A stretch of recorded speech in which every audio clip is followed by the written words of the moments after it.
Get this and get it straight. Crime is a sucker's road, and those who travel it wind up in the gutter, the prison, or the grave. The trail started in Montana with a bum with two names rushing away from his lady love, and led fast into L.A., past a southerner from Canada, a worried wool dealer, and a chorus girl with a .45. When it finally stopped at murder in the park, the tramp was still in a hurry. From the pen of Raymond Chandler, outstanding author of crime fiction, comes his most famous character in The Adventures of Philip Marlowe.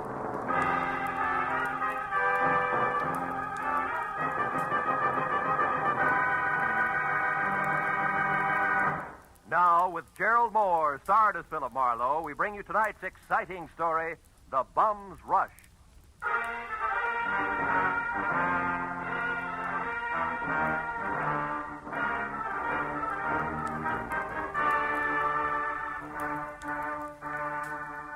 You know, there comes a time in everyone's life when a relative wants a favor. But this was a particularly nice relative. In fact, a great old gal. She'd written my name and address in the center, and her name, Jessie Gabbins, Eagles Rock, Montana, in the upper left corner of the envelope. The stamps totaled away a mail special, and the letter inside started off like one of those, "I was wrong, you've got to find him for me, you've got to" type. But it didn't wind up that way. Clipped to the letter was a $100 check, and under that, a not-too-good snapshot of a bald man holding a rake, who wouldn't have been helped any by better photography.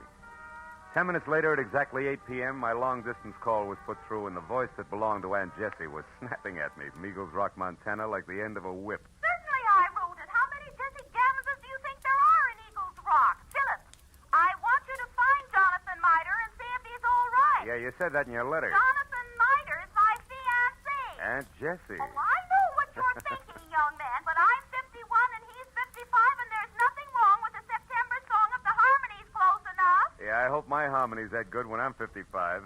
Why are you worried, honey? Because he left here last week on some kind of a big deal. It's a secret. That's all he'd tell me, and I haven't heard a word from him since. I see. Well, tell me, what sort of a deal would it be? I mean, what business? He's not in any business. Oh. What was his work before he retired? Well, he's not exactly retired either. He's not exactly... Look, Aunt Jessie, I'm getting at this. What does he do, or what did he used to do for a living? Frankly, not... Well, I might as well tell you. Most folks around here, Philip, think Jonathan Miter's just a bum. Maybe he is. He came to town, Philip, on a freight train a month ago, and he's been raking leaves for handouts ever since. That's how I met him. But he's a fine, honest, proud man, and I'm going to marry him. Congratulations. Yes. Look, you didn't happen to give that fine, honest, proud man a wad of money to finance this big deal of his, did you? Oh, no. Well, then don't. Because I'll be frank.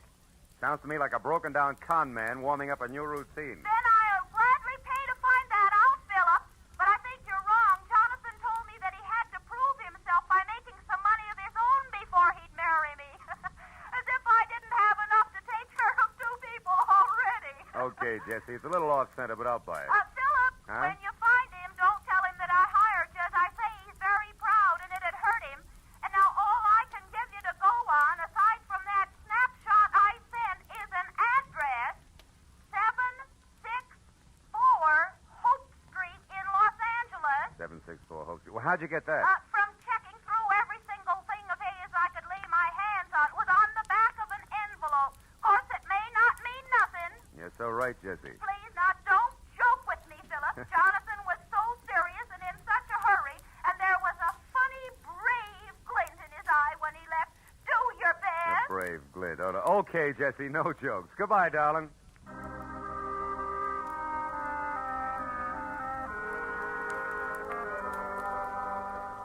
I felt a little sorry for my Aunt Jessie Gabbins because the concept of a knight of the road rushing off on a secret quest to prove himself worthy of marriage held up like a celluloid shovel.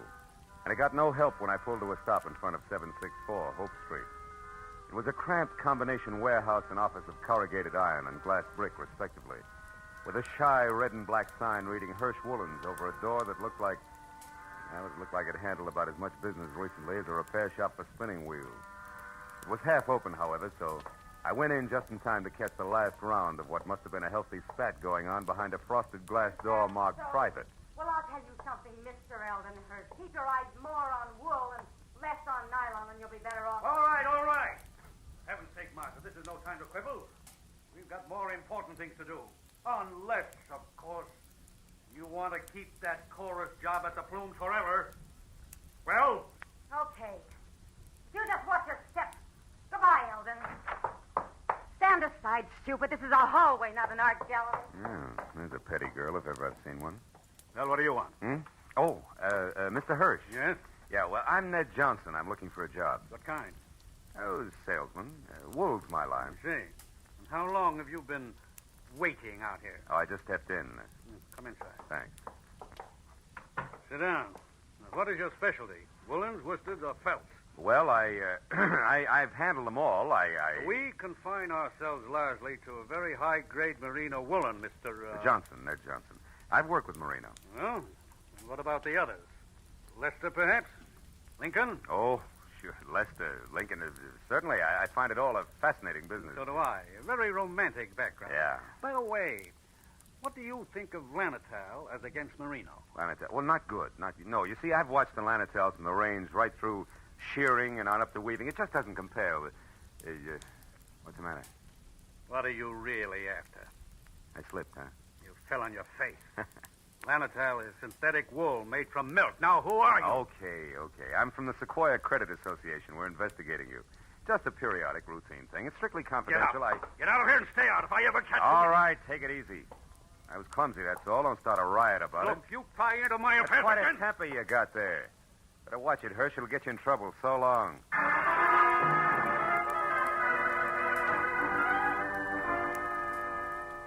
I hadn't exactly been wool gathering with Hirsch and Company, but I hadn't exactly made strides on the connection between a bum in a hurry and 764 Hope Street either. However, I couldn't help wondering what Hirsch had meant when I'd overheard him speak to the girl in the office about more important things to do. So when he slammed the door on my shoulder blades, I went around to the alley for a peek in his warehouse. But I skipped that when a man stepped into view wearing the identical face I had in my pocket on a snapshot. It was Jonathan Miter. He'd swapped the rake for a silver-tipped cane and patches for 14-karat class from spats to a Hamburg, which might well have covered a bald head. But it was the same man, no doubt about it. So I decided to play this one strictly three cushions with reverse English. Hey. Huh? Hey there, you. Oh, were you addressing me, sir? Yeah. Don't I know you?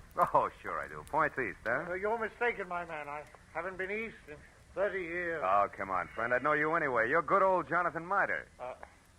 Sir, I am Ross J. Crowley of Canada, and I have never had the dubious pleasure of your acquaintanceship until this very moment. Ross J. Crowley of Canada, huh? Mm-hmm. Okay, Miter, that's the way you want it. What are you doing around the wool business? Setting it up for a fleecing or just pulling it over somebody's eyes? My good man, you've obviously confused me with someone else. Now, pack off, like a nice fella. I'm in a hurry. Now, wait a minute, Pop. Wait a minute. Let's get this straight first. Your name's not Crowley. Why are you using it? By Godfrey, sir, you're trying my patience. Stand aside. Come on, let's have it. Oh, very well, if you insist. Here it is. Look out. Hey, come back here, you old goat. Why don't you look out? Why, you awkward roughneck. Why don't you look where you go? I was, but I couldn't get around all three of you. Three? What do you mean? You three? and your two big feet. If you can't keep those gunboats out of people's way by yourself, hire a pilot. Hey, Oh, by now my boy's so far ahead I couldn't catch him if he stopped for lunch. Thanks to you. Goodbye. I went as far as the corner anyway, but I'd been right the first time. Jonathan Miter, alias Ross J. Crowley of Canada, was long gone, and I had no idea where. It left me with one slim, lovely lead, a lady named Marcia. If I'd eavesdropped correctly, she would shortly be making with the legs in the chorus of the Plume Theater restaurant. It was 7:30 when I entered the platinum-plated tourist trap on Hollywood Boulevard that featured small portions of bad food under glass and large helpings of good skin under lights. Cost me $10 and a fast ad-lib backstage, but it would have been worse out front, so when the chorus high kicked its way out into the wings, I nailed Marcia as she went by. She narrowed a half a pound of mascara at me and let her footlight smile drop, which left very little else. Yeah, my name's Marcia. What do you want? Make it snappy. I gotta change. Change what? Your hairdo? This won't take a minute, baby. All I want to know is where Jonathan Miter can be found. How should I know? I never heard of him. You're stalling on your own time, baby. I got all night. Nuts to you, Jack. Blow. Come back here. This is important. Now listen, you. I don't know anybody called Jonathan. What's his name? And put one more fingerprint on my arm, and you'll get bounced out of here on your head. You know, there's just a chance you could be on the level. Look, the guy wants about 55 and spats with a Hamburg over what is no doubt a bald dome. Carries a black cane with a silver tip and for some reason answers the name of Crowley. Crowley? Yeah, that's it, Ross J. Getting warmer, huh, kid? And don't bother telling me you never heard of him. So I've heard of him. So what? He's a good pal of mine. Met him a couple of nights ago. He's quite a sport. I'll bet he is. Where can I find him? What do you want him for? I want to talk to him, that's all. Where's he live? Up a tree. Like I said, Buster Blow. And like I said, baby, this is important. So important, I'll have a lopsided line in the next number if you don't talk, because you won't be there. You'll be on your way to the pokey. Now, where does he live? I don't know. He's from Canada. You can come closer than that, sweetheart. Give. All right. He tells me he takes a walk in the park every night. He raves about the gladiolas. Like they grow in Coldwater Canyon Park, maybe? Maybe. Thanks, you're a good kid. Keep your powder dry, baby. I'll see you.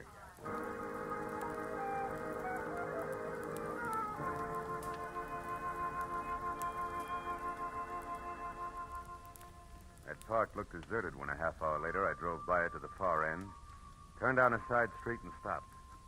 But as I started in on foot, I saw him, Spats, Homburg, Kane, and Alias, ambling slowly away from me along a back path. I started after him quietly, and when he got near a corner, I was close enough to hail him, and then grab. But I didn't get the chance. Stand still and keep your mouth shut. I turned slowly. It was the gentleman with the big feet, and he wasn't much uglier, just a little flabbier than the automatic wrapped up in his fist. You seem to be falling over my feet every time I turn around.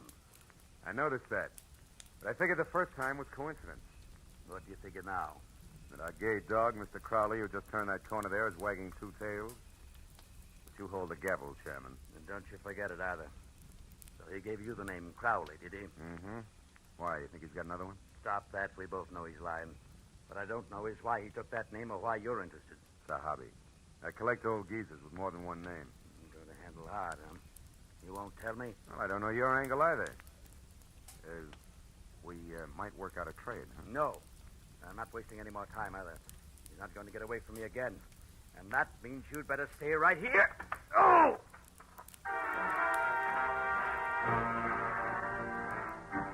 He piled me up on the ground with a stomach full of pain. I saw him run down the path. When I got back to my feet, he was taking the corner. I just started after him when it came. I froze and listened. There was nothing more to hear. I walked softly as far as the corner. He was face down, the toes of his oversized shoes digging into the grass, and the gun he hadn't time to use spilled a few inches away from his clenched, dead hand. And across the park and rushing for Coldwater Canyon Road as fast as his feet could go was a bum with two names and a Homburg hat.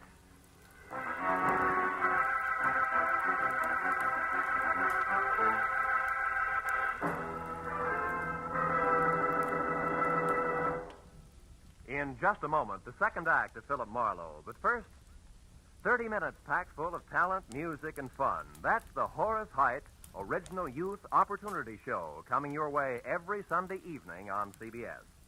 Yes, this fall, you'll hear them all on CBS. A galaxy of stars.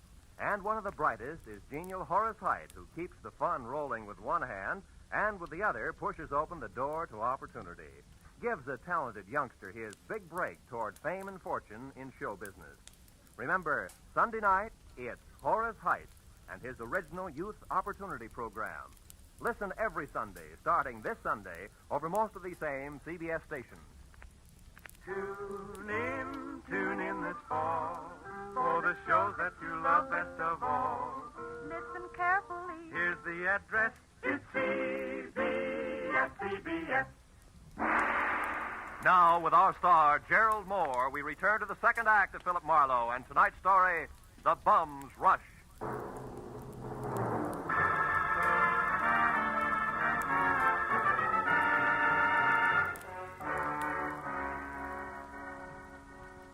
When I took after the fleeing figure known to my Aunt Jessie as Jonathan Mitre, or Ross J. Crowley, who was still barely visible ahead with arms and legs flailing the night air like so many test streamers in a wind tunnel. I didn't know any more about his double identity than I had before. But I did know that what might have started as only a confidence game of sorts had now mushroomed in a murder with the aforesaid gentleman very much involved. And a moment later, when I saw him, breathless and afraid, duck into a sagging, deserted wooden shack that showed a single red light and was labeled Department of Parks, Fire Equipment Private, I figured the right time and place had come to talk it all over. When I finally carefully stepped inside and announced both myself and 38 in hand in definite stentorian tones, he agreed wholeheartedly. All right. I'll come out just as you say, sir, with my hands up. After all, I I've no reason to hide. Other than murder, no. What murder? That noise I heard. That's what it was. Somebody was shot. No, somebody was run over by a bullet rolling downhill at a terrific rate of speed. Now shut up and turn around, Pop. Hands still high. Time we got cautious. Oh, are you searching for a gun on these, huh? Young man, you must be out of your mind. First you insist that I'm a Mr. Miter. Well, somebody I never heard of. And you're convinced that I'm a murderer. I don't understand you. There. No gun? Now, you satisfied? No, intrigued. Where'd you throw it? I did. I never had one. Anything else? Yeah, the name Crowley, Ross J. Why do you use it? Because it's mine. And that young man is a very common custom. Now, do you mind if I leave? I do. Now, look, old-timer. I'm only going to be nice about this for a little while because, first of all, there's a fresh corpse outside, and where I stand, you could be responsible for it. And second of all... Second of all, there's my angle, where I fit, who I work for, facts, and I don't want to reveal them unless I have to. Now, from the top. You and the dead guy, the connection, what is it? I haven't the slightest idea what you're talking about. You haven't, huh? Okay, Pop, we play it straight all the way. Now, listen. My name's Philip Marlowe. I'm a private detective, and I know when it's time to blow a whistle. Don't move, Marlowe, or you never will again. Oh, fine. Marcia. That's right, Marcia. And all loaded down with a nasty old 45 automatic that makes her look and feel very unladylike. Drop it, Marlowe. Come on. That's better. Now, Mr. Crowley, without waiting for Marlowe to apologize, go on. Go, but where... To the hotel. It's important, so hurry. Oh, yes, very well. I won't waste a second. The key. You won't need the key. Somebody's waiting for you. Goodbye, Mr. Crowley. Goodbye. I hope I never meet you again, Mr. Maitland. Good night. It's cute, isn't it? Uh-huh, darling. The moment unimportant. Right now, you're my only concern, Marlowe. Oh, that's nice, Marcia. It's cozy, just the three of us. You and that giant U.S. pistol, caliber 45. Say, baby, that's not your gun, is it? No. You feel slighted? Oh, no, sweet. Happy. Stay back, Marlowe. Why? I'll shoot. Oh, no, you won't. You I can't. warn you, Marlowe. No. You see, baby, Take another step, of you're the three through. safety devices I on that mean- army gun, that doohickey Marlowe, there I'm on the gonna side shoot is one. It won't Stay work back. unless it's in the Go forward on, position. Oh, you big jerk. Let go of me. When school's out, I will. Now, the Hey. first question, teacher. Come on, You and listen. Grandpa, alias Jonathan Miter, also alias Ross J. Crowley. What's the game you two are playing? I don't know. Where does Hirsch fit in? Oh. Come on, it's getting late. The star pupil wants an answer. He's anxious to get to the head of the class. Talk. What is it? I don't remember, and I won't, so don't bother getting masculine or polishing apples, pupil. When I forget for a long, long time. Is that clear? Yeah, it is. And since I can't wait, since I want to go out and play, Well, we'll put you in hold here on. for safekeeping. Yeah. Hey, honey, you don't mind if I go through your bag, do you? I didn't think you would. Oh, here's a key that says in what room I'll find the team of Crowley and Miter. Oh, my, such a temper. After I'd picked up my 38, which the lady, who no longer sounded like one, had made me drop, and had checked the hotel key that read Villa 12, Wilshire Gardens, Beverly Hills, I ran outside and back toward my car in what I figured should be a big hurry. But when I was halfway there, I had a premonition that speed was not to be. A premonition that was a head dressed in blue, carrying a club, wearing a badge, and leaning on my right front fender. And it wasn't until I was next to him that I quit worrying about a long, involved delay. Because the officer on hand, one Kurt Lemley, was an old and, I hope, still good friend. Well, hiya, Phil. Been waiting here for you since I called in about that body up there. Some kid heard the shot. Oh. So you at once pegged this all alone and very suspicious-looking car, huh? Yeah, surprised it was yours. I'm disappointed. I'd hoped the name of the owner's tag was going to be Raleigh Newcomb. Hey, wait a See, minute. Wait a minute. You know his name? Don't you? No. No, we were on different sides when he got shot. No, he's from Canada. What? Yeah, Vancouver. He had a business up there with a guy named Ross J. Crowley. Crowley? Mhm. Hey, Kurt, how'd you find all this out? I found a clipping in his wallet. It's got a picture on it. Oh, wait, it's right here. Wait a second, I'll put a light on it. Yeah, hurry up, will you? Yeah, see? See, two guys in front of a building. That's Raleigh right. Newcomb and Ross J. Crowley officiated the Kurt. opening of the... Sure, it's what I figured. The guy's a liar. I've already met a guy who insists that that's his name, and he's bald like the Crowley in the picture. Yeah, but there's a similarity ends, even though the picture's anything but clear. What guy are you talking about, Phil? Jonathan Miter, an old geezer I was hired to find. Hmm? Bum who's pulling something fancy that incidentally ties in real tight with that murder over there. You know where he is, Phil? Sure, I know. That's where I was heading when I ran into you. Oh, Ran into what, Phil? What is it? What is it? the picture. What? Kurt. Yeah? Move your thumb up a little, will you? The way you just had it. My thumb? Yeah, move it. That's it, like that. Oh, brother, if I got a hunch. How about what? Another murder, a neat one that's scheduled to come off any minute at the Wilshire Gardens Hotel. I'll see you later. Goodbye.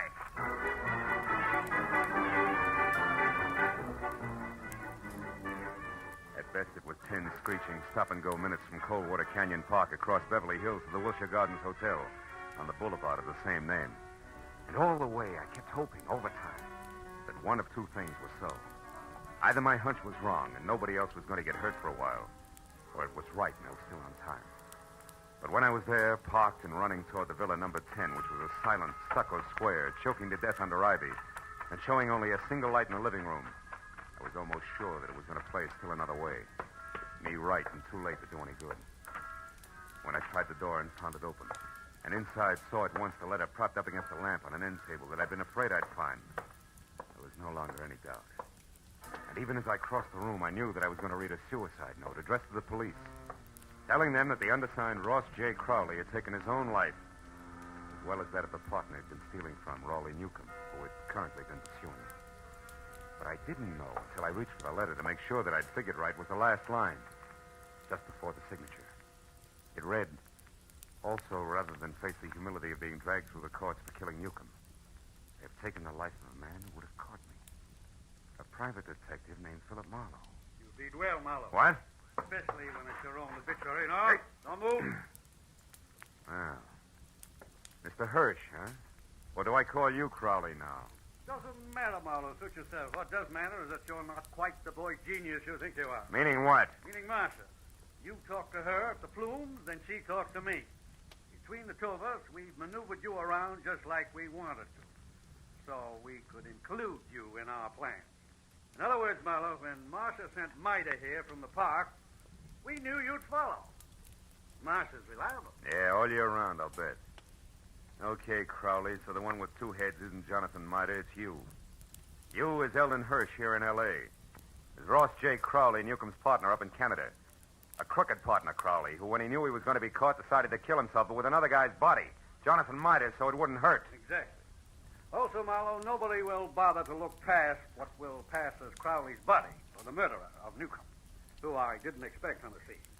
I think you'll admit it's all accounted for in that letter there in Crowley's, my handwriting. Bravo, you skipped nothing. Now, what about me? Yes, you. You must go before Jonathan Mida, you know. Otherwise, the coroner might find something wrong with the sequence of death. So it's you first, then Mida. Who no doubt is unconscious in the bedroom right now? No, Mr. Marlowe, who no doubt is standing right here listening carefully. Mida, you crazy fool. Stay where you are. No, Mr. Crowley, I won't. That way I die. This way, at least I have a chance. Yo, Crowley! My shoulder. Mida, you all right? Yeah, I think so. Just winged. Oh, you got him, didn't you, Mr. Marlowe? Yeah, No. No, Jonathan, you got him. That rush did it, you big... Bum, Mr. Marlowe? Yeah, bum.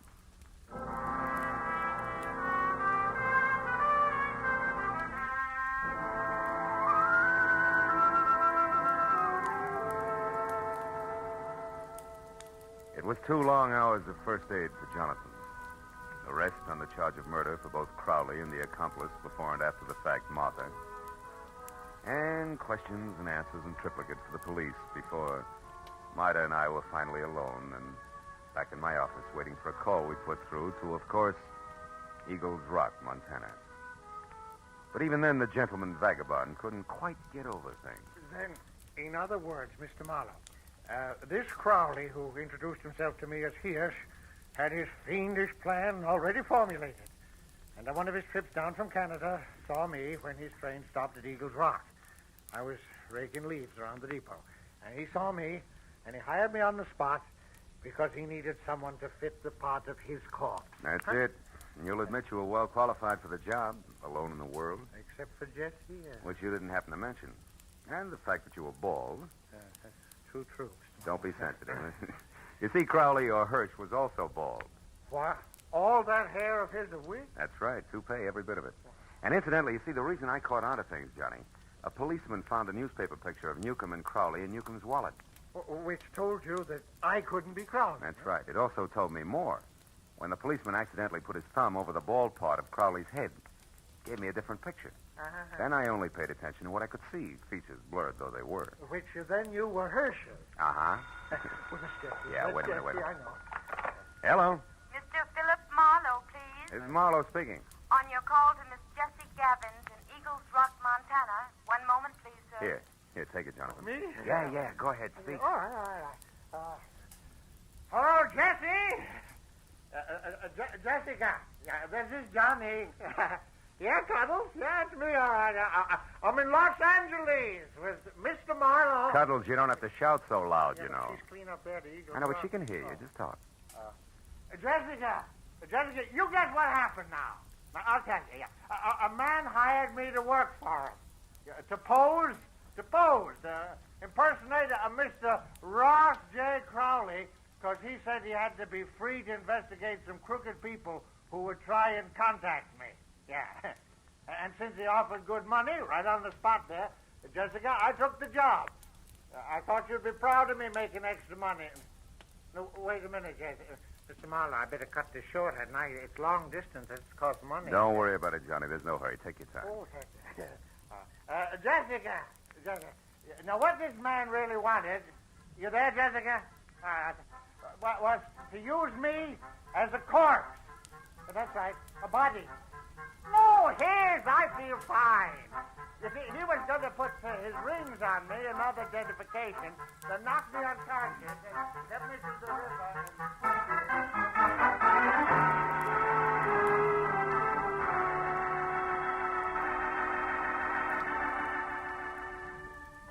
By the time I got Jonathan Mitre down to Union Station and aboard a northbound train with specific instructions to stay away from strangers, and got back to my own apartment on Franklin, it was better than 3 o'clock in the morning. Oh, and I was tired. I emptied out my pockets and started to undress. But I forgot about that when my eye fell on the picture that Jessie Gavins had sent me in her original letter. The picture of Jonathan. Well, now Aunt Jessie was going to be happy. But I wondered for how long. Somehow the portrait of the man with the hole with the solid look of the ages didn't fit the spare frame of Jessie's night of the road.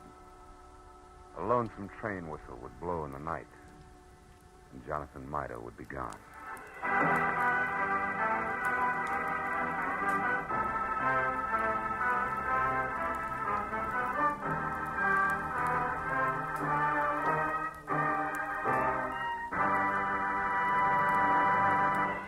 The Adventures of Philip Marlowe star Gerald Moore and are produced and directed by Norman MacDonald.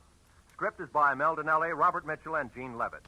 Featured in the cast were Georgia Ellis, Hans Conrad, Ann Morrison, Herb Butterfield, Wilms Herbert, and Bill Boucher. The special music is composed and conducted by Richard Arant. Be sure and be with us again next week when Philip Marlowe says... The lady tourist was a school teacher out after glamour, and she got it. But only after she learned that in Hollywood, the 3 R's could be reading, done in a dark room, writing found in a dead man's pocket, and arithmetic that added up to murder, times 2.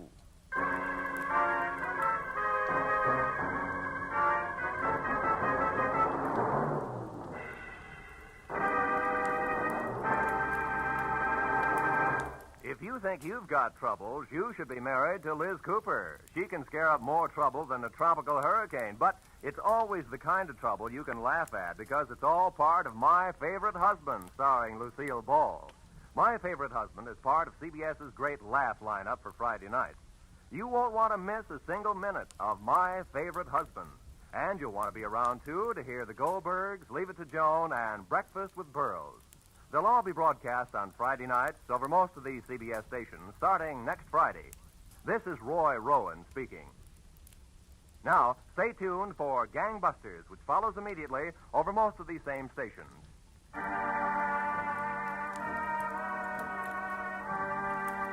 This is CBS, the Columbia Broadcasting System.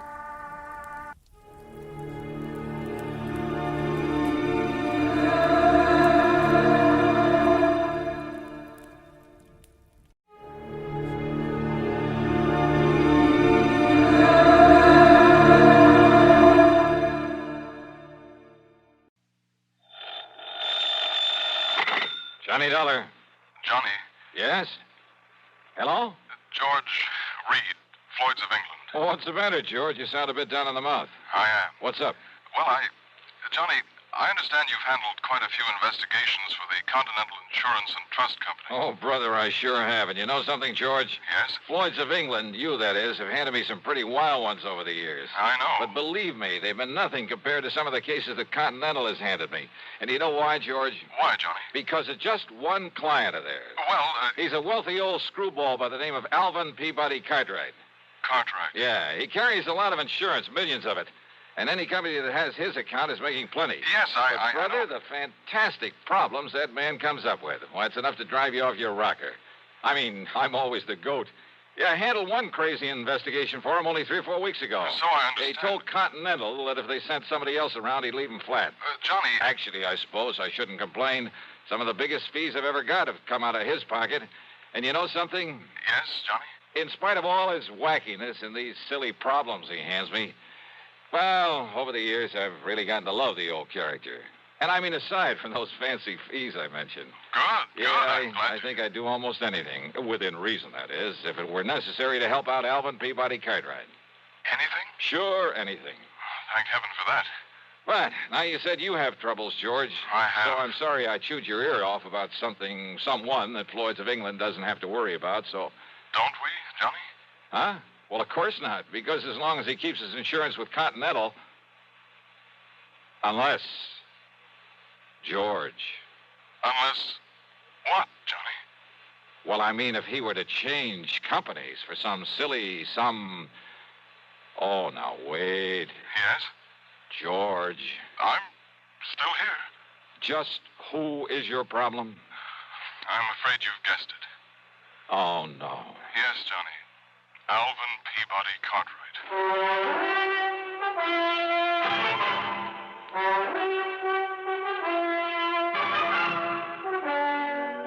CBS Radio brings you Bob Bailey in the exciting adventures of the man with the action-packed expense account, America's fabulous freelance insurance investigator. Yours truly, Johnny Dollar.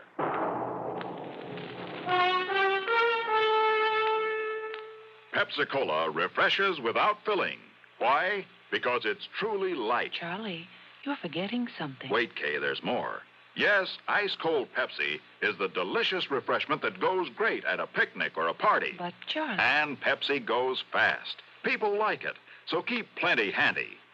There. Oh, you did fine, except for one thing. Well, I mentioned lightness and how Pepsi refreshes and how fast it goes. You left out Pepsi sociability. You know the Be Sociable song. But, Kay, I can't sing. I can. Listen. Be sociable, look smart, keep up to date with Pepsi. Drink light, refreshing Pepsi. Stay young and fair and debonair. Be sociable, have a Pepsi. Well, at least I can say this. Pick up an extra carton of Pepsi today. Please do. And now, Act One of yours truly, Johnny Dollar.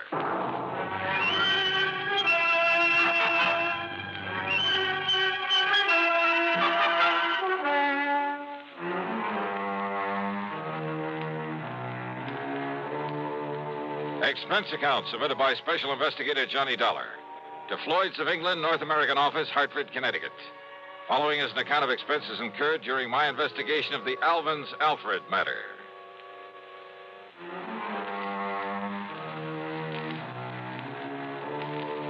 The assignments George Reed usually handed to me were usually bad enough. But a combination of both George and Alvin Peabody Cartwright could be just a little too thick. Anyhow, expense account item $1, $1 for a cab to his office. Now look, George, don't tell me Cartwright has shifted all his insurance over here to Floyd's of England. Sit down, Johnny, please. Sure. Well? Yes, he has. Then, baby... As a matter of fact, after months of effort and expense, I managed to sell him on our company myself. Oh, brother. But if you have any idea of the amount of his annual premiums, well, Johnny, it's a real feather in my cap. But don't you realize what you've got yourself in for? I'm afraid I'm beginning to. So, Johnny, if you can get him off my neck... Cartwright? Twice in 1 month? Don't bank on it. But tell me all anyhow. Well, it's really my own fault. So anxious to get his business. And if you know how much that man spends on premiums every year... Yeah, you said that. Now get to the point. And I suppose I should have been more thorough, but Well, we figured that Continental had known what it was doing, and we simply made a direct transfer of all his policies to this company, including the one that concerns us now. Only it should never have been issued. What kind of a policy? Straight life. On Cartwright? No, with all the riders attached to it. Johnny, it not only covers her life, but accident, injury, mysterious disappearance, just about anything you can think of. Covers whom? Well? The name on the policy. Alfred. Alfred? Alfred Cartwright. A relative? No. No. But if his last name No, is... Johnny, according to this policy, Alfred is a ward of Alvin Peabody Cartwright. That's funny. I never knew that Cartwright had a... Well, what's the difference? What's happened to this Alfred? According to Mr. Cartwright, it was an abduction. Oh, a kidnapping, huh? No, not exactly.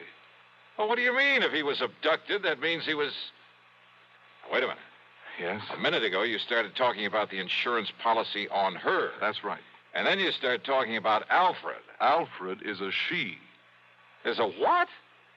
Hey, well, what do you mean about an abduction of her, it not being a kidnapping? Oh, I said not exactly. But Alfred was abducted. Yes. Oh, look, would you start making some sense about this? I wish I could. And if this sort of thing is typical of Cartwright... Come on, George. If Alfred was abducted but wasn't kidnapped, well, okay, what happened? Well, you see, Johnny, Alfred... A female. A female. Well? Alfred happens to be a dog. Okay, so what's the difference? If she's been abducted, she's... A dog? Yes. Oh, no.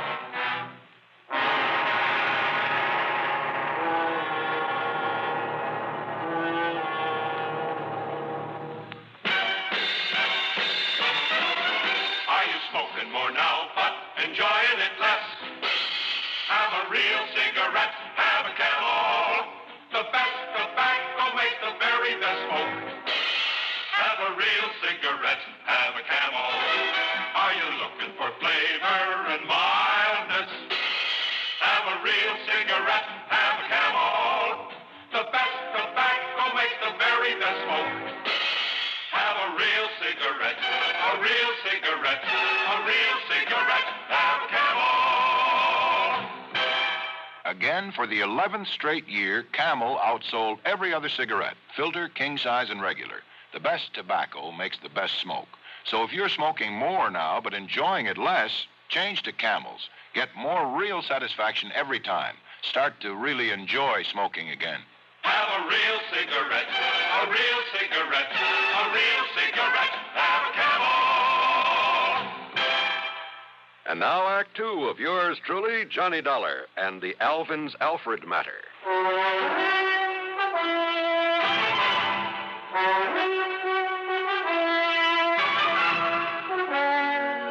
George.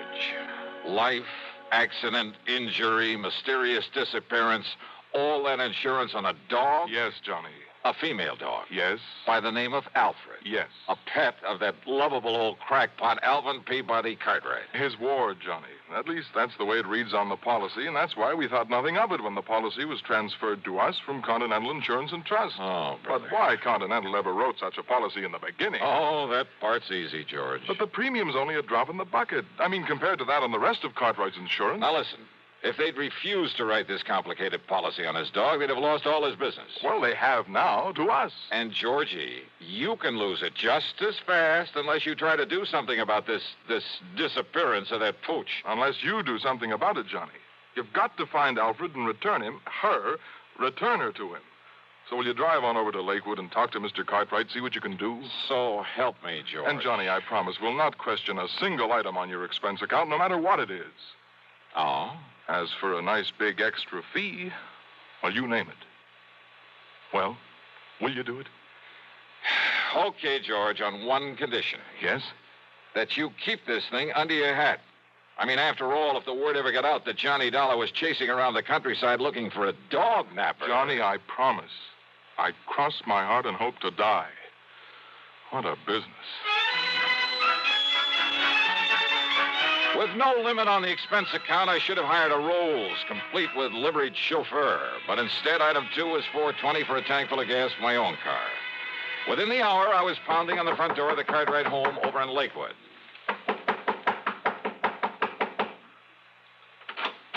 Hi, Mr. Cartwright.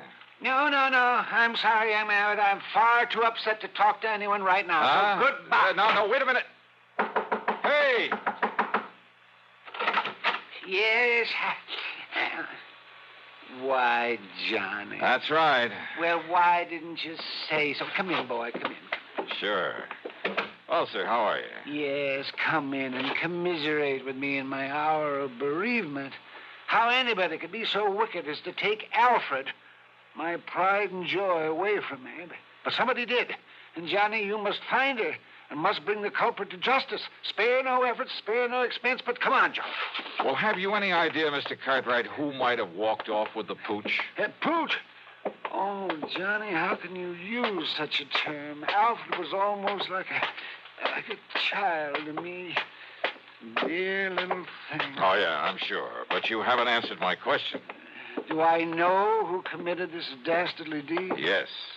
Of course I do. Oh, sir. Come along, Johnny. I'll show you Alfred's picture so you'll know her when you see her. All right.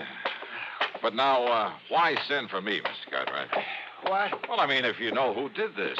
I certainly do. And, Johnny, he must be made to pay the penalty for this nefarious deed. Now, look. Here's dear little Alfred's room. Huh? Well, do you like it? Isn't it nice? I could hardly believe my eyes. It was more like the playroom for some much too wealthy child. Why, he must have spent thousands on it. On the soft, thick, wall-to-wall carpeting, all the furnishings, including a bed in the corner with a foam rubber mattress. There was a growing tree in the middle of the floor and a half-dozen miniature fire plugs scattered about.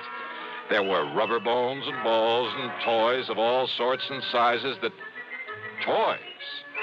In addition to everything a dog could possibly play with, there was a big table with a scale model electric train, an erector set, a microscope, a lot of other science toys, including a working model of a... Huh? Isn't it nice, Johnny? Oh, no. Look, Mr. Cartwright. Yes? Don't tell me the dog played with these things. What thing? Will this toy seismograph or... Toy? What are you talking about? That really works. See? See how the recording needle gave a jump on the roll of tape on it? It runs for a week. Keeps perfect time. Oh, well, sure. So the dog could tell when there's been an earthquake somewhere, is that it? Well, no. I may as well admit, Johnny, that some of these things are mine. Yours? Yes. When I was a child, the only toys I had were the ones my poor mother could make with her own hands. And I always said that if I ever had the money, I'd make up for it. That I'd have all the things I couldn't have then. So maybe I'm just a silly old man, second childhood, that sort of thing. But I said I'd have them, and now I have. I see. Did you ever have a nice electric train when you were a youngster? Well, no. My folks couldn't afford it. Yes, but I bet you wanted one, didn't you? Oh, sure I did. Doesn't every... Yes, and after you'd grown up, I bet you spent as much time looking at them in the store windows as any kid. All the time wishing you dared to buy one. Just to have it. You think it's all a joke, Johnny? Joke, Mr. Cartwright? About the man who buys his son a train for Christmas and then,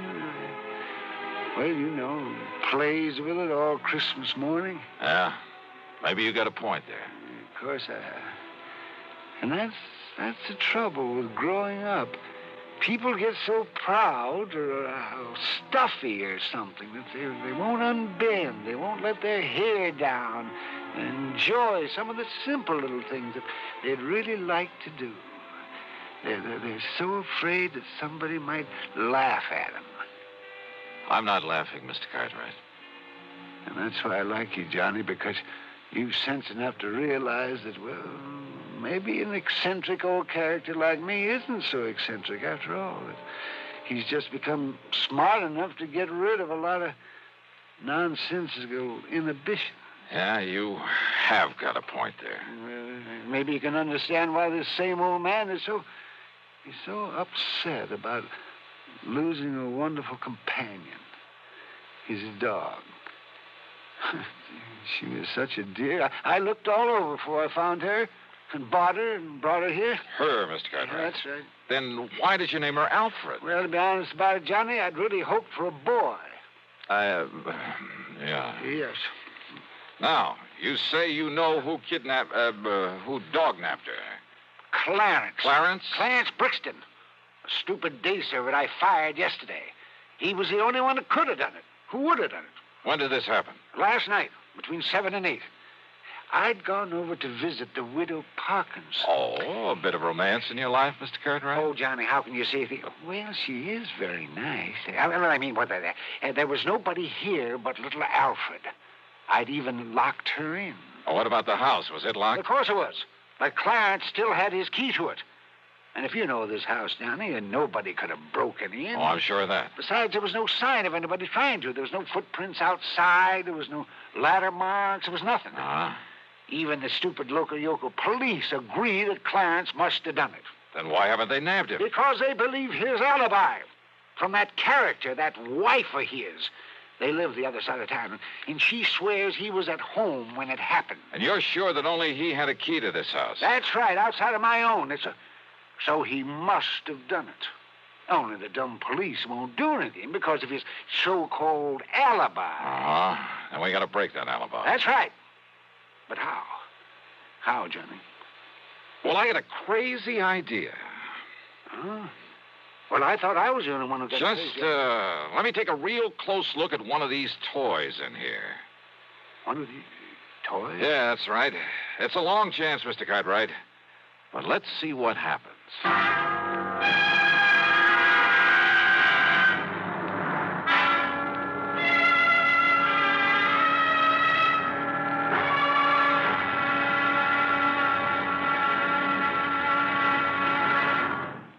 Act 3 of yours truly, Johnny Dollar, in a moment. Welcome, recording star Mel Torme. It's terrible trying to sing with a bad cold. So I always take 4-way cold tablets to relieve cold miseries fast. Good idea. Tests of all the leading cold tablets proved 4-way fastest acting. 4-way starts in minutes to relieve muscular pains, headache, reduce fever, calm upset stomach, also overcomes irregularity. When you catch cold, try my way. Take 4-way cold tablets. The fast way to relieve cold distress and feel better quickly. 4-way, only 29 cents. Now here's a word about another fine product of Grove Laboratories. Had dandruff for years? Now get rid of it in 3 minutes with Fitch Dandruff Remover Shampoo. 3 minutes with Fitch regularly is guaranteed to keep unsightly dandruff away forever. Apply Fitch before wetting hair. Rub in 1 minute. Add water, lather 1 minute. Then rinse 1 minute. Every trace of dandruff goes down the drain. 3 minutes with Fitch. Embarrassing dandruff's gone. Fitch can also leave hair up to 35% brighter. Get Fitch Dandruff Remover Shampoo today. And now, Act 3 of yours truly, Johnny Dollar.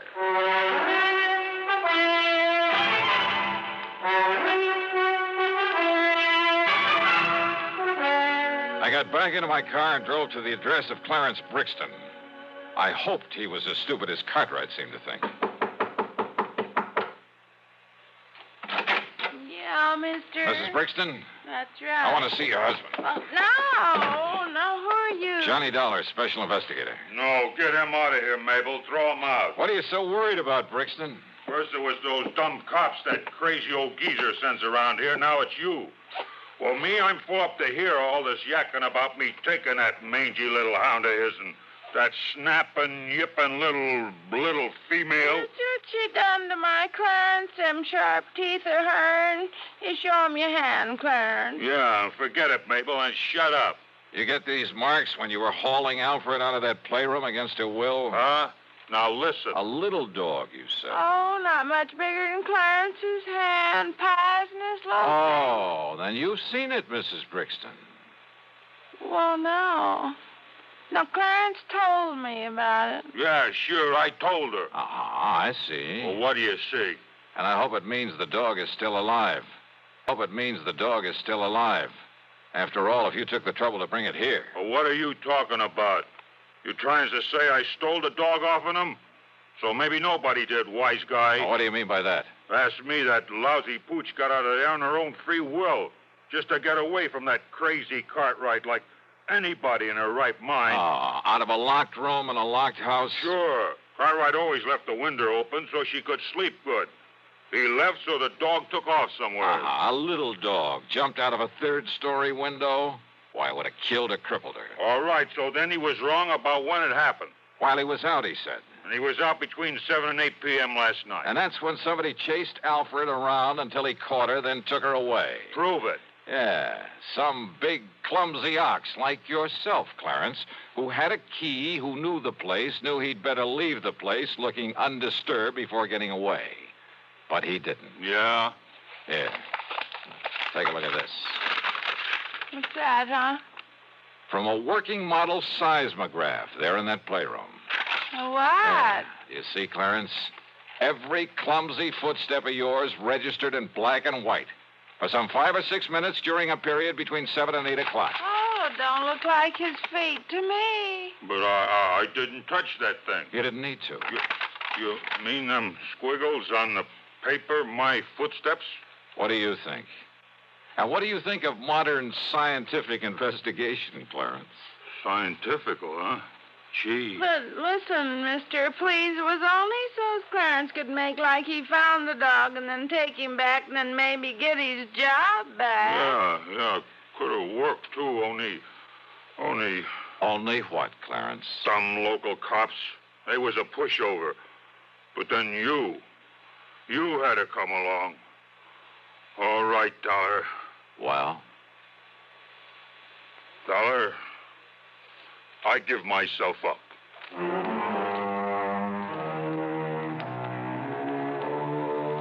Oh, sure. Modern scientific investigation. But he fell for it. And Mabel brought the dog up from the cellar, and she was kind of a mangy little pooch. The dog, I mean. But she meant the difference between keeping or losing Cartwright's insurance account. Which reminds me, you can forget the expense account. Cartwright did well by me, as usual. And he'll probably break down and take Clarence back.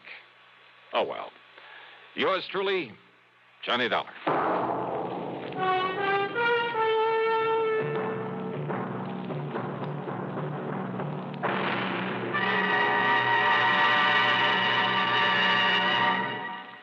Our star will return in just a moment. Constipation can be a problem for anyone, even doctors. And when constipation occurs, it's interesting to see just what doctors consider important about a laxative they might use or recommend. Well, a majority of the doctors we heard from had this to say. A laxative should be effective, gentle, as close to natural acting as possible, and a medicine that can be used with complete confidence. Now, X-Lax has been popular with many doctors and millions of people over the years because chocolated X-Lax is effective. Overnight, it helps you toward your normal regularity. X-Lax is gentle. Next morning, it gives you the closest thing to natural action. And that's why many doctors and millions of people use X-Lax with complete confidence. X-Lax, the laxative that helps you toward your normal regularity gently, overnight. Is X-Lax in your medicine cabinet? Now, here's our star to tell you about next week's program. Well, first, a real hearty welcome to WATV in Birmingham, Alabama, and to KSOB in Cedar City, Utah. Glad to have you with us on the network. Next week, I run up the biggest, the fattest expense account you ever heard of. Join us, won't you? Yours truly, Johnny Dollar.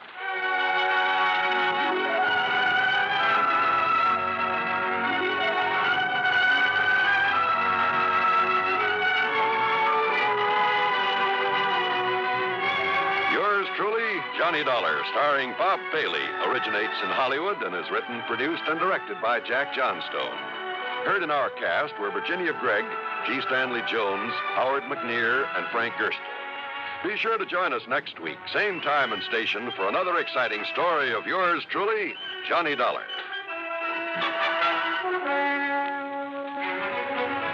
This is John Wall speaking.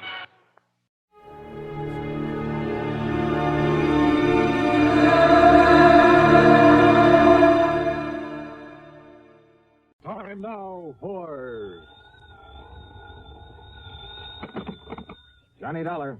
I have your call to Universal Adjustment Bureau in Hartford. Oh, thank you, operator. Hello. Pat McCracken. Johnny Dollar, Pat. Oh, Johnny, I've been trying to reach you. Yeah, I'm in Sarasota, Florida. Oh? Been down here the better part of a week and just thought I'd check to see... Johnny, I'm glad you called. Can you grab a plane out to the West Coast? Don't see why not. Good. Your contact will be Arthur at Western Maritime and Property, office in Beverly Hills. Got it. What's it all about, Pat? Piracy, according to him. What was that? You heard me. Now, for a second there, I thought you said piracy. Maybe you'd better go out there and see him, huh? Yeah, but I still don't believe it.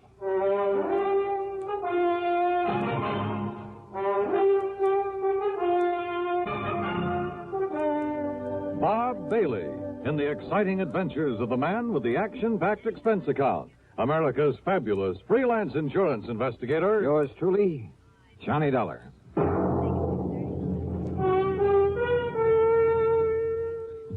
Welcome, William Bendix. Nobody can act up to par with a nasty cold. I check my cold distress the fast way with 4-way cold tablets. Yes, tests of 4 leading cold tablets proved 4-way fastest acting of all. Amazing 4-way starts in minutes to relieve aches, pains, headache, reduce fever, calm upset stomach, also overcomes irregularity.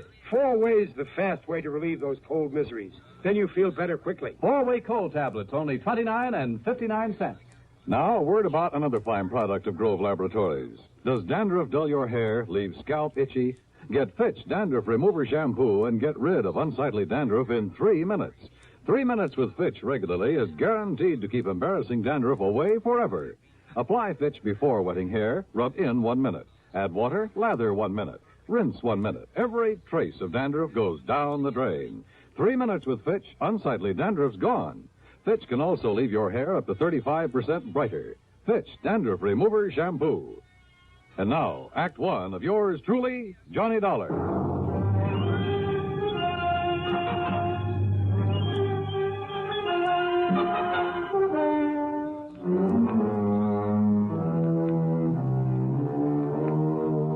Expense account submitted by Special Investigator Johnny Dollar to the Western Maritime and Property Insurance Company, Beverly Hills office. Following is an account of expenses incurred during my investigation of the Baldero matter.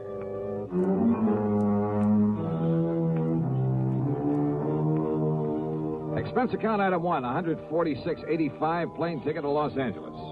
Earl Poorman, with whom I just finished working on a case, drove me from Sarasota to the international airport in Tampa.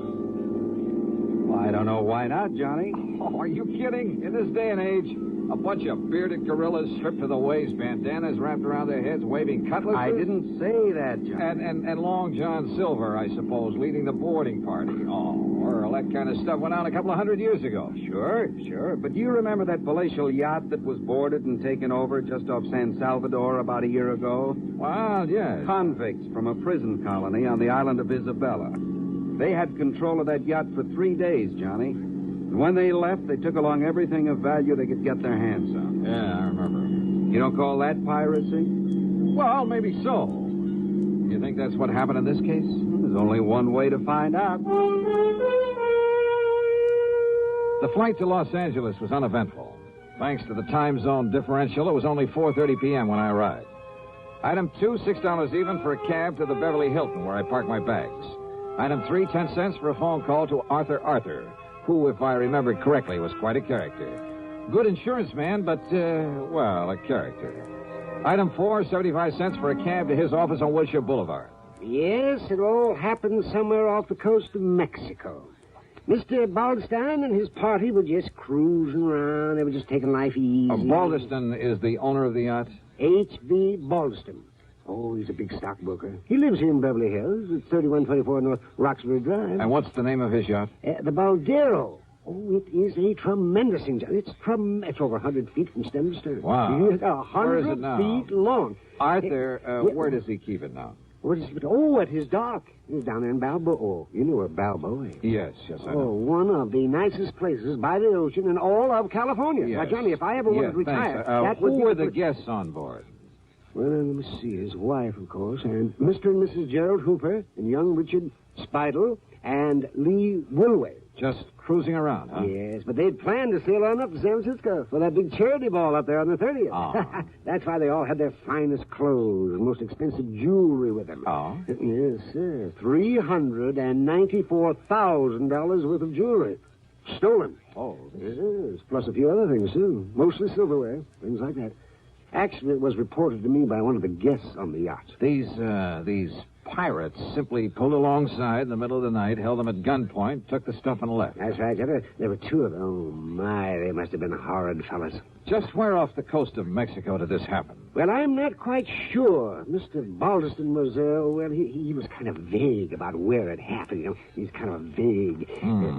Maybe I better talk to him. Yes, by all means, John. Yeah. Art, I'll see you later. Item 5, $50 deposit on a rental car. I drove to the Baldeston's home on North Roxbury. It was a tremendous place in one of the most wealthy parts of Beverly Hills. A snazzy-looking sports car was parked in the broad driveway, and as I walked up to the front door, another car, a big sedan, pulled in the drive. A heavy-set, well-dressed, rather nice-looking man of about 50 got out of it and came over to me.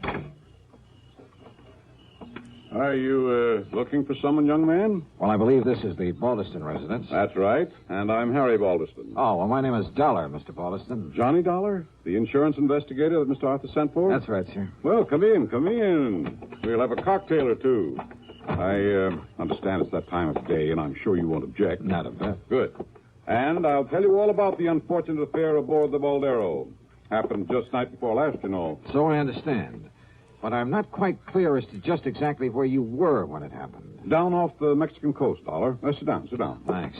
Yes, it took us nearly 12 hours to get back to Balboa. And at 11 knots, well, you can figure it out for yourself.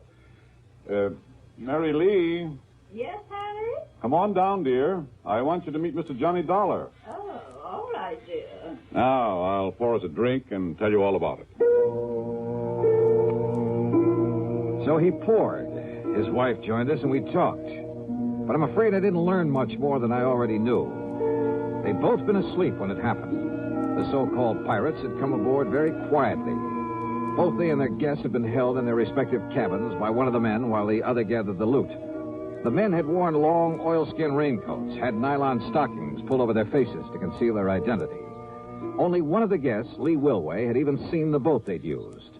Baldeston never did tell me definitely where it happened. And the more I listened, the more suspicious I got. Yeah, suspicious of him. Act 2 of yours truly, Johnny Dollar, in a moment. There goes a treasure car. There goes another. And another. And one of them may be your car. Yes, folks, you may have a Fram treasure hunt filter in your car worth $1,000 and not even know it. A Fram filter worth 1,000 silver dollars. A filter change is important to today's cars, so important that Fram Corporation, in conjunction with its silver anniversary, is paying $60,000 in cash to get you to check your filters now. Last year, 10,000 secretly numbered Fram filters were distributed all over the United States and installed in cars during regular servicing. These filters are worth from $1 to $1,000. You may have one in your car and not even know it. A Fram filter worth 1,000 silver dollars. Check your oil filter and air filter now. If there's a specially numbered Fram filter in your car, you will win up to 1,000 silver dollars, and your dealer will win the same amount. Get in on Fram's big silver treasure hunt. Check your car filters now. And now, Act 2 of yours truly, Johnny Dollar and the Baldero matter.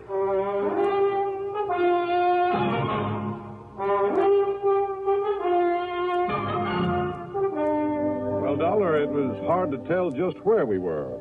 I keep an engineer on board, and he'd been at the wheel most of the day. But you were anchored for the night. Yeah, that's right.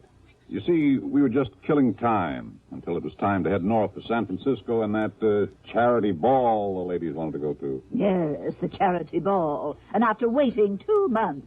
Now I suppose we'll just have to forget it with all our jewelry gone. Didn't you check your position to find your way back to Balboa? Just headed east, then followed the shoreline.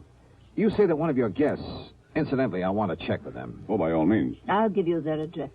Yes, there may have been details that we've forgotten, overlooked. After all, we were a bit upset over what had happened, And probably more than a little confused. Well, I know I was. You said that one of your friends got a look at the boat these men used. Yes. Lee Wilway ran up on deck. Of course, it was dark and there was some fog, but Lee said it was a black boat. Well, now you can't. Long black speedboat. Maybe. By the time the rest of us got up there, it had completely disappeared. Then I had Beacon start the diesels, and we made the run back to Balboa. You notified the Coast Guard, of course. Not until we got in. What? Well, Lee had been fooling with the radio earlier. The rest of us were in the main cabin playing cards. And, when we tried to send out a call, the transmitter wouldn't work. Where'll I find this Lee Wilway? Here, I've written down the address for you. And our other guests, too. Mr. and Mrs. Hooper and Richard Spidel. Thank you. Now, Mr. Dolar. Mr. Baldeston. Yes? I'll see you later. Yeah, there was something very funny about this whole thing. But I wasn't quite sure just what.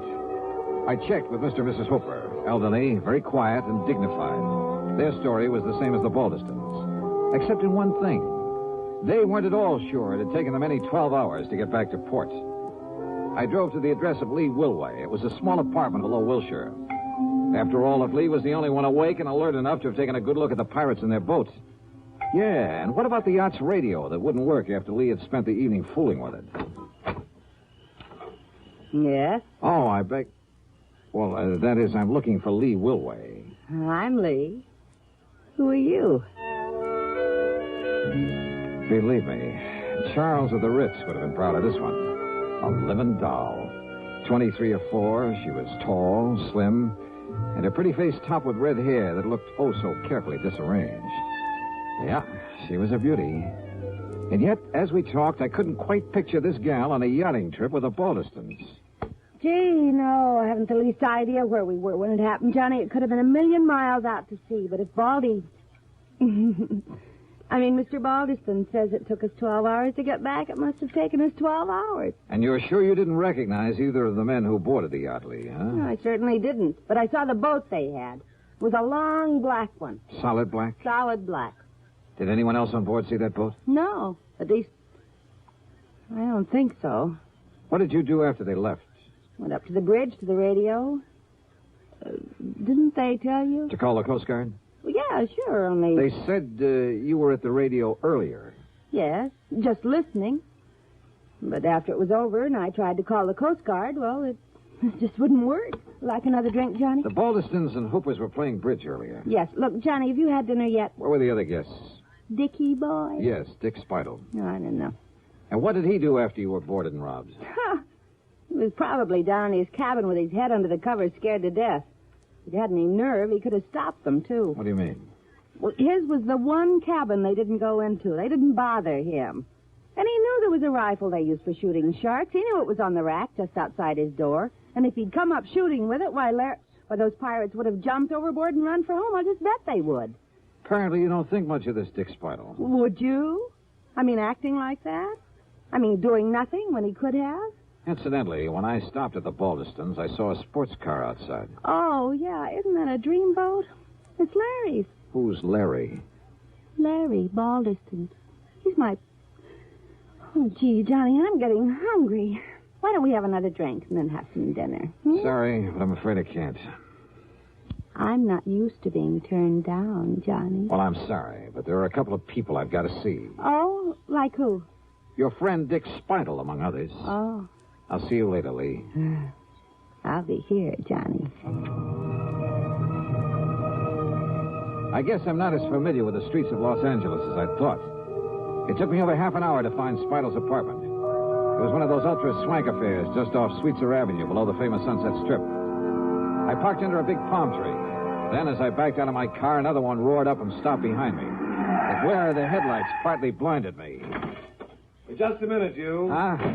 Johnny Dollar, huh? That's right. Who are you? Here. Oh!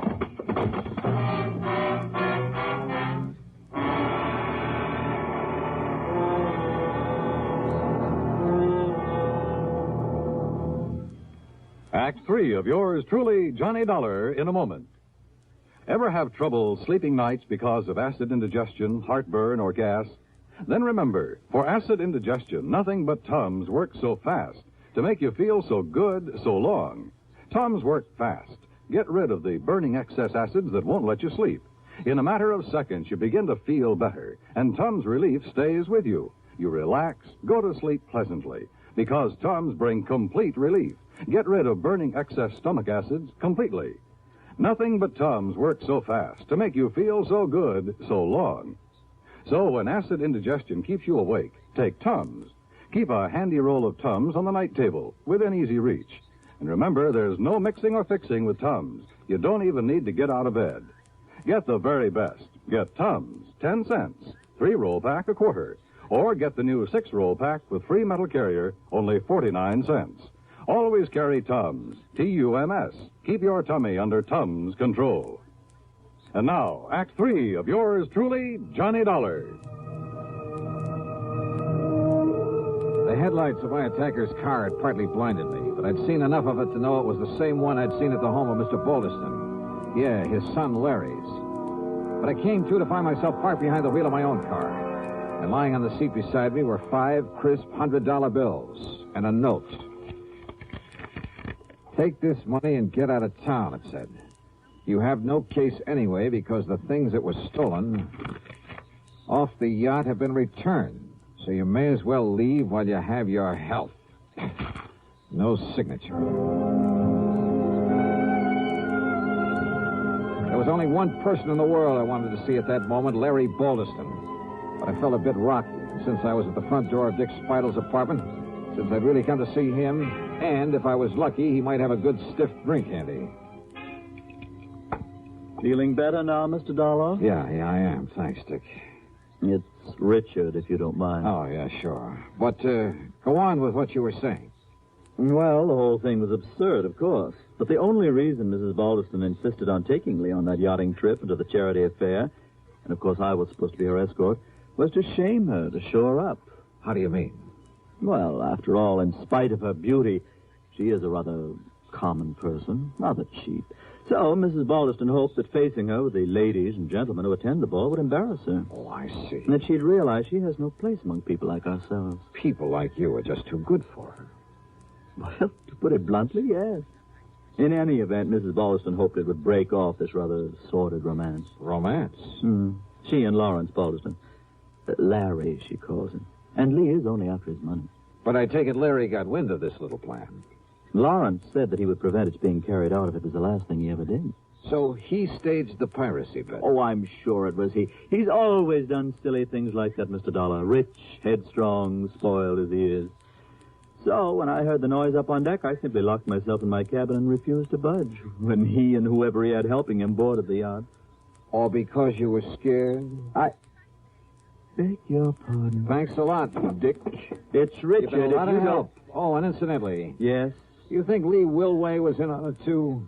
That's why she spent so much time on the ship's radio earlier in the evening? Indubitably, so that she could guide him to the yacht in his speedboat. His speedboat, of course, has all sorts of radio equipment aboard. What color is that speedboat? A mahogany. Why? Lee said the pirates were using a solid black boat. Which simply proves she was onto his plan. What do you mean? Well, the wench was lying, that's all. Maybe you're right. Thanks, Dick. It's Richard, if you don't know.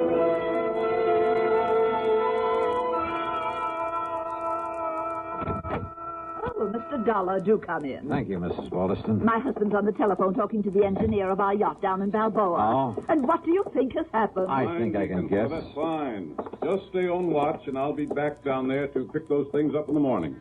Goodbye. It's true, Mary Lee. Oh, splendid. Whoever took them from us returned everything to the boat. Everything is... Oh, Mr. Dollar. Did you hear that? Yes, I heard. Where's your son, Larry, or Lawrence, or whatever you call him? Larry? Well, as a matter of fact, Oh, the dear boy came in just a little while ago. Where is he? In the study, I believe. He said he had a call to make on the other phone. Thanks. Why, what's wrong, Mr. Dollar? Mr. Dollar? Yes, I saw you through the window, Lee, trying to make up to that guy Dollar. And let me tell you this. Let me give you this. Larry, what is it? Want some more, Larry? Now, listen, Dollar. Well, if that's the way you feel about it, you and that family of yours can... Well, I'm fed up. I said, do you want some more, or do you want to start talking? Okay, I did it. I rigged the whole thing, Jimmy Driscoll and I, because I was fed up with the way Mother was trying to run my life. Lawrence, dear. Yeah, but maybe she was right about Lee after all. Of course she was, son. Why, of course, dear. But now, look, Dollar, if you think you can get away with barging in here and slugging me... Oh, Dollar, you... Yes, why? More? Oh, my God, you big brute. Enough, Larry, huh? You had enough? Yeah, okay, Dollar. Okay. Sorry, Mr. Balderston, but I kind of owed it to him. Dollar, I've been hoping somebody'd do that for a long time. What? Sure, I've spoiled him, too. It's been my fault as much as his mother's. My fault? But I never had any idea he'd carry things as far as he did. Of course, if you like, sir, I could prefer assault charges for his attack on me earlier. No, I don't think it'll be necessary. And I'm much obliged to you. But my poor boy... Just leave him alone, Mary Lee. Oh. And suppose you leave us alone while I settle things with Mr. Dollar.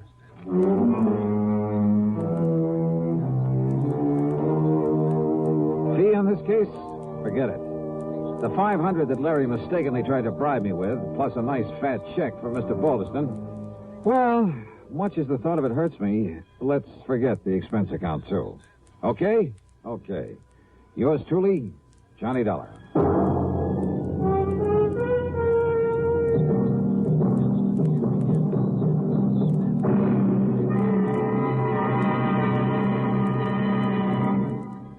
Our star will return in just a moment.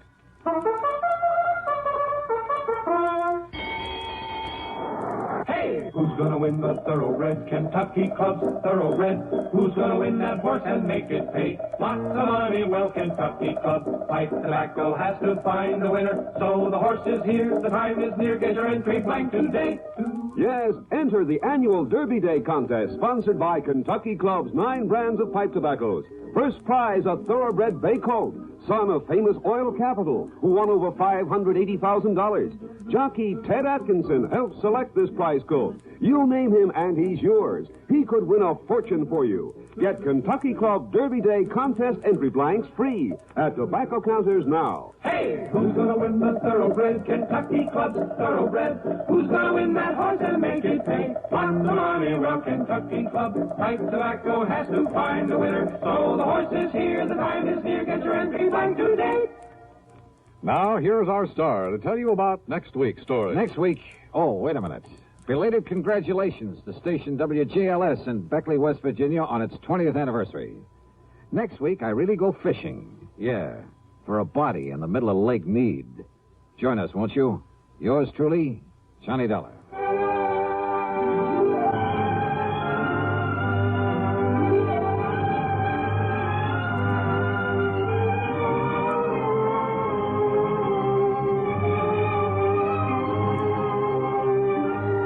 Truly, Johnny Dollar, starring Bob Bailey, originates in Hollywood and is written, produced, and directed by Jack Johnstone. Heard in our cast were Virginia Gregg, Eleanor Audley, Vic Perrin, Howard McNear, Larry Dobkin, Will Wright, Carlton G. Young, and Jack Edwards. Be sure to join us next week, same time and station, for another exciting story of yours truly, Johnny Dollar. This is Dan Cubberly speaking.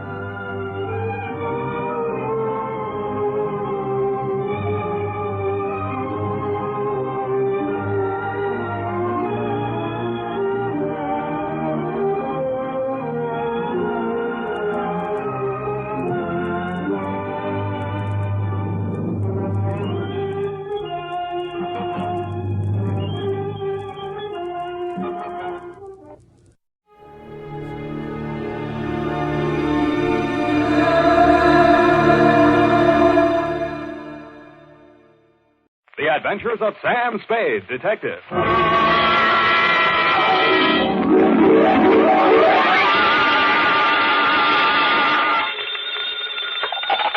Spade Detective Agency. Oh, murder. Oh, Sam, have you had a hard day? Murderous? 9 this morning, I grinned through 25 poses, count them, over dishes of all 25 varieties of Sanderson succulent soup, a meal in a can. Then, Really, Sam? Then I was imprisoned in a plush chair for 2 hours with a glass in my hand. No. Yes, of Brannigan's Bog, the whiskey that smells like Old Ireland. Sounds interesting. It wasn't. They wouldn't let me touch it till after. Aw. And for the rest of the afternoon, I've been pulling up my trousers. Woo! For a series of leg art shots which will bear the legend, Samuel Spade, prominent San Francisco detective, says McGonagall's grip tight is the garter for me. Oh, Sam, how thrilling to be prominent. Maybe so, but fame is a sometime thing, sweetheart. Just a flash bulb in the pan, as you will agree when you have heard my report on the Cheesecake Caper.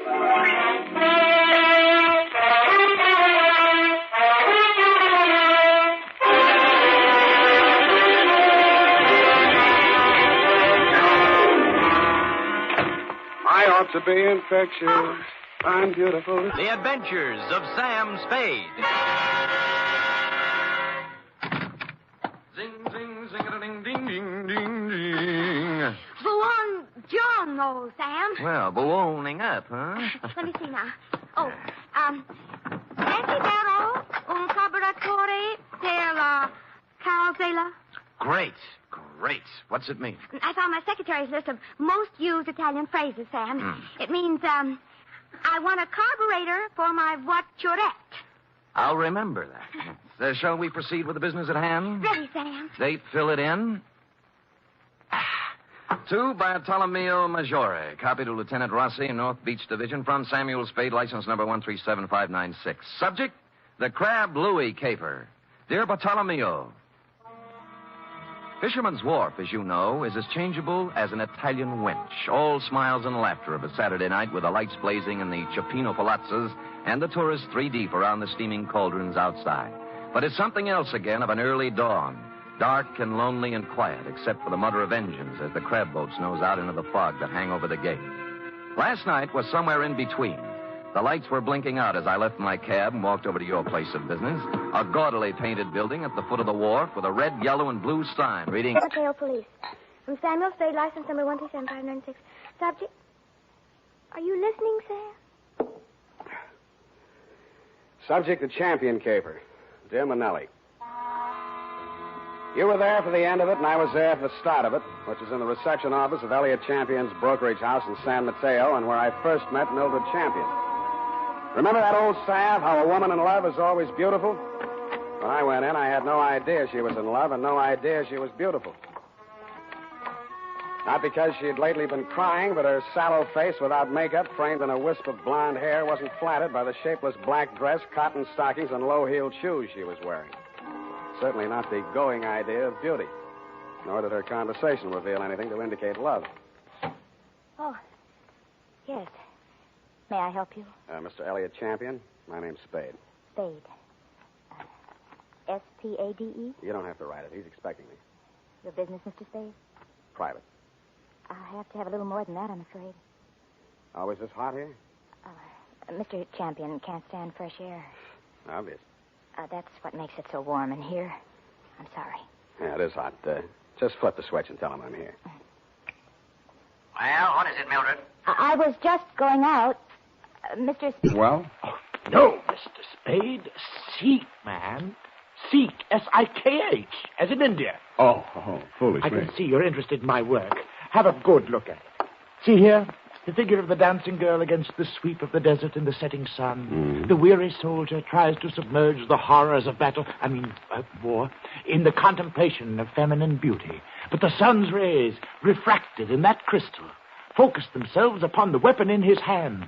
And he is reminded that he must revel while he can, for as surely as the sun rises on the morrow, he must answer the call to arms. Great conception, isn't it? My son's idea. Yes. Well, exactly why did you ask me to come over, Mr. Battle? Mr. Spade, supposing you knew a man who had committed the crime of murder in order to realize a reward beyond the wildest imaginings of the Occidental mind. Well, Suppose, then, that just as he had that dream within his grasp, you had snatched it away from him. Me? Suppose, further, that your enemy had then devoted his life and his fortune to searching you out, and you suddenly learned that he had caught up with you at last and was actually living a stone's throw away from you. What would you think? I think I'd move. Where? To a crowded city where he or his hirelings could be lurking for you around any corner? Well? I think... I don't mind Mamie. She's kind of bitter. Yes, she is. She did a lousy job on her hair last time. It's all streaky. Yeah, I noticed. Go on, sit down.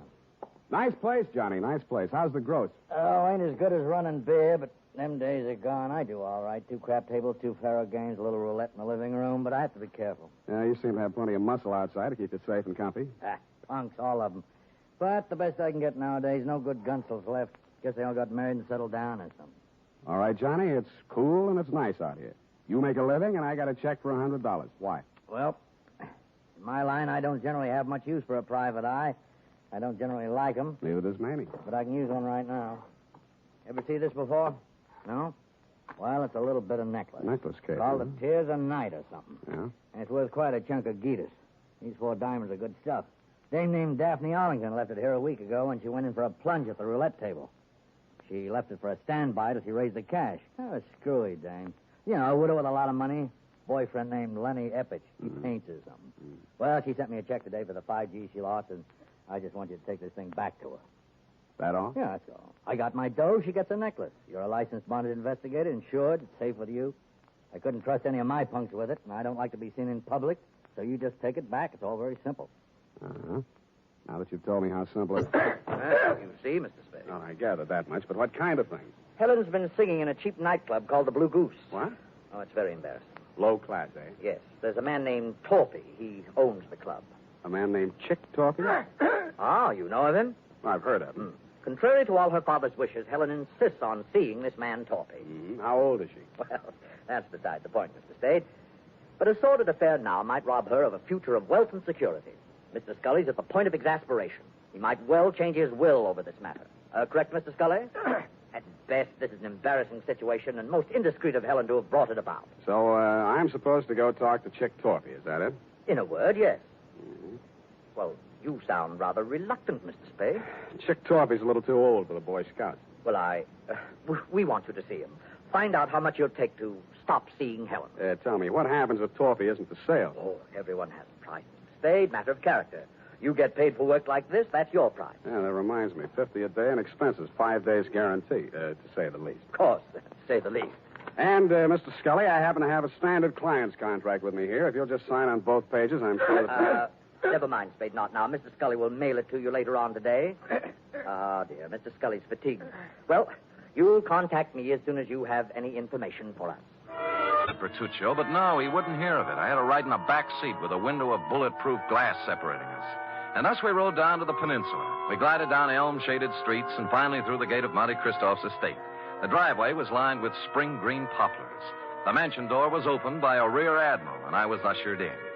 I wouldn't want to say that the living room was large, but I coughed once, and it was a full minute before the echo came back. A door opened somewhere, and a tan, hard-bodied man walked in across the marble floor with an outstretched hand. It was tougher than whalebone. I appreciate your coming, Mr. Spade. Mr. Christoph. Did you have a drink? Champagne, Scotch, Irish, what? Oh, anything, whatever you like. Good. I figured you for rye. It's already ordered. Rye it is. Cigar? No, thanks. They're custom rolled Havanas, made expressly to my own taste. No, thanks anyway, but I have some beat-up cigarettes here, son. Oh, try mine. The King of England, I did him a favor once. He ships them over. How is George? You drink, Mr. Spade. Oh, thank you, Bertuccio. Now, you've been investigating me. Yes. And you haven't found out anything. How'd you know, Mr. Christo? There was nothing to find out. Well, you read. I'll do you a service and save you time and money. Well, that's a handsome offer. I accept. I was born in Michigan to a prosperous lumber family. I went to Phillips Andover and... Not the law and his people. No vengeance for Louis. Why were you crying when I came by tonight? Haven't I the right to cry with my Louis? Drop it. Huh? Why didn't you go to the meeting? Afraid to give yourself away? I didn't feel like it, that's all. You're a Sicilian, Rosalia. Vengeance is pretty important to you. If you'd loved Louis, you'd have been in there screaming for Dominick's scalp. You shut your mouth. But no, you sat home crying. Not for Louis, but for Dominick, right? How long had it been going on? Did you know Dominick was going to kill him when they put out in the San Felipe? Why would Dominick kill him? Well, that's a stupid question. He's in love with you. In love with me. In love with me. Drop it. Drop it, Rosalia. In love with me? Oh, I wish it were so. Huh? He killed for me. Is that what they say? It's all very flattering, very. I love Dominic. I've always loved Dominic since I was a little girl. I threw myself at Dominic, and I begged him to marry me. That's not easy for a girl to do, Mr. Spade. I begged him, and I promised to work for him, to be his slave. You know what he did? He laughed and he spit upon me. And you stand there and you tell me that he murdered for the love of me. You wouldn't walk across the street. All right. Take it easy now. Come on, take it easy. So I do this. Creates a dazzling thing of beauty such as this. Would he be so unlikely as to forget the time, the patience, the agony of his creation? See how each stone is carefully mounted to capture every single pinpoint of light. Mm-hmm. An incomparable masterpiece. And incredible money. How much money? The wholesale market, about 10,000. Arlington? He paid 25, but he had it, as I say, incomparable. Yeah. Yeah, well, I saw another one just like it tonight. Ridiculous. The finest workman at best could only create a crude resemblance. This kind of work demands an artist, or an artist. But tell me, Latin en anguis herba? Huh? Oh, my second year Latin escapes me. Snake in the grass. Something wrong? Something wrong, yeah. You are concerned for the safety of this piece. I have a small safe in my room. You may have the key if you care. I'll take it with me. Thank you, Mr. Mortuus. My pleasure, Mr. Spade. Omnia mortuus bonum vocat est. All speak well of Mortuus, of Panza. Good evening. In the dismal lobby of the White Hotel, I asked the night clerk for some wrapping paper and 20 cents worth of stamps. It was a hunch, plus the fact that outside in the street I spotted two of Johnny McCall's unshaved gorillas. They were looking up at the front of the building. Mr. Mortuus must have switched off his light or something because... See, I ain't sure whether it's the third or the fourth. Third or fourth what? The booth from the back there. Oh. She's been sitting there all night writing letters. You better be careful, though. She got an awful temper. Thanks, light housekeeper. How about the beer? Sure. Hey, Larry, draw one.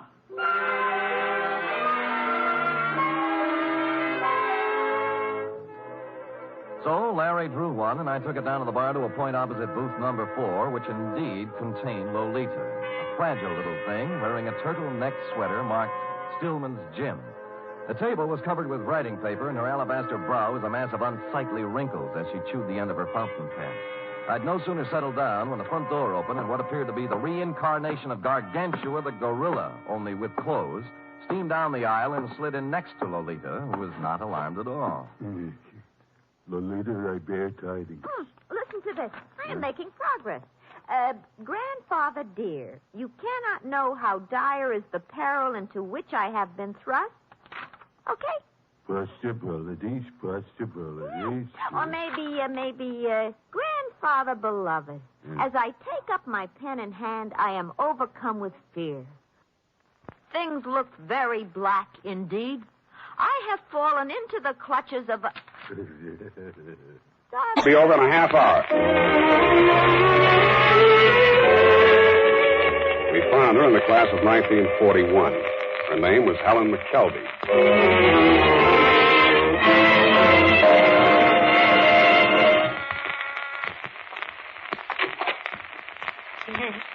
What is it? I understand a Miss Helen McKelvey lived here. No, I never heard of her. Oh, wait a minute. I'm not going to hurt you. You're the landlady here, aren't you? I tell you, I don't know any McKelvey. Well, the city directory lists her at this address. It must be a mistake. I don't think so. I don't know anything. I tell you. Come on now, sit down. Do you good to get it off your mind. There you are. Sit down. But I don't know anything. Oh, look, that's not going to help any. I told you, I'm on your side. Who are you? Sam Spade. I'm a private detective. Now, you know where Helen McKelvey is right now, I suppose. Yes, I do. Well, I'm trying to find out who put her there and why. Then what? I'll hang it on him if I can. That's why I'm here. Now, tell me, what did Helen have to do with Mike Sheldon? Come on. Well, I don't know much about it. She was a lovely girl. It's strange, you know. She kept things to herself mostly. What kind of things? She was doing... Not the good. I said get out of my way! You better let me have it, baby. Lolita, temper. I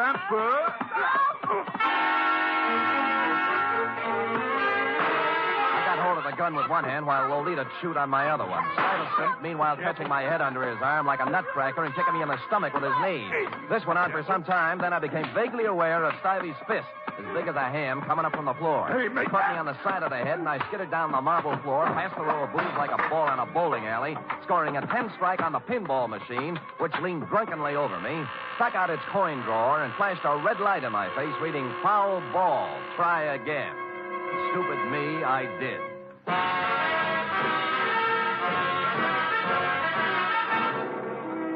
You are listening to the weekly adventure of radio's most famous detective, Sam Spade.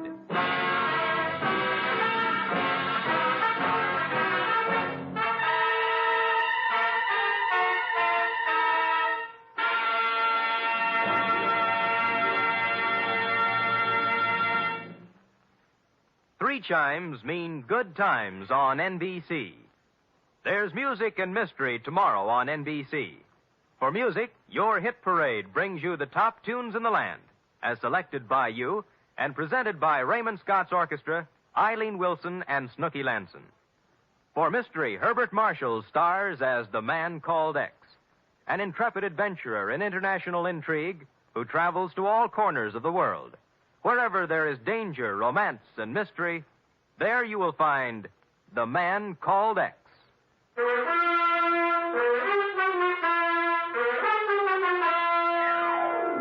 And now back to the Spanish prisoner caper, tonight's adventure with Sam Spade.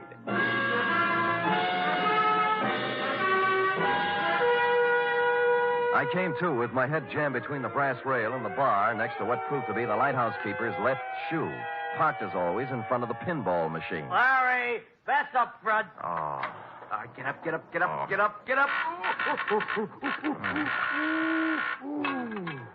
Where are they?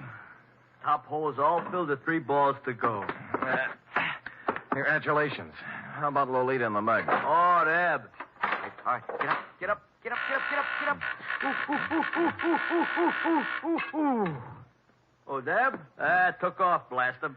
I had 780,000 points run up, and they had to go and throw you at the machine, cause a tilt. And Larry!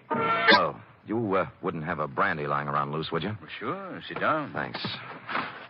I think I saw Louis tonight. Louis? Impossible. Where? Behind Castellani's. Yeah. Bless you, Fosque. Oh, hit me again, will you? Yeah, but what about Louis? Called me up, said he'd meet me there. Just tried to knife me. Oh, but it's impossible. Is it? Why would he play dead? And why would he try to kill you? Maybe he's crazy. Well, how do you mean? You've heard of the dear old lady who had the trunk full of pancakes, haven't you? Hmm? Louis saves old tallow. Captain Kidd's treasure chest at the museo is full of it. Who told you this? Rosalia showed it to me. May I? Help yourself. Thanks. Might be a good idea to call another meeting and tell the people. Make it easier for Dominic. Funny.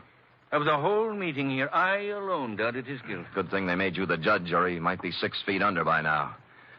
Got a cigarette? In the box there, next to the phone. Thanks. Yeah, I went right along with him, too. Shows how wrong you can be when... When what? When you go by emotions and not by evidence. This is, quite a cigarette box. Yes. It stops when you put it down. Hmm? Well. Actor who happened to look something like old man Scully. Enough like him to keep his mouth closed when I was there, but who might want to open it later. I don't know what you're talking about, Spade. Didn't think you would. But I don't like it. Yeah, boss. Timmy? Joe? Yeah? Throw this bum out. I'm sick of looking at him. Get out of here. And they did. It was 2 against 1, and I'd been up late the night before. I was doing very well, though, until somebody stooped to a form of subterfuge I have long since grown to hate. I was born on 2 swarthy shoulders out of the club and into the open air. I was on a balcony, and a good stiff sea breeze was blowing. I didn't enjoy it long. 1, 2, 3, here!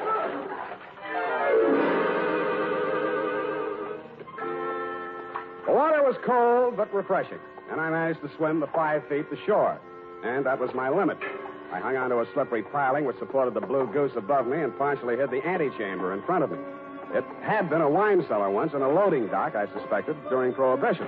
This time it was a hideout. Keep your hands up, Spade. Close the door. Please. Keep out of this, Helen. You're crazy, Torpy. You got this all wrong. Spade, right. There's probably a $5,000 reward out for me right now. They want me dead or alive, and you're here. Was released from prison, and it was a natural, only it didn't work. Champion called me instead, and you tried to shake me down. Well, I only thought we could kind of work together. You know, make it a good thing. I told you once you should try another racket. But you didn't take my advice. Now you're going to have to. What do you mean? Because your license will be revoked pretty quick. You got into a lot of trouble about 2 minutes from now. I did? I was right here. What are you trying to... I swore out a complaint on you for assault and battery. Hey, wait a minute. I ain't done nothing to you. Champion's dead, and yes, I tell you did, Lamb. You tried to strike me, and I had to defend myself.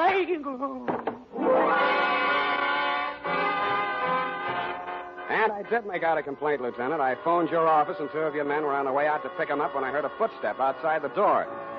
I knew who was there and what she was there for, and I did the only thing I could think of at the moment.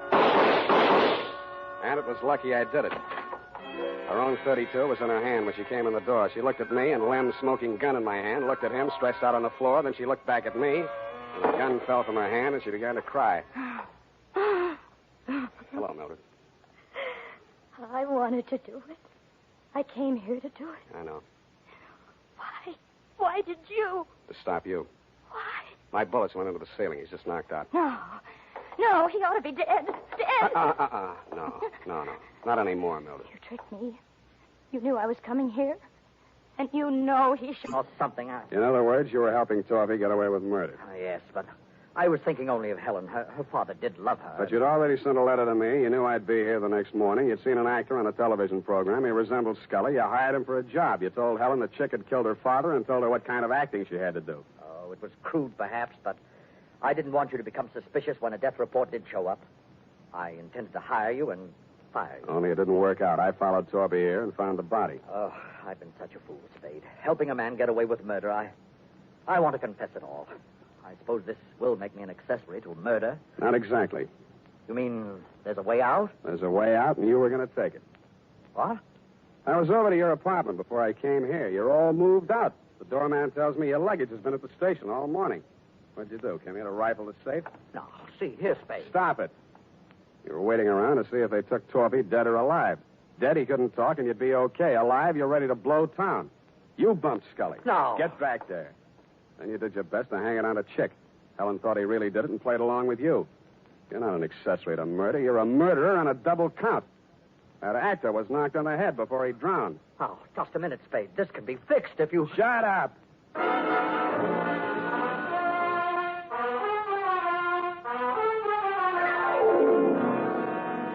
Period. End of report. Sam, I don't understand. What, Angel? I don't understand, Sam. What? Well, you say you turned Chick Torpy over to the police, yet Dr. Kensington was the murderer. A formality, F. He will be released and cleared in short order. Anything else? Well, yes. What about Danny Corvillo? An innocent bystander. But he had you beat up and knocked on the head. And he has already made amends with those tickets for the fights. No more questions, F. Type this up and I'll give you the happy ending.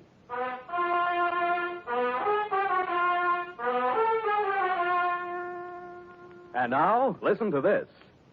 School days will soon be here, mothers. To make sure Junior's hair is always neat and well-groomed, get after those cowlicks and stray strands with Wild Root Cream Oil, the famous hair tonic that grooms the hair neatly and naturally, relieves dryness, and removes loose, ugly dandruff. And remind Dad to ask his barber for a professional application of Wild Root Cream Oil Hair Tonic. Again and again, the choice of men and women and children, too.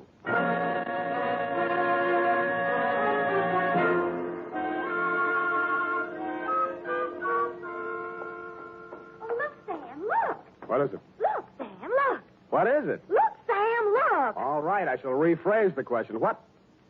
Oh, I see. You mean the magazine look, huh? They said an advance copy. Hold the line, playing it on the deck, prattling to himself like a little kid whistling in the dark. He was a lousy actor, pale under his sunburn and drenched with I sweat. won't let you forget Up it came, coil by I got coil. something to prove. Then it began to come slower. And make it stick. When I can prove it in court, I'll sue you till you bleed. Hey, what's the matter here? What's pulling on this line? Maybe it's your conscience, Dominic. It's heavy. It's... What? The Lord moves in strange ways. Hey, can't get it up. Let me help you. There we go. 1, 2... Up. Louie! Get away from me! Let me go! Louie! No!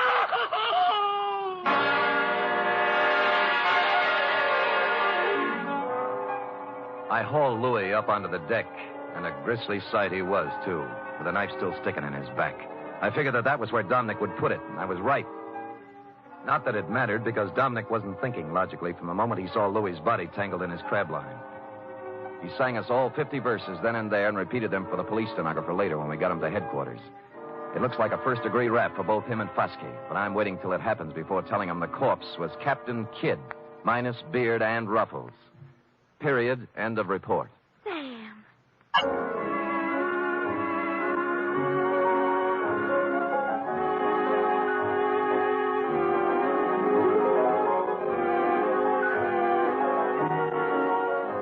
Tonight's adventure with Sam Spade was written for radio by E. Jack Newman.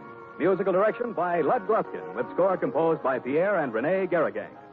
Join us again next Sunday when author Dashiell Hammett and producer William Spear join forces for another adventure with Sam Spade. Brought to you by Wild Root Cream Oil. Again and again, the choice of men and women and children, too. This is Dick Joy reminding you to...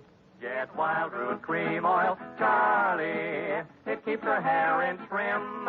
You see, it's non-alcoholic, Charlie. It's made with soothing lanolin. You better get Wild Root Cream Oil, Charlie. Start using it today. You'll find that you will have a tough time, Charlie. Keeping all the gals away. Hiya, Charlie. Get Wild Root right away.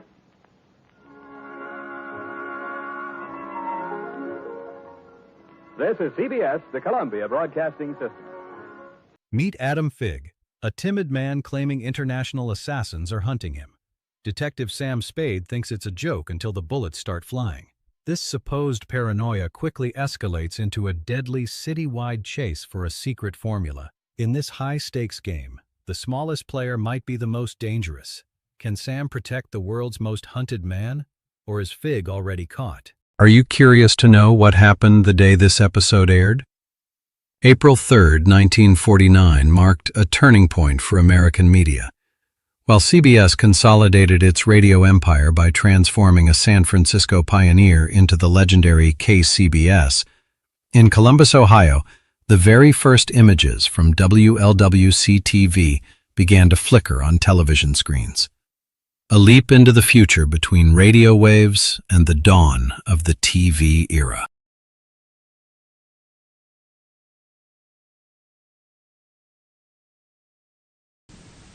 The Adventures of Sam Spade, Detective, brought to you by Wild Root Cream Oil Hair Tonic, the non-alcoholic hair tonic that contains lanolin.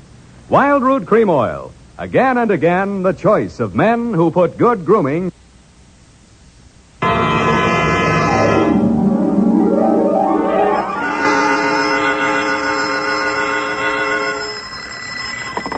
Sam Spade Detective Agency. Me, sweetheart. Oh, Sam, I got it. Got what, my pet? A bank book, Sam. Well, you must advertise in the Lost and Found right away, Effie, and find the owner. There might be sickness in the family. Oh, but it's your bank book, Sam. What? Uh-huh, it has your name on it. Samuel Spade, account number 4. It's a forgery. Somebody's trying to pin something on me. Lock it up and don't touch it until I get there. Oh, all right. Did you make a lot of money on this one, too? Got the check right in my pocket, $500. Oh, Sam, we're making more money than a movie star. Well, almost. And all honestly, too. 600 last week and 500 this week. Yeah, how about that? And life gives a 3-page spread to I Spy Molten. But we mustn't let it turn our heads, Effie. No. We gotta stay in there pitching. I'll be right down to pitch my report on the Adam Figg caper.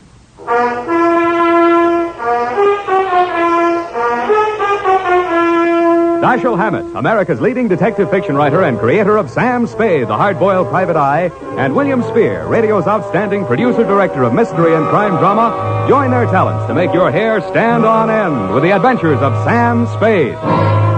Presented by the makers of Wild Root Cream Oil for the hair. You've heard the saying, you never know until you try. Well, you'll never know how handsome your hair can look until you try Wild Root Cream Oil. See for yourself how neatly and naturally Wild Root Cream Oil grooms your hair. Note how effectively it relieves annoying dryness and removes loose, ugly dandruff. You can get Wild Root Cream Oil Hair Tonic in either the big economy-size bottle or the handy tube. or you can ask your barber to use it on your hair. But by all means, try it. Don't delay. Get it today. Wild Root Cream Oil. Again and again, the choice of men who put good grooming first. And now, with Howard Duff starring as Spade, Wild Root brings to the air the greatest private detective of them all in The Adventures of Sam Spade.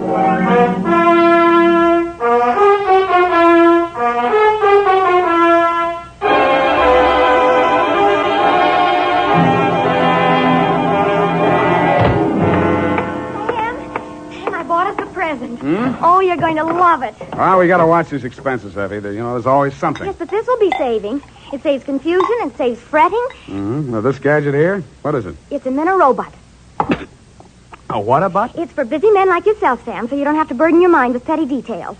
You see, it has this dial on it, right here. And you drop these little cards in this slot. Mm-hmm. You don't have to worry about that. That's for me to take care of. Oh, good. Then, when you come into the office, and supposing you have an appointment with Mr. Jones at 2 o'clock, and you forgot about it, you just dial 2 o'clock, and the little card pops out. And it says Mr. Jones on it. How do I remember to dial 2 o'clock? Oh. Well, maybe it's in the instruction book. But anyway, now go ahead, Sam, please. The card's right in there. Now, dial 2 o'clock. Go on, Sam. Well, let's see. Just like a telephone, Sam. Now what do I do? Well, give it time, Sam. It's thinking. Must have forgotten. Jones. Mr. Jones. Effie, do you think it's dead? Oh, Sam, I don't understand it. It was working perfectly. Well, I'll take it straight back first thing in the morning. You'll have to. It'll never find the way itself. You got your book, sweetheart? Yes, Sam. I don't understand. It was working perfectly. Well, it's all right, honey. It doesn't matter. Date October 5, 1947, to Hillary Exxon Esquire from Samuel Spade, license number 137596. Oh, honey, it's only a memo robot. Subject, the Adam Figg caper. Dear Mr. Exxon, October 2nd in San Francisco was one of those days that you see blown off the calendar by a gust of wind in the movies to denote the time is passing. It was a day for scraping off the minutes with a fingernail file and wondering whether the display ad I'd paid for in the classified section of the phone book wasn't just a waste of money. It certainly wasn't the day I'd expect a leprechaun to walk into my office. He said his name was Adam Figg. He said he was the butler at Exxon Manor in Los Nidos. The limousine, Mr. Spade, is waiting to take you away. We mustn't keep them waiting, must we? Of course we mustn't. Who mustn't we?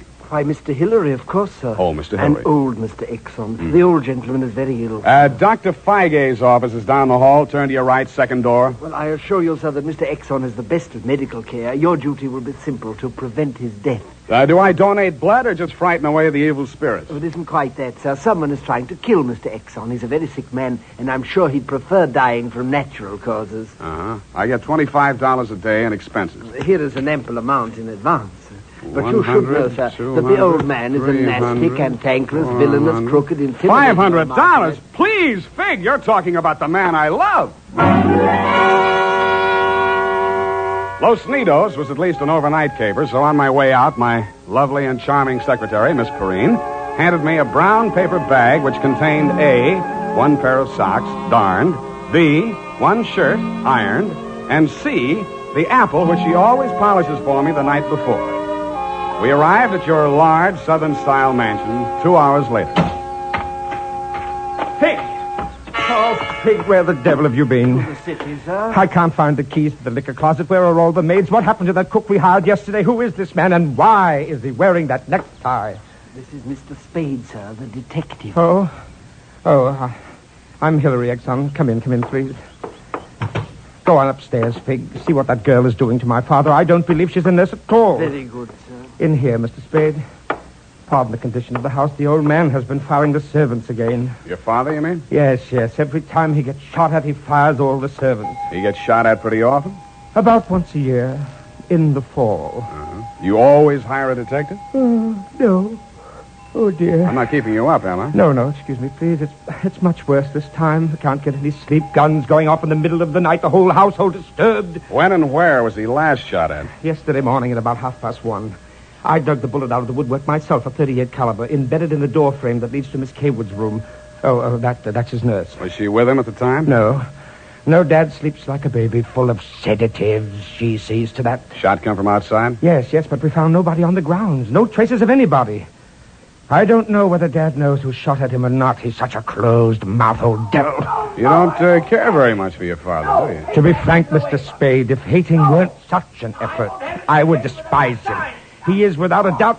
Well, listen. Get out of here!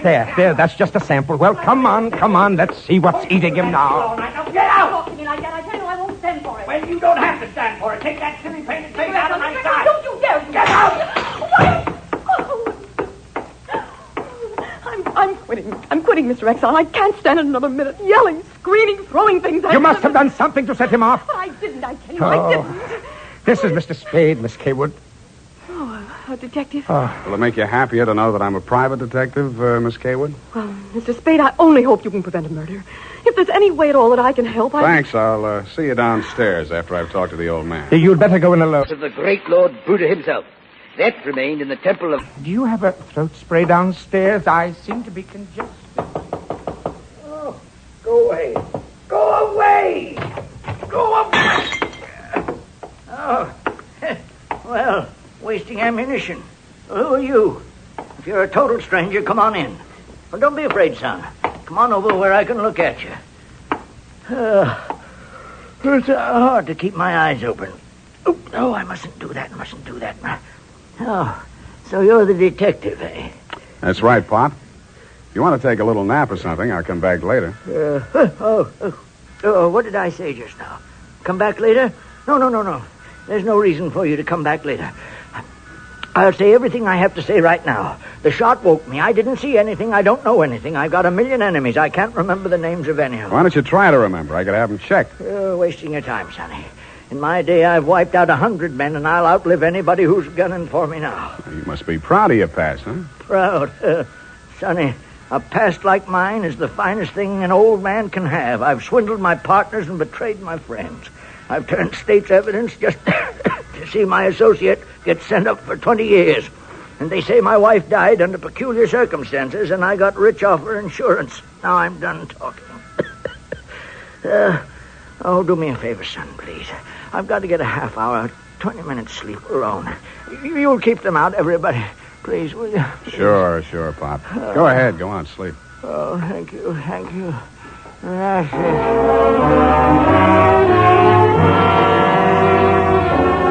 He closed his eyes, rolled over, and fell into a heavy sleep. I stood there a moment, looking down at the frail, wasted old body.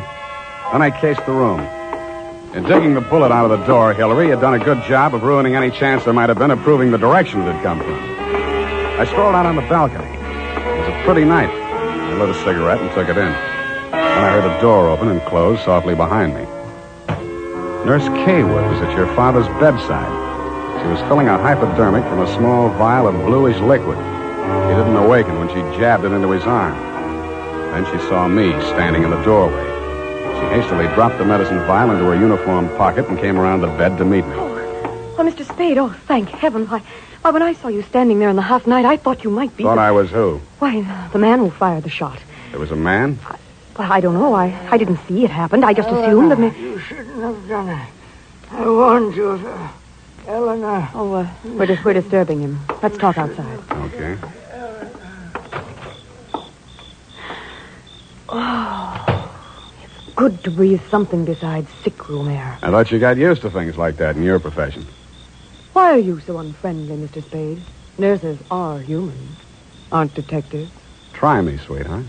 Oh, I know what you're thinking of me. But after a week in this horrible house, that poor old man, he's frightened. He's really frightened. What of? Why, the shots. 38 caliber or hypodermic? Surely you don't think that He's supposed to be under sedatives. The doctor's orders. Sorry, sweetheart. It's my job to suspect everybody. Can't you forget your job, even for a moment? Sure. If you don't mind the fact that I know you're a liar, that I'd make book you didn't come here primarily as a nurse, and what's worse, your act's not even convincing. Oh. Is it that bad, Sam? Yeah.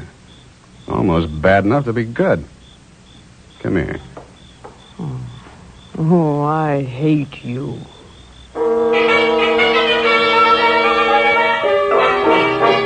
was a very satisfactory love scene for both of us. For reasons of her own, Barbara wanted to keep me out of that sick room for a while, and she did. For reasons of my own, I wanted to get that medicine vial out of her uniform pocket, and I did. Then, as suddenly as we had fallen into love, we fell out again. After she'd gone to her room, I went back to my sentry duty around the house. Under a light on the front veranda, I examined the bottle from which Barbara had taken the injection for your father. It was labeled sodium thanatol and had been dispensed by a firm called Ibis Chemicals Limited in Cairo, Egypt. The scream filled the house, high and frenzied. I started running toward Barbara Kaywood's room. I slammed the terrace door open and found the light switch. Barbara was sitting upright in the center of a bed. Her face jerked up so abruptly that it seemed a neck had snapped. She clutched both hands to her chest and fell face down among the bedclothes, staining them with her blood.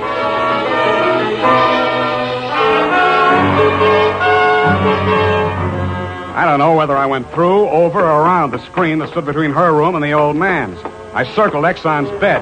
He lay on the floor on his side facing the window. I went outside. A .38 automatic lay on the ground a few yards away from the building. I put that into my pocket and listened. No shadows moving. Nothing. Then he was on me before I could be sure he wasn't a medium-sized tree. Break your back, be the light. The warm stuff on my cheek might have been the thing's blood or mine. It gathered me up and bent me back and tore at my throat. Then I remembered that hands are stronger than fingers. I started with his thumbs.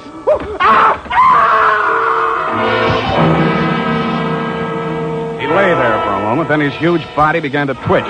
He was holding his fingers and sobbing like a baby. I pulled him up to his feet, poked him in the back with the flat of my hand. I followed him through an opening in the hedges and down a long, pitch-dark lane toward the lights of a squat brick house set on the top of a slight rise. As we approached it, a door opened and light streamed out onto the porch.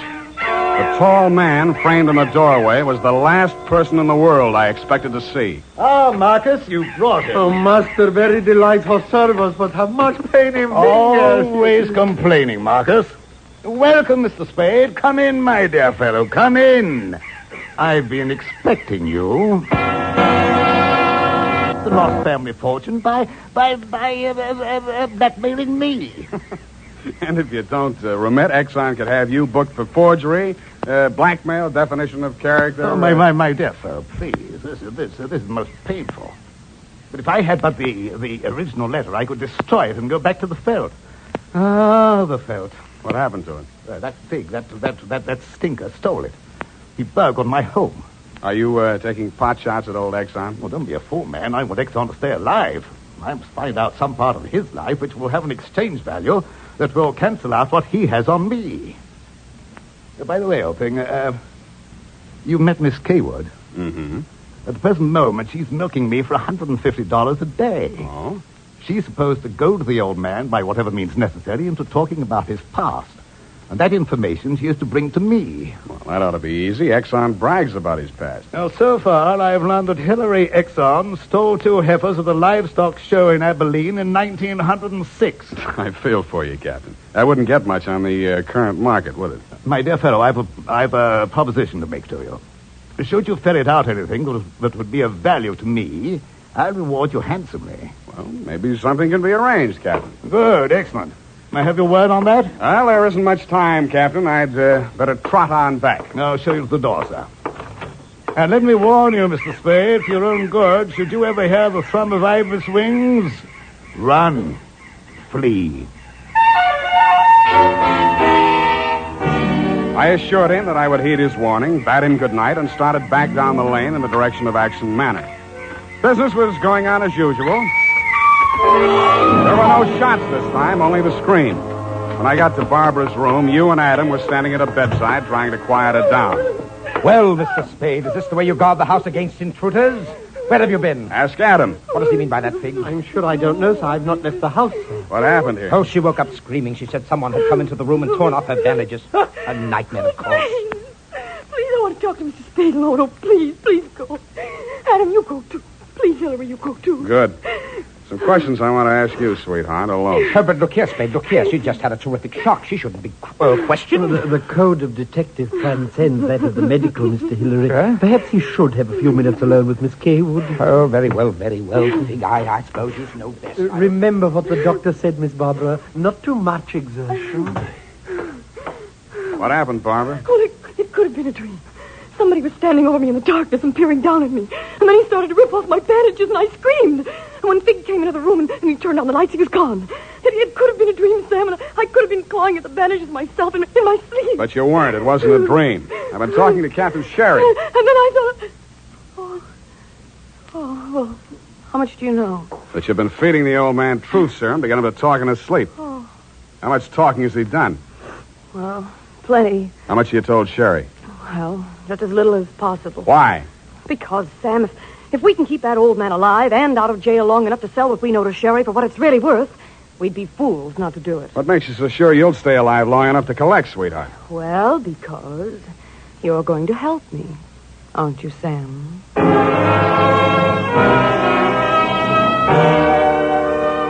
So I helped her, but not for the reason she thought. I made a lot of noise leaving her room and going to mine. Going back, I didn't wear any shoes. I slipped into a clothes press in her room so quietly that even she didn't hear me. I left the door slightly ajar and waited. Time passed, and I was stiff from standing still. It happened at about 3 a.m.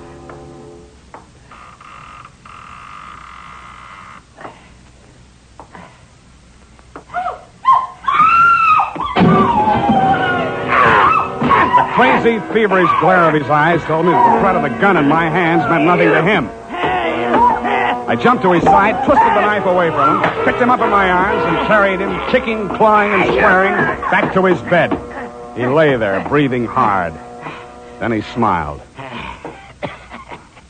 You're a smart one, Sonny. You had me figured out the first time you came in here, didn't you? Not quite, Mr. Rexon. The gun under your window was the clincher. That gun? Sure. I had it under my pillow all the time. I got tired of shooting into door frames. Look, you're dying, Mr. Rexon. There's no use trying to make up stories now. You're right, Sonny. I knew that nurse would sit up in bed after I fired tonight. And then I let her have it right through the screen. Why?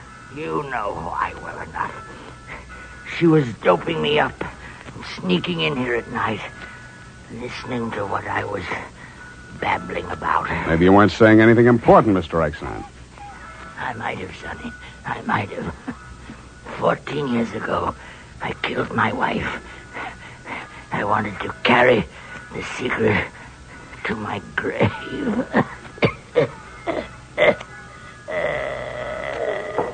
You nearly made it at that. Spade! What's happened? Is he dead? He's dead. Did he say anything, sir? Did he confess anything? You must tell me if he said anything. I didn't hear him say a word. Well. Yeah, Mr. Spade.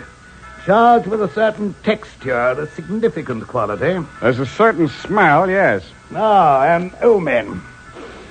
You can inhale it, sir. Journey thou to Nairobi on the veldt. Tarry 7 days, and you will collect the fabulous golden skull of Wizami, king of the Bojamas. Aha! Marcus! Yes, master. Unhook the hooker. Pack the marmalade. We are off to the veldt.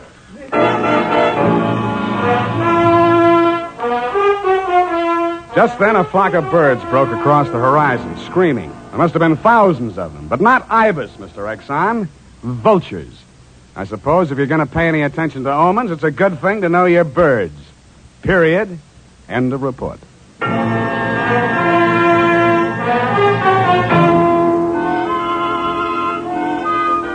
Right now, I have something to say to every man who doesn't use a hair tonic, to every man who says I don't believe in it or I don't need it. That all depends on what you mean when you say hair tonic. If you mean the old-fashioned greasy kind that leaves your hair smelling like a perfume factory, you're absolutely right. But remember, Wild Root Cream Oil Hair Tonic is nothing like that. Wild Root Cream Oil is an entirely new kind of hair grooming preparation. There's not a drop of alcohol in Wild Root Cream Oil, and it contains soothing lanolin that's like the oil of your skin. Most important, Wild Root Cream Oil grooms your hair the right way, neatly and naturally. Never leaves your hair sticky or greasy. Get the big economy-size bottle and the handy new tube that's economical, easy to pack when you travel, and grand for the bathroom cabinet. Don't delay. Get it today. Wild Root Cream Oil Hair Tonic. Again and again, the choice of men who put good grooming first.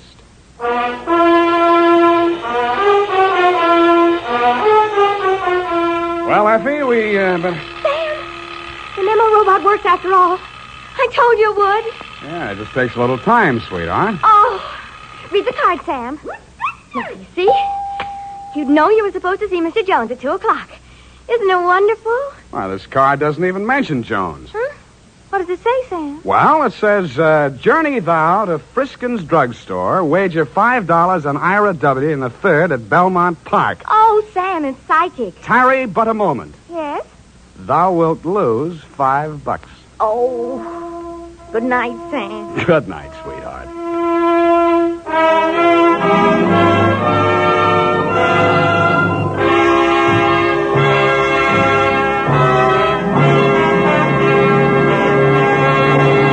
The Adventures of Sam Spade, Dashiell Hammett's famous private detective, are produced and directed by William Spear. Sam Spade is played by Howard Duff. Lorene Tuttle is Effie. The Adventures of Sam Spade are written for radio by Bob Tallman and Gil Dowd, with musical direction by Lud Gluskin. This is Dick Joy, reminding you that next Sunday, author Dashiell Hammett and producer William Spear join forces for another adventure with Sam Spade, brought to you by Wild Root Cream Oil. Again and again, the choice of men who put good grooming first. Smart girls use Wild Root Cream Oil, too, for quick, good grooming and to relieve dryness between permanents. Mothers say it's grand for training children's hair.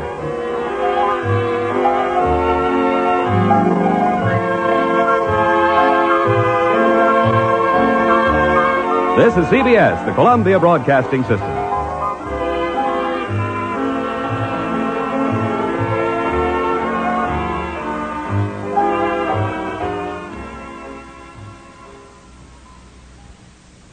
Sam Spade heads to the sulphurous heat of Northern California in a case that's truly hellish.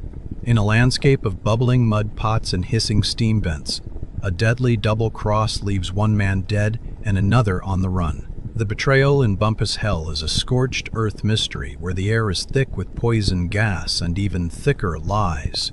Can Sam find the truth in the volcanic fog before the killer turns up the heat for good? Watch your step, this trail is boiling over. And now a curiosity from the day this episode was broadcasted. It was April 10th, 1949. And these were the most important news on my Escape Gazette. The Berlin airlift sets a record. On this day, the Allied Easter Parade began, setting a staggering record by delivering nearly 13,000 tons of supplies to West Berlin in a single 24-hour period to break the Soviet blockade. Formation of NATO progresses. Following the signing of the North Atlantic Treaty just 6 days prior, diplomatic discussions dominated the headlines as nations began the formal process of ratifying the alliance to counter Soviet influence in Europe.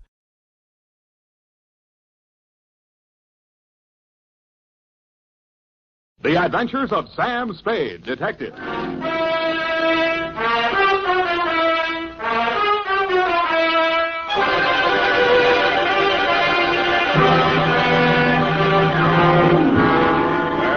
Date, fill it in. To Detective Lieutenant Dundee, Homicide Detail, San Francisco Police, from Samuel Spade, license number 17596. Subject, the Betrayal in Bumpus Hell. Red Gillis was a raw-boned poke from the border country. He was a stranger to Bumpus Hell, but he was no stranger to trouble. He jogged his Pinto down the narrow main street, not liking what he saw, and reined up in front of the sheriff's office. He dismounted and slapped the trail dust off his Levi's. Then he hitched up his gun belt and ambled inside. He looked at the heavy-shouldered, blue-jowled man behind the desk, and he didn't like what he saw. Neither did the sheriff, Rance Blaggett. State your business. Yeah, I can do it better than that. State your business and get out, he snarled. Red smiled thinly and drawled, I'm looking for my brother. And what be your name outside of Red? Here, I can do that better than that. And what be your name outside of Red? Red Gillis's hand slid toward one of his six-shooters as silently as the sun coming up over the butte. Gillis, he sneered. Red Gillis from the Tonto Rim. That's pretty good. The sheriff's muscles tightened like steel springs and pulled him erect. Ain't no Tonto Rimmer welcome hereabouts in Bumpus Hell, he cursed. That was real good. And then the slap of 4 hands on leather was followed by the simultaneous roar of 4 6-guns. Hey, wait a minute. The sheriff... I know they're in there. Well, who is it? The sheriff is just... Mr. Spade. Miss Cousin next door. Right in the most exciting part. Mr. Spade, now see here. I won't take no for an answer. It wouldn't be neighborly. What is it, Mrs. Kelsey? Never you mind, come along. What are you up to here, anyway? Who, me? Oh, nothing. I'm just relaxing with an apple and a good book, I that's don't all. see no apple, and the only reading matter I see is some Western trash. Trash? Now, come on. There's trouble on the 3rd floor. Well, there's trouble in Bumpus hell. Don't you swear at me. I'm not... I know my duty, and I know your duty. Now, come on. Get moving. Ouch. Okay, let go my ear. And that, Dundee, so help me, is how it started. Effie had just read a book called How to Relax, and it said there that Western stories were relaxing, and that's how I happened to be at home at 10 p.m., writing herd on a copy of Sheriff and Outlaw, rip-roaring adventures of the Old West. But Bumpus hell hath no fury like my neighbor, Mrs. Kelsey.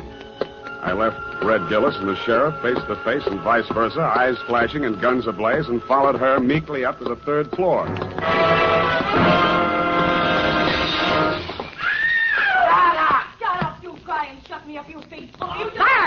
Sorry to hear that. Been at it for 3 hours they have. Won't be a stick of furniture left in the room, less than their shop. You speak to them? Did I speak to them? You see this lump? No, here, under my transformation. Oh, well, why didn't you call a cop? Well, it wouldn't be neighborly. It's me that did. You see this lump? Yeah, you showed it to me. Put your wig back on. I'll see what I can do. And tell them about my lump.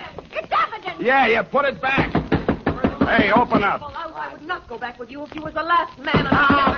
Hey, open up. Have it your own way. If I catch you with that slur again, I'll tear your hair off. Oh, you had you bully, you rotter, you cheap grifter, you. Well, you slam out of here before I'm forced to seek the assistance of a couple of flashies.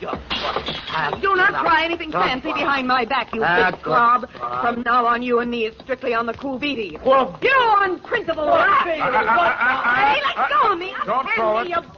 Hey, wait a minute. Don't I remember you from someplace? No, I'm only being neighborly. Why did you beat up on kind, nice Mrs. Kelsey? That is a gross falsehood. I did not lay a hand on the old wag. It was that odious stinker, Joe Donegan, who was just left. And you can tell him, as from me, that I'm extremely unimpressed with his cheap threats to rub me out, and that I intend to continue on seeing Mr. Hobson or any other Johns which I care to. That's pretty good singing. Oh. Well, you better tell him that yourself. I don't imagine I'll be seeing him. You won't? Hey, wait a minute. Who are you, anyway? Just another tenant. I live downstairs. Oh, well, now I recall whom you are. You are that Seamus, which lives on the 2nd floor rear. Shamus, we call it in the radio. Seamus, would you care to come in and discuss a certain matter? Well, thanks. Another time. I got to get back to Bumpus hell. Whoever she is, let her cool her heels for a few moments. No, you don't understand. This Bumpus is hell. an urgent matter which I would like to hash over right now and without further delay. Well, May I invite you in for a straight slug? Well, okay, but just one. In a glass. All right, make yourself comfy. Now, say when. Just up to the lipstick mark. Here you are. Well, now to make a long story short, Mrs. Spade, my name is Rosemary Fell, which remains my stage name, notwithstanding the circumstance that I am legally married to that barnacle which has just dusted this joint. Now, being as you are in the detective business... No, wait a minute. Kindly permit me to finish, honey. Sorry, sweetheart. I'm not the type to jaw about my troubles just to pass the time of day. I'm sure you are. I am an actress. I knew that. And although I'm low in funds, due to being between jobs right now, on account of that knothead making a scene in the last joint at which I worked... Cheap ginger ale. Just to show you how the breaks fall, Mr. Spade, Belita Wilkerson, who just happens to be about the biggest talent agent in this city, if you have the time, I'm impressed. phoned me on the telephone, and arranged an audition. She also advanced me the sum of 100 clams, 100? Which I will pay you to put the B on that dog, Joe Donegan, the rat. Now, which is he? What do you mean, put the B on it? Listen, Sam, that grifter has got a record as long as my arm, and what I have got on him is longer than his arm. Please. In short, I should like him thrown into the can so that I can feel safe to sing on him.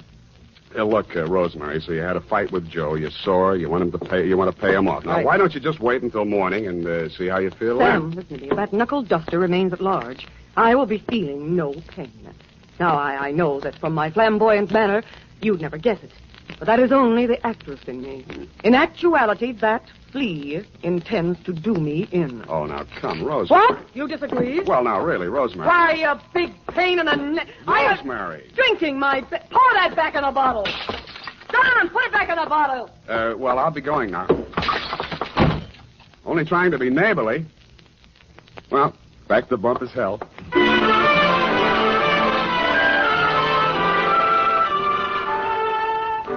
Rance Blaggett, the smoking Colt still gripped in his hairy fists, suddenly pitched forward like a fallen Joshua tree at Red Gillis's feet.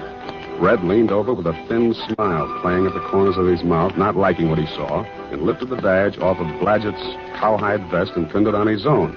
Bumpus hell had a new sheriff. Hey. Then I heard it. It sounded like a man sneaking up a fire escape. I went over to the window, raised it, and looked up.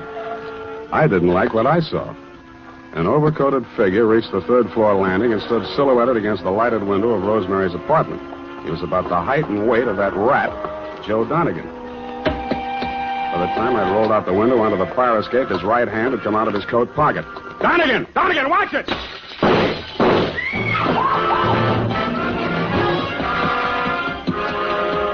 He was a floor ahead of me, and I didn't want to get too close to him until I'd passed that lighted window. He made the roof just as I crossed in front of it. The flashes from his revolver told me that. They also told me he had 2 slugs left to throw at me. The only light up there was a feeble glow from the skylight, dead center. I headed for the cover of a brick chimney just to the left of it. I had 2 things in mind. The skylight was his most logical avenue of escape, and I hoped I could tease him into emptying his gun at me. It didn't work. I stuck my head out. No shots. But he did use his gun. I should have stood in Bumpus hell. The United States Armed Forces Radio Service is presenting the weekly adventure of Dashiell Hammett's famous private detective, Sam Spade.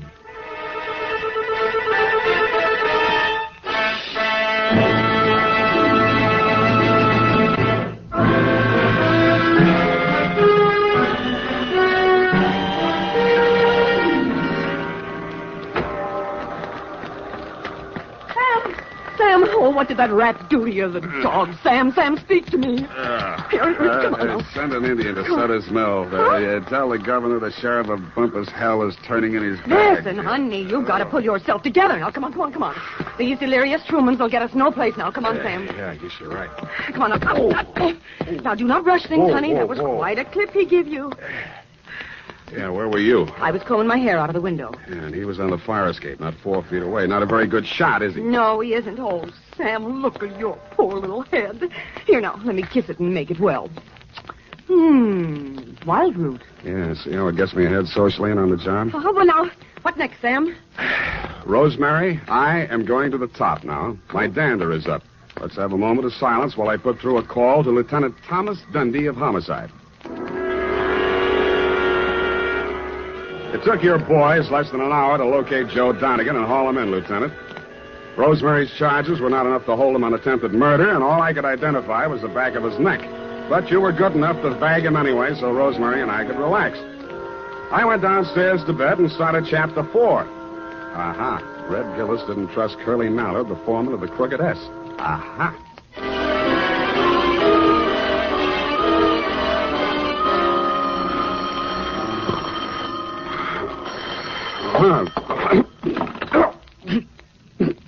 Unique Garage, Harry speaking. Sam, this is Dundee. Yeah, Dundee. What time is it? 8:30. In the morning? Yeah. Huh? Oh, yeah, it's daylight. See, about that, what was his name? Donegan? Anyway, that fellow that we booked last night on your say-so. Well, what about him? That was a bad beef, Sam. How come? You better tell me. Man was alibied, Sam. When did that happen? Well, a fellow named, got it written down. Yeah, Hobson. Warner Hobson says Donegan was with him at the time. Who else says so? Hobson's word's good enough for the commissioner. Ran for assembly once. Did you know he also ran for Donegan's wife? You don't say. Well, that's a real puzzler, Sam. The human mind is unpredictable, Dundee. Huh? Oh, yeah. Well, I hope you figure it out, sir.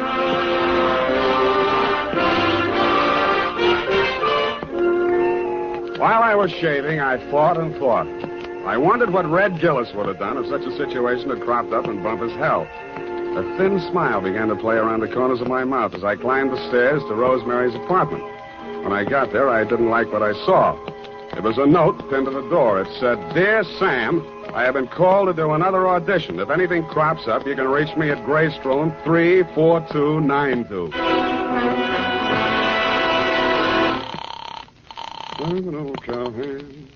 The Belita Wilkerson Talent Agency? I want to speak to Rosemary Fell. Hello? Yes, I'm still on the line. Who's calling, please? Sam Spade. I'm sorry, Mr. Spade. Miss Fell can't come to the phone. Who's in charge there? This is Miss Wilkerson speaking. Yeah, well, why can't she come to the phone? She's in the middle of her audition. Well, Is there any message?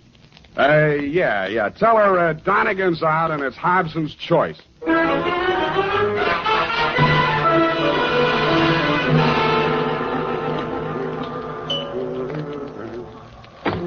Yes? Mr. Hobson? Yes? My name is Spade. Oh, yes, Mr. Spade. Come in. Why did you phony up that alibi for Rosemary's husband, Mr. Hobson? Huh? Oh, because I knew he's not the man who fired those shots at her. Were you there? As a matter of fact, I was. Would you like to hear about it? I would. Well, first, I'd better tell you a little about myself.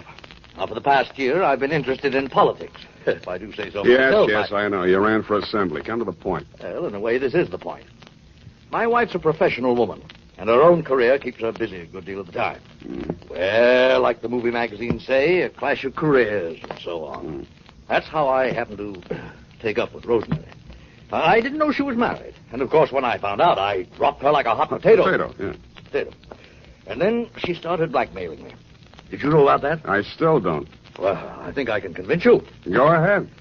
Well, I received a series of threatening phone calls from Rosemary. And I finally decided to go to Donegan and tell him the whole story. Oh, he was as mad as a wet hen. Wet hen? Well, he said he'd stop her. And I believed he was the right man to do it. Well, last night he phoned me. He said he'd had a little caucus meeting with her and assured me I'd had no more trouble. But no sooner had I hung up that phone when she called again, making another outrageous demand. I decided then and there to take things into my own hands. So happens I'm a crack shot. And I knew that I could come close enough to frighten her without actually hurting her. You were laboring under a false impression. Huh? Oh, yes. Well, you believe me now? Up to a point. Well, I'm afraid that's all I have for you, Mr. Spade. Well, I have something for you. What's that? Look up here. You see this bruise in my head? Oh. Well, all in the game, you know. Touché. Now, hold it. I only... Lie still. I'll get it. Yeah? This is Rosemary again. Listen, I want to talk... To me, you cheap ward healer. If you don't have that dough for me tonight, I will have no other recourse but to smear your fat puss all over the front page. Yeah, look, Rosemary... And I am just the individual to do that. You may think you are a wolf in sheep's clothing, but in my opinion, you are nothing but a worm. Yeah, well, look... Goodbye, you rat. And rat. Hey, Rosemary. Hello.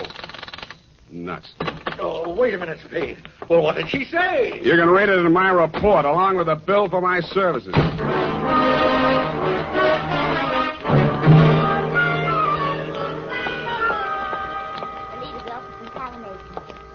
No, I'm so sorry she isn't in. You do that, sugar. Hello there. Likewise. Are you talent or just interested? I could be. In the meantime, is Rosemary Fell still here? Did she have an appointment today? Yes, honey. I called this morning. She was here then. You must be mistaken, darling. The office didn't open till noon today. Yeah. Could I talk to Miss Wilkerson? She isn't here just now. Oh, she never gets in till 1. Not till 1. She's over at KQW cutting a transcription for our new show, Goal of the Girls and Gay. Oh, no. I mean, Gale of the Girl and Gold. Don't you mean Gale of the Golden Girl? That's it. Girl of the Golden Gate. You said it, and I'm glad. Well, anyway, she isn't here. Oh. Good morning, Maggie. Any calls for me? Oh, yes, Miss Wilkerson, your husband... Oh, Miss Wilkerson, I was telling this gentleman you weren't here. Obviously, I am. Did you have an appointment? I talked to you on the phone this morning. Spade. Oh, Rosemary's friend. Well, you might know. She'll be out in a moment. What a distressing business that was last night. Rosemary tells me you saved her life. Well, that's a slight exaggeration. In fact, the whole thing was a mistake. Oh, really? I understood that... Oh, here she is. Rosemary, here's your friend. Sam, I ever glad to see you. Yeah. What's the matter? Plenty. Oh. Well, thanks loads, Miss Wilkerson. I hope the recording is better on this one. I'm sure it is, Rosemary. We'll call you when the client makes up his mind. Oh, well, thanks again. Come on, Sam. Goodbye, Mr. Spade. Goodbye. Sam, what is this new development that appears to be griping you? Why didn't you tell me you were shaking Hobson down? Uh-huh. And who's been feeding you this pile of gross falsehoods? Look, Rosemary, you may be an actress, but with me, your audition is over, and you did not get the part. And just what are your future intentions in regards to me? None whatsoever. I'm sorry I ever met you, and I'm going back to Bumpus hell. I went back to the office, swiveled my chair into a comfortable position, opened the February number of Sheriff and Outlaw to page 112, Betrayal in Bumpus Hell, Chapter 5, Stampede. It was disappointing. There was a lot of stuff about bawling cattle and dust clouds and Flo and Curly standing on top of a butte, not liking what they saw, when somebody yelled, Stampede. Red Gillis was riding ahead of the cattle, and his horse stepped into a chuck hole, and he sprained his ankle. Red of the horse, it didn't say which. But Red was lying prostrate in the path of the avalanche of tossing horns, not liking what he saw. Hold it a minute. Let's see. Continue on page 113. Learn to be a private... hello? Spade, this is Hobson. Come out here right away. Something terrible has happened. Such as? Rosemary is here, and I think she's dead.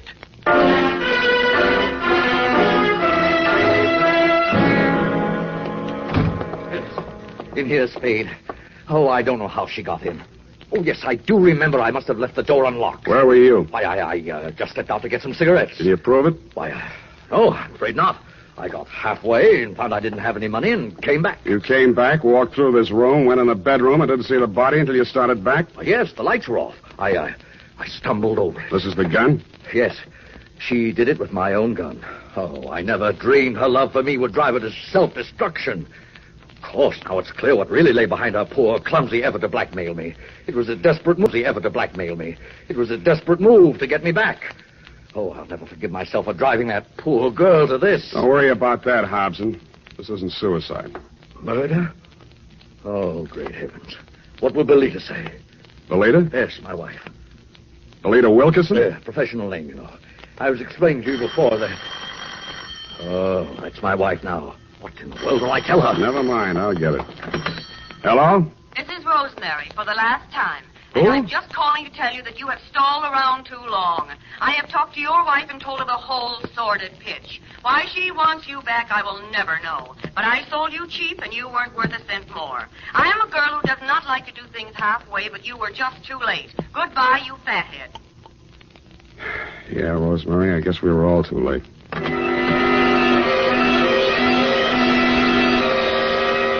I called you, Dundee, and then, like the rat I am, made off with your prize suspect before you and your boys from Homicide arrived. We arrived at the Belita Wilkerson Talent Agency just as the boss was shutting up shop for the day. She had the recordings under her arm. All right, Belita, I'll take those. Well, what are you...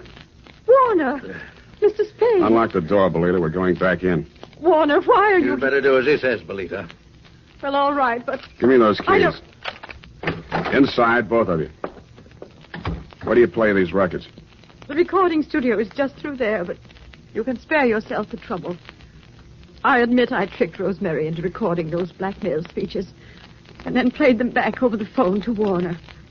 If trying to hold on to my husband is a crime, then I'm a criminal. Oh, now, Belita, my dear. Come on, stop that. We gotta get busy. I phoned the Hobson house, and you were still there, Dundee. You said it was an open and shut case against Hobson, and to deliver him at once or kiss my license goodbye. But when I told you my diabolically ingenious scheme, you said yes, you'd be glad to, because it was a sure way of getting rid of me once and for all. It took us nearly 2 hours to get things ready in Belita's recording studio. We took the parts of Rosemary's so-called audition records that we thought would fit the occasion and dubbed them onto a single side. We played it back once. Then I phoned you at headquarters. Homicide. Lieutenant Dundee. Spade, Dundee. Everything's ready here. Did you pick up Donegan? Oh, yeah. He's here. Donegan? Hold on. Okay, Belina. Start the record when I give you the nod. Yes, Mr. Spade. I didn't say it, Donegan. That's for you. Thanks. Yeah, who's this? This is Rosemary. Huh? I forgive you for everything, but there are some things I cannot forget. You Rosemary, lied. it sounds like We have you. meant a lot to each other, but after what you have done to me, it is time you take through the nose. Rosemary, I didn't mean it. When I followed you to his house We and you have went meant a right in lot like to you each other, lived but there, after I what just you went have done nuts. to me, it is time you paid through the nose, you Listen. rat. I am a girl who does Listen, not Ro- like to do things halfway. Listen, honey, but you're you not were going to just throw the too book late. at me, are you? I am I'm just glad to beginning hear your to voice. think I too. thought you were We dead. have meant a lot to Okay, each other. kill it. Rosemary, are you listening? Rosemary. Hey, no, she's still on the line. I want to talk to her. Take him, Full House. Wait a minute. Take him. Sam, Yeah, Dundee. congratulations. That was a brilliant piece of work. Hey, Sam, you still on the line? Yeah, I'll be all right, Dundee. I just fainted temporarily. Say it again, will you, pal? Yeah, as I was saying, congratulations on a brilliant piece of work. Well, But I have never in all my years on the force heard of such a wild, insane, illegal, unethical, and downright cruel method of extorting your confession. thank you, Dundee. I feel better already.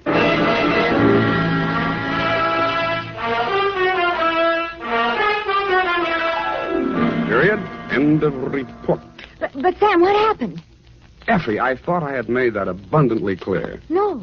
In order to discredit her husband's paramour, Belita gave her a come-on about an audition and had her play the part of a blackmailer reading lines from a script which she, Belita, had prepared, and thereupon proceeded to play said records over the telephone, well knowing that her husband would erroneously believe Rosemary to be a blackmailer in fact, and would drop her like a hot spud. No, Sam, no, I don't mean... Don't interrupt. Oh. It was my inspiration, I, Sam Spade, to use Belita's fiendish device for a higher purpose. No, Sam, no, Yes. that is what I'm... No, Sam, I meant the Western story. Betrayal and Bumpus Creek. It is not Crick, Effie. You can't say H over the radio, Sam. Oh, yes, you can. Bumpus Hell is the post office designation of a hamlet right here in California. It is? Mm-hmm. Well, anyway, what happened? Did Red Gillis ever find his brother? I didn't quite finish, Ev. Go type that up, and I shall.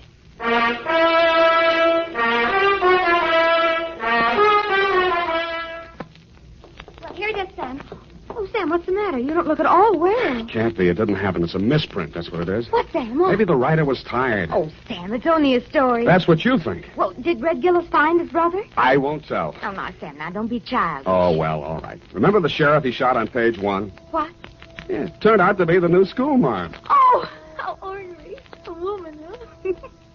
Nice, Sam. Get off. Good night, sweetheart. This is the United States Armed Forces Radio Service, the voice of information and education.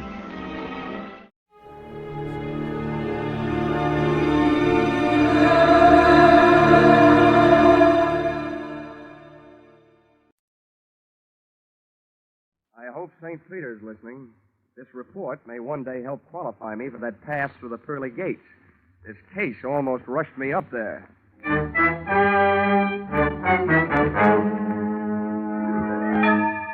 This is another adventure of America's fabulous freelance insurance investigator, Johnny Dollar. At insurance investigation, Johnny Dollar is just an expert. At making out his expense account, he is an absolute genius.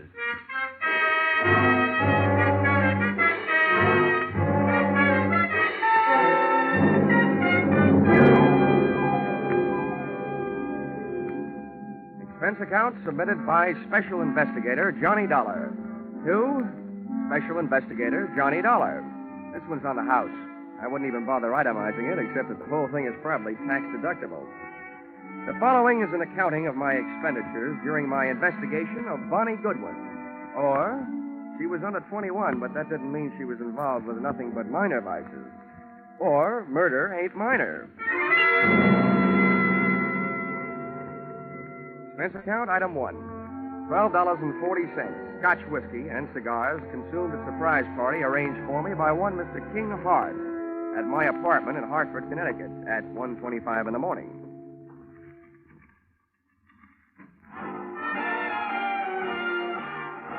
Well, who are you? And which one of us is in the wrong apartment? Neither one of us.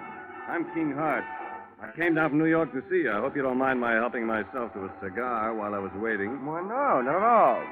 I'd even join you in a drink of my scotch, only I don't think I could squeeze it out of the cork. I'll send you a case. Send me a copy of your passkey while you're at it. Maybe I can drop in on you sometime. This verges on the illegal. Let's not waste time trying to scare each other, huh? Let's talk business. What is your business? Well, that verges on the legal. That's why I need you. In your racket, you're well enough known to do me some good.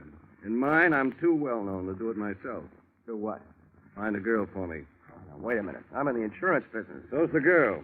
She's a beneficiary of my insurance policy. This is a very unusual case. I was a sucker. The way that policy is written, I need her signature to do what I want to do. Change the beneficiary? Yeah. I'm all set to marry an honest dame. She's lovely. Well, I'll tell you, Mr. Hart. I make it a habit to work for big insurance companies, not individuals. Sorry. How come?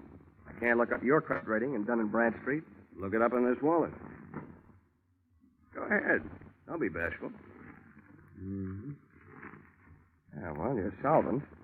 Corners of these bills look like a tally on a baseball scoreboard. 1 run on the first, and then 3 goose eggs. Help yourself. Not so fast. Your money may be okay, but about your story. What about it? Look, there's any number of good licensed private detectives that you could have gone to. Philip Marlowe, Sam Spade, and Richard Diamond. And he would not only have solved your case, he would also sing you a song. Why did you come to me? I thought you had me straight. I don't like detectives. I'm allergic to coppers, pro or semi-pro. So's the girl. Look, Dollar, all you have to do is find the girl, get her signature on the form, and bring it back. Is that so tough? Well, my wisdom tooth still finds it a little tough to chew. I'd like to see the policy. Sure, I brought it with me. Here you are. Wow, this is a motive-sized policy. $100,000. How'd you ever get it, Mr. Hart? When I took it out, I was a haberdasher. Uh-huh. Specializing, no doubt, in bulletproof vests styled by Hart, Shatner, and U.S. Steel? Oh, yes. Beneficiary, Bonnie Goodwin. That's her. Well, before I can start looking, I should know where she stopped being around. Chicago. You'll find that and a lot of other stuff about her stapled to the back of the policy. My, you're the very model of efficiency. I should be. As a model prisoner, I ran the accounting department at Leavenworth for 5 years. Thanks for not being bashful about your past. Makes it easy for me not to be bashful about asking you for something. What's that? My assignment in writing. I just don't want anybody to get the wrong idea about my association with you. That's okay. All right. You'll pay for the ticket. I guess I'm ready to take the ride. How much? A $3,000 retainer, and I'll bill you for my expenses. It's a deal. And don't hesitate to travel first class. Don't worry, Mr. Hart. Don't worry.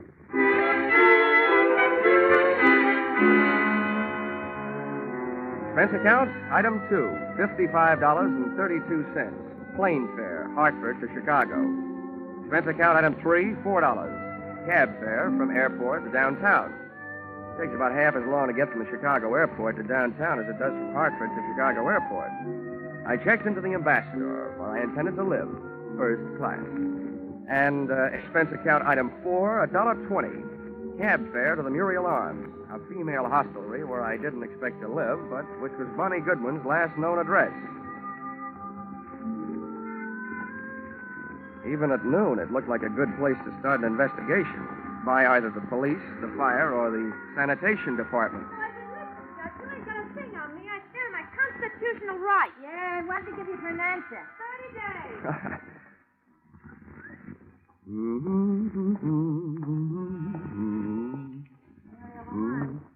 She hasn't called back that before.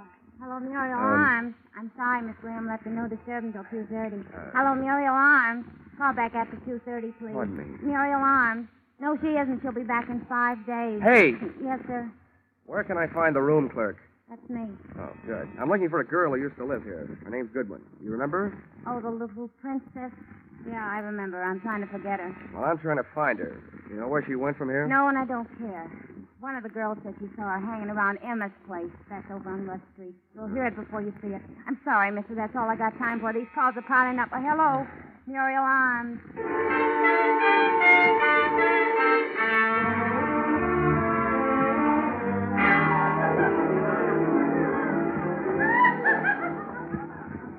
Say, bartender. Let's see. Where can I find Emma? I'm Emma, and no jokes. What do you want?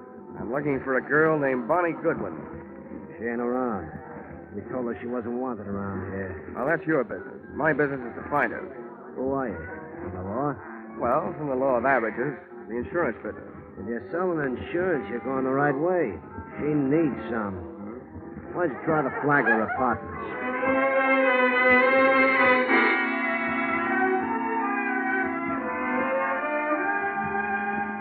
Not only did the Flagler Apartments fail to produce Bonnie Goodwin, but so did about 18 other wayward way stations scattered from the Loop to the far north side.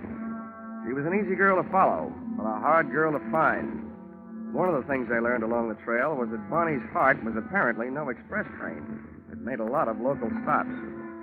And one of the things I was reminded of during the tedious search was a philosophy passed along to me by, at a tender age, by an old Pinkerton operative. He said, being a detective is 90% legwork, just like being a mailman with no address on the letters.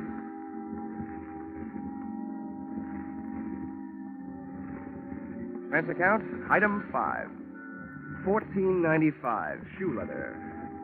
My brogans and my nerve ends were worn to a frazzle by 8 o'clock that night when I went sniffing up my latest lead, which took me to the desk of a tasty little flea bag on Dearborn. Oh, it felt like you were picking up a 7-year itch just walking into the lobby. Hiya, Sonny. Are you looking for somebody? Yeah, and if I don't find her soon, I think I'll just sit still and let her find me. One of your guests, Bonnie Goodwin. You know her? As much as I know any of them, I guess. Is she still here? No. Well, do you know where she is? No, all I know is she moved out of here. As I asked her to this morning. Tell me, what makes this kid so popular? She makes me nervous. I don't like the people she brings around. You mean me, Grandma? Or do you mean you don't like her choice of friends? I didn't say they were friends. No, I'm through talking. Beat it. Now, wait a minute. I've got to find Now, her. listen, little boy. I'm awful good at not talking when I don't feel like it. And right now, I don't. Save yourself some time and get out of here. Okay. Now I know what was wrong with that little Red Riding Hood story. Grandma was the wolf. Boo! Oh, nuts. Hey, mister. Hmm? Hey. Hey, I think I want to talk to you. Go away. Don't bother me. You were asking about Bonnie, weren't you? I'm a friend of hers. Oh? Well, where can we talk? Well, we better get away from this lobby window. Come on. Where are you headed? Out of town? Huh? Oh, the suitcase? Mm-hmm. No, I just came back for the last of our things. Bonnie and I took an apartment today. Oh, your roommate, huh? Yeah. What do you want with her? Wait a minute. Can you think of any good reason why 2 men should be following you? Where? Don't turn around. Where can I meet you? You're not going to leave me. Just long enough to get where we're going. Where's a good place? The hangover house on North Park. Who do I ask for when I get there? What's your name? Jamie Page. Why can't I go with you? I want to find out who's being followed, you or me. Now, there's a hack stand. You take the first cab, Yeah. I'll take the second. Bill and Darby take the third, and then we'll know.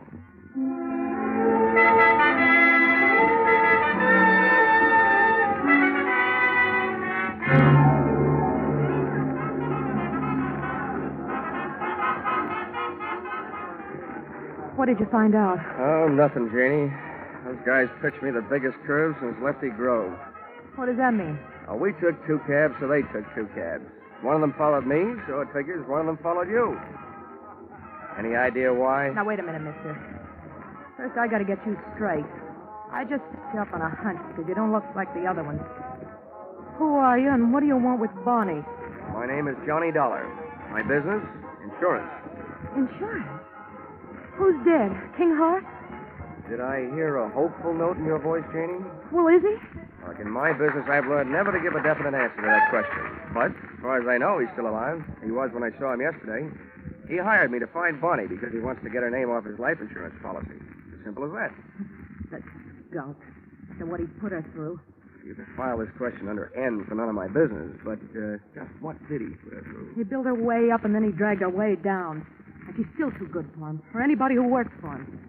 I'm getting out of here. Maybe I told you too much about my business. Just enough. You're trying to help King Hart take away the only thing he left her. If I have my way, she'll never sign away the money from that insurance policy. Good night. This was the first chance I'd had all day to make anything happen. With a little luck, Janie Page was going to finally bird dog me straight to the little chick who had flown so many coops. thus making herself so hard to find.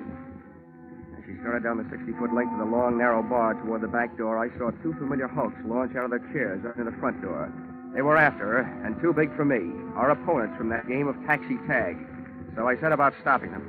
I took advantage of the narrow room, the big crowd, and a little bitty drunk. I hated to do it, but I had to turn the bottle baby into a bottleneck. I hope he was too numb to care. Hey, lay off the little guy. You're minding his own business. I saw it. Guys like you that did Come on, let me like through here. Get out of our way. We're coming through. If you like mob scenes, it was a great go-round when it lasted. But it only lasted 40 seconds. And then we got upstaged by some off-scene action out in the back alley.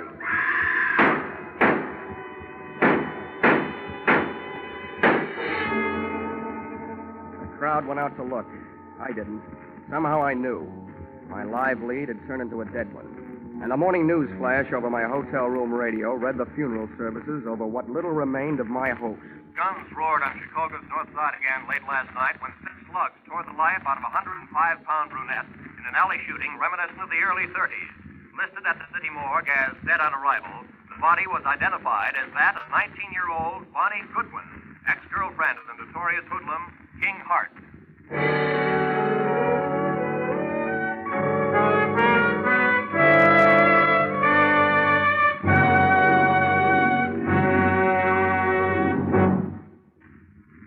In just a moment, we'll return to the second act of Johnny Dollar. But first, a burly sea captain, a fashion designer, a neurotic young gun collector, and a wealthy socialite.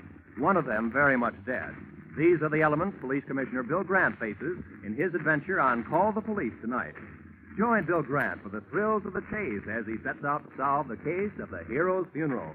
And then take in Sam Spade's latest two-fisted adventure, well spiced with wisecracks.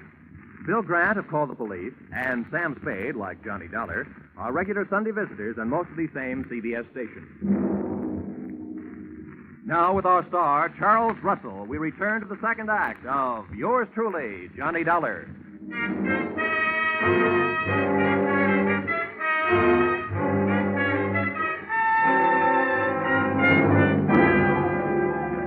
In an alley shooting reminiscent of the early 30s, listed as dead on arrival at the city morgue, the body was identified as that of 19-year-old Bonnie Goodwin, ex-girlfriend of the notorious hoodlum King Hart. And now for yesterday's baseball scores in the National... Expense account item 6, $22.50. Replacement of one hotel room radio, which I punched on the dial. After it had told me that the girl I'd been using as a bird dog the night before was really the bird. That I had spent an hour with Bonnie Goodwin, looking for Bonnie Goodwin.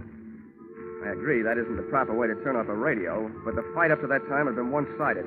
I had to throw one punch even if the fight was all over. But then the bell rang, calling me out of my corner for another round. The bell on my telephone. Hello. Hello, Dollar. Yeah? This is King Hart. I just got in town at the airport. Well, 9 a.m. News travels fast. You got private lines to the major morgues of the country? A friend of mine phoned me last night. Joe Emma. What the devil happened, Dollar? I'm not sure, Hart. It could be that you used me for a leadoff man on a relay team. You hire me to find the girl, then hire some gunmen to follow me. And when I find her, boom. Now, wait a minute, Dollar. From now on, it looks like you don't have to worry about who's going to collect on your insurance. Do you, by any chance, collect on hers? It's out of my line these days, and flying 800 miles just to be at the scene of the crime has never been one of my habits. I'm not so sure you just flew in, but I'm dead sure that I'm not on your payroll any longer. Dollar, listen to me. You listen. I didn't follow through last night because I didn't want to be picked up as a material witness. First, I'm going out to prove a few things that'll keep me from being picked up, and then I'm going to make my report to the police. Aren't you jumping the gun, Dollar? You know more about guns than I do, but I learned a lot about Bonnie Goodwin while I was tracking her down yesterday. And one thing I learned, I like her kind better than I do yours. There wasn't anybody around to help her last night when she needed it. But I'll bet she had plenty of help making her first big mistake. Probably from you.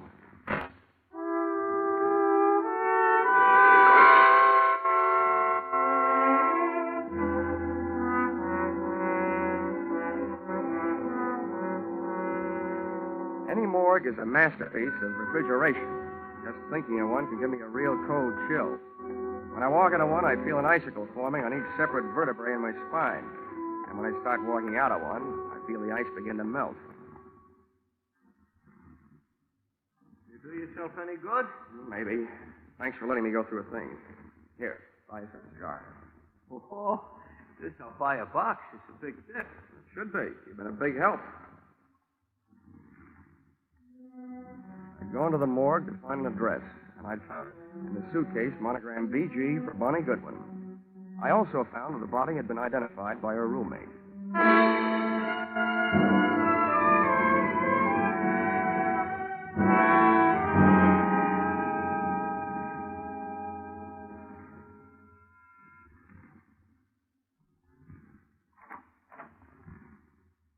What do you want? I was a friend of Bonnie Goodwin's. I want to talk to you about her. You're no friend of hers. I knew them all.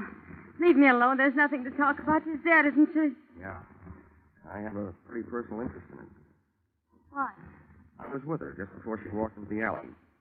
And you might be interested to know that she was using your name. How do you know? You don't know my name. Janie Page. So you're packing. I might be unpacking. When you pack, you fold things on the bed. When you want, you put them on hangers as you take them out of the bag. Now, you know where you're going? You better close the door.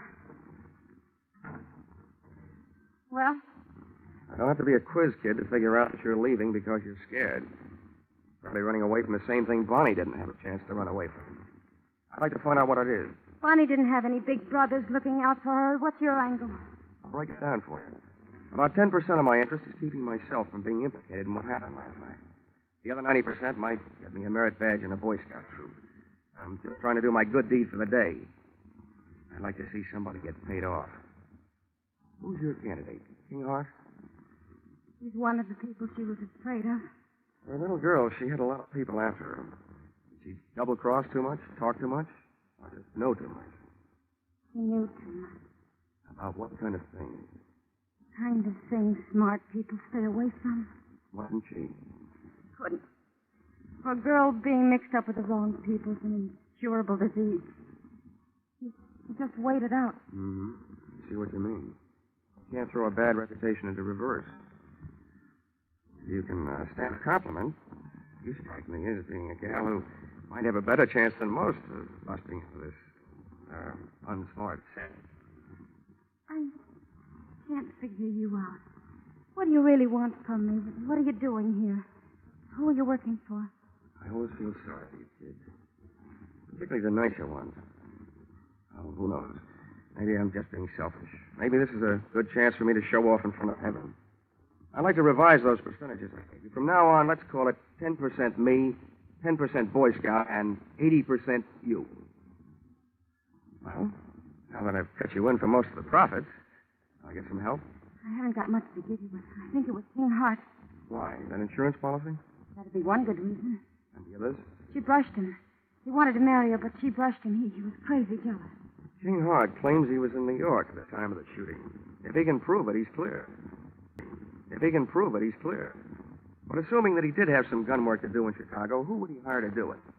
A guy named Joe Emma, by any chance? Joe Emma? He'd be more interested in shooting King Hart. They split up over Bonnie Goodwin. Emma wouldn't leave her alone till after Hart got out of town. Is that enough reason for him to kill her? I don't know. I don't know how jealous he gets. There's only one other thing I'd like to know. What? How I'm going to help you.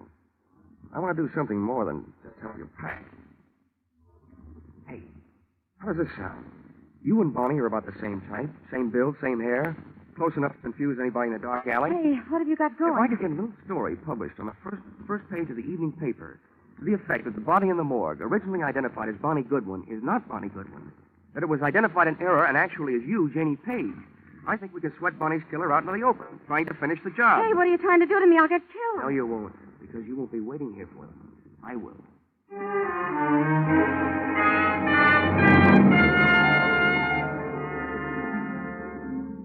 Expense account, item 7, 5 cents. Phone call to an old newspaper friend. Expense account, item 8, another nickel, one evening newspaper. Which proved to me the power of having old friends, and which I hope would prove to me the power of the press. The story, including the girl's address, was right above the weather report.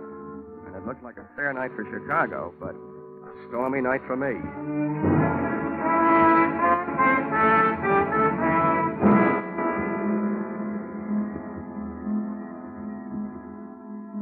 I learned early in my career that when you're waiting in an apartment for the arrival of killers, don't just wait. I opened a window onto the street, Made myself a pot of coffee, some sandwiches, sat down in an easy chair facing a door near the telephone, and had a picnic. For dessert, I had a sweet, rich idea, which made me feel much better. When a little after 10, I heard a car pull up outside. When I heard footsteps coming up the hall 20 seconds later, I took the telephone out of its cradle, dialed 1 to get rid of the telltale tone of a line not in use.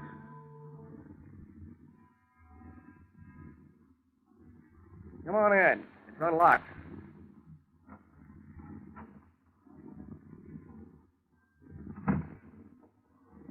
King Hart. Repeat, King Hart. What are you up to, Dolar? I'll tell you what I'm up to. At the other end of this phone line is a police lieutenant listening. He knows that you're here with me, so don't get rough. I don't care who's listening. Where is she? Who? You know, who, Bonnie? That body down at the morgue isn't her. I wish I had this much luck fishing. People seem to bite easier. I suppose you're here because you missed her the first time. Don't be stupid. I'm trying to save her life. Where is she? She's sitting next to the lieutenant who's listening on his telephone. I don't believe it. Come on. You can talk to her. Okay. But you better be right. Here, take the phone. Right over the head. Oh!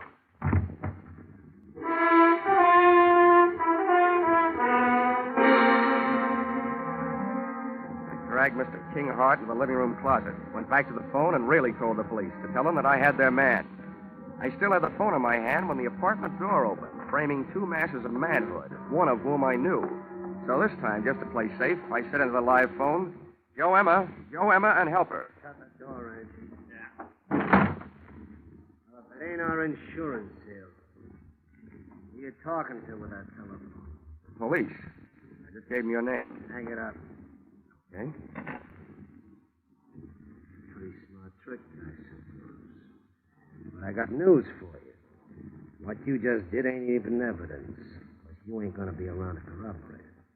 And we ain't gonna be here when the cops get here. Now, where is she? If you're looking for Bonnie Goodwin, your search is narrowed down. You've got the whole rest of the world to look because she ain't here. Too smart. Now, where is she? Hey, Emma. She's hiding in that closet there. The knob just moved. Oh? That's where you got it. Okay, Angie, stay on this guy. I'll take care of Bonnie. On out, sweetheart. I'm coming, Joe! Where you?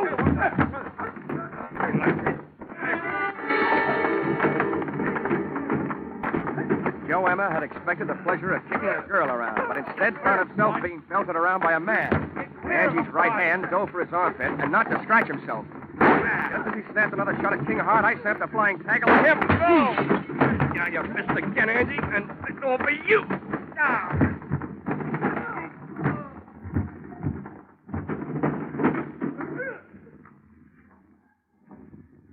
Congratulations, King. It's a delightful right hand you throw. Never mind that. Where's Bonnie? She's dead, Hart.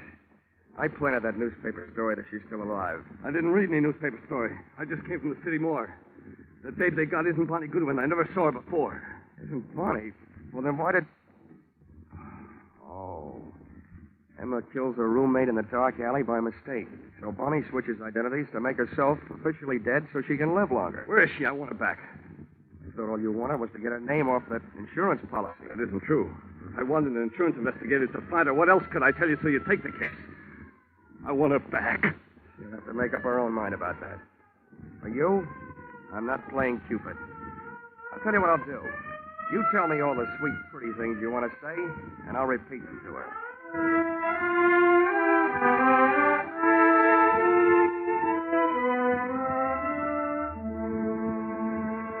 Expense account, item 9. $28.40. Dinner, while repeating all the sweet, pretty things King Hart had wanted to say to Bonnie Goodwin. And telling her all the unsweet, unpretty things I felt about his kind of guy. Don't worry, Johnny. I'm not going to him or anybody like him. Well, where are you going? Back to my hometown, I guess. Your hometown didn't seem to do a very good job of giving you a start the first time. How far from Chicago is it? It's only about 28 miles north of here. Here. Here's an envelope. But what's in it? You'd better buy yourself a ticket. It'll take you about $3,000 worth west of here. Oh, Johnny, Thank you.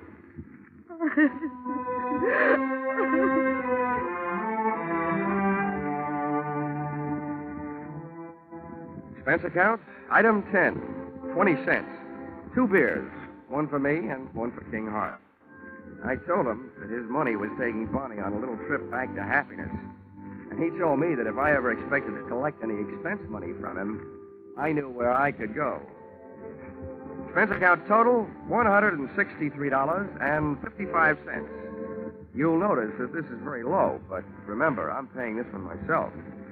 Yours, very truly, Johnny Dollar.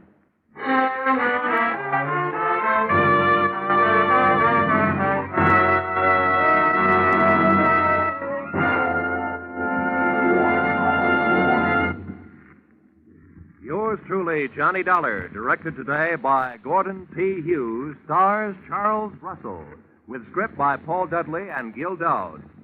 Featured in the cast were Georgia Ellis, Paul Dubov, Martha Wentworth, Lou Krugman, Gene Bates, and Larry Dobkin. The special music is written and conducted by Leith Stevens.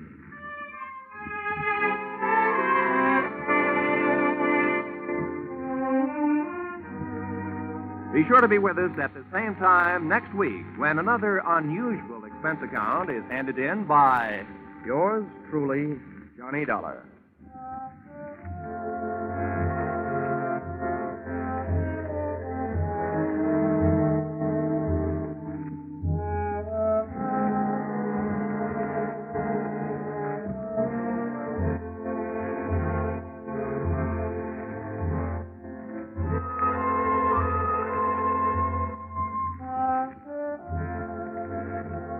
Cheek to cheek, I'm in the mood for love. Isn't it a lovely day? That's what you think. Nope, that isn't just a mixed-up sentence. That's just for the top hits you'll hear on your hit parade on parade tonight. Top hits from 1935. Without a word of warning, I'm on a seesaw. Yes, more hits dressed up in bright new 1949 arrangements and played and sung by the nation's top vocalists and musicians.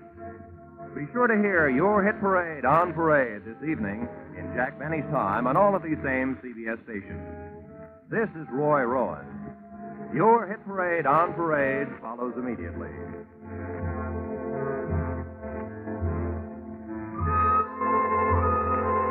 This is CBS, the Columbia Broadcasting System.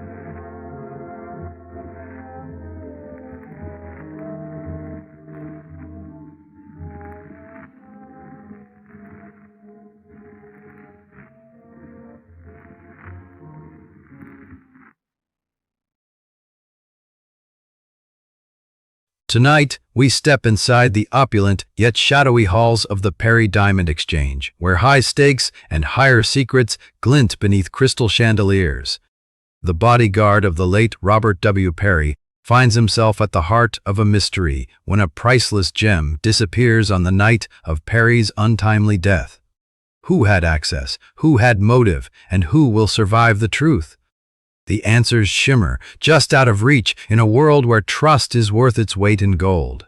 Let's go back to the day this episode aired and find out what the most important news of the day was. It was October 14, 1952. That day, the world watched as Dwight D. Eisenhower promised a new era of leadership in his presidential campaign, while across the globe, the United Nations assembled in Paris to discuss the growing tensions on the Korean Peninsula. Time now for Edmund O'Brien as Johnny Dollar. Dollar, thank goodness I found you. Why, what's up? You've got to leave for New York, Dollar, immediately. A policyholder, he's afraid for his life. Here we go again. Who's he afraid of? Well, he wouldn't say over the telephone. All I know is, to us, he's worth $100,000 alive. Well, that makes it simple. He must be afraid of somebody to whom he's worth $100,000 dead.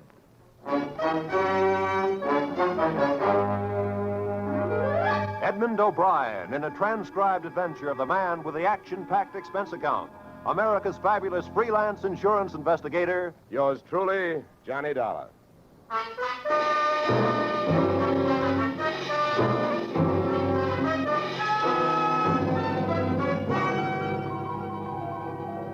Expense account submitted by Special Investigator Johnny Dollar to Home Office, American Continental Life Insurance Company, Hartford, Connecticut. The following is an accounting of my expenditures fulfilling your assignment as a bodyguard. the body being that of your late policyholder, Robert W. Perry.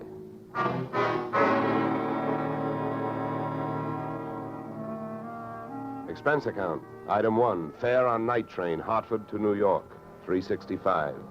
Expense account item 2, $1.80 taxi to Lower Manhattan following morning to offices Perry and Van Bruten, importers, arriving as promised at exactly 9 a.m. Good morning.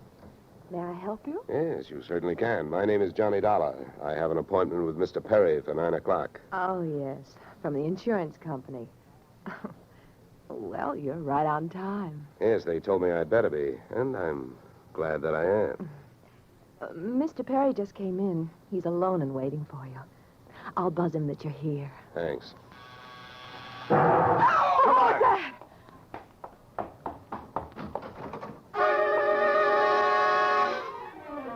What was left of your policyholder, Mr. Perry, was just sliding out of a swivel chair as I hit the room. The top of his desk had erupted, and splinters of mahogany pointed their sharp fingers upward through lazy circles of smoke, swirling toward the ceiling. The buzzer from his secretary's desk had been rigged to a booby trap. Oh, no. Mr. Perry. Stay away from him. Come on, there's nothing you can do. He's dead. Oh. What happened? What happened? Whatever happened? Let's go. Let's get back out of here. Here you are. Sit down. I'll get you a drink of water.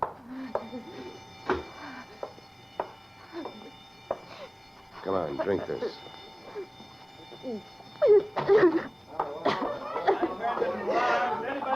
There's a doctor on the 3rd floor. Shall I call him? Never mind the doctor. Go call the police. Nobody gets in here till they arrive. Now, the rest of you, go on, run along, beat it, will you? And have the building superintendent turn off that alarm. Okay, miss. Now, take it easy. It was all so sudden. What happened? Well, that's not hard to figure out. Somebody wanted to give your boss, Mr. Perry, a shortcut through life. So whoever it was figured out that a secretary would never buzz a boss unless he was at his desk. They rigged up a bomb somewhere in his desk that would go off when you buzzed him. Oh, then I killed him. Now, wait a minute, will you? Wait a minute. Don't go hysterical on me. There's excitement enough, and there'll be more when the police get here, so you keep cool. But I did it. You saw me do it. Look, honey, the way you put it, I killed him by coming in here and giving you my name so you would buzz him. And I was here to protect him. So drop it, will you? I'm sorry. Now tell me, what about yesterday? Was Perry here? Yes, all day. What time was it when you last used the buzzer? Oh, right up to the last minute, about 5:30. Who left the office first? Oh, Mr. Perry, he always leaves first. I lock up. From the looks of things, you should have used more locks last night. Somebody got in here to do some wiring. Oh, I forgot that fire alarm. Look, before the police arrived, do you know why I was sent here? Oh, yes. Mr. Perry felt that his life was in danger. He thought that, well, with a $100,000 policy, the insurance company would do everything they could to help keep him alive. Well, we didn't have much of a chance, did we? What was he afraid of? I don't know. Okay. Tell me, what were his other appointments for today? Well, he only had 2. His partner, Mr. Van Bruten, at 11, and later he No, had one at a time, please. Van Bruten. Anything special about their meeting? Oh, yes, Mr. Van Bruten arrived just yesterday from Holland. Oh, you mean there was a branch of this firm in Holland? Oh, huh? yes. Mr. Perry was buying out Van Bruten's interest. They had a final meeting at Van Bruten's hotel last night. I see. Van Bruten was coming by this morning to pick up his money. Cash? No, a cashier's check. The bank is to deliver it here at 10:30. Well, Perry's other appointment, who is that? Christine, his wife. Now she tells me. Christine, the beneficiary. Yes, she wouldn't have been the beneficiary in about another 2 weeks. They were getting a divorce. Thanks for the motive. You don't like her. Well, I didn't mean it that way. Well, how about Perry? Did you like him? Okay, here's an easier one. What's your name? Susan. Susan Gates. Now, isn't that about enough? Okay, Susan, you better save your voice. During the next few hours, you're going to have to do a lot of talking. I've been everywhere else. Is the fire in here? Well, you'll have to stick around. When the cops get here, somebody will get burned.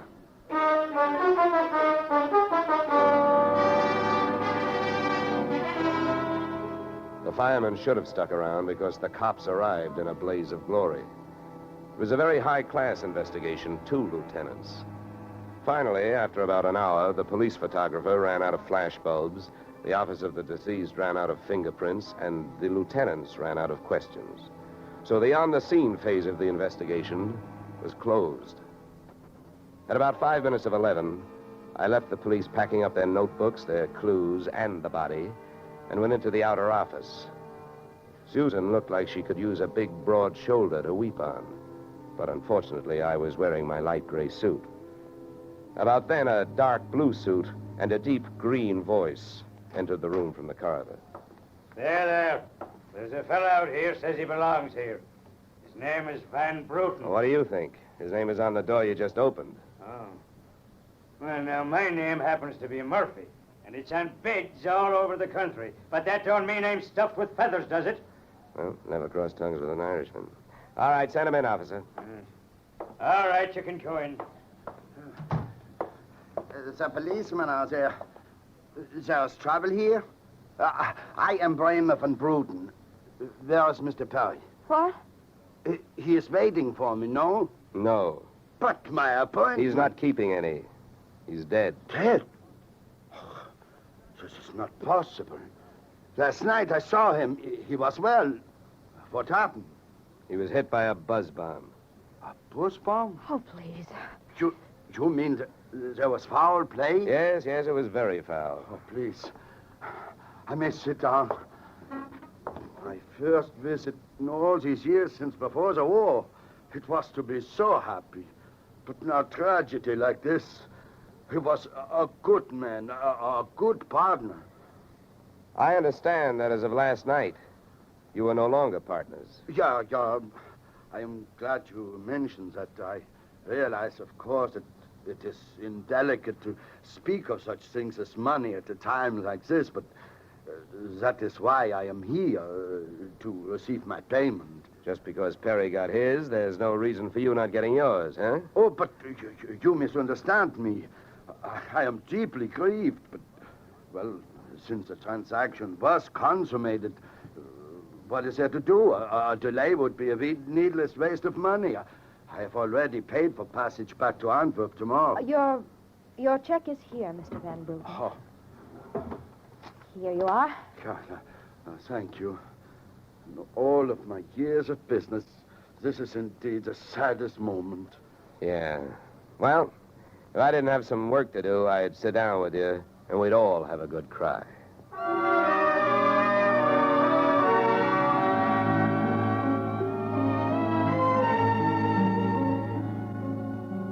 Expense account item 3, 90 cents, phone call to the home office. Mr. Gordon's office. Look, honey, this is Johnny Dollar. I want to speak to Mr. Gordon. While I'm telling him what I've got to tell him, maybe you'd better sit there in his lap with some smelling salts. I'm not that type of a secretary. Besides, he doesn't have a lap. Hello, Dollar. How are you making out? Out? About $100,000. What's that? Yeah. You know, you should have sent me earlier. Somebody turned Mr. Perry into a firecracker just after I got here. He's dead. Oh, that's bad news. Big policy. Yeah, what I want to know is, shall I stay on the case? Well, certainly, Dollar, by all means. Is there a chance of proving suicide? There's a non-payment clause. Yeah, to make this one a suicide, there'd have to be a Santa Claus. Nobody could hate himself enough to do it this way. What are the fraud possibilities? Fair, there's an estranged wife. She's the beneficiary, but she wouldn't have been in a couple of weeks. Divorce coming up. I'll start with her. All right, Dollar. Good luck. But watch those expenses. Why, Gordon, I'm surprised. I think an insurance man would be the first to want to see a fellow live a little.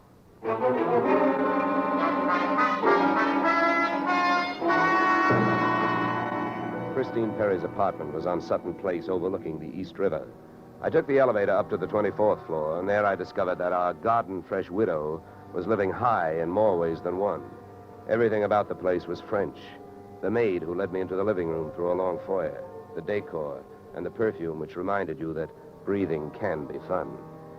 I looked up from enjoying my nose to see Mrs. Perry looking down hers. Mr. Dollar? Mrs. Perry. I believe we can dispense with the social amenities. You're an insurance investigator, interested in the death of my husband. So naturally, you're here because you've jumped to the conclusion that I killed him. You're the one that's jumping to conclusions, lady. And careful you don't break your leg. What do you want? The policy's in order. Premiums are fully paid. You know, I'm not quite sure what I want. I know that you've got a great motive. So far, the only motive I've found. You haven't had much time to look, have you? Check. This is my first stop. Maybe you can help me. Do you know anyone who would be happier with your husband out of the way? I know very little about my husband's friends. For that matter, his activities for the past 6 months. That's when I left him. Well, that's not much help for either of us. You know, without someone else to suspect, I may just have to concentrate on you. Mr. Dollar, I picked the men I want to concentrate on me. I hope you're as long on alibis as you are short on temper. Where were you last night? With a friend, Al Donovan. For a while, the same place my husband was. But I have witnesses to prove who was with him. Anybody at the Clover Club can tell you. Save me a trip. I can't afford the prices they get over there. Certainly. A pleasure. My husband was with his beautiful little secretary, Susan Gates.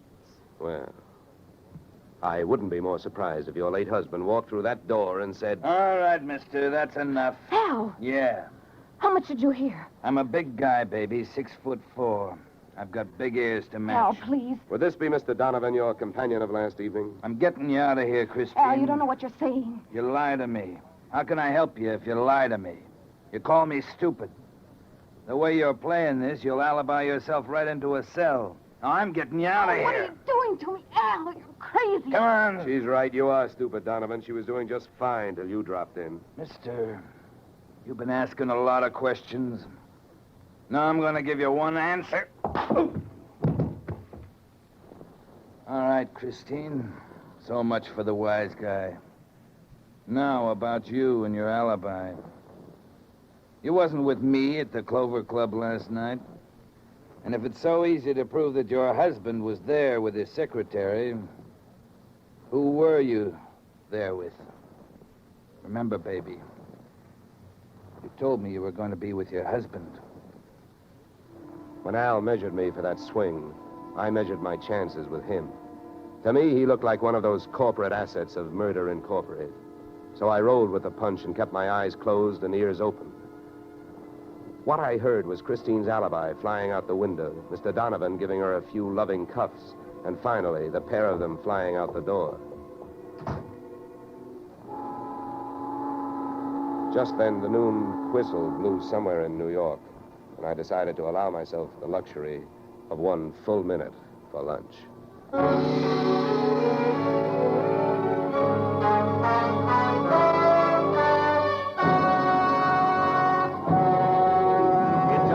We'll return to the second act of Johnny Dollar. But first... And now we return to the second act of yours truly, Johnny Dollar, starring Edmund O'Brien.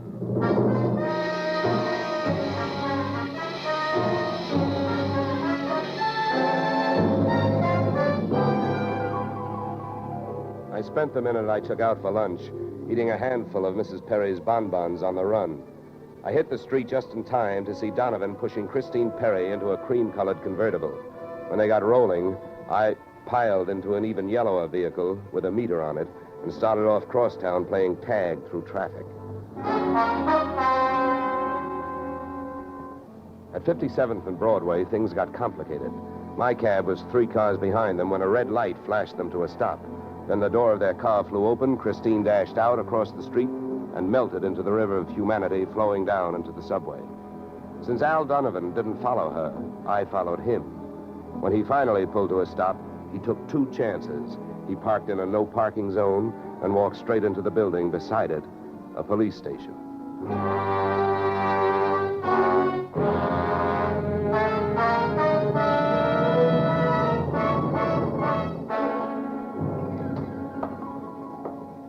This is Mr. Dollar, Lieutenant. He's been waiting for you.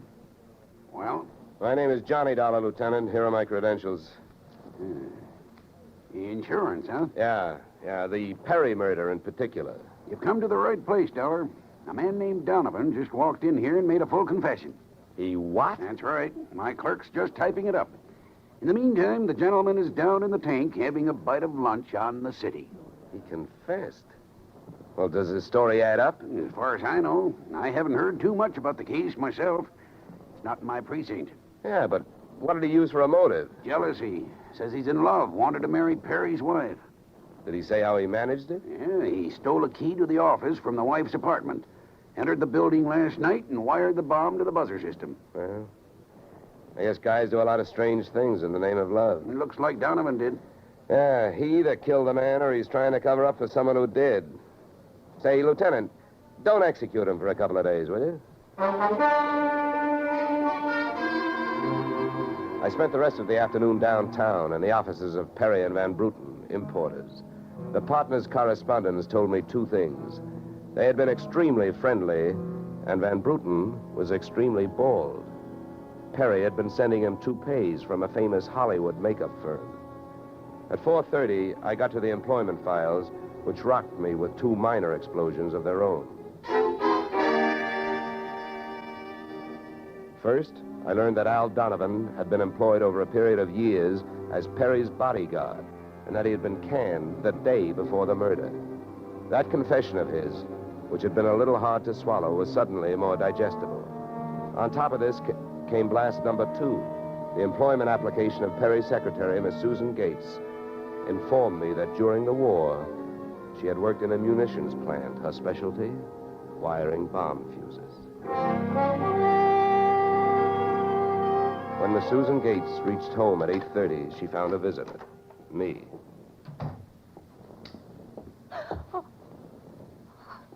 How did you get in here? Professional secret. Oh, you scared me. What do you want? Why did you come here this way? I wanted to bring you the good news. I heard on the radio that Al Donovan confessed to Perry's murder. Al? I can't believe it. Why not? Who do you like for the spot? Why, Christine. Al is covering up for her. Well, I'd like to agree with you. If it turns out that Christine wound up her husband's life with a bang, the company that hired me saves $100,000. But I don't know. She claims she has all kinds of alibis. One of them is you. Me? Yeah. Did you see her at the Clover Club last night? Well, yes, Yeah. I know who you were with.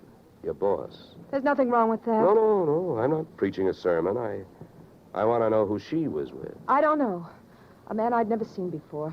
Mr. Perry knew him, but he wouldn't tell me who he was. Why not? I don't know. He said I might get the wrong idea. About what? I don't know.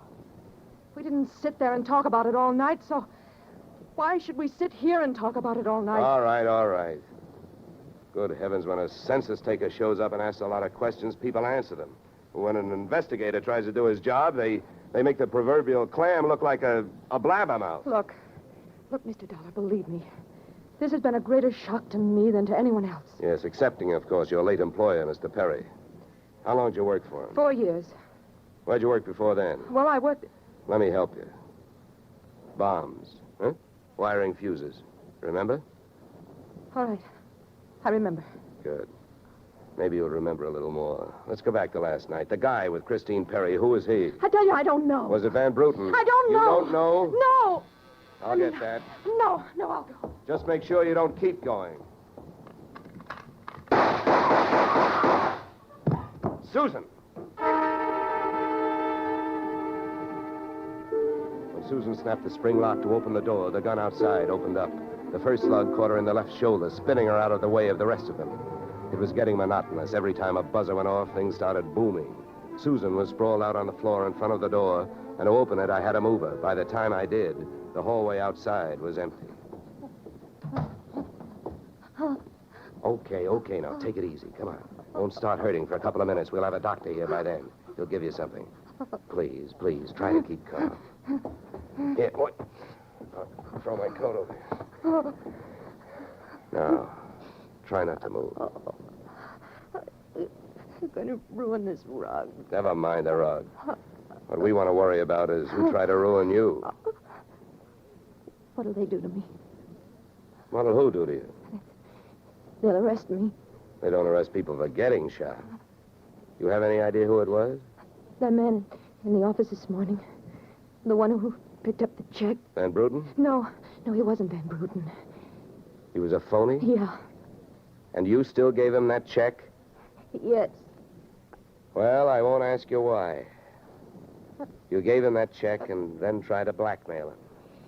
Is that right? They'll arrest me. I wouldn't be surprised. Who is this guy? Where can I find him? Come on, don't pass out on me now. His name, quick, come on. Ben Sands. Where's he live? Marsden Hotel. Under his own name?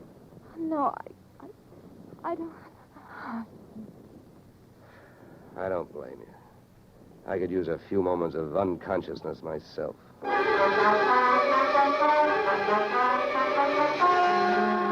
Marsden Hotel didn't have a Dutch name on the register, so I got a hold of the housekeeper and found out how many rooms her staff hadn't been able to make up all day because of no disturb signs on their doors, and then I went a-calling at those particular rooms. On the 9th floor, I wakened one old maid. On the 7th, I startled a bunch of poker players who thought they were being raided. And on the 4th, I struck the door of 427 and the jackpot. Who's there? Don't you see the sign? I do not wish to be disturbed. Sorry, I must have the wrong room. I started up the hall after the fire axe. When I got to it, I changed my mind. Out of the few things I learned about this guy, Van Sant, was that he loved to shoot people through doors. So I decided against trying to chop his down. Then I remembered the way those people came pouring out of those offices earlier in the day when they heard that fire alarm. So I picked up the little red hammer next to the big red fire axe, broke the little glass window, pulled the little brass hook, and set off a big brassy noise. And then I rushed back to 427. Fire! Fire! Hey, fire! Fire! There's the fire. Right here in my eyes, sweetheart. Why you come here? You wish you don't? Never mind the dresser. You're through shooting guns. What do you think, Van Sant? You want to try some more? You cannot make me stay here. It's a fire. We will all die. You'll look good barbecued, but I'll make a deal with you. You talk, and if I like what I hear, I'll show you how to get out of here alive. How I know this? You don't think I'm going to stay here and fry, do you? And if you don't start flapping that tongue in a hurry, I'll probably just tie you to a chair and run. So first, where is the real Van Bruten? You will find him in the bedroom. Yeah? He'd better be alive. He's out cold. What's the matter with him? He will be all right. He's under sedatives. Where did this identity switch start? Come on, hurry up, talk. I smell smoke. I knew Van Bruten from Antwerp. I know about the sale of his interests. I know the girl in the office here had never seen Van Bruten. Look, we go now. Don't get up. Come on, keep talking. I can feel it getting warm in here. Oh, the firefighters. We will be saved. Don't be too sure. They always start at the top floor and work their way down. Come on, I can hear those flames crackling. You know the rest. Last night, when the transaction was all finished with Perry, I gave to Van Bruten some sedative in his cocoa. So you set up that bomb so Perry would get it before you showed up to pick up the check, huh? Yeah, I told you that. How the girl knows I am an imposter, I don't know. Well, let me tell you. She's been sending old Van Bruten toupees for the last 4 years. Gray ones, my red-headed friend. Oh, yeah. I can stand up now. We go out from here, no?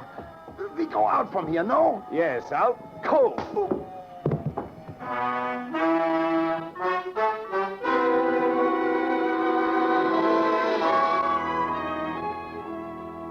Expense account, item 4, $1.40. Night letter informing you that American Continental would have to meet payment of claim to Mrs. Christine Perry, innocent widow of the insured. The only thing she was guilty of was trying to stay on the right side of a hot-tempered boyfriend.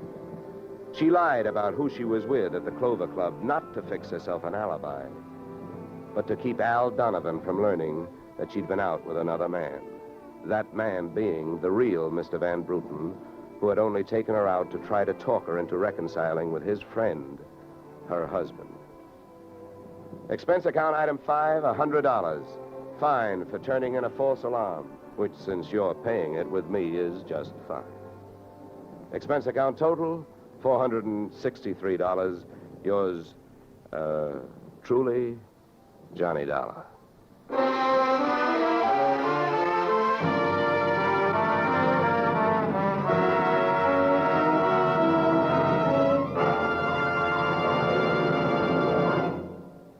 Yours truly, Johnny Dollar, stars Edmund O'Brien in the title role and is written by Paul Dudley and Gil Dowd, with music composed and conducted by Leith Stevens.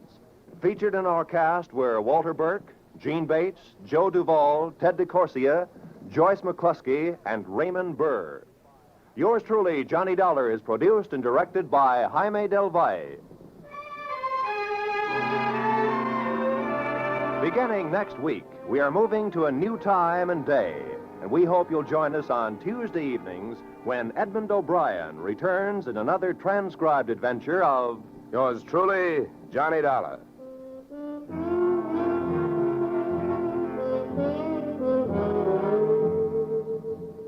You, Mrs. Bloom, Molly Goldberg's famous invitation to fun in the Bronx now echoes across the country each Saturday night on CBS. It's the same fine brand of comedy mixed with a tear now and then that's made Molly and her whole family, Jake, Sammy, Rosalie, and the others, favorites for many years. CBS invites you to hear the Goldbergs on most of these same CBS stations this Saturday and every Saturday. This is Roy Rowan speaking.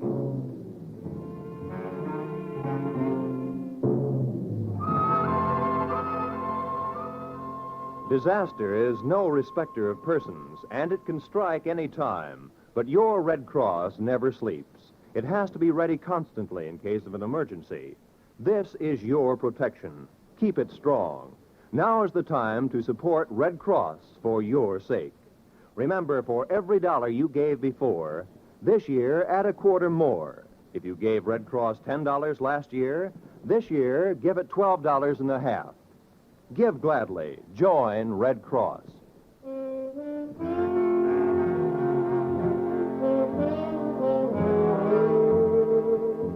This is CBS, where yours truly, Johnny Dollar, meets adventure next Tuesday night, the Columbia Broadcasting System.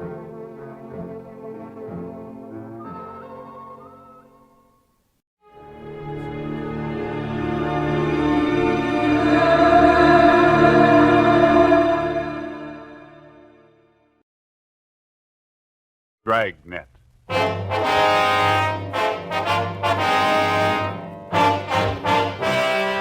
Dragnet, the documented drama of an actual crime. For the next 30 minutes, in cooperation with the Los Angeles Police Department, you will travel step by step on the side of the law through an actual case transcribed from official police files. From beginning to end, from crime to punishment, Dragnet is the story of your police force in action.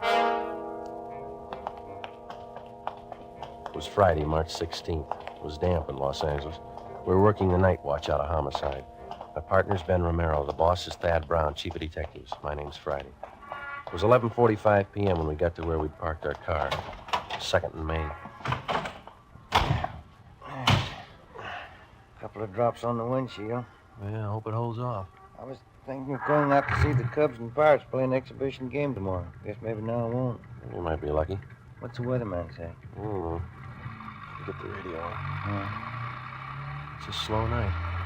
Yeah. Might not be tomorrow night. What? March 17th, isn't it? Oh, yeah. 62A, Collier Station. All units in vicinity of 102 South Virgil, 211 and shooting, code 3. It's a hot one. All units in vicinity Out of First 102 Street. South Virgil, 211 and shooting, code 3. Unit 13, take the call. Happy St. Patrick's Day. 11:58 p.m. We arrived at 102 South Virgil, the Bartlett Hotel, a 4-story building. Sergeant Scheimer met us in the lobby and informed us that the shooting took place at 11:40 p.m. in room 432, occupied by Mr. and Mrs. Theodore V. Benham. Mrs. Benham was the victim. We went up to the 4th floor where Officer McCready was stationed outside the room. Any witnesses? Only Benham says it was a thief. Did you talk to any of the people on this floor? None of them saw anything. They're all in their rooms. Any other way out of here? That stairway in the rear leads to the roof. I took a look. Nothing up there. Mm-hmm. Where's Benham? Across the hall, lying down. Cox is with him. Okay, let's look at the body. We went into the room, a dreary place with a single light hanging from the center of the ceiling. The carpet was faded and worn in spots. On the north side were a closet and a bathroom. Against the east wall was a dresser. Across the room was a double bed, and at the foot of the bed, a window looking out over the roofs of adjoining buildings and the marquee of a movie house down the street. A steamer trunk was in the corner, and a straight-back chair was next to the door. The mirror of the dresser was smashed, and on the dresser, a Gideon Bible. On the bed was the body of a woman sprawled face down. There were several splotches of blood on her coat. In the chair was a .32-20 revolver, which McCready said belonged to Benham, the husband of the murdered woman. We asked McCready to put in a call to the crime lab, and we went across the hall to question Benham. This is an awful shock. I'm not feeling well. I'm under doctor's care. Hemophilia. Awful shock. Sit down, please. Yes. I don't know what it'll do to me. I should be in the sanitarium right now. We'll see you taken care of. Lincoln Sanitarium in Eagle Rock. Could you tell us what happened tonight? Why, yes. My wife and I went out to the Sycamore Cafe over in Alvarado. What time was that? Oh, about 9:30. We had a couple of drinks and something to eat. Listened to a piano player, then came home. I unlocked the door, and Elizabeth went in first, went over to the dresser. I just walked over to her when a man stepped out of the closet in back of us. He had a gun. Mm-hmm. Can you describe him? I don't know. Did you see his face? No. He had a blue bandana over his face, and he had a cap on, a blue and white check. Did you notice his clothes? No, I didn't. Anything else? He seemed very nervous, and he wasn't holding the gun still. My wife was opening her purse, and I said, well, I haven't got very much, but I'll give you what we have. And he fired and hit Elizabeth. I pulled my gun from my overcoat and started shooting. Are you in the habit of carrying a gun? No, I'd noticed suspicious-looking men following me lately, so I bought one. Is this the gun here? Yes. Then what happened? Well, I fired all the bullets. I don't know how I missed. The room was small. He kept moving around all the time. Mm-hmm. But I guess I did miss. Then he ran out of the room. About how old would you say this man was? Officer, I haven't the faintest idea. See you a minute, Sergeant? Sure. We'll be back, Mr. Benham. This has been an awful shock to me. Wonder how his wife felt. McCready told us that Sergeant Scheimer had found a woman in the Nevada Hotel next door who might know something. We went next door and questioned Mrs. Caroline Cromwell, a resident of the hotel. She occupied room 415 on the top floor. She told us that about 20 seconds after she heard the shots, she looked out the door of her room and saw a man come down the back stairs, which leads to the roof of the hotel, and enter room 402. She'd seen the man several times and was positive of her identification. Sergeant Scheimer said the man was registered as Jack Morrison. We went to room 402. Try it again. Who's that? Police officer. What do you want? I'd like to ask a couple of questions. I was going to bed. We'd like to talk to you. Won't take very long. All right. What do you want to know? How long you been in your room? About 10 minutes. Why? Where were you? To the movie. Which one? Right down the street. Why are you asking me all these questions? You been drinking? A little. Not much. Mind if we look around a little? I was out all the time. I didn't know nothing about a shooting. And you won't mind if we look around. You won't find nothing here. These all the clothes you've got? Yeah? Is this your coat? Yeah. Yeah. You wearing this tonight, were you? No. It's the only coat in the closet. What'd you do with the coat you were wearing? Guess I was wearing that one. Did you spill it? What? A bottle of whiskey? It broke. How? How do I know? Got a hole here in the sleeve. What'd you do with the broken bottle? Threw it away. Where? I don't know. On the street. Joe, I found something. A shirt. Stuck down between the wall and the bathtub. Looks like blood on it. Is this yours? Where's the shirt you wore tonight? Take off your pajama top. Why? Take it off. All right. But I didn't have nothing to do with that shooting next door. What happened to your arm? Guy shot at me. Who? I don't know. I bought a bottle and had a couple of drinks and went to the movie for a little while. Would you mind moving away from the bed, please? No, no. Thank you. I came out of the movie because I was getting dizzy, and I went up on the roof here to get some air. While I was standing there, a guy ran across the roof and shot at me. What'd the man look like? I don't know. He came from the roof of the hotel next door and ran into this place. How big was he? It was dark. I couldn't see. What'd you do? Well, after I was sure he was gone, I came down. I was going to have my arm fixed in the morning. Better get your clothes on. Why? Well, you got a pretty bad arm. You better have it fixed up. We'll take you to George Street Receiving Hospital. It's all right. I don't have to go there. Find anything, Ben? No. You got a clean shirt? No. Well, you better wear your pajama top then. Oh, here's something. What did you say your name is? Jack Morris. Here's a card I found in the closet. It says, Tommy Kane, report for work, Joe's Cafe, 8 o'clock, March 1st. Who's Tommy Kane? That's me. Where are you from? Elgin, Illinois. How old are you? I'm 22. Why'd you leave Elgin? No work. I've been bumming around. You ever been arrested? I was picked up on a vague charge a month ago. Here? Yeah. I don't know why you guys are bothering with me. When somebody gets shot, we bother. 1:30 a.m. We took Kane to Georgia Street Receiving Hospital, where they found that a muscle in his upper right arm had been severed and the right side of his chest was bruised. Before taking him to Ward 1300 General Hospital for further treatment, we took him back to the roof of the Nevada Hotel. Still trying to rain. Yeah. Well, where were you standing when you got shot at, Kane? Right over there. I was leaning against the bricks. Where'd the man come from? Out of that door in the other roof. Roof of the Bartlett Hotel? Yeah. Was he running when he shot at you? Yeah, he was. Where'd he run? Right across here where we are. And then he went through this door here into the Nevada Hotel. Did you notice anything unusual about him? Well, his face was covered with a handkerchief, and he wore a checkered cap. Thought you said before it was too dark. Oh, I could see that. I mean, you know, I could see that. I couldn't see his face. And you were standing over there by the parapet? Yeah. About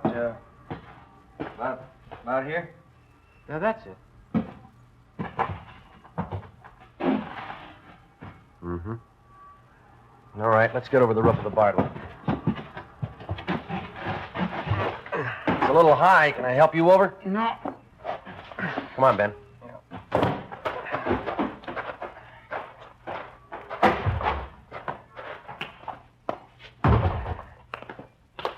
You ever been in this hotel before, Kane? No. Everything all right, McCready? Yeah.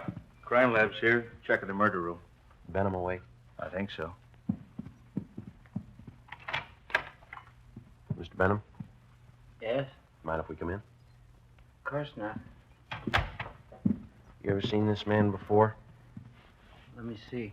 Can you stand over there in the light? My eyes aren't as good as they used to be. Okay. Move over there. How's that? That's better. This the man who shot your wife? No, that's not the man. We left instructions for another car to take Theodore Benham to the Lincoln Sanitarium in Eagle Rock. We took Kane to Ward 1300 General Hospital. 2:42 a.m. We arrived back at the Bartlett Hotel, where police chemist Ray Pinker had finished his examination. 3 slugs, .38 caliber, and 5 slugs, .32-20, were found in the mattress and the walls, all on the same side of the room. On the floor of the room were found a piece of white cloth and some brown threads. Ray Pinker returned to the crime lab while Ben and I made a search of both hotels, the incinerators, the alley, and all likely places for the missing .38. It was not found. 3:48 a.m. Ben went to the record bureau to check on any possible criminal record Kane might have had. I went to the crime lab to see what Ray Pinker had found. Nothing on this one. Must have been a clean miss. And nothing on these 4 32-20s. Mm-hmm. Where'd you find those? Dug the 38 out of the window frame. 32-20s are in the south and east walls. How about the others here? Well, on these 2 38 slugs, I found minute portions of threads. They compare with the dress and coat worn with the deceased. Mm-hmm. Hi. Hey, Ben. I checked Kane's record. He told the truth. Nothing more than a vague charge, huh? No. How's this coming? There's threads on 2 of the 38 slugs. And on one of the 32-20s. Same kind of threads? Yeah, the same kind. 32-20. That's the gun Benham used. Yeah. Did you check the cloth yet? Oh, well, right now. Benham must have been shooting an awful while. Where'd you find that 32-20 slug, Ray? On the floor near the bed. Nothing on any of the other 32-20s. No. Yeah, this piece of cloth matches the shirt. How about the coat and those threads? Got only a couple of threads that might match. Let me have the coat. There you are. We better have Benham take another look at Kane, huh? Yeah, I guess so. I could use a cup of coffee. How about you? As soon as we get finished. How about it, Ray? Haven't got to make it. Yeah, they match. Well, that's it, huh? Oh, one more thing. Yeah? Fresh stains on the carpet of that room. What kind? Whiskey. March 18th, we picked up Benham at Lincoln Sanitarium and drove him to the General Hospital. 3 times he asked us to stop someplace so he could have a drink. We told him he'd have to wait. We arrived at Ward 1300 at 1:40 p.m., and Kane was brought out. Take a good look, Mr. Benham. No, that isn't the man. I'm sure of it. All right, Kane, tie this handkerchief over your face. No, this way. That's right. Now put on this cap. Okay, now stand over there, please. Now, a little further. That's good. All right, Mr. Benham? You know, his eyes and forehead look a little familiar, but I don't know. Well, my nerves are all shot. I can't be positive. I'm a sick man. All right, Kane. Wish I could help you, boys. So do we. Come along, please. You don't have to take me back to the sanitarium. Just take me to a streetcar. I'll make it all right. We'll take you. Sergeant, Yeah, can I see you a minute? sure. Yeah? Did you notice anything when you first brought Kane out of the ward? No? You must have been closing the door. Yeah, I was. And that man, Benham, he winked at him. We took Benham back to his sanitarium. On the way, he asked if he could be excused from testifying at the inquest and preliminary hearing. We told him it couldn't be done. 7 p.m. Ben and I returned to the General Hospital and took Kane into a small room adjoining the prison ward. After 3 hours of interrogation, he stuck to his story. Cigarette, Kane? Thanks. How's the arm? All right. Hurts a little now. When you guys going home? When we get a straight story. I've been telling you all I know. Yeah, you've been telling us the same story for 2 days, but it doesn't hold water. What do you mean? How do you account for the fact that parts of your clothing were found in that room? I told you before, you must have made a mistake. No, it's no mistake. And Mr. Benham's starting to think he recognizes you. What? Why'd he wink at you? He didn't wink at me. We got somebody here who saw him. And he seems to think whoever did the shooting didn't take the gun with him. When we drove him back to the sanitarium, he asked us if we found it yet. He thinks we will. How long has Benham lived in L.A.? A long time. How long? Why do you want to know how long he's lived here? Is the dead woman really his wife? Well, certainly she's his wife. Why? Where's he been since the shooting? In the sanitarium in Eagle Rock. What's the matter with him? Hemophilia. You know what that is? No. You sure that was his wife? Positive. She wasn't a stool pigeon? Stool pigeon? Where'd you get that idea? You guys never saw her before? Never. You never heard of her? Kane, what's eating you? Did you check on her? We always do. You don't make mistakes on anything like that, do you? Not off. Look, she was a pretty nice woman from all we could find out. Happily married for 30 years. Something's wrong. What, Kane? What's wrong? Hold set up. Yeah? Yeah. What'd Benham say about me? We told you. He says you look a little bit like the man. Did you say anything else? He winked at you, Kane. Why? She wasn't a bad-looking woman. Wasn't she, Kane? All right, now how about it? You guys swear that was his wife? Yeah. Okay, I'll tell you where the 38 is. Where? The mattress on the roof of the Nevada Hotel. Benham cut a hole in it that day. He told me to hide the gun there after the shooting. All right, let's have a look. I don't want anybody to know I'm telling you this. Why? Benham's a real smart guy. He's got a gang. He's in on it as much as I am. Yeah? He double-crossed me. He tried to kill me. If I'm going to jail, he's going with me. Maybe he will. Kane told us that he had known Benham for about 2 months. During that time, Benham helped him along by giving him a couple of dollars every once in a while. On March 11th, Benham got Kane a room in the Nevada Hotel and gave him $20 to buy a gun, which Kane did. On March 15th, he gave Kane a blue bandana and a checkered cap. On March 16th, he told Kane that he'd been sent by a gang in Chicago to kill a woman who was a stool pigeon. He promised Kane $100 for his help. Early that evening, Benham told Kane how to enter their room and where to hide. When they came home, Benham stood by the door. Kane stepped out of the closet and, after a few words, shot the woman. As he moved toward the bed, Benham started shooting at him. Kane ran from the room and hid the gun in the mattress on the roof, then went to his room and flushed the cap and bandana down the drain. 11:15 p.m., Ben and I found the gun where Kane said it would be.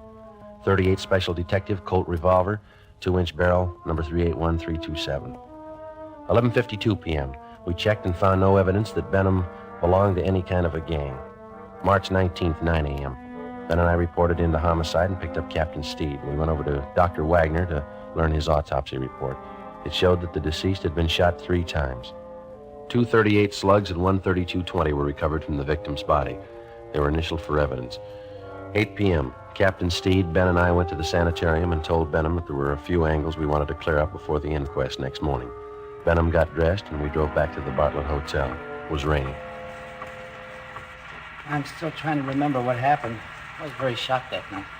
Yeah, I suppose you were. Well, sometimes my memory comes back for a little bit. The red light. Yeah, I see. You know, the man who did the shooting knew you lived in room 432, and he knew you'd be gone that night. How do you suppose he figured that out? Well, I'd been noticing that a lot of men had been following me, suspicious-looking men. I told that to Sergeant Friday, didn't I, Sergeant? Yeah, that's right. Must have been one of them. You ever give money to characters on the street so much they might follow you? Hey, that must be it. Many times I used to do that. I'd be nice to them, they'd try to make friends. You remember any of them? Yeah, I do. There was old man Dorsey, Jolly Swanson, and a fellow named Kane. Lane? Kane? Yeah, that's it, Kane. There you are. The young man you took me to see in the hospital. I'm thinking, I believe that's Kane. Are you sure? Quite sure. He's the burglar. What makes you think he was a burglar? Well, what else would he be? He didn't rifle any of the drawers or steal anything, did he? Must have got there just before us. Did you have anything important there? Yes, some insurance policies. On your wife? Yeah. How much? Oh, one policy for $4,000 and 2 for $2,500 each. Policy for $4,000 and 2 for $2,500 each. Who's the beneficiary? Well, I am. We took Benham up to room 432, where he got out the insurance policies on his wife and showed them to us. Then Captain Steed asked him to reenact the shooting. Benham acted as the killer, I played Benham, and Ben acted as his wife. Well, the man was over here in the closet. My wife and I came in that door, and then my wife went over to the dresser. Oh, over here? Did you turn on the light? Oh, yeah, and then I closed the door and went over behind her. Like this? No, she was closer to the bed. Here? Yeah. Were you standing next to her? Yeah. Did you start to take off your coat? Well, I was just going to when this man stepped out of this closet here. How far? Oh, here. Yeah, right here. And then what? Well, he held the gun in his hand and asked how much money we had. Elizabeth said we didn't have much. From here? Yeah, but she turned around. Like this? Yeah, that's it. What happened then? Well, then I said I haven't got very much, but I'll give you what we have. And he started shooting. Yeah, but you said before that your wife started looking in her purse. Yeah, that's it. She did. I forgot. And that made him think she was going after a gun. How do you know? Well, I suppose that's what he thought. He shot and Elizabeth fell on the bed. I pulled out my gun and started shooting, and the man ran out the door, and that's all. That's exactly what happened, huh? Just as I remember it. Will it help you? Not very much. What's the matter? Well, if you were standing where I am, there'd be bullet holes on that side of the room there, wouldn't it? They're all on this side. I see. I got it. Come with me. Where are you going? On the roof. What for? I want to show you something. Yeah, it's raining. There are 2 umbrellas in the closet. I'll get them. Why do you want to go up there? I think I know where that gun might be hidden. I'll bet it's there. Here, you take this umbrella. Thanks. We'll take this one, Captain. Let's go.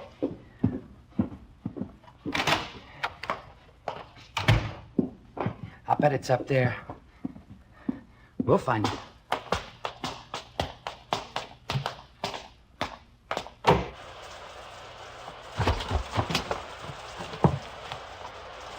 You got your flashlight, Ben? Yeah. Should be around here somewhere. What? A mattress. My wife used to take sunbaths on it. Where would it be? Just about here. I don't see any. You sure it's up here? I bet it's on the next roof. Didn't you say Kane lived in that hotel? He probably moved it. Hey, flash your light over there behind that elevator shaft. There? Yeah, there. You see it? We have to climb over this parapet to get on the other roof. Watch it, Cap. It's pretty slippery. Okay. Yeah, it is slippery.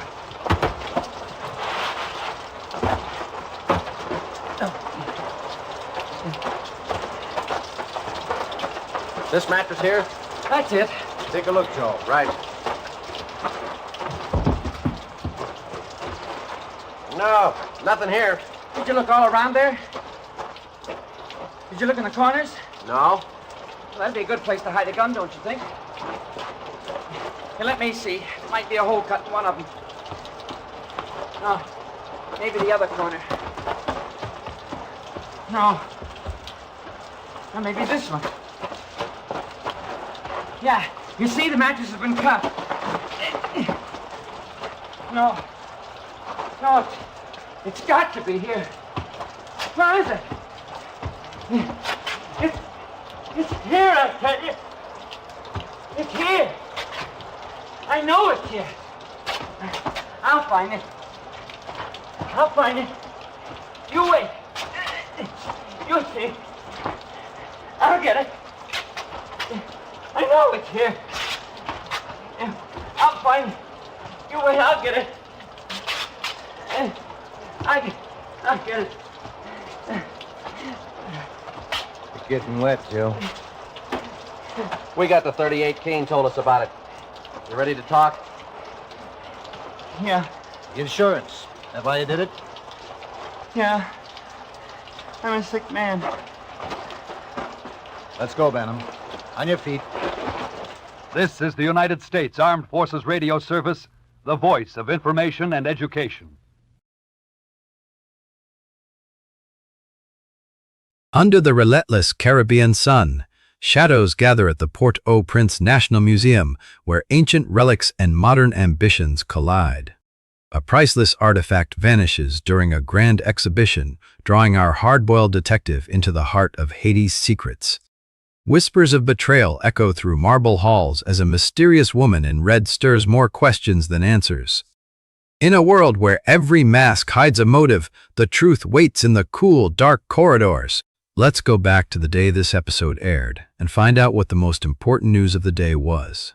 It was March 20, 1952, and that day, the world watched as the United States Senate ratified the Treaty of Peace with Japan, officially ending World War II hostilities, while in Paris, fashion icon Christian Dior unveiled his revolutionary spring collection, captivating Europe's post-war spirit.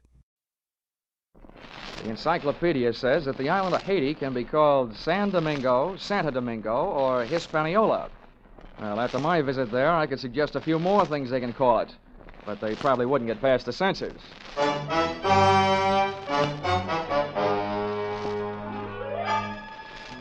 This is another in the adventures of America's fabulous freelance insurance investigator, Johnny Dollar. At insurance investigation, Johnny Dollar is only an expert. At making out his expense account, he's an absolute genius.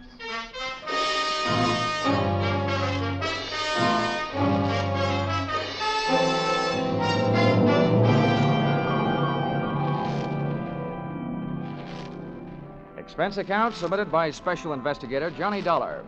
To Home Office, American Federated Life Insurance Company, Hartford, Connecticut. Attention, Harvard Huntington, General Manager. The following is an accounting of my expenditures during my assignment in Port-au-Prince, Haiti. Or, the nights may be black down there, but the magic is blacker. Expense account, item 1, $15 for a pair of tickets to see the show Detective Story at the Hudson Theater, New York, which I never got a chance to use since I was sitting in the living room of your Hartford home promptly at curtain I time. want to thank you for coming out here. Why, that's all right, sir. Sorry to break into your evening like this, but since I have, I'll get right to the point. Fine. Perhaps you've heard of the Gordon family here in Hartford. Well, what I see of the society page is while I'm flipping back to the sports section. But I've noticed the name. Diamond-studded, aren't they? Immensely wealthy. Pillars of society, and surprisingly, quite a proper family. It is all but one of the sons, Ralph. He's a heavy drinker, complete waster, ne'er-do-well. A blot on the old escutcheon, eh? Yes. Continually getting into one scrape or another. Now he's done it again. I take it that you're not worried about Ralph the man, but about Ralph the policyholder. Well, to put it bluntly, yes. I don't think it's unethical for a company to protect its interests. In this case, the policy is in the amount of $150,000. Payable to his death to charity or to his wife if he's married. Oh, that's quite a piece of paper. Yes, to be quite candid, I rue the day it was issued. But the point is this. Ralph Gordon, at last report, is dying aboard his yacht at Port-au-Prince, Haiti. Oh, you don't need me, Mr. Huntington. You need the Mayo Clinic. Dollar? Yeah? I hesitate to even mention this in the presence of a sane man, but from everything we can learn, young Gordon is not dying from any known malady. He's dying as a result of a... Well, it's pure nonsense. He's supposed to be dying as the result of a voodoo curse. Now, anyone with any sense... Now, wait a minute. Where'd you get your information? From his older brother, Thomas. He's a doctor. He's down there in Haiti with Ralph. I want you to go down and debunk this thing, Dollar, and find out what's wrong. Why, any sane man knows there's no such... voodoo. You don't believe in it, do you? No. Not unless I see it working.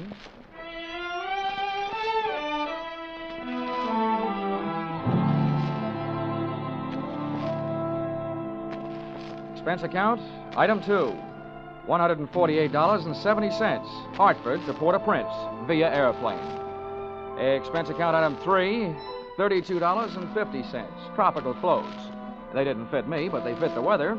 And item 4, $25, spent while I browsed the waterfront bars in Port-au-Prince, looking for somebody who knew where the Gordon yacht was moored. Know about this When I found him, he not only knew that, he knew everything. Ask me first.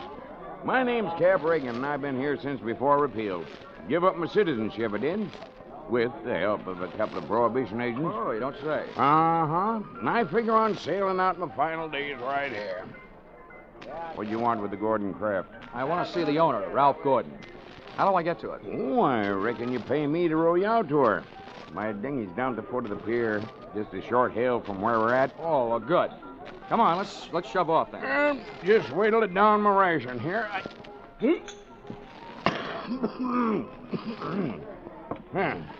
That'll put me shipshape.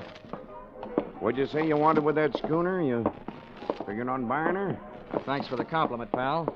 Listen, if I bought a boat today, it would have to be a surplus life raft. Now, I told you I want to talk to Gordon. Friendly visit or other kind?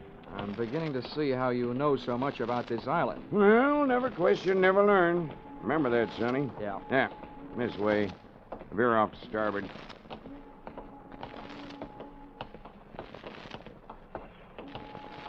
No, sir. Never question, never learn. Yep. Well, I'm an insurance investigator, and a company sent me down here to look things over, including Gordon. Something wrong? I don't know yet. What do you know about him? A jug full, Sonny, a jug full. Stood into the harbor about 2 months back. No sooner dropped his hook than his crew started taking the pierhead lead. Everybody jumped but the bosun, for reasons of his own. Why did they leave him? 'Cause he was half seas over all the time. You navigate with sextant, a compass, and parallel rulers, Sonny. Not with a double shot and a water chaser. You get the drift? They were afraid to sail with him, huh? Aye, that's the line of it. And if you had ever piled into a reef, you'd feel the same. Yeah, here we are. Oh. That's my dinghy down at the bottom of that ladder. There's Gordon's yacht out there. You see her? Oh, yeah. That tug's passing the stern of her now. Yeah, say. That's a lot of boat. Yeah. She carries a suit of sail like a grain clipper. Wait till you see her close up. She's as dirty as a garbage scow.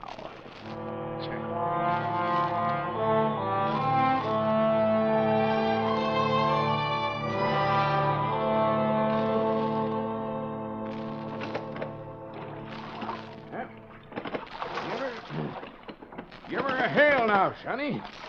They're close enough. Hey! Anybody aboard? Hey, aboard the yacht! Anybody home? Yes? What do you want?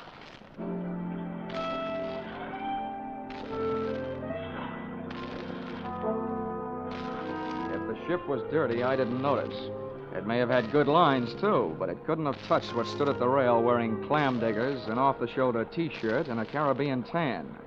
Uh-huh. There's a trim hull for you. Yeah, that'll be his wife. His wife? Oh. Can I come aboard? Who are you? What do you want? I'm Johnny Dolar from Hartford. I want to talk to Ralph. Oh. Why, yes, then I guess you'll have to come aboard. Here, I'll swing the stern into the ladder. Okay.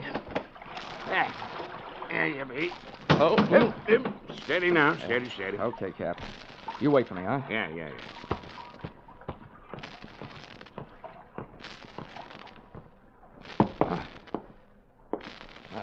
Well, how are things in Ralphie's old hometown? Cold. But not as cold as this reception. Don't let it throw you. What is this, a friendly drop-in? Business? Or just plain snooping? If it's the last, I'm Edwina. The wife they haven't heard about at home. Oh, congratulations. Now I know why you like to wear your shoulders bare. The better to keep a chip on them. If you're through being sharp, I'll let you hear what's left of my husband. Come on, through here. Okay.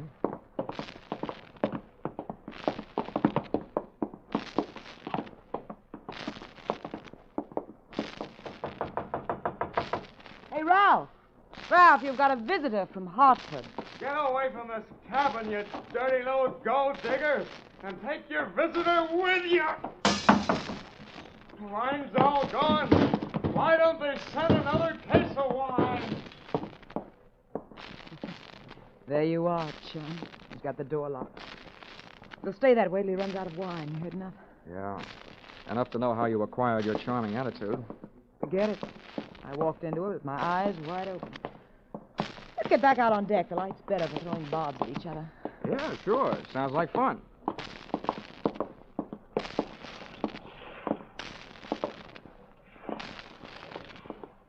Well, do I have to help you off the boat? Not until you help me by answering some questions. I'm an insurance investigator, and I was sent down here by the company that holds a policy on your husband's life. What should I do, Figg? The story they got was that Ralph was dying from some kind of a voodoo curse. They don't believe it, and neither do I. Why not? That might be true. Huh? Some old dame, they call her Maria Lascelles. She came out to the boat. She yelled some things at him, and when Ralphie threw a bottle at her, she swore she'd put a curse on him. How'd they hear about that back in Hartford? Ralph's brother, Dr. Thomas Gordon, told them. Do you know him? Yeah, we hate each other. I wonder why he told them. Maybe because he thought somebody, who'd be better off with Ralph dead, was using Maria Lascelles' curse as a cover-up. How would you stand as his widow? Get off this boat, John. Never mind the act. You're his beneficiary. Or didn't you know? I said get off. What's the trouble, Eddie? Oh, him. Yo, come here, will you? All right. Who's the boarding party? Just get him off him. I'll see you in my cabin. Sure, honey. Anybody get you this upset, it'll be a pleasure. Well, mate, do you walk or dive? Save your strength for the last scene, Goliath. I was just leaving.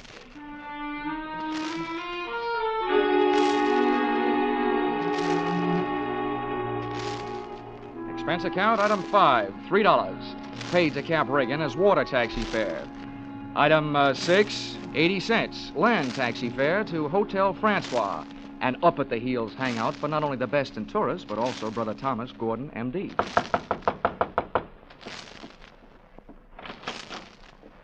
Yes? I'm Johnny Dollar, Dr. Gordon, from Hartford. Oh, yes, Dollar. I've been expecting you. They wired me you were coming down. Come in. Thank you. Well, please make yourself comfortable. Could I offer you something? Nothing but some brotherly advice. Why, certainly. You know, I feel like a stupid fool for not being able to handle this thing myself. So now that you're here, you call on me for anything. Have you seen Ralph? I tried to, but he locked himself in his cabin. Tell me, as a medical man, how do you digest this voodoo curse story? Why, it's ridiculous. Good heavens, this is the 20th century. I do think that science doesn't know everything it would like to know about voodoo and black magic. There are stories, supposedly true, but any victim would have to have a highly susceptible mind.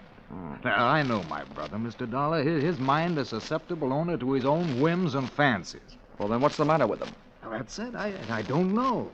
He's drawn within himself. He seems to be searching almost insanely for escape through alcohol. Hasn't anybody thought of putting him on the wagon? It's a horrible idea, but I've heard it works. I don't think this is the time for it. He's suffering mentally and needs release. Well, that leaves us with only one thing to think about. No matter how thin you cut it, it's still voodoo. Well, I'm a man of science, Mr. Dollar. I'd make hypocrisy out of all my knowledge and training if I attacked the problem from that direction. But please, you let me know what you learn.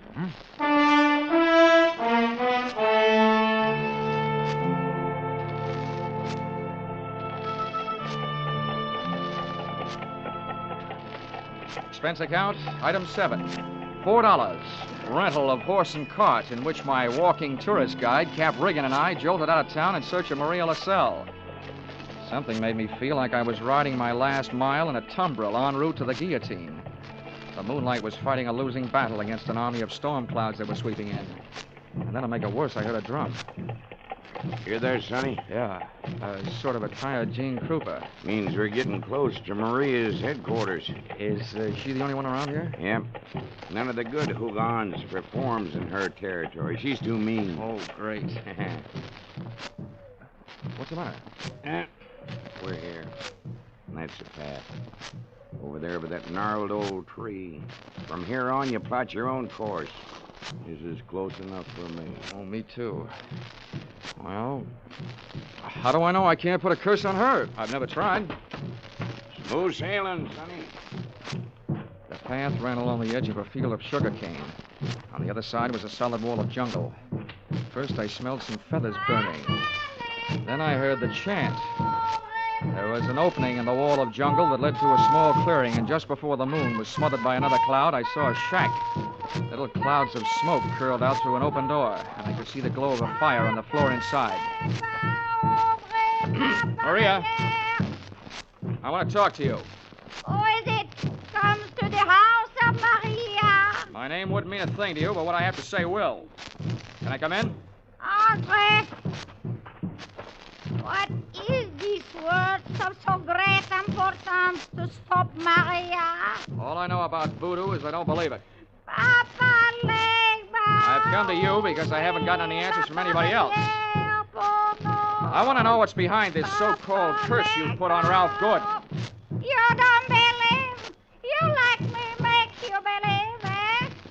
Ralph Gordon, he died tonight in the wind and rain. And for you, I have magic now. Look, regard my fire. You will see, you will believe this smoke. Voila! Billy!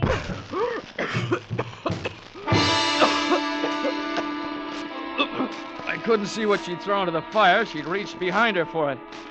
But when the smoke from it whirled around me, it seemed to grab my throat and squeeze. I stumbled back to the door. I hadn't believed in voodoo when I'd come in, but going out, I wasn't so sure.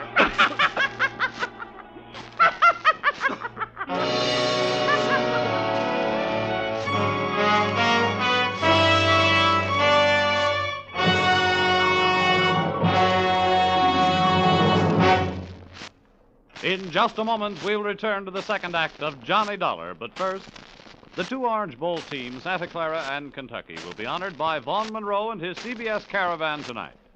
Vaughn and his great band will play favorite songs of the two Orange Bowl teams. Be sure to hear Vaughn Monroe's Caravan, followed by the Gene Autry Show on most of the same CBS stations tonight and every Saturday night. Now, with our star, Charles Russell, we return to the second act of Yours Truly, Johnny Dollar.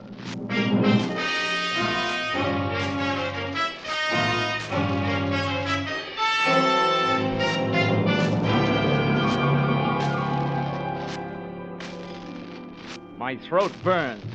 My eyes were looking at each other. My lungs felt like a pair of deflated footballs. And the blood in my head was pounding a better and louder rhythm than that drum. I staggered around the heavy jungle there, and when I could breathe again, I gulped in enough to lift the Graf Zeppelin. By that time, I was cool enough to get hot, in anger.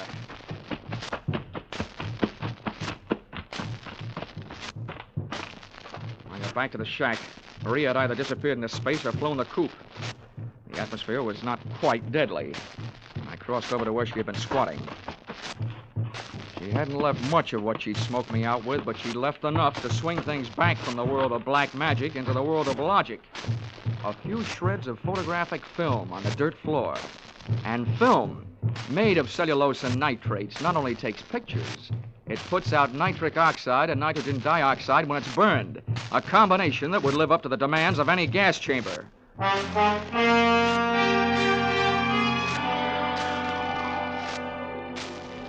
The captain rowed me out to the Gordon yacht.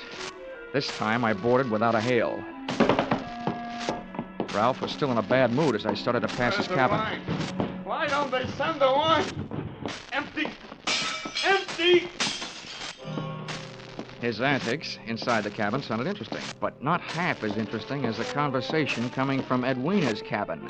Dear Edwina, the little wife they didn't know about at home. I'm telling you, we can't go on with this. Well, this tops it.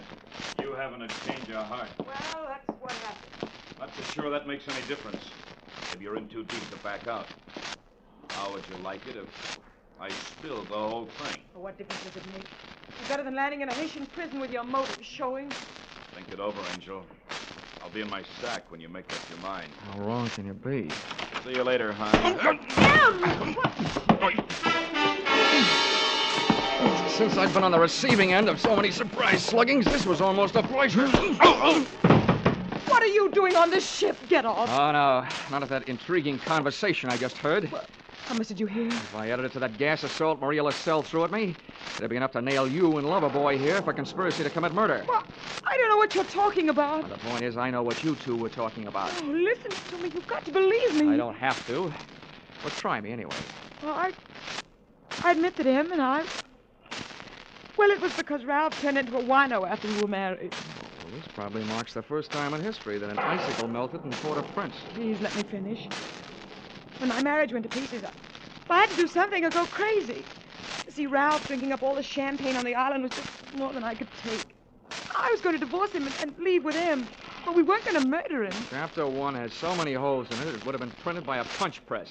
You don't worry about landing in prison with your motive showing when all you're planning is divorce. Oh, yes, you do when people are waiting for your husband to die under mysterious circumstances.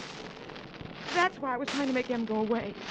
If Ralph died, who'd look any farther than the erring wife? Can you lock this cabin from the outside? Yeah.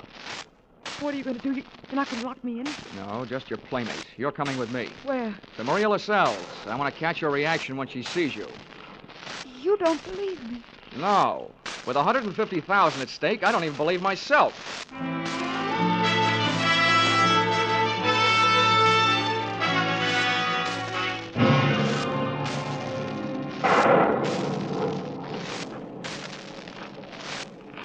There's her shack. Go ahead. Go on in. Oisy, come to the door of Maria. Who are you, woman? Well, Mr. Dollar, are you satisfied? Not quite. And you who don't believe, why are you here? You wish again to see the power of my smoke? Let's drop the act, Maria. I know what you threw into the fire. It was my Booker smoke. Yeah, well, a good man from the police laboratory can sift enough out of those ashes to know it was film. What is this you say? I say that I've got enough on you, you old fake, to put you in the local pokey. Who dares to speak this to Maria? And that's where you're going to go if you don't cooperate. That's a promise. What is it you want? Did somebody put you up to this cursed business that Ralph Gordon is supposed to be under? Well, a man of your race. Who was it? I do not know. Now go. That is all. It's not enough. What was his name? I don't know the name. What did he look like then? My eyes are closed. Nuts. Come on. No, Taking you into town, I'm going to drag you by the hair. No, don't touch me. I will tell you how it is. It is true. I do not know the name or the face. He come to me. He asked me when comes the next rain and wind. I tell him last night. But it is tonight. The storm comes with the heat. He tell me he needs storm to close portholes in the ship. Huh? He say, if I bring this curse, I will be the best hooligan on Haiti because it kill white man. That is difficult. That is all. Now you go. How about the film for the fire? Did he give it to you? This is true. Not long before you come. Well, get rid of it, Granny, before you lose your license to operate. Now you go. Maria will be alone. Papa, Lega. Okay, Mrs. Gordon. Let's not stay for the music. Did you make head or tail out of what she said? Hey, look. What goes into your husband's cabin? Nothing but food and wine. Mostly wine. Well, who fixes his meals? I do. Our cook left us. Well, what about the wine? Huh? Where does it come from? You said it was champagne, didn't you? Yeah, it always comes from the same place. Liquor shop in town, a case at a time. Oh, nothing makes any sense. What are you going to do? All I can do. Try every angle. But that's not all I'm going to try in that liquor shop.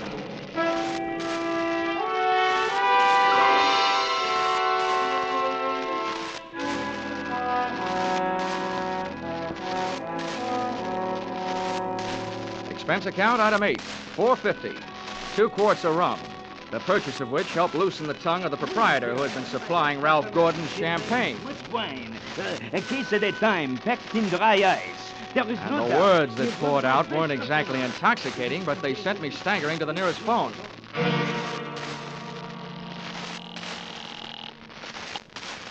Yes? Hello? Hello, Dr. Gordon, this is Dolar. Good. Dollar, I've been wondering about you. What have you learned? First, tell me this.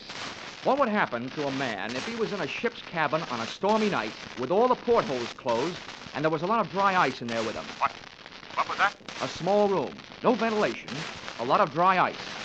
A lush, maybe passed out. What would happen? Good Lord. Dry ice is solidified carbon dioxide. If enough of it evaporated into the room... The lush would not be bothered by a hangover the next morning because he wouldn't wake up, right? Exactly. The gas, although not toxic, would force the oxygen from the atmosphere, and the result would be asphyxiated. What are you getting at, Colin? That curse your brother is suffering from is very scientific. The champagne he's been getting has been chilled by dry ice, about 5 pounds per case. And 1 case went out to the yacht just before the storm broke. Lord. Well, it may be just coincidence, but Ralph's wife and that bosun. Yeah, I know. For a bosun, he'd make a very good chemist. Well, send for a pull motor, will you? If it's too late for your brother, maybe I can use it.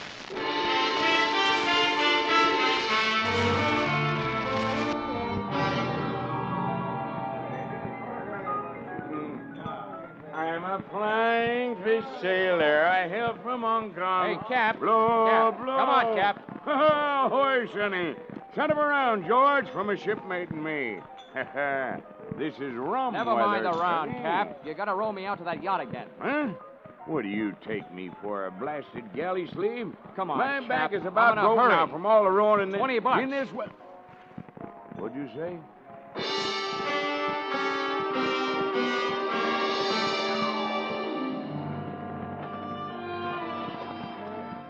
I didn't think it could rain any harder than it had, but it did. We would have been drier swimming. And the visibility was so bad, I would have had to have a seeing eye sealed to find the ship. But about 20 minutes out, Cap spotted her riding lights. Here she lies, Sonny. We were on target. But so was somebody else. A searchlight stabbed out at us. Hey. This sounds like Prohibition days. Who's giving us a broadside? Can't tell yet. I'll lay a pelican hood over his head if I get my hands on him. Hey, Cap, what's the matter? Got my left leg. Cap, get down to the bottom. I'm going over the side. To me, swimming is a pastime to be practiced only under ideal circumstances, in a pool, and preferably in the company of a well-filled bikini suit. But there was nothing to do but swim, so I swam. I tried to remember how many shots had been fired, and that's where I made my mistake. There was a lull in the shooting, which I took to mean the gun was empty. I put my head down in the best Weissmuller style and thrashed my way to the ladder. But when I got there, the first thing I saw after I'd shaken the water out of my eyes was the muzzle of a rifle. The face looking down the barrel at me belonged to Brother Thomas Gordon, M.D. Sorry, Dollar. Killing you wasn't in my plan. But now it'll have to be done. I wasn't surprised at that, but I was surprised at what happened. I was waiting for a bullet to come my way, but instead the doctor did. Are you all right, Dollar? Yeah, I am. Nothing wrong that a Turkish towel won't cure. I'll thank you later for spoiling his aim. Get a hook on the doctor. He's our prize fish. Don't let him get away. I grabbed a fire axe out of its case on my way to Ralph Gordon's cabin. If it needed ventilating, I knew one quick way to do it.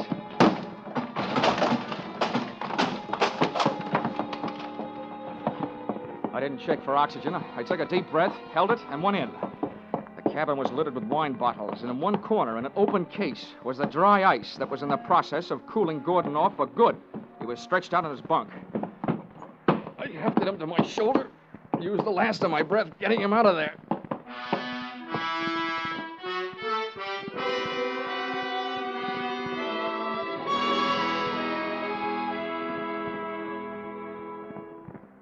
Expense account, item 9, $30.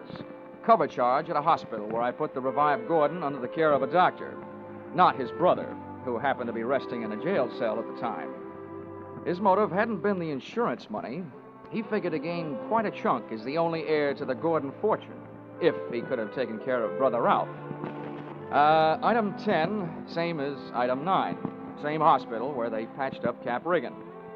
Item 11, $148.70. Return trip to Hartford. And expense account item 12, $40. An ounce of voodoo perfume for the lovely but sometimes chilly Edwina. Maybe if she tries that kind of magic on her husband, he'll spend less time with a bottle joy and more with her kind. Expense account total, $424.70. Signed, yours, truly, Johnny Dollar.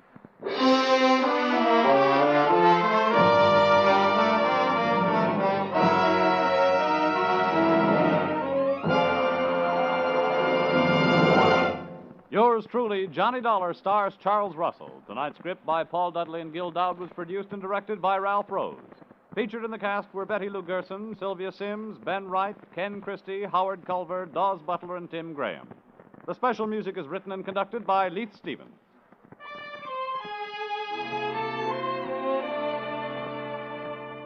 Be sure to be with us at the same time next week when another unusual expense account is handed in by Johnny Dollar.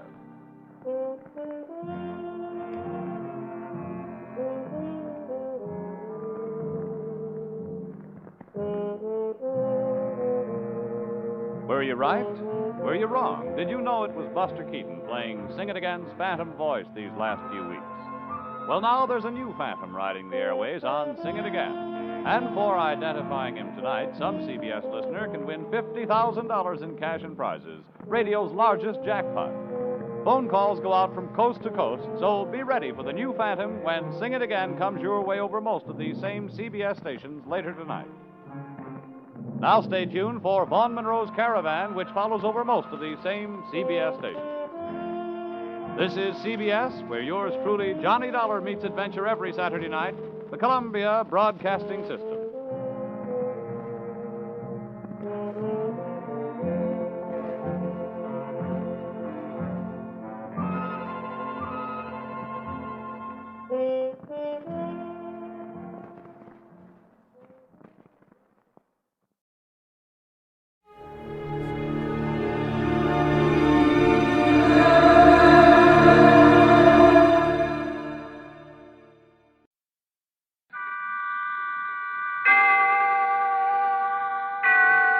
Autolite and its 96,000 dealers bring you Miss Linda Darnell in tonight's presentation of Suspense.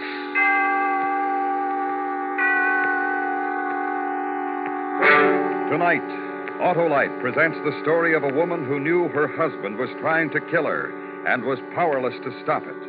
A dramatic report we call A Killing in Las Vegas, starring Miss Linda Darnell.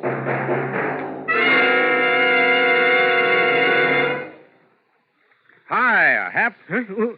Oh, hello, Harlow. Boy, you really gave me a powerful start. Just like the powerful starts you can be sure of getting from your Autolite Stay Full battery, Hap. And an Autolite Stay Full needs water only 3 times a year in normal car use. I know, Harlow. And, Hap, do you also know that the Autolite Stay Full gives longer life? as proved by tests conducted according to accepted life cycle standards. I do, Harlow? Well, okay, then visit your nearest Autolite battery dealer. He services all makes of batteries, and he has an Autolite Stay Full for your car in case a replacement is needed. To quickly learn his location, just phone Western Union by number. And ask for me, Operator 25. I'll gladly tell you the name of your nearest Autolite battery dealer. Where you can get an Autolite Stay Full, the battery that needs water only 3 times a year in normal car use.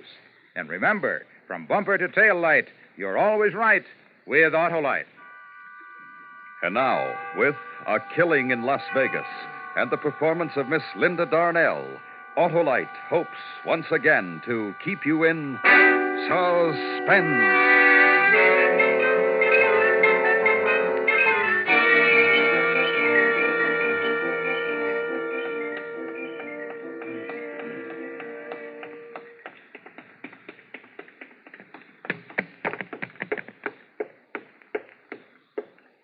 Yes, ma'am? I'd like to see the policeman in charge, please. Well, maybe I can help you, ma'am. What is it? My husband is trying to kill me. I see. You better come with me.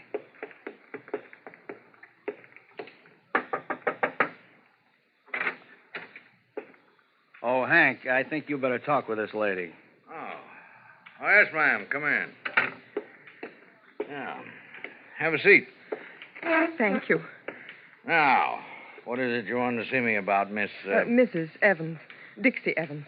I'm a dancer over at the Oasis Club. Oh, yeah, the Oasis. You must be one of the new acts. I don't believe I've seen you. Well, I just started my run this week. Well, what's your trouble, Mrs. Evans? My husband is trying to kill me. Your husband? Yes, twice in the last 24 hours. Well, maybe you better start at the beginning. Well, my husband, Charlie, and I arrived here in Las Vegas about a week ago. Frankie Paris, a booking agent in Los Angeles, had gotten me a 6-week run at the Oasis Club over on the main highway. Yeah, I know the place. Well, Charlie doesn't usually bother to travel with me when I go out on road bookings, but this time he did. Charlie likes to gamble. I guess that's why he came with me. Well, last night, Charlie didn't show up at the club at 1:30 to pick me up like he usually does, so I waited for him. And by 2 o'clock, the club had been emptied and everybody had gone home. I was still in the back, waiting for him.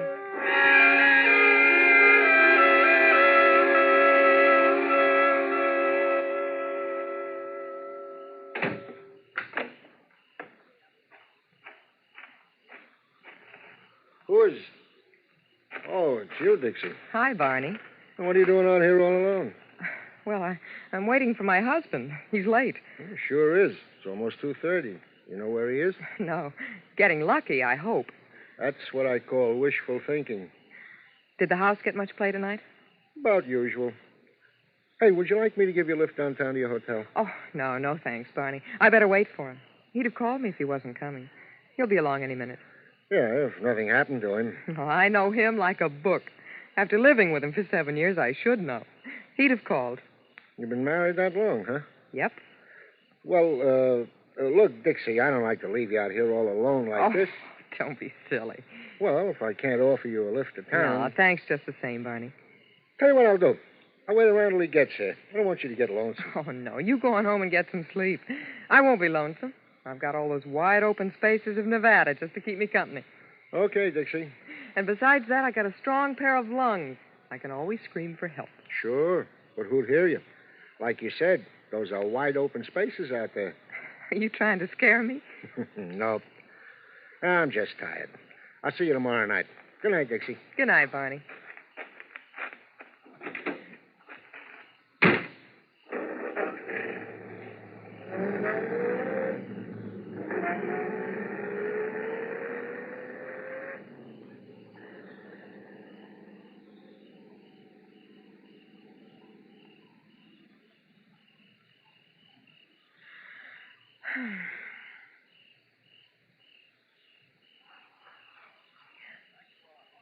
Who? Charlie? Charlie? That you? Who is it? Charlie?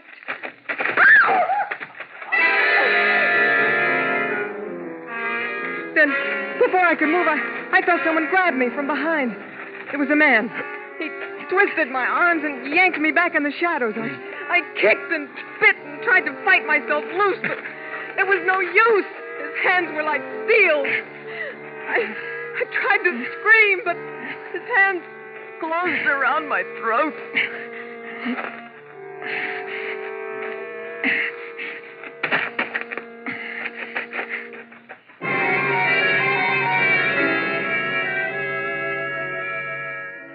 When I came to, I was lying on the gravel back of the club. It was still dark. I took a deep breath, and my lungs felt as if they were going to burst, and my throat ached. I staggered to my feet and ran around in front of the club onto the main highway.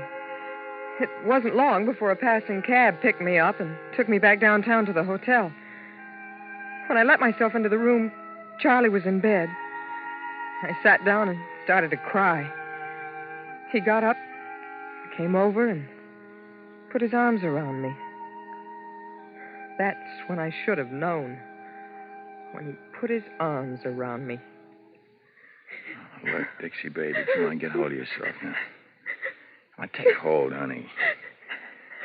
You're shaking like a leaf. What is it? Oh, Charlie, it was terrible. Someone tried to kill me. Oh, baby. Oh, Charlie. Look, will you stop crying long enough to tell me what you're talking about? Someone tried to kill you? Yes. Where? In back of the club, the Oasis. I was waiting for you, and he... Didn't you get my telephone message? Message? Yeah, I left a message for you. Well, no. Oh. Well, what happened? Well, I was back there waiting for you. I heard a noise, and first I thought it was you. I called your name, and then this man rushed up behind me, grabbed me around the throat, and Did you see what he looked like? Well, no, I couldn't see his face. It was too dark, but he tried to choke me, Charlie. Look, Dixie. Oh, it was terrible. His hands around my throat. Well, what happened after that? Well, I don't know. I passed out. I guess he thought I was dead. But why did he want to kill me? Just wait a minute, Dixie. How do you know he wanted to kill you? I don't know. Was anyone from the club around there? Oh, no. Everybody'd gone home. I see. Oh, it could have been someone trying to rob the club. Huh? Yeah, sure, that might have been it. Some guy's going to break in and rob the club. He thought everybody'd gone home. When he got running back, he found you. Got scared, and he attacked you. Well, maybe you're right. Of course I'm right. You say you called me? Yeah, I sure did. I was having a run of luck at the club cartwheel. Must have won about $500, baby. I didn't want to leave. So I called the club and told them to tell you to take a cab on home. But I didn't get the message. No, I guess somebody just forgot to give it to you. Charlie, maybe I ought to call the police. What for? To tell them what happened. It's late now, honey. When we get up in the morning, huh? All right, Charlie. You won $500, Charlie? Yeah. Isn't that great? Can I see it? Didn't want to carry a lot of money with me. I told him to make it out to me in a check. Pick it up tomorrow. Oh. Now, you get to sleep, Dixie. Get a good night's rest, huh? You need it. Okay, Charlie, I will. I am tired.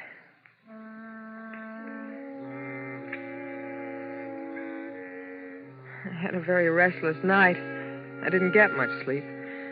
But the next morning, the more I thought about what Charlie had said, the more I began to believe that maybe he was right.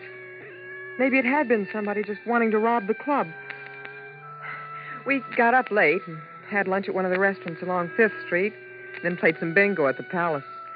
Then we walked around town for a while and went back to our hotel about 2:30. Hey, Dixie, why don't you go on upstairs and take a nap, huh? Got to get some rest. You had a pretty restless night there. Yeah, I know. Charlie, you're not gonna... No, honey. I'll go on over and pick up the check at the club cartwheel. It should be ready for me. You can get yourself a half hour of sleep. It'll do you good. Maybe I will. I got your key? Uh-huh. Good. Okay, I'll come wake you up in about half an hour. All right. Charlie. Yeah, Dixie? Lay off the dice table, huh? Oh, sure.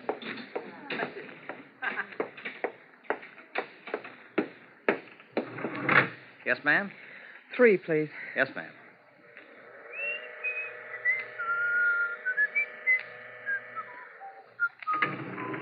Three out.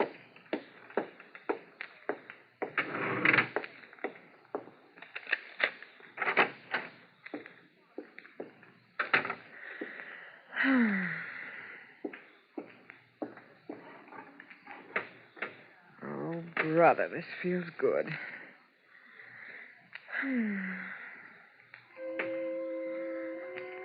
I didn't even bother to take my clothes off. I was too tired. All I could think about was getting some sleep. And the bed felt soft and good. I started to drift off into a dream. It was a terrible dream. I saw the man in the back of the club in my dream. He was chasing me now. I tried to run away, but he caught me and tied me up. Then he picked me up in his arms and carried me over to where a train engine stood and laid me down in front of it. The train in my dream hadn't started to move yet, but I could hear the hissing of the engine. And it seemed that the louder the hissing got, the harder it was for me to breathe. I tried to wake up, but it was hard, and then finally I did. But the hissing of the train didn't disappear with the rest of my dream. The hissing became the gas jet in the corner of the room. Oh, the window. The window. Gotta break it. Break my shoe off.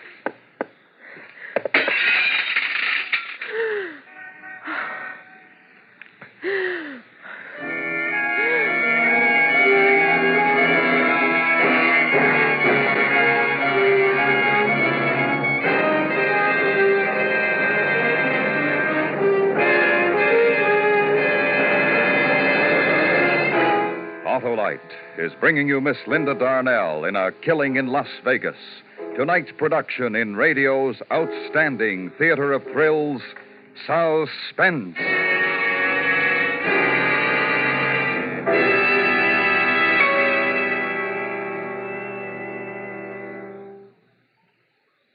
Harlow, I've told you before that I have an Autolite Stay Full battery. What do you think of it, Hap? Oh, it's great. It's grand. It's magnificent. And it's protected, too. Protected? Yep. Every positive plate in the Autolite Stay Full is protected by fiberglass retaining mats to reduce shedding and flaking and give the Autolite Stay Full longer life, as proved by tests conducted according to accepted life cycle standards. And the Autolite Stay Full needs water only 3 times a year in normal car use. So, friends, visit your Autolite battery dealer, the man who services all makes of batteries. To quickly learn his location, just call Western Union by number. And as for me, Operator 25, I'll gladly tell you the name and address of your nearest Autolite battery dealer, where you can get an Autolite Stay Full, the battery that needs water only 3 times a year in normal car use. And remember, from bumper to tail light, you're always right with Autolite. And now, Autolite brings back to our Hollywood soundstage Miss Linda Darnell in Elliot Lewis's production of A Killing in Las Vegas, a dramatic report well calculated to keep you in suspense.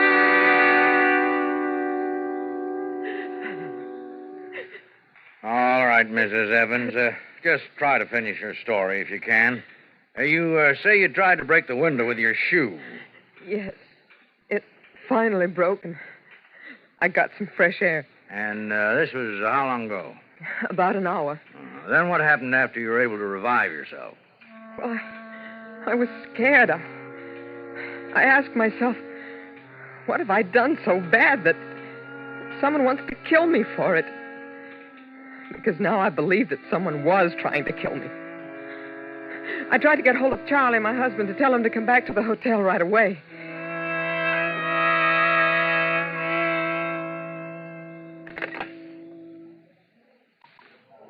Main desk. Would you ring the club cartwheel for me, please? Just a moment.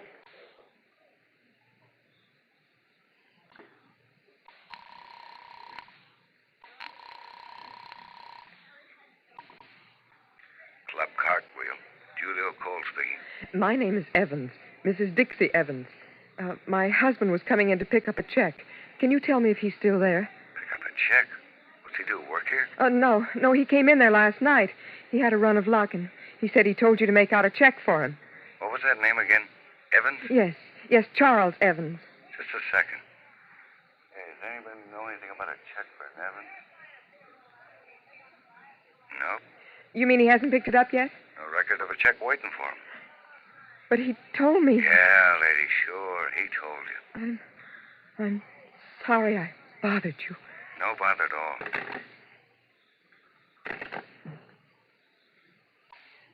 Main desk. Would you get me the Oasis Club, please?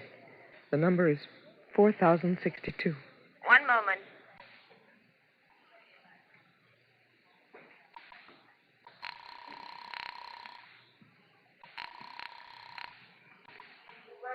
Oasis Club. This is Dixie Evans. I was wondering if there were any messages left there for me last night. Oh, wait a minute. I'll look. Not a one, Mrs. Evans. Thank you.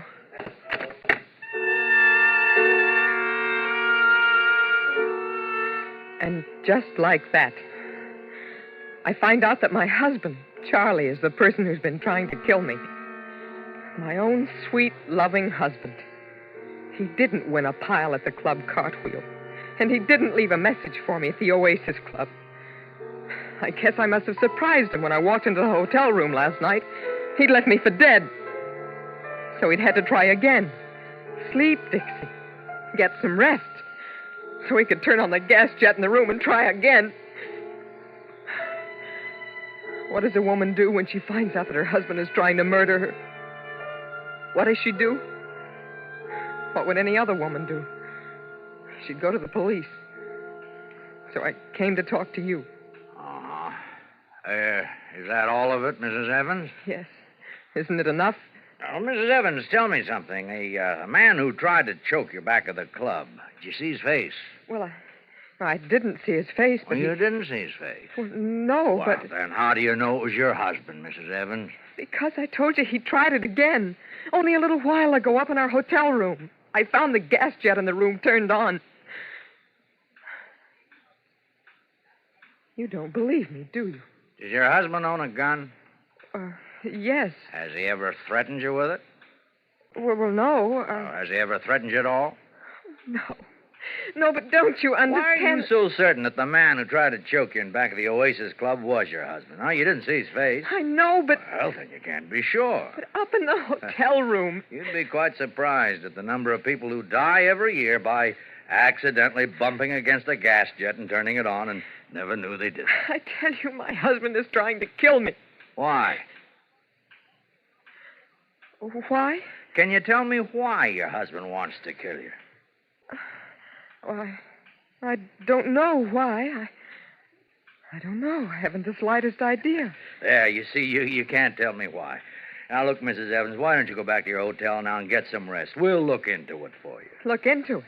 But, well, aren't you going to arrest him or something? Well, I don't see how we can. You haven't given us any kind of substantial evidence that would prove your husband is trying to kill you. In fact, you can't even tell me why he wants to kill you. I can't tell you why. I don't know myself. Well, you'd better get back to your hotel, Mrs. Evans. Get some rest. We'll get on this right away. Yes. Maybe you're right. I'll go back to my hotel. Sure. Thank you, Lieutenant. Not at all. You get taken care of, lady? Huh? Oh, yes. Yes, thank you.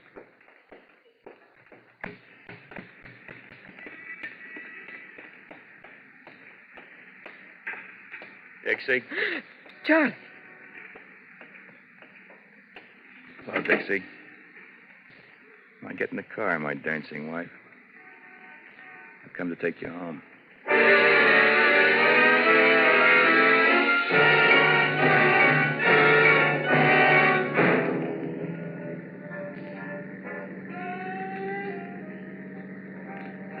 Charlie, I thought we were going back to the hotel.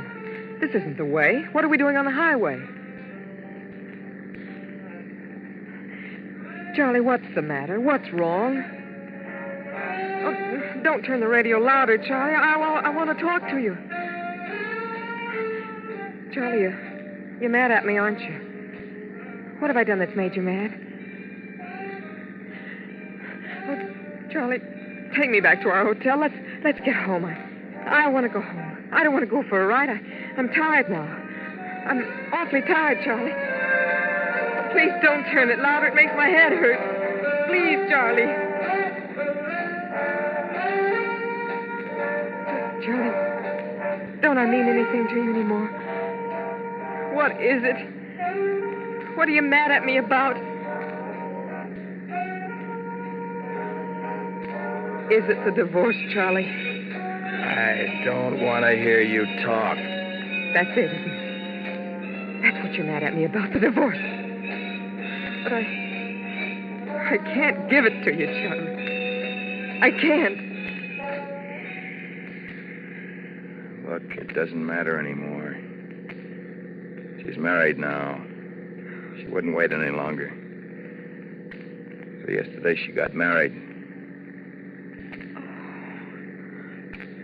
Oh, Charlie, I didn't know it meant so much to you.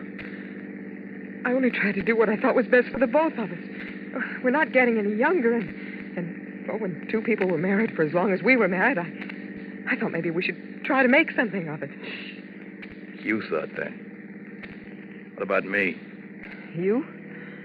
What about what I thought? Oh, you're right, Charlie. But you can't kill me now. Why can't I? I told the police. You told them what? That you were trying to kill me. That it was you in back of the club. That you turned on the gas jet. Oh, no. You can't kill me, Charlie. They'll pick you up in a minute. Okay, Dixie. Shall we go back to the hotel now? Okay, Dixie.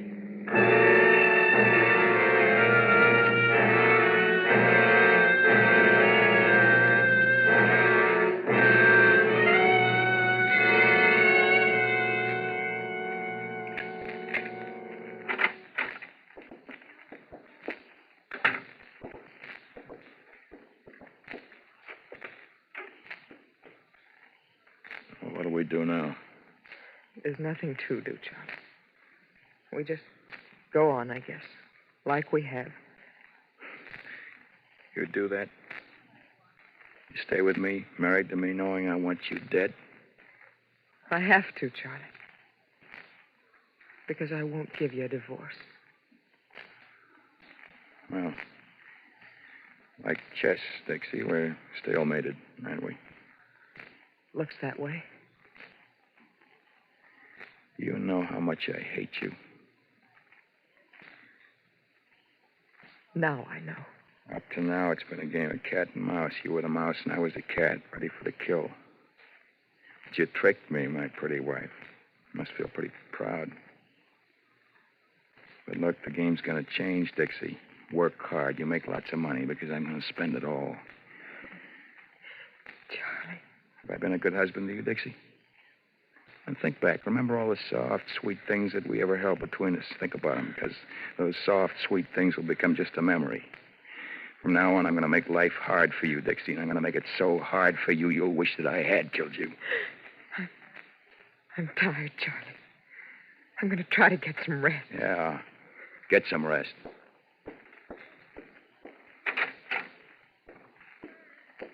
Get a lot of rest, Dixie. You're going to need it. You tell the police why I wanted to kill you, Dixie? Did you tell them how I asked you in a civilized manner for a divorce? You tell them that? Goodbye, Charlie. Dixie? Dixie, what did you do? Dixie! Don't die. The police, Dixie, they'll think I did it.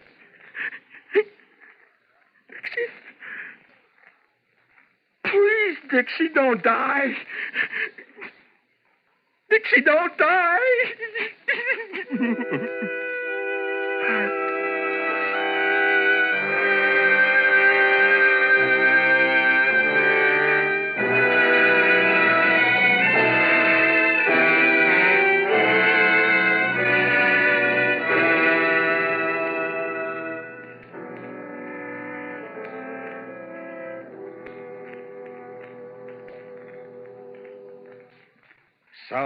Suspense. Presented by Autolite. Tonight's star, Miss Linda Darnell. This is Harlow Wilcox speaking for Autolite, world's largest independent manufacturer of automotive electrical equipment. Autolite is proud to serve the greatest names in the industry. And during these early months of 52, the Autolite family joins in saluting the leading car manufacturers who install Autolite products as original equipment. Our Autolite family is made up of the nearly 30,000 men and women in 28 great Autolite plants from coast to coast and in still other Autolite plants in many foreign countries. It also includes more than 18,000 people who have invested a portion of their savings in Autolite, as well as 96,000 Autolite distributors and dealers in the United States and thousands more in Canada and throughout the world. Our Autolite family will salute the DeSoto division of Chrysler Corporation on the next Autolite Suspense television program. If you live in a television area, check the day and time of Suspense on television so that you'll be sure to see this program. And remember, be with us next week for another thrilling Autolite Suspense program on radio.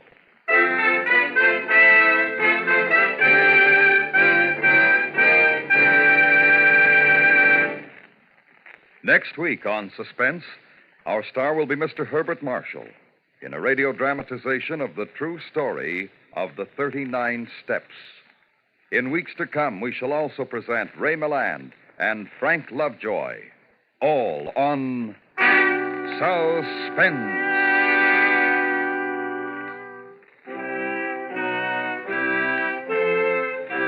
Suspense is produced and directed by Elliot Lewis, with music composed by Lucien Morawick and conducted by Lud Gluskin.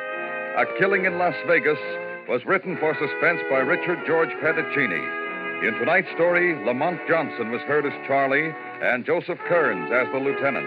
Featured in the cast were Jerry Hausner, Charles Calvert, Eve McVeigh, and Jim Nusser. Linda Darnell will soon be seen in David E. Rose's production of Saturday Island. And remember, next week on Suspense, Mr. Herbert Marshall in The 39 Steps. Did you know that more than 7 million American men, women, and children are victims of crippling arthritis? Help prevent this waste of human happiness and power. Give today to the Arthritis and Rheumatism Foundation, care of your local postmaster. This is the CBS Radio Network.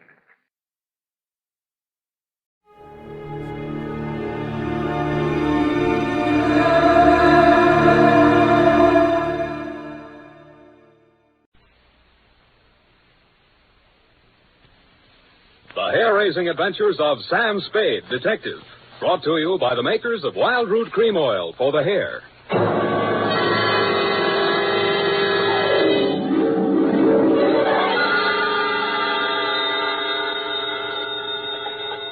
Sam Spade, Detective Agency. It's me, Effie. Oh, Sam, I've been worried about you. Sid Weiss was just on the phone, and he says digging up a corpse without a permit is against the law. It's all right, Effie. I just dug him up to say hello and put him back again. Oh, Sam. I'll be down in a couple of minutes to dictate my report, sweetheart. If I get lost on the way, you'll find me in City Hospital, the psycho ward, third straitjacket from the left.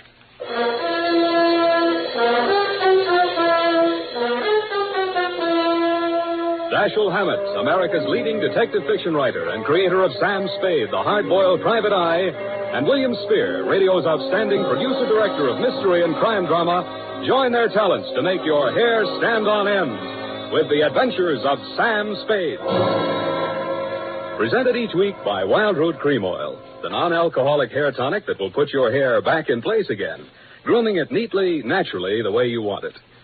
Fellows, If a girl can spend half an hour under a hot dryer in a beauty parlor to look her best for you, certainly you can spend half a minute sprucing up with Wild Root Cream Oil Hair Tonic to look your best for her. That's all it takes, and Wild Root Cream Oil grooms your hair neatly and naturally, the way girls like to see it. Besides, it relieves dryness and removes loose dandruff. There's not a drop of alcohol in Wild Root Cream Oil. It contains lanolin. So get the big economy-size bottle at your drug or toilet goods counter.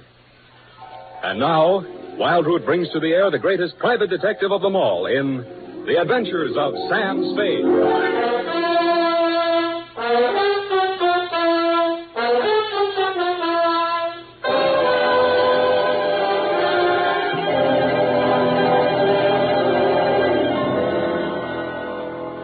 Date, August 2nd, 1946. To Mrs. Gregory Denov. Subject, death of Dr. Denov. I was sitting in my office with nothing to think about except a horse named Corkscrew Jr. My secretary, Effie Perrine, came in and said there was someone outside. I didn't look up from the dope sheet, so she said it again. Someone outside, Sam. What's he look like? Blue double-breasted custom-made suit, Countess Mara tie, hand-tailored shirt, English shoes, hand-trimmed Van Dyke. Get me a blank check and send him in. Okay, Sam. Please come in. Mr. Spade will see you now, sir. Thank you. You are Mr. Spade, Sam Spade. What can I do for you? I'm Dr. Gregory Denov, a psychoanalyst. I need your help.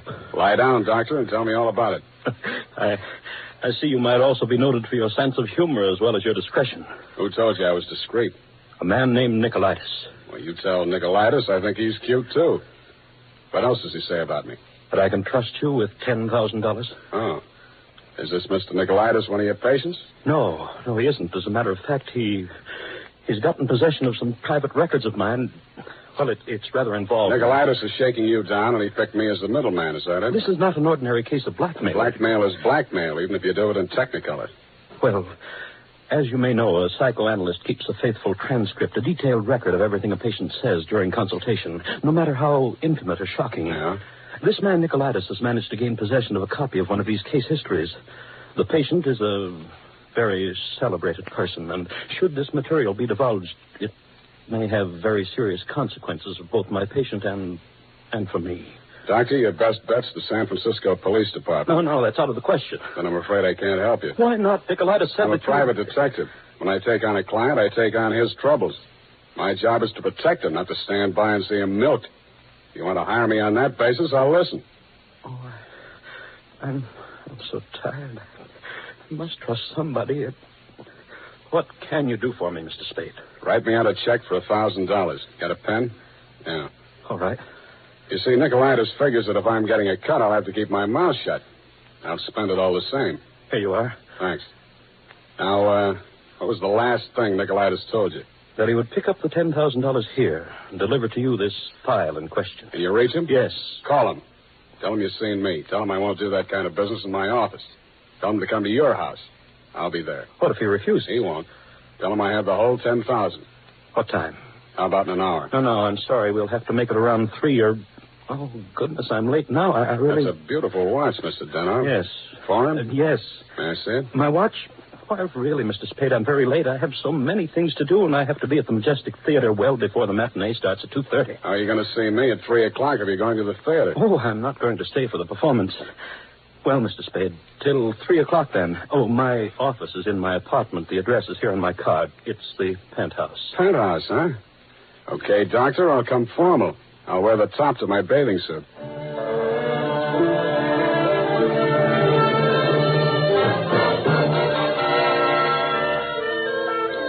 I left my office around 2:30 and started walking up Nob Hill. The Versailles Apartments, where Denov's place was, took up the whole 300 block, so I didn't have any trouble finding it. I stopped across the street for a minute to get my breath after the uphill climb, mopped my face, and started across. Just as I got to the middle of the street...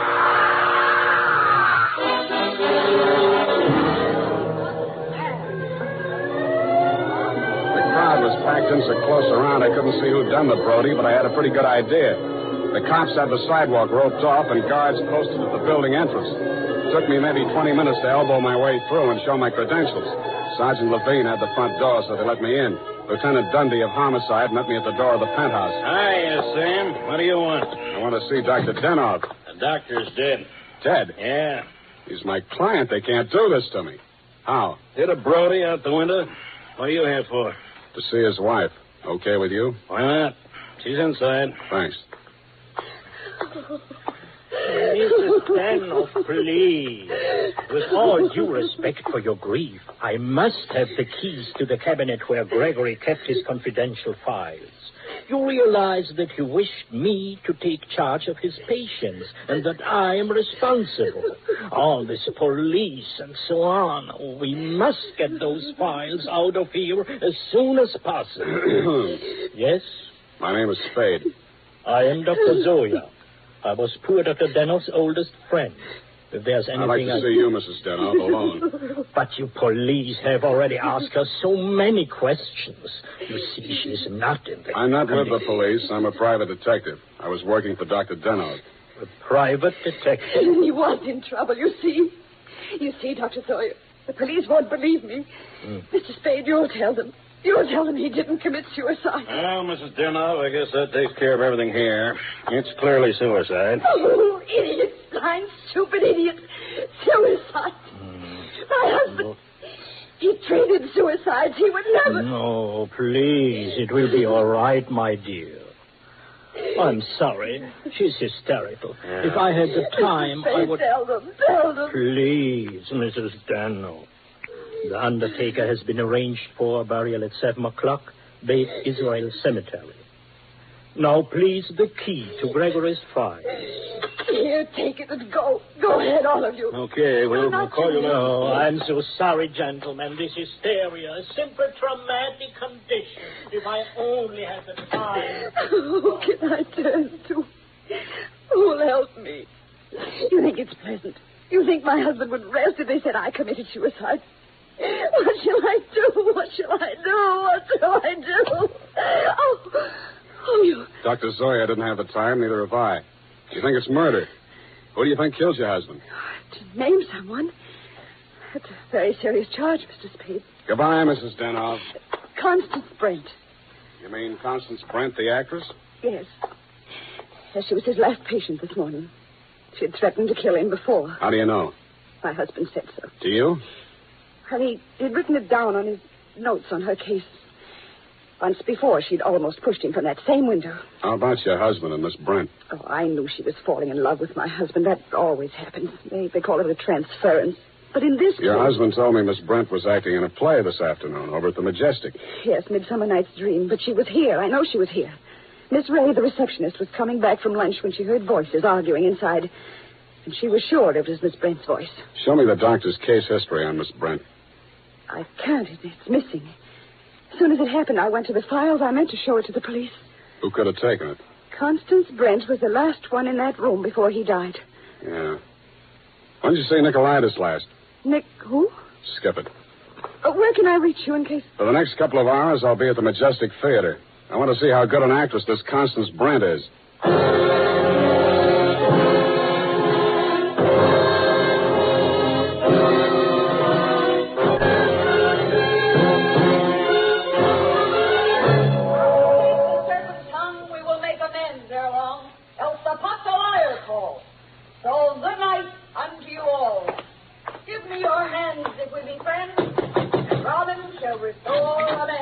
Yes?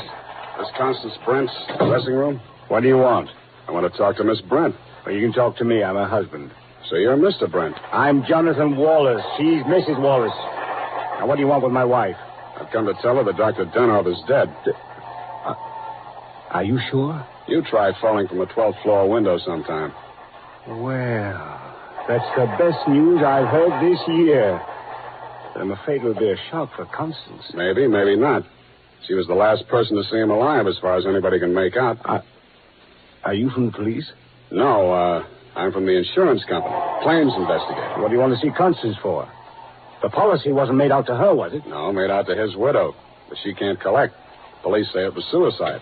Oh, that settles it. The It's the last time I say to Tanya. Stand around while Puck talks his head off. Who is this person? Darling, I'm afraid this is going to be a shock. This man is from an insurance company. Dr. Denov is dead. Oh, what a pity. What happened? The police say he jumped. His wife says he was pushed. She also says that you, Miss Brent, might have been the pusher. Oh, now, really, it's too absurd. How like a wife. What time did your play start this afternoon, Miss Brent? Matinee at 2:30, always. Always. And the late lamented Dr. Denov jumped at 3 o'clock. I didn't say he did. Doesn't this news, shock you? But of course. Do you think good psychoanalysts are easy to find? Looks like your next doctor will have to start from scratch. Your case history seems to be missing from Dr. Denov's files. Missing? No. What is it? Has a man named Nicolaitis been in touch with you? I've never heard of him. Chances are you will. Does he have Dr. Denov's notes on my case? Could be. This is frightful. Hot reading, huh? You seem to know this person, Nicolaitis. Get that file for me, and I'll pay you well for it. Just a minute, my lovely Titania. We don't know who this man really is. He might even be Nicolaitis himself. Let me see your company credentials. Now, what do you know? Somebody picked my pocket. My wallet's gone. I thought so. All right, you tell me who you are. I'll call the police. Oh, no, Jonathan. No police. Let's get off the merry-go-round. My name is Spade. You'll find me in the phone book under S. My office is open until 6 o'clock. And if a man answers, don't hang up. It'll be me.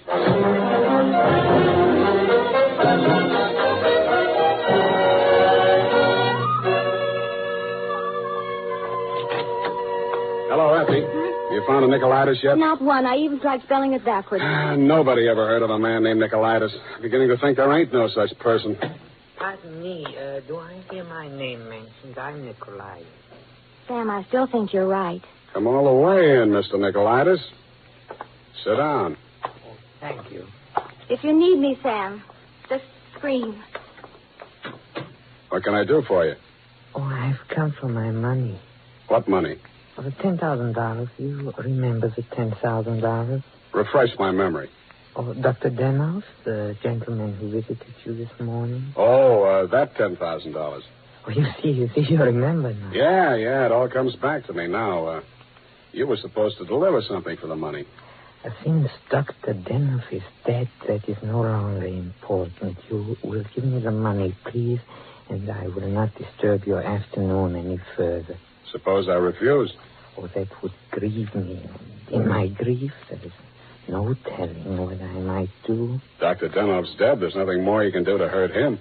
Oh, never would I attempt to hurt poor Dr. Denov, but in my sorrow, it would be so great if I should be forced to hurt the woman he lost. After all, as Titania says, these are the forgeries of jealousy. Titania, huh? Ah, yes.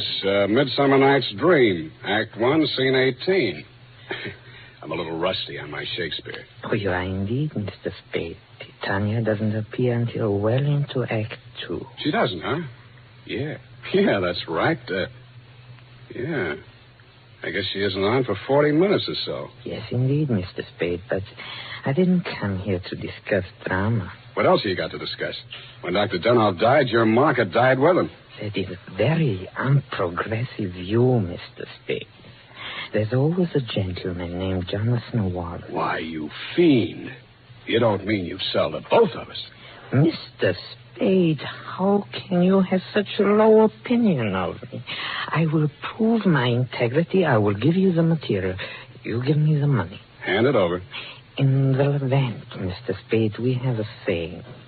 He who goes too close to the bear soon loses his beard. I have left my beard at home. Okay, I'll meet you anywhere you say, anytime you say. Excellent. At 7 in your apartment? Won't that be walking into the bear's cave? In the Levant, Mr. Spade, we have a saying. Private dicks do not kill people in their own apartments.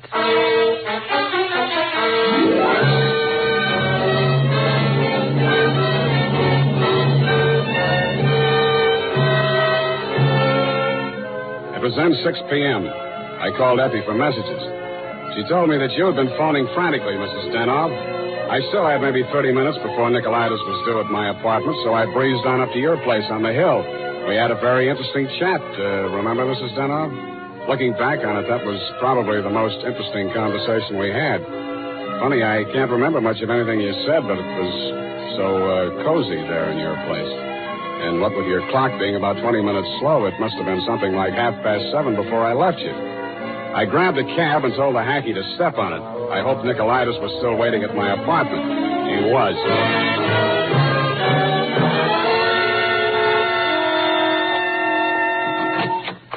Mr. Nicolaitis, I'm sorry to be late.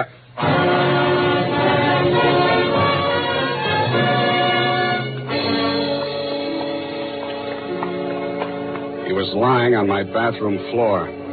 The little guy was looking just about as natty as when he'd been in my office, except that the beautiful silk scarf he'd been wearing was twisted into a tight noose around his neck. Mr. Nicolaitis was a very dead blackmailer.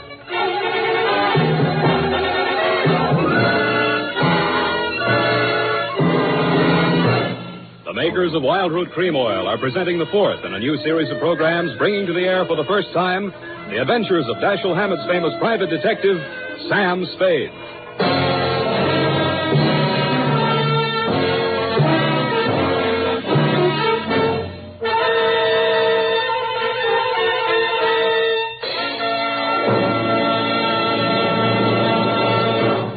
Men, at the racetrack, the man who has something better than a mere hunch is said to have it straight from the horse. Of course, that's a humorous expression, but it shows how to get facts. Go straight to the real source of information. And that's why we went straight to hundreds of men in metropolitan New York to find out what men really want in a hair tonic.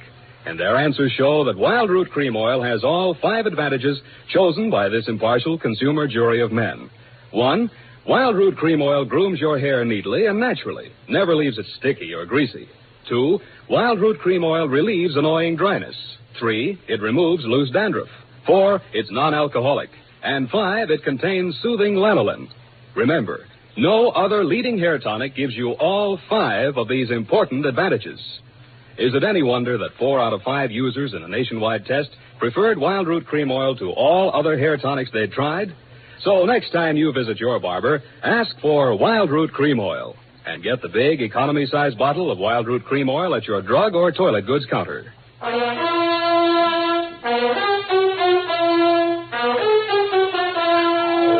now back to Sam and Psyche. Tonight's adventure with Sam Spade.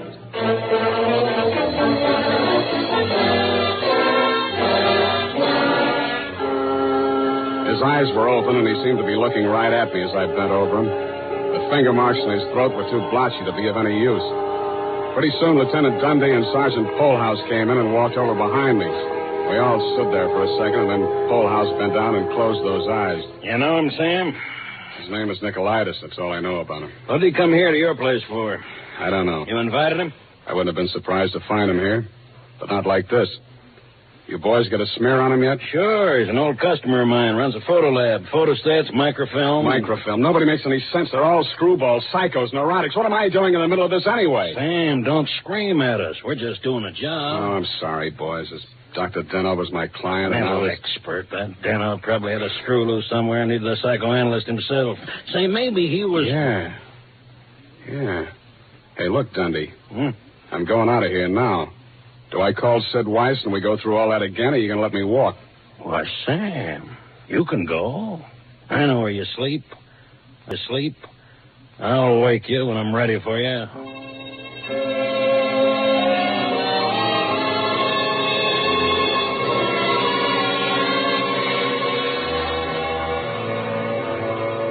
Well, Mr. Spade?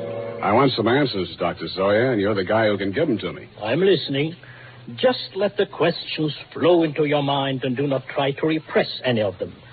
Speak instantly, whatever... Okay, question number 1, without thinking. Do you think Dr. Denoff was a suicide?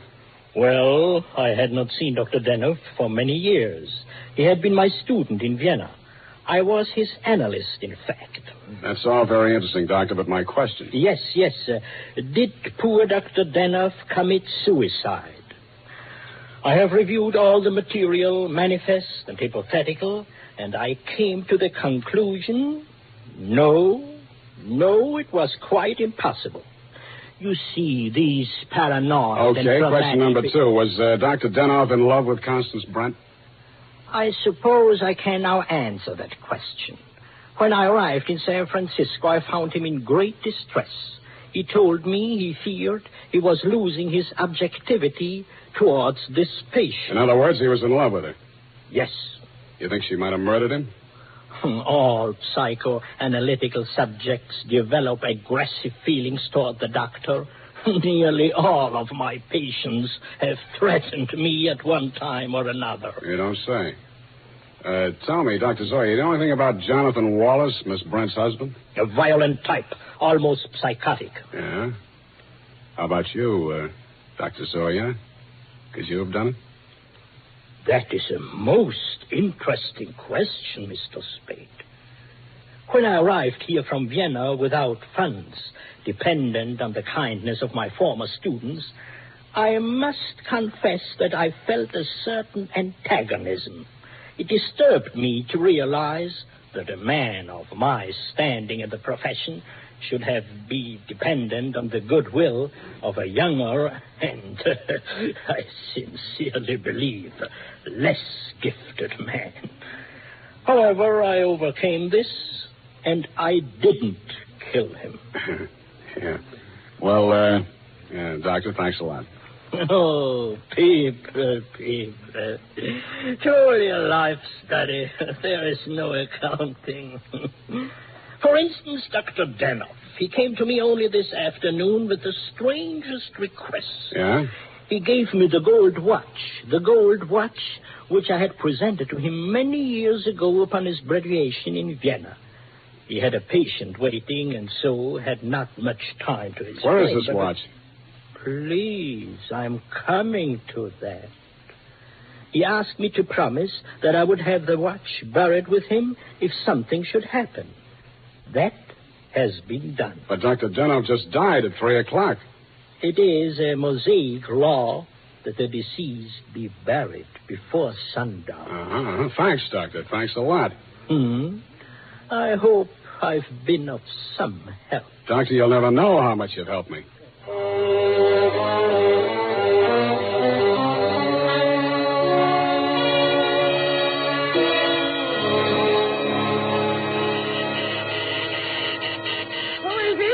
Spade.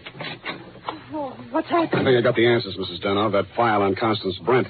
Your husband knew that you'd been going through it. Mr. Spade. Shut up and listen to me. He took it out of the files, had it microfilmed for his own private records, and destroyed the original. Really? The man who did the microfilming was Nicolaitis. He delivered one print to your husband and kept another for himself. He was murdered in my apartment for the copy he used to shake down your husband. The killer now has that copy, if it hasn't already been destroyed. But we can still put our hands on the first strip of microfilm, which you delivered to your husband. This is astonishing. How? It's in the gold watch, which was buried with him. Oh, the watch that Dr. Zoya... That's right. Danoff made up his mind that whatever he knew about Constance Brent was going to go to the grave with him. What are you doing tonight? Nothing. And we got a date, sweetheart, you and I. I'll be back toward the wee hours. All paths lead to the grave. Ophelia, Act 6. Gregory's grave? But shouldn't we get a court order and have it done properly? The courts don't open until 10 in the morning, sweetheart, and Lieutenant Dundee's going to start asking me some questions about that stiff in my apartment before then. You see, baby, I can't wait.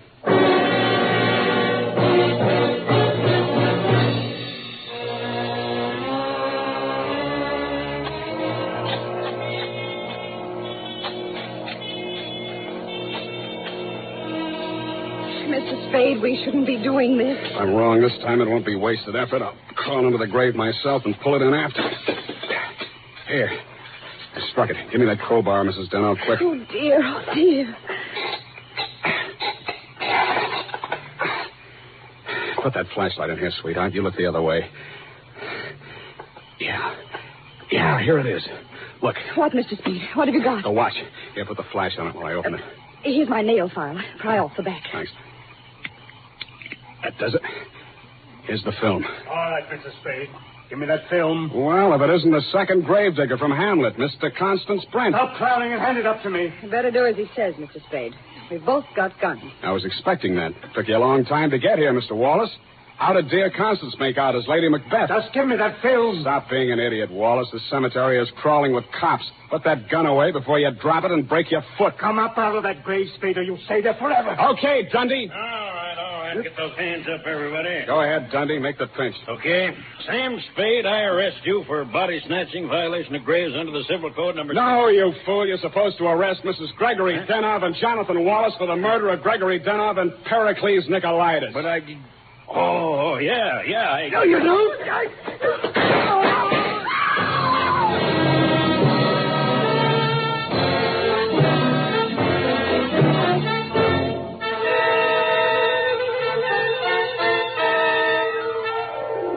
It was smart of you, Mrs. Denov, to make me late for my appointment with Nicolaitis.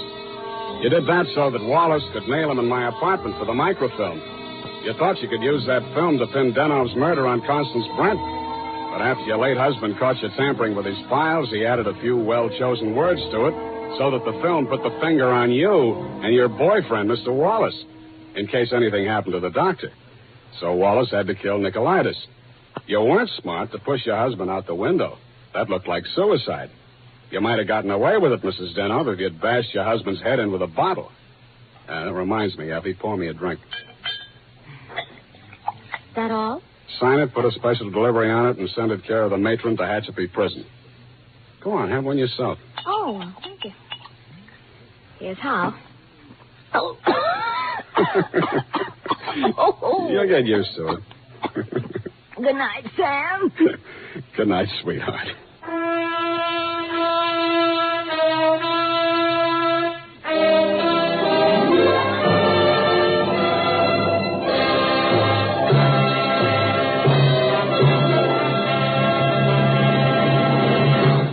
Wild Root Cream Oil presents The Adventures of Sam Spade, Dashiell Hammett's famous private detective, produced and directed by William Spear.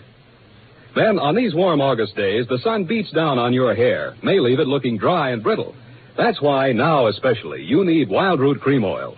This grand non-alcoholic hair tonic has just what it takes for summer grooming.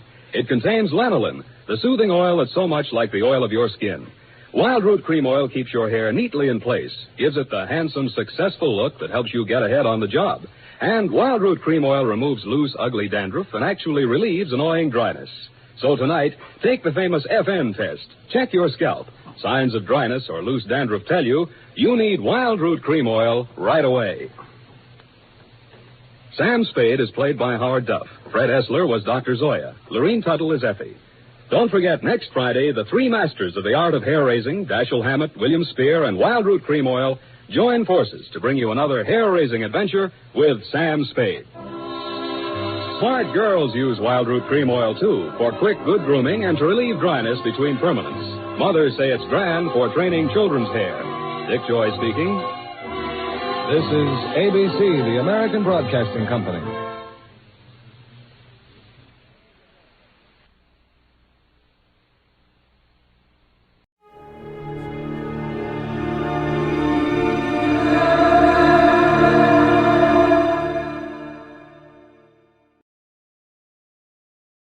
From Hollywood, it's time now for Edmund O'Brien as... Johnny Dollar? The insurance investigator that's working on the Byron Hayes killing? That's right. Who's this? I got a few things to say about the shooting. I can't say them to the police, but if you level with me, maybe I can say them to you. All right. But I've got to be sure of you, too. Who are you, and how'd you find out about me?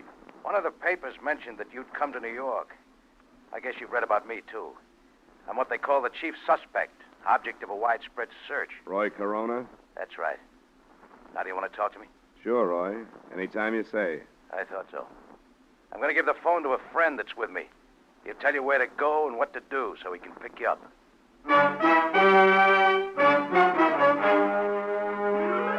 Edmund O'Brien in another adventure of the man with the action-packed expense account, America's fabulous freelance insurance investigator. Yours truly, Johnny Dollar.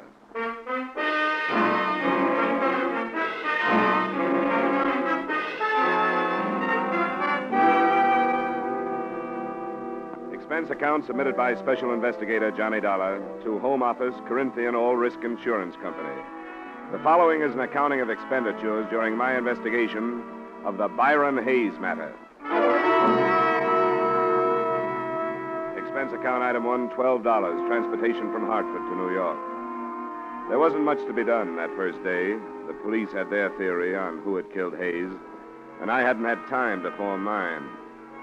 And then that evening, I received a phone call from a man who called himself Roy Corona, the basis of the police theory. 20 minutes later, according to instructions, I was standing on a 7th Avenue street corner holding a copy of Life magazine in front of my face so I'd be recognized.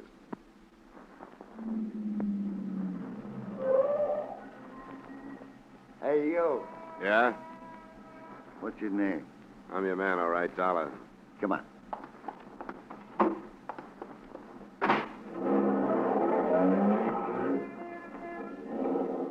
How are you, Dollar? All right. You didn't do anything I told you not to on the phone, did you? I told you I wouldn't do anything, didn't I? A lot of people make a lot of promises they don't keep. Maybe so. Well, I guess all I can do is either trust you or drive fast enough and far enough to shake a tail if I don't trust you. Or you can drop me if you don't want to go through with this. I didn't ask to come, you know. That's right. And I don't think you should have been asked. But it's Roy's neck, not mine. I'll just pretend there's a tail on me so I won't get out of practice.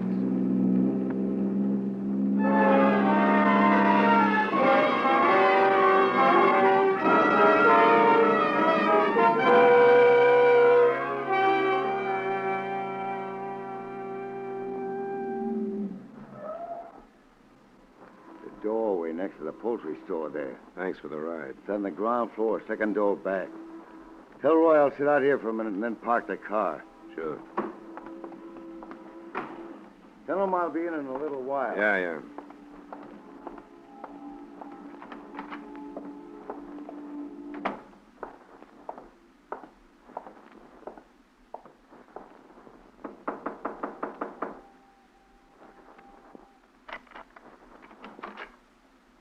Roy? Yeah. My friend stay outside? Yeah, he said he was going to park the car. I'm not so sure I did the right thing calling you, but I guess I couldn't make things worse by doing it. I guess not, Roy. They want you real bad. Sure they do, because I'm a natural. Once you've been in prison, you're a natural for anything. There's more to it than that, isn't there? According to the papers, yeah, but not really. I didn't kill this Hayes guy. I didn't even know him. The police don't seem to think that's important. They figure that a guy who spends 2 years in a prison, comes out to find his girl mixed up with a lot of men, is going to get knocked off balance. Yeah, I guess that part of it's true. It did hit me pretty hard, but not hard enough to make me kill anybody. They think it did. Hayes was one of the men you lost your girl to, so they figure you wouldn't have to know him to kill him. That you were waiting outside her apartment when Hayes came out, you blasted him. Sure, they got it all worked out. The only thing wrong with it is that it ain't true. They don't care about that, but I do. If you can prove they're wrong, you got nothing to worry about, have you? My proof that I was someplace else is a couple of ex-convicts like myself. Statements from guys like that are broken down before they even make them. Isn't that right? I guess there could be better alibis. Why did you bring me here, Roy? Try out your alibi on me or to tell me who killed Byron Hayes? I don't know who killed him. But it would help if you believed that the proof I was someplace else would stand up. If you have something else to back it up, let's assume that I do believe it. It's something that police won't find out. Rita was blackmailing Hayes. How do you know that? I heard him. Right after I came out, when I was having a bad time over Rita. I was in the hallway one night, and I saw him go into her apartment. I listened at the door, and I heard him talking about it. That would make it pretty careless, wouldn't it? Oh, it was him that was talking so I could hear. He told her he couldn't afford to pay her anymore, but it had to stop. It wouldn't do you any good to make this up, Roy. I know that. And if she was taking him, she must be taking the others. A cop wouldn't get the truth out of anybody, but you might be able to check it if they'll trust you. All right. I'll look into it. What about the police? You gonna tell them? That I got it from you? Yeah. They'd either toss me into a cell or laugh me out of town if I did. Unless you'd like to stick around and back me up. No, I don't think I will. I gave it to you, and by the time my friend gets you back to your hotel, I'll be out of here and holed up someplace else. Sure, Roy. I thought you would.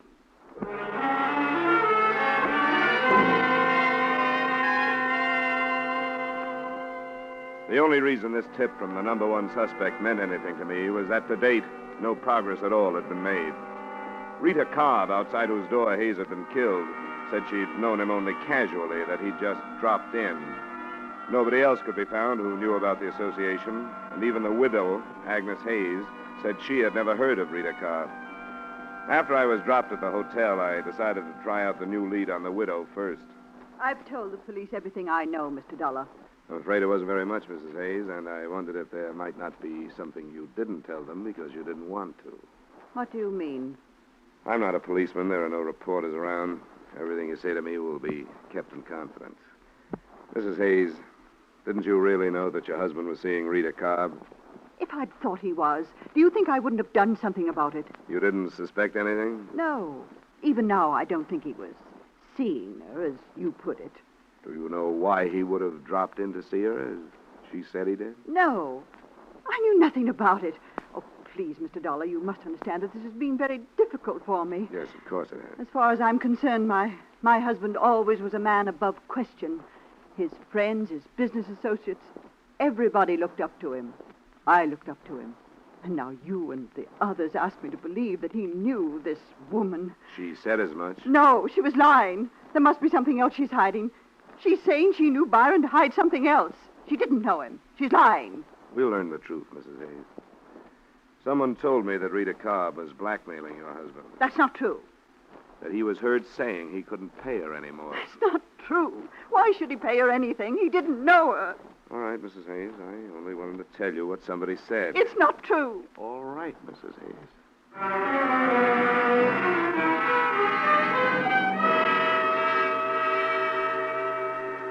I thought a little more of Roy Corona's lead after I got the widow's reaction.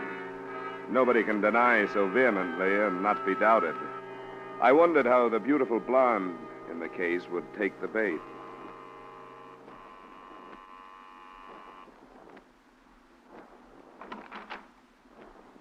Hello, Miss Carr. Hello. I'd like to talk to you. Why? I told you and the police everything I know. That's what Mrs. Hayes told me just a little while ago. I think I'd better come in. No. You have no right to do this. I suppose not, but you have no right to hold back information from the police either. I haven't held anything back. I want to be sure of that. So far, the police and I have been working completely blind.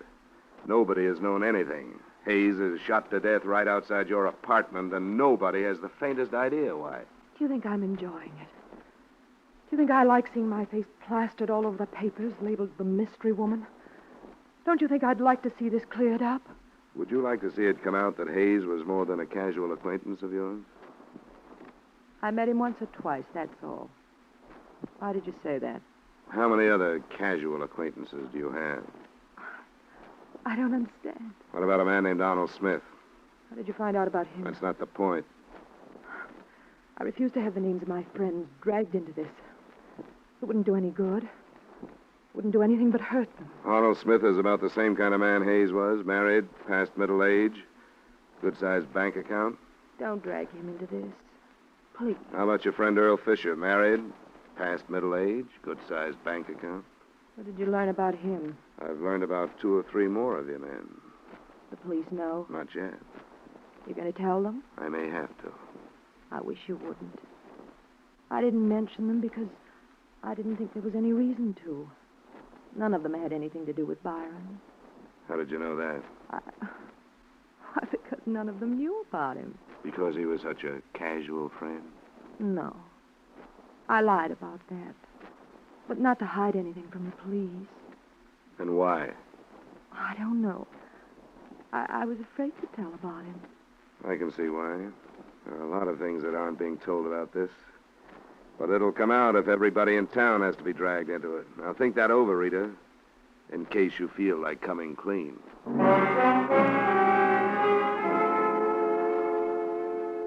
She didn't feel like saying any more to me anyway. It was about 10 p.m. when I left her. And my first stop was a phone booth a half block away from her apartment building. I dialed a number and got what I'd expected, a busy signal. It was nothing definite, but I would have staked my expense account total on the hunch that she was warning somebody. To bear me out, the phone was ringing in my hotel room when I got there. Johnny Dollar. This is Earl Fisher, Mr. Dollar. Earl Fisher? Yes. You mentioned my name to Rita Cobb a short time ago. Yeah? I had a feeling I should have talked to someone before this. That's right, you should have.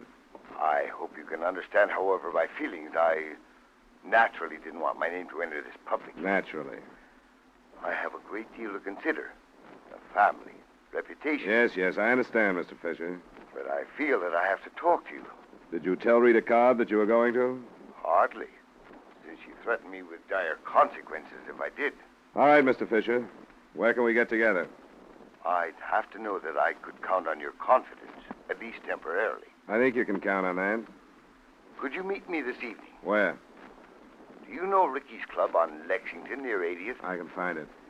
Then shall I see you there in 30 minutes? The bartender will point me out to you. I'll be there, Mr. Fisher.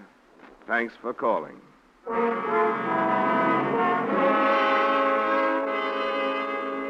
That was the first real result of the lead given to me by Roy Corona. The second was quick to follow. I would have made another bet that a warning by Rita Cobb had decided somebody else to correct the situation in another way. It happened when I left the lobby and called for a cab. Hey! The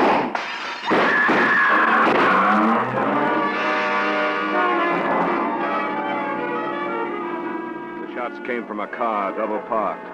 First, I saw the pistol come out of the window. Then I dropped, and from a prone position, I heard the rest. And I remember lying there. I didn't wonder so much about who was shooting at me then. I wondered how many people in the city of Greater New York wanted to see me and my information out of the way.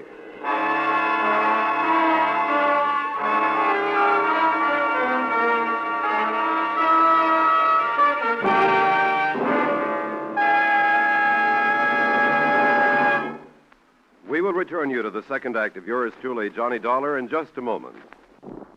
For another great crime-hunting drama, spend a half hour with CBS's Gangbusters every Saturday evening. On Gangbusters, sheriffs, police chiefs, and district attorneys from American cities and towns tell the story of their manhunts. Fine casts of top actors join them to reenact these real dramas of crime-busting in action. Gangbusters is heard every Saturday evening on most of these same CBS stations. Be listening this Saturday, won't you? And now, with our star Edmund O'Brien, we return you to the second act of yours truly, Johnny Dollar.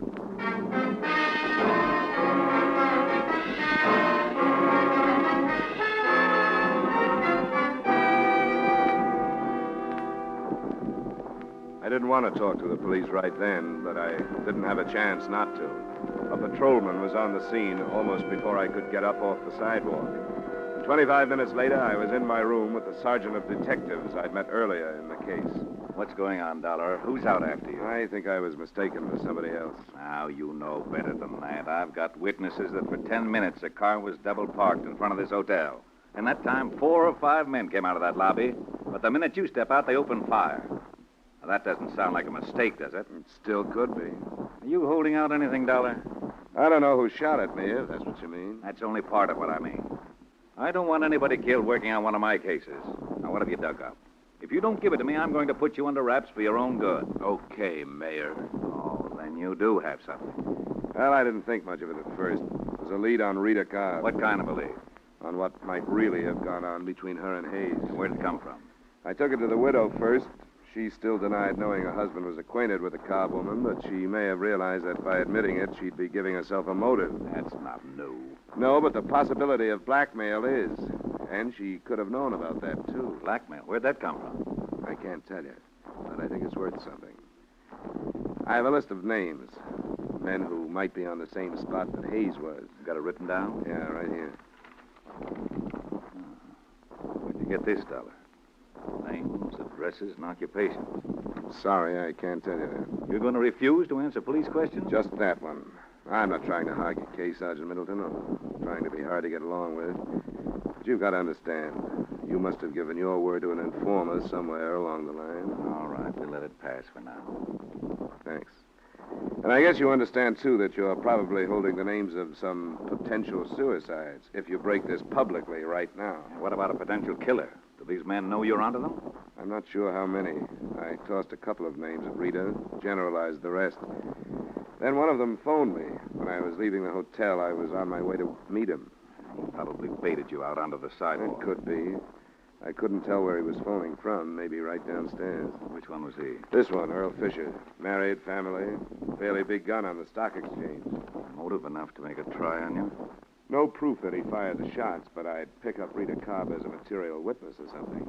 Somebody might think of putting her out of the way if they haven't already. No, not if they know you have their names. Well, I guess you're right. But I'll pick her up anyway.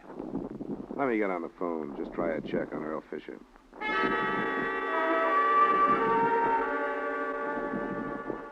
I called the bar where Fisher said he'd meet me. The answer I got didn't do much to alibi him for the attempt on my life. The bartender told me that Fisher not only hadn't been there that night, but that he, the bartender, had never heard of him.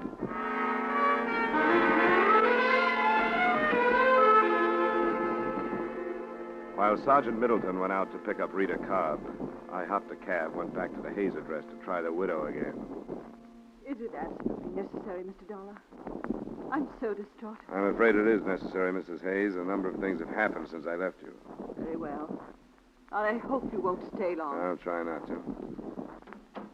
Would you like to sit down? Yes, I think we'd better. All right. Come in here. I hope you'll forgive the appearance of the apartment.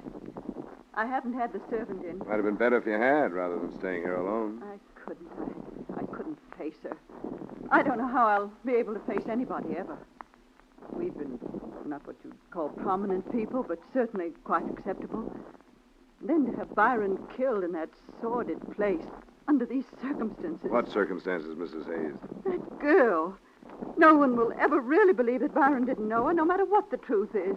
I think you know what the truth is, but you've had reason to deny it. Now, what reason?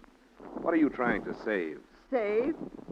What is there to save now? I can't think of anything except what's left of your pride, Mrs. Hayes, if you'll excuse my saying so. You're a cruel young man.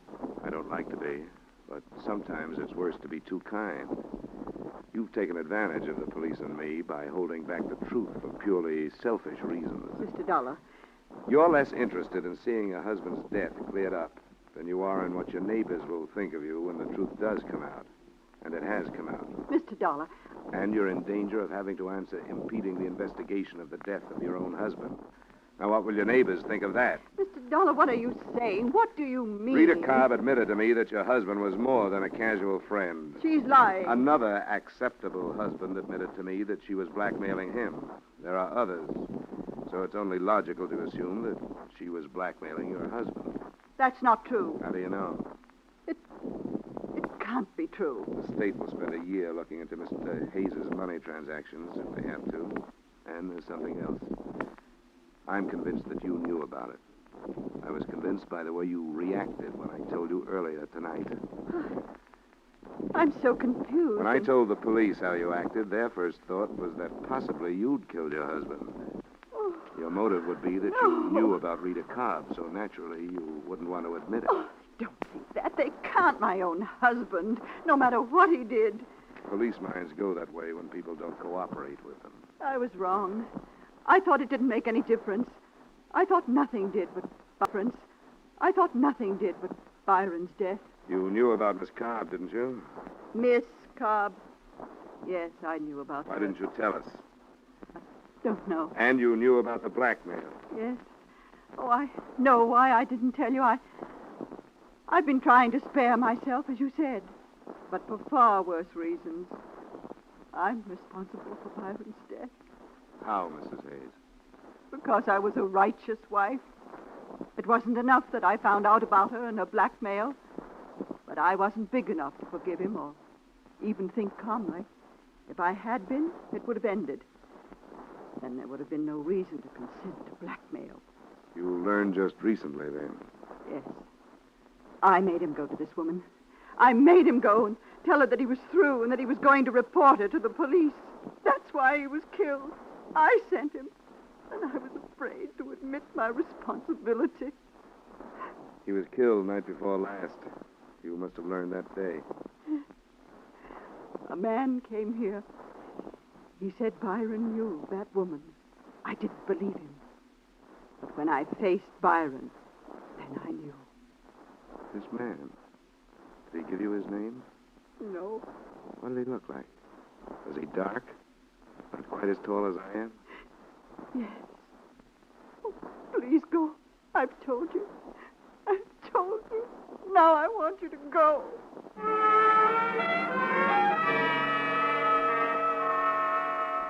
I left and took with me one more piece of the puzzle that looked like it was ready to fall into place. The man I described to her was my original informant, Roy Corona.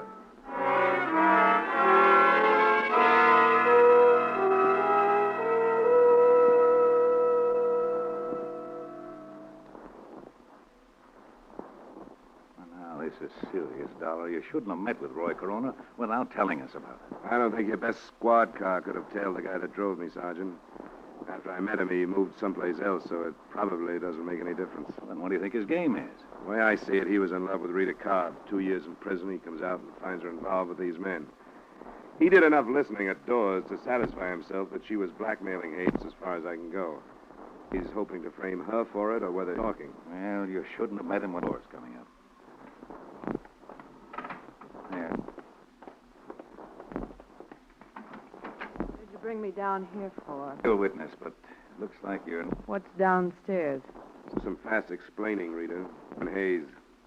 I told you. For blackmailing Hayes. I found that out. It wasn't blackmail. I borrowed some money from Byron once in a while. That isn't what Roy Corona told Mrs. Hayes. Oh? I should have known. Well, I don't care what he told her. Go through just what happened the other night again.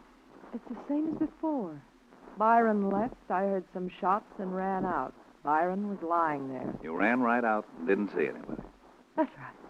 You're sure you didn't see anybody? If I had, don't you think I'd say so? You didn't see Roy Corona? I wish I had. But I don't care what you've got on me. I'm not changing my story. I heard the shots, ran out, and Byron was lying there. Have you seen a lawyer? Is there a law against that? Are you sure you didn't run out first, then hear the shots, and then see him lying there? Are you asking me if I killed him? If you didn't, who did? I heard the shots, ran out, and he was lying there. We've figured out a motive for you now. Byron's wife got after him, made him come down and tell you he was going to turn you in. Didn't he say that? Turn me in? For what? Byron and I were good friends. He dropped in. So you prove that's what he said. We've got pretty good proof that you were blackmailing 5 men at least. Oh, I don't think you'll find anybody who'll say that's what it was. Yeah. You had enough, Dollar? Well, I've had enough.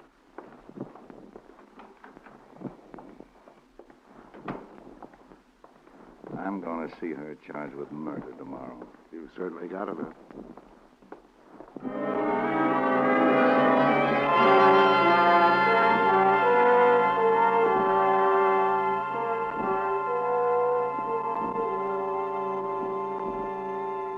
That's the way things stood that night, and until my hotel room phone rang in the morning.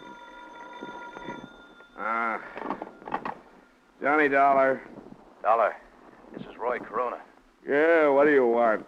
I read in the morning paper they're charging Rita with murder. That's right. She didn't do it. I did. What are you talking about? What's the matter with you? Nothing's the matter with me. Only she didn't kill him, I did. I shouldn't have, but when I found out she was seeing him and she wouldn't see me, I went crazy. I saw him come out of her apartment and I killed him. I want you to come and get me. Nobody has to come and get you, Roy. Nobody's interested in you. If you want to make a statement, look up Sergeant Middleton and make one. I can't do it that way. Look, I'm where you first met me. Bring the sergeant and come out after me. And do it fast before I change my mind. Hello? Hello? After working half the night, it bothered Sergeant Middleton even more than it did me. But it was something that we thought we should look into. About 45 minutes later, we were knocking on the door of the dingy room next to the poultry shop. Who's that? Dollar? That's right, Roy. Well, you came too late. I told you I might change my mind. Well, I have. Oh, come on, Roy. Don't be ridiculous. No, I killed him. And if there's no chance of working out a life with Rita, you might just... Look, Roy, everything is just... Okay, Dollar, let him have it.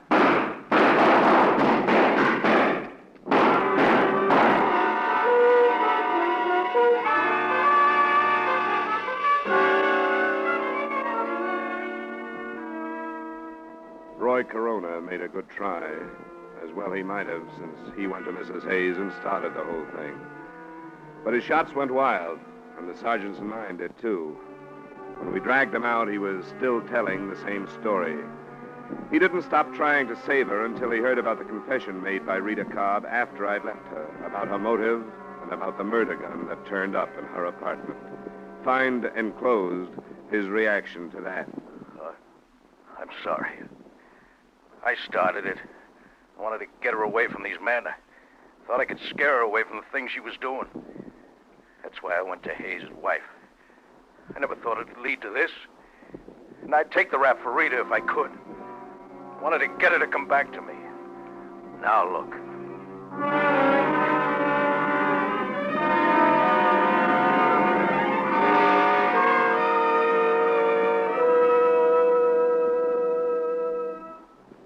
Expense account item 2, $140 miscellaneous expenses in New York. Item 3, same as item 1, transportation back to Hartford. Expense account total, $180.80. Remarks? Earl Fisher, the man suspected of shooting at me, was brought in for questioning. Because there was no proof, he survived that. But I felt sorry for him. I saw his wife, and what lay ahead for him at her hands was obvious. He was a condemned man. Yours truly, Johnny Dollar.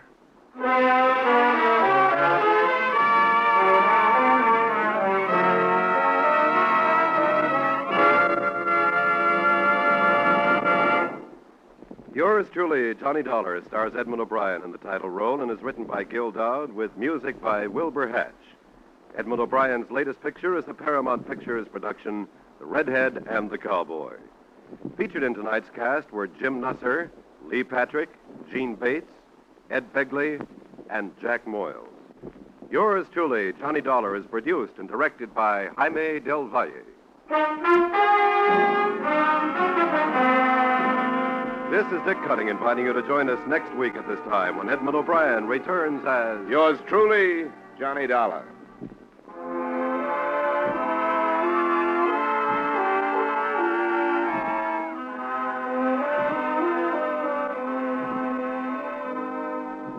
It's faster, it's funnier, it's got new life and a brand new punch because Jan Murray is taken over.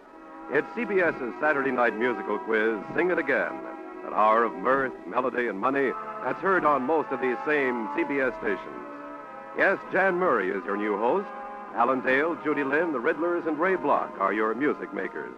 And there are still loads and loads of cash for identifying the new Phantom voice. Be sure to hear the new Sing It Again, starring Jan Murray, tonight on CBS. Stay tuned now for Von Monroe's Caravan, which follows immediately on most of these same stations.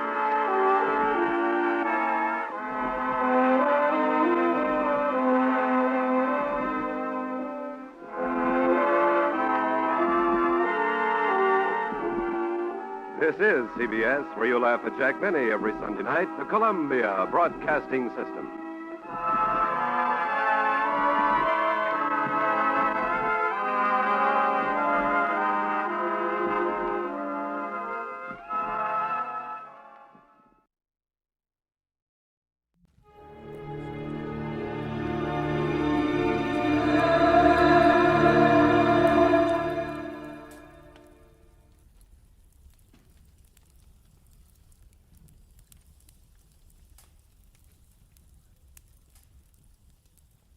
Most Saturdays at this time, we spend an exciting half hour of adventure and action with America's public hero #1, Hopalong Cassidy. Well, even two-fisted cowboys take summer vacations when they can, and Hoppy is no exception. But Hopalong and Topper will be back with us riding the CBS air trails again 3 weeks from tonight, September 22nd. Get this and get it straight. Crime is a sucker's road, and those who travel it wind up in the gut of the prison of the grave. There's no other end. But they never learn. From the pen of Raymond Chandler, outstanding author of crime fiction, comes his most famous character in The Adventures of Philip Marlowe.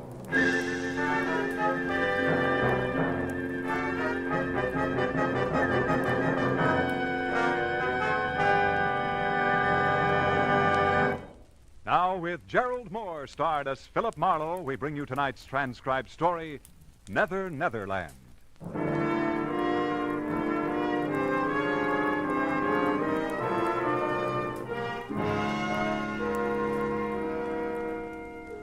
There are times when life makes no sense at all. When confusion is the keynote and all we do is run in ever-tightening circles. The 1 and 1 is 2 school is closed and nothing comes out even. In the 30 hours just passed, I'd wrapped up a case and considerable of my youthful zest along with it. I was bone-tired. When I reached my apartment, sank deep into my bed. It wasn't so much to sleep, but to die a little. And I was not long dead.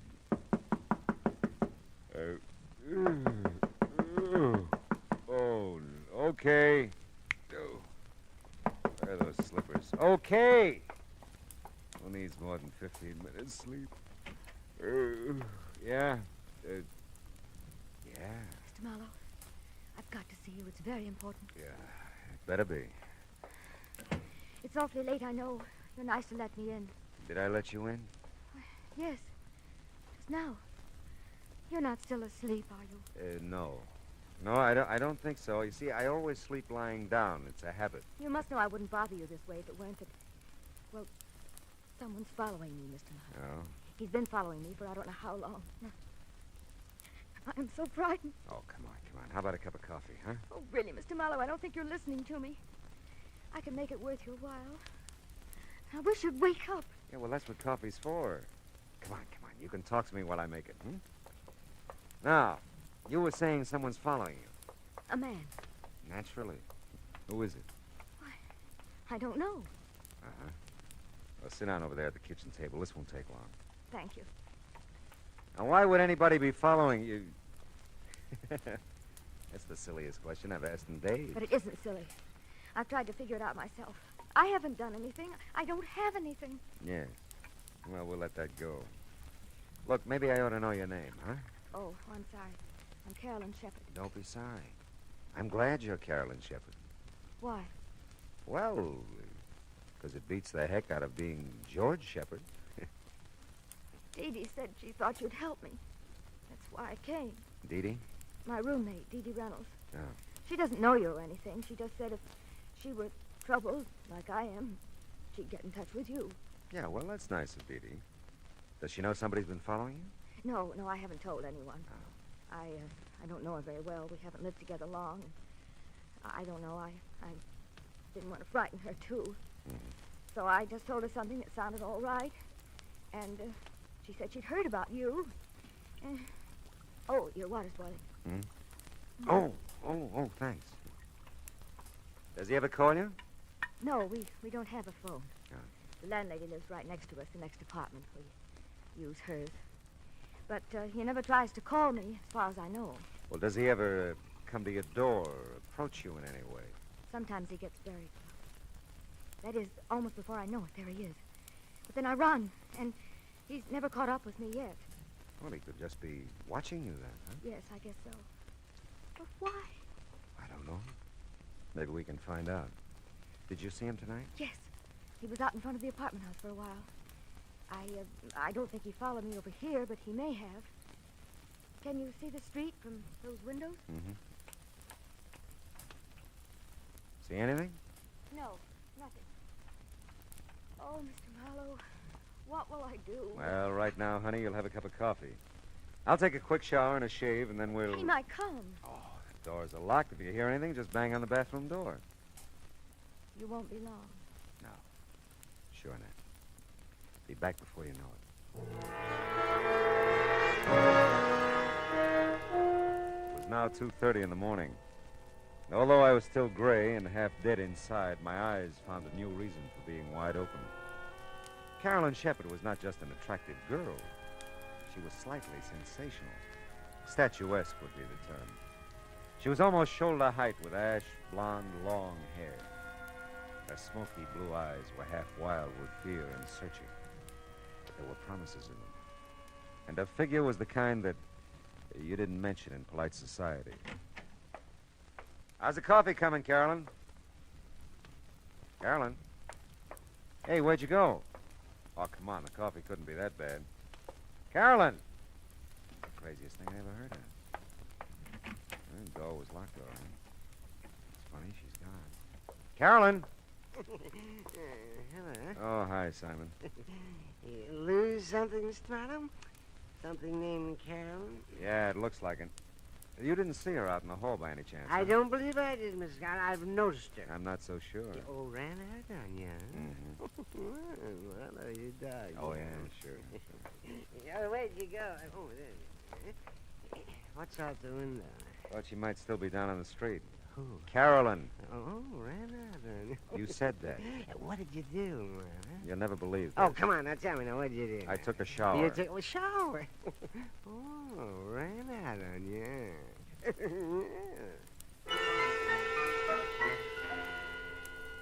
Simon was listening badly, but enjoying a good laugh when I left him. Back inside the apartment, I reached for a cigarette and a few conclusions. Her name was Carolyn Shepard. Someone was following her. She'd been here, and she was gone. That's all I knew. I looked at the clock, 2:45. I remember the coffee I'd made, started to the kitchen to get a cup when my foot and eye caught something at the same time. It was a billfold. The driver's license said Carolyn Shepard, and it gave a yucca address, apartment 3. Physical description didn't do her justice. But it heightened my memory, and I was there in no time.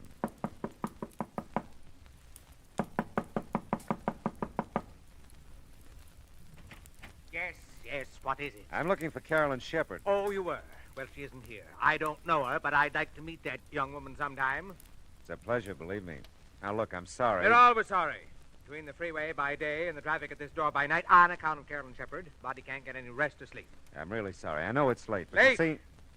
I can't imagine what kind of a person she is, that men can knock on her door, or any door they think is hers at all hours.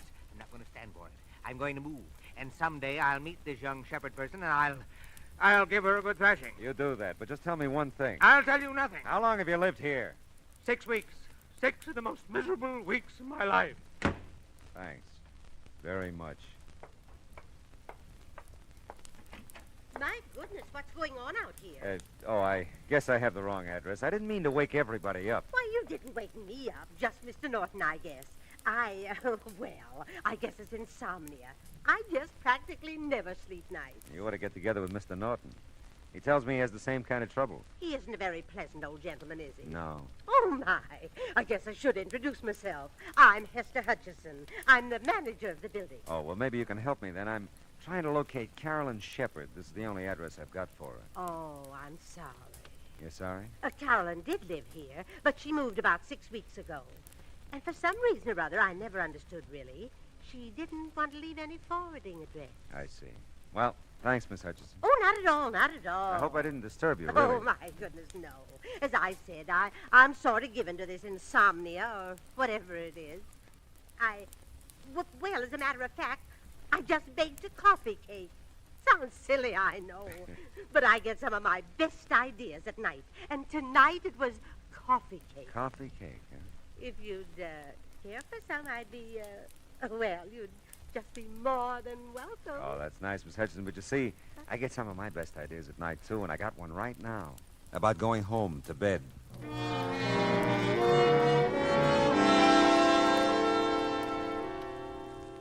I could sleep. I knew I could. I could have been sleeping at least an hour if Carolyn Shepard hadn't decided to come into my life and go out again. Well, I didn't know where else to look for her, so I decided to give my little trundle bed another whirl. I'd gotten about 10 out of the usual 40 winks.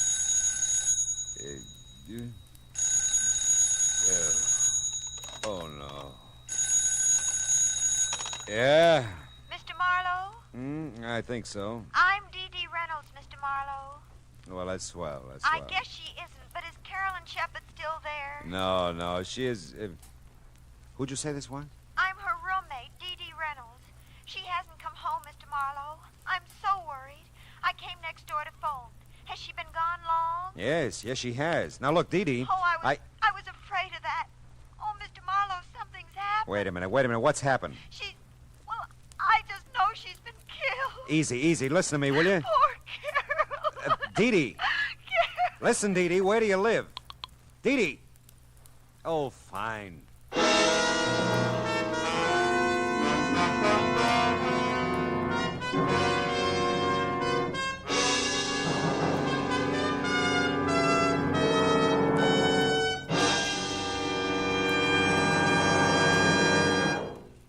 In just a moment, we'll return to the second act of Philip Marlowe. But first, James Fassett brings you the second part of his two-program series of Holland Music Festival selections, along with a few colorful words about the music, customs, and people of Holland as he observed them. That's on your Invitation to Music tomorrow afternoon on most of these same CBS radio stations. Listen to tomorrow for your String Serenade featuring Jerry Windsor with his singing strings in Music All America Loves. Now with our star, Gerald Moore, the second act of Philip Marlowe, and tonight's story, Nether, Netherland.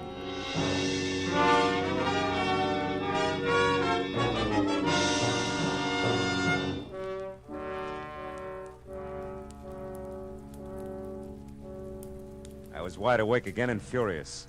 Because somewhere in Los Angeles there was another telephone recently put on its cradle. And I didn't know where it was or how to make it ring. Somewhere in Los Angeles, too, were a couple of near-hysterical females, neither of whom had any regard for my sleeping habits. Dee Dee had jumped to a conclusion about Carolyn that I wasn't buying, probably because I didn't want to. Well, it was beginning to turn gray outside, and the jarring thump of the paper grazing my door told me a new dawn was with us. Oh, yeah. You still looking for that girl, Mr. Marlowe? Morning, Simon. You still bouncing off walls? I am confronted with something of a problem, Marlowe. So am I. Someone in the night, mind you, has moved my apartment. No. Yes, I've looked all over the neighborhood, and it is gone. Yeah, well, you just hang on. It'll be back. No, it has to be. It just has to come home to me. Oh, say, did you ever find her, Marlowe? Her. No, never did. Oh, you were taking a shower there. Yes. Oh, Marlowe, you dog. Fine. You like coffee cake, Simon? Oh, my dear Marlowe, I not only like it, I respect it. And I'd be proud to join you in some of it. I'd just be proud. No, not me, Simon. About 3 blocks from here, over on Yucca. Ask for Hester. I thank you, Marlowe, from my heart of hearts. I thank you. Hail and farewell, Simon. Go. Well, let's see what's in the paper. International situation. Inflation. Holy smoke. Police late last night found an unidentified woman beaten and unconscious in the Beechwood area near the Hollywood Hills. The young woman, tall and blonde, was taken immediately to the police receiving hospital in Hollywood, where her condition is reported as serious.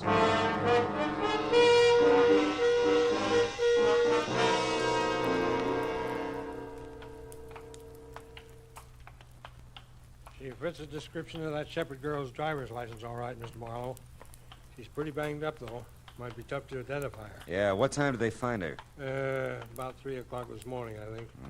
We were figuring robbery, since her wallet and most of the stuff in her purse is missing. Oh, here we are. Oh. Yeah, she's still out. Pretty doped up, I guess, huh? Yeah. She the one? No, she isn't. You sure? Yeah, hair is too blonde. Well, maybe she's had a quick dye job since you saw her last, huh? Very funny. Well, we'd like to wrap this thing up, you know. If you could identify her, we'd be part out of the woods. I'd like to help you out, but she's not Carolyn Shepherd. How about it? Will she live? This one? This one. No, hasn't got a chance. You get that way, I guess, watching the inhuman parade of human stretcher cases into a police hospital. I wouldn't have his job. The sunlight was fresh and warm outside, and the coffee I got at the Three-Stool joint next door was neither. The now you're sleeping, now you're not routine of the night before hadn't exactly made me razor sharp. But by now I was alert enough to study Carolyn's wallet a little more intently. There was $12 in it, and stashed in with the bills a book of check stubs on a Hollywood bank. Don't let anyone tell you that banks don't open till 10 o'clock. If you make like breaking down a glass door, they'll let you in. And if you cause them that much trouble, they'll give you the address you ask for and send you on your way in a hurry. I felt better about this address for Carolyn. Dee Dee Reynolds was listed on the card in the mailbox, too. Yes? You must be Dee Dee, and I must be Philip Marlowe. Oh, yes, Mr. Marlowe. Come in. Thanks. I'm just supposing that Carolyn made it home all right. You seem to have a better grip on things than you did a few hours ago. Oh, I have. I don't usually go to pieces that way, but I was terrified, really terrified. She came home shortly after I called you. Sleeping now? No. As a matter of fact, she just stepped next door to use Mrs. Landsberg's phone. She'll be right back, I know. Sit down, won't you? Oh, thanks, I will. I had 3 chairs in my house. 1 for solitude, 2 for friendship, 3 for society. Is that so? Which one am I sitting on now? Oh, you don't know the quote. It's Thoreau. Oh, well, I'm impressed. I shouldn't flaunt my knowledge that way. It's just that I've been nervous lately. I always read Thoreau when I'm nervous. Well, aside from Thoreau, how much do you know about Carolyn? Not very much. She doesn't let anyone know very much. Oh. I know she's worried. She watches at the window, and she jumps when there's a knock at the door. She acts like someone's after her all the time. I told her to see you. That's nice. Society is commonly too cheap. We meet at very short intervals, not having had time to acquire any new value for each other. You quote a good deal, don't you? Thoreau reaches me. How about Frank Laszlo? Frank Laszlo? Yeah. No, I don't think so. Is he a well-known writer? I wouldn't know. I thought Carolyn might have mentioned him. No, not that I know of. Of course, we keep pretty much to ourselves. Mm-hmm. Which one of you smokes cigars? What? In the ashtray on that table there. Why, for heaven's sakes. I never even noticed it. That's odd. Of course, I was gone early last evening. Went to the library. Oh. Maybe someone was here to see Carolyn. Yeah, that could be. Well, hello, Mr. Marlowe. I'm so glad to see you. Are you? You don't know how glad. Dee Dee, would you? I promised Mrs. Landsberg I'd water the lawn, fore an act anyway. It's the nearest thing I can get to Thoreau's Life in the Woods. I love a broad margin to my life. The swiftest traveler is he that goes afoot. Mr. Marlowe, you do know Thoreau. See you later, Dee Dee. Oh, it's been a pleasure. A real pleasure. She's an amazing girl, isn't she? So are you. You did a great disappearing act last night. I know. I felt so strange there. I knew he was around somewhere, and then I saw him down the street in front of your apartment. I had to run. I went out the back, down the fire escape. But you didn't come home for quite a while. Well, there's an all-night diner over on Franklin. I stayed there a long time. I was so frightened. I still am. It's got to stop, Mr. Marlowe. Whoever he is, he has to leave me alone. Who's Frank Laszlo, Carolyn? Why do you ask? Well, I looked through the check stubs in your wallet. You made weekly payments of $50 to Frank Laszlo for several months, up until 2 weeks ago. Well, he's just a family friend, Mr. Marlowe. He loaned me some money, and I've been paying him back. Yeah, but $50 a week is pretty much and pretty often. Well, I wanted to clear up the debt as soon as I could. I thought you had no family. I haven't. But we've known Mr. Laszlo for years. You see, I inherited a small amount when my father died, just last year. It was tied up for a while, and Mr. Laszlo just helped me over the breach, that's all. Does he live in town? No, he doesn't. If you're thinking he has anything to do with my trouble, Mr. Marlowe, you're very wrong. I wouldn't want him to know about it at all. You know, Carolyn, you never described this guy who's been following you. You know, I wouldn't even know what kind of a fellow to look for. Well, he's short for a man, not quite as tall as I am. And he's muscular looking. I think he's dark, too, although he usually wears a hat and a gray suit. Does he smoke cigars? I've never noticed that he does, no. You don't work anywhere, do you? How can I hold a job in the state I'm in? Oh, no, I just look and wait. What is it? I knew it. He's out there, Mr. Marlowe. Where? He just got in that car, the big convertible at the curb. Okay, honey, come on, let's go.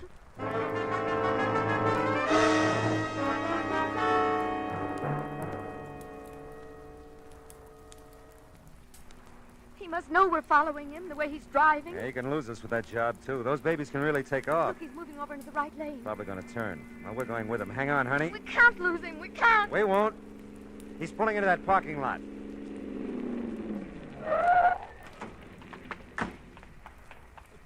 Well, sir, we made quite a chase of it, didn't we? Yeah, we did. Get out of that car. I was just about to... You know, you really shouldn't try to keep up with a car like mine. I was just toying with you that time. Now, if you want to make a real race of it... Now, wait a minute. How tall are you? Oh, I'm quite tall, really. 6'7" in my stocking feet. How tall are you? It doesn't matter. Why, what's the matter, young lady? She'll be all right. She's just a little disappointed. Come on. No. You mustn't take it so seriously, young lady. Your companion here made a good race of it, considering he was up against great odds. Yeah, thanks. Mr. Oldfield. Pious Oldfield. Yeah, well, thanks.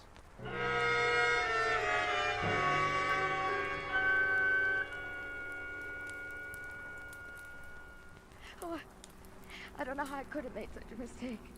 But he did look like him, Mr. Marlowe. Until he stood up, I really thought... All right, honey, forget it. You're pretty tired and upset, and you're almost home now, huh? I don't want to be alone. He'll come. Don't worry, I'll stick around. Nobody will bother you. He must. He must. I'm so tired. So afraid. Take it easy, honey. We can't strike out all the time. Hey, looks like Dee Dee's made a friend watering the yard. Oh, no. What? Mr. Marlowe, this time I'm sure of it. It's him. I know it is. Cigar and all, huh? Okay, baby, we'll see. Come on. No, I can't. Come on, Carolyn. You gotta get with it, No, girl. I can't. Dee Dee, give me a hand, will you? Carolyn, what's wrong? She's pretty upset. Take her in the apartment, will you? Oh, sure, I will. Who's the guy with the cigar? Well, he didn't say. He asked for Carolyn. Okay. Hey, you! Hold it! I don't think so, buddy. I said hold it or I'll ram that cigar down your throat. You don't look so tough. That's how I fool them. You... Are you hurt? No, go back to Carolyn. Get her in the apartment. Well, she's in Mrs. Lansbury's. She's not making much sense either. Just Nothing's crying making and any mumbling sense. things. Oh, he's really out cold. Yeah, isn't now he? look, take a look in there. His auto registration. Read it to me. Oh, let's see. Frank Laszlo, Uh-huh. something, Kling Street, Barstow, California. I thought so. Did you? Never mind. Go back with Carolyn now and stay with her. If she says anything, memorize it like you do with Thoreau. But where are you taking Where him? I hope he belongs. I'll be right back.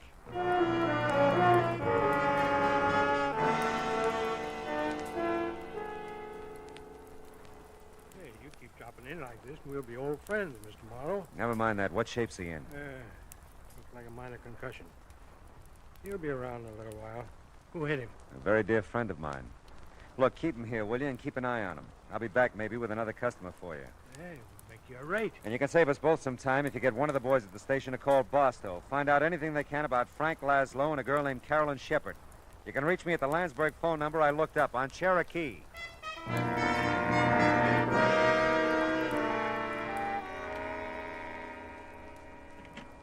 Oh, Mr. Marlowe, gee, I'm glad you're back. How's Carolyn? Come in and listen to her. I'm scared to death. Yeah. I must remember. Mail a check to Barstow. I must remember. Mail check. Got so much to forget, too. Forget and remember. It's been going on like that ever since you left. Yeah. What does it mean? I don't know for sure yet. Steve, you can't be everywhere. Everywhere I look, you can't be anywhere. You're dead, Steve. Don't you know you're dead? Take it easy, Carolyn. Easy. Easy. Oh, that's Mrs. Lansberg's phone. I told her I'd answer it while she was out. Go ahead. It could be for me. Okay. Carolyn, you're okay. Who are you? No. Steve. It can't be you, Steve. You're dead. I'm not Steve, Carolyn. Steve, you're dead. Don't you remember, Steve? I killed you. But you won't go away. You won't go away. It's for you, Mr. Marlowe. It's the police. Yeah, I know. I'll get it. She's... What's wrong with her, Mr. Marlowe? She fainted. She'll be okay. Yeah. Did you leave Mrs. Lansberg's door open? Oh, sure. Phone's right there in her living room. Thanks.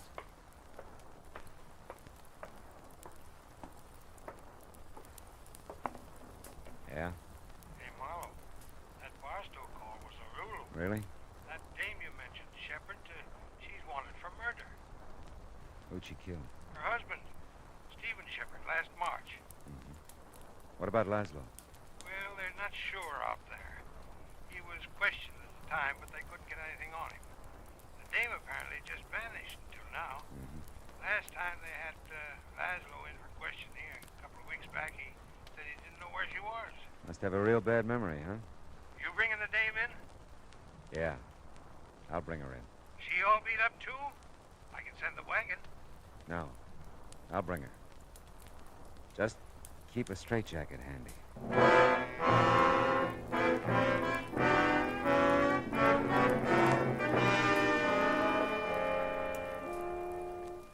Like I said, there are times when confusion is the keynote. Carolyn Shepard, poor sick kid, kept seeing the man she murdered. Saw him so often she believed it. And Frank Laszlo must have seen things too. Enough to keep Carolyn paying him blackmail ever since she killed her husband. Did you ever stop to think of all the so-called nice, clean, upstanding citizens who carry a moral cesspool behind shining eyes and a sweet smile? Suddenly they make headlines, like Carolyn. What's the line? For murder, though it hath no tongue, will speak with most miraculous organ.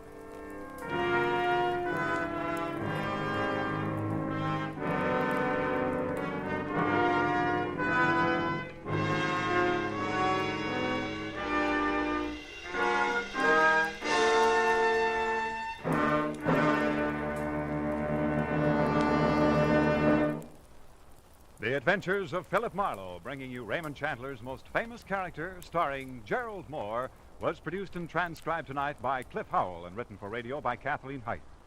Featured in the cast were Lorene Tuttle, Verna Felton, Shirley Mitchell, Howard McNear, Ted Osborne, and Cy Kendall. Gerald Moore may currently be seen in the Santana production Sirocco. The special music for Philip Marlowe is composed by Pierre Garrigank and conducted by Wilbur Hatch.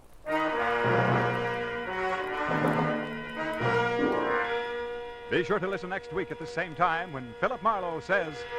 This time my plans for a fishing trip got caught in the line of a beautiful girl who didn't know upstream from downstream. I was in deep water for a while, but I finally caught my limit by using a special kind of bait.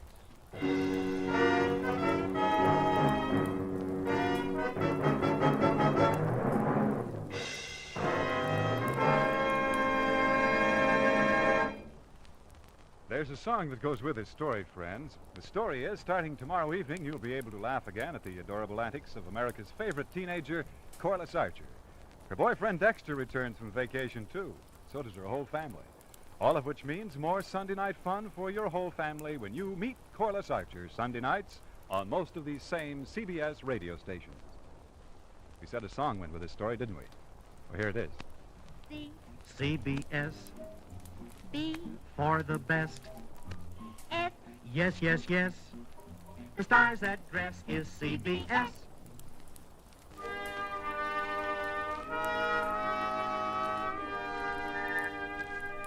This is Clarence Cassell saying, remember, for the sweetest music this side of heaven, it's Guy Lombardo time, Sunday evenings on the CBS Radio Network.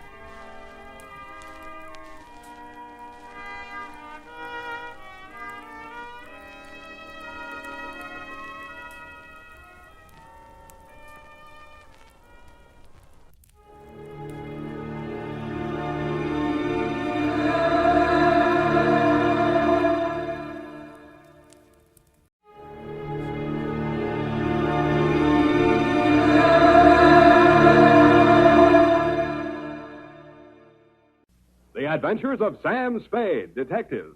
Brought to you by Wild Root Cream Oil Hair Tonic, the non-alcoholic hair tonic that contains lanolin. Wild Root Cream Oil. Again and again, the choice of men who put good grooming first.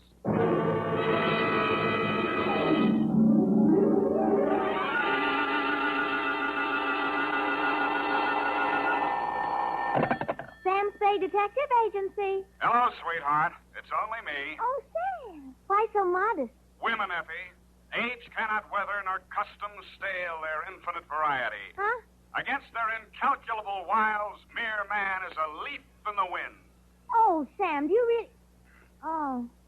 Who was she and how windy was it? Cyclonic, Effie. We had to close every window in the house. But If you will just contain your natural feminine curiosity for a few moments, I'll be right down to dictate my report on the bow window caper.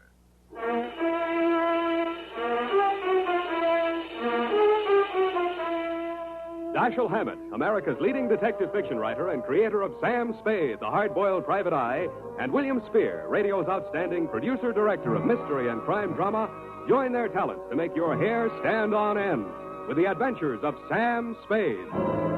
Presented by the makers of Wild Root Cream Oil for the hair. To every man who says, I don't use a hair tonic or I don't believe in a hair tonic, I say this. Decide for yourself. But don't decide until you've tried Wild Root Cream Oil, the entirely different hair tonic. There's not a drop of alcohol in Wild Root Cream Oil, and it contains soothing lanolin. What's more, it grooms your hair the right way, neatly and naturally. So get the big economy-size bottle and the handy new tube at your drug or toilet goods counter. Wild Root Cream Oil Hair Tonic. Again and again, the choice of men who put good grooming first. And now, with Howard Duff starring as Spade, Wild Root brings to the air the greatest private detective of them all in The Adventures of Sam Spade.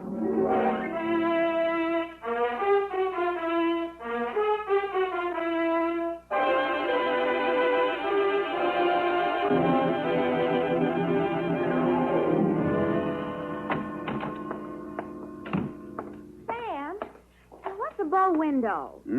A bow window. Bow window is a bay window that you look into instead of out of.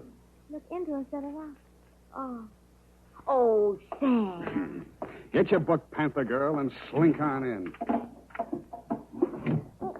What was he trying to see through the bow window? I mean, whose house was it? Her own. But if it was her own house, then why would she It just goes to show you, darling, what some women will stoop to. It does? There was a low window. Oh. Well, whenever you're ready, Sam. Date November 10. 9th. 9th. Correct.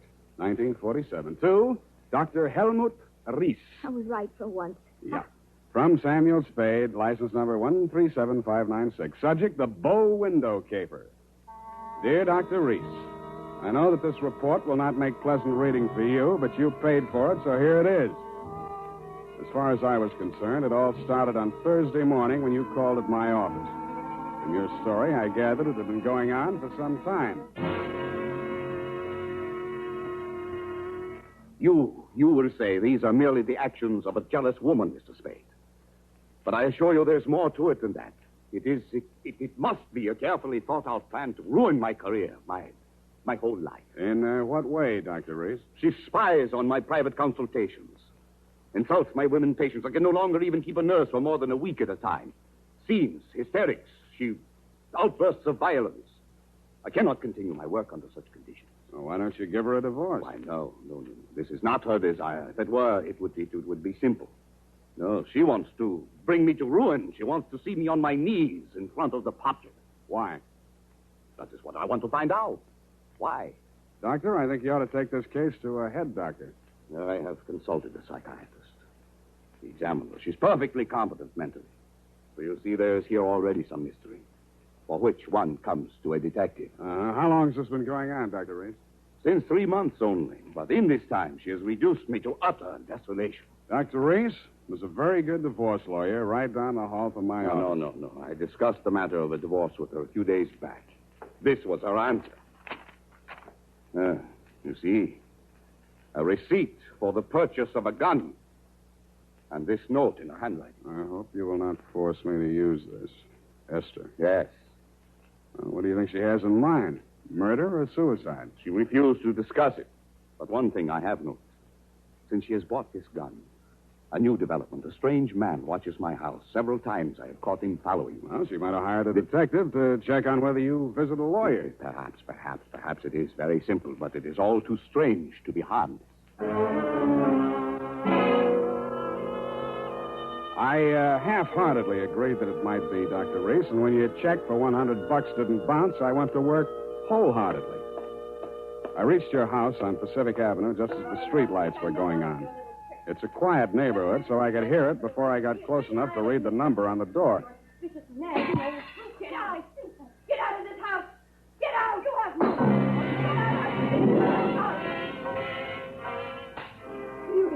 They seemed to be slugging their way toward the back of the house, so I decided to risk an entrance. I found the doorbell, and I was about to punch it when I caught sight of your mystery man. He was crouched in a clump of shrubbery that grew under the bow window at the corner of the house. He was still there with his eyes glued to the window when I walked up behind him. Hey, let go of me. Let go. Come on. You're going inside. Listen, I'm not just a snooper. I didn't say you were. I'm just inviting you inside for a better look. Now, I'm warning you, if you don't let go of me, Stop squirming, will you? Go! The kick he landed on me wasn't according to the Wrestling Association's rules, but I let him get away with it mainly because I couldn't move for 3 or 4 minutes, and by that time he disappeared down the street. When I recovered my faculties and staggered back to the door, I didn't bother ringing the bell. I just walked in. The hen fight was still going on somewhere in the upper reaches of the house. Then a door burst open on the upper landing, and a girl in a nurse's uniform ran down the stairs toward me, pursued by a pale little woman with a pinched face who was brandishing a pair of brass fire tongs. You brushed past me, Dr. Reese, and headed off the pursuer. Esther, stop this! Stop this at once! Have you gone crazy? Give me those fire tongs. Give them to me. What's the matter, Helmut? Afraid I'll mar your light of love's beauty? What started this? I caught her creeping about the kitchen. She's going to poison my food. Explain to you, Mrs. Reese. The doctor said... Oh, don't bother explaining, Miss Roberts. These morbid fancies of hers. Don't think I don't know what goes on in that office. That office where I'm not allowed anymore. That's only because you make the patient so nervous, Esther. I know what goes on. You and those women. That will do, Esther. Go to your room. Very well. But I won't have that woman in this house another day, Helmut. Is that understood? Go to your room, Esther. I'm going. But remember what I said. I warned you both. I can't. There, Miss Roberts. Now don't. There. I can't stand any more, Doctor. I tell you, it's making me a nervous wreck. I just... Dr. Reese. Huh? Oh, Mr. Spade. You saw, you heard? Yeah.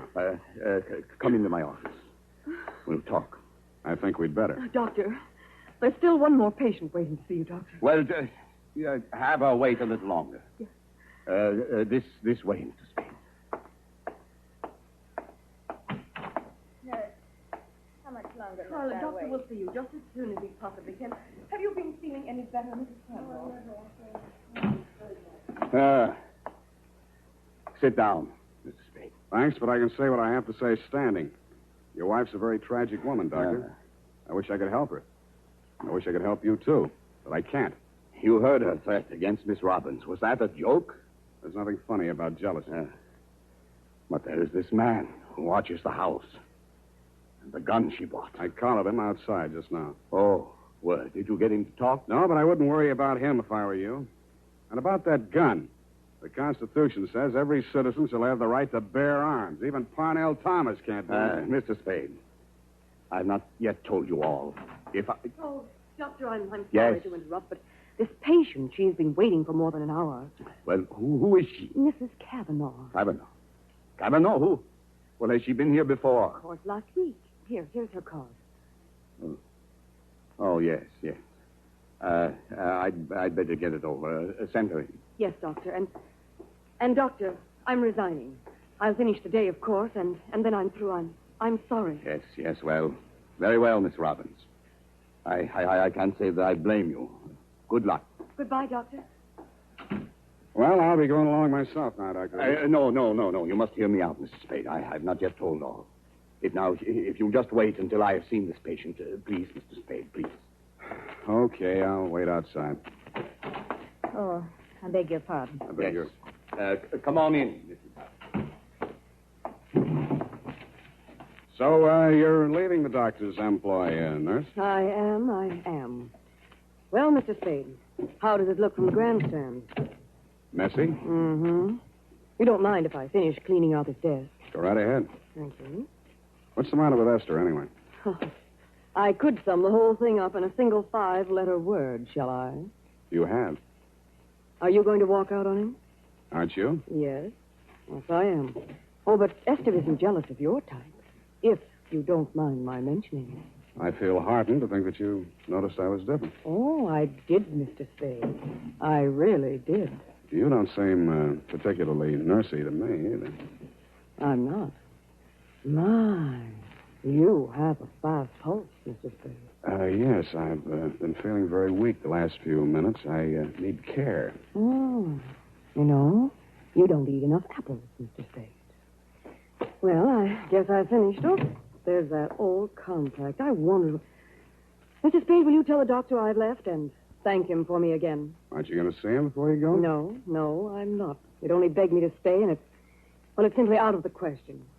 Oh, the poor guy. I just don't know what I'd do if I were in his place. For you, Mr. Spade.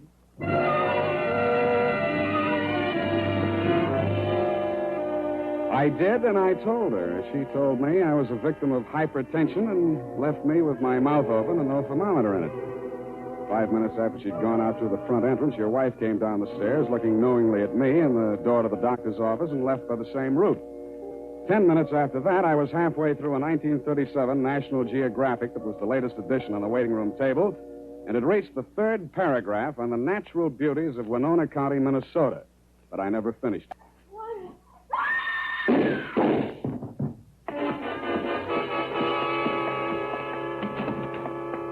The first thing I saw when I entered the room was Mrs. Cavanaugh, your patient. Why did we do it? You, Doctor, were standing over her, nervously twitching off the rubber glove from your right hand. You tested her throat for pulse, then listened through a stethoscope.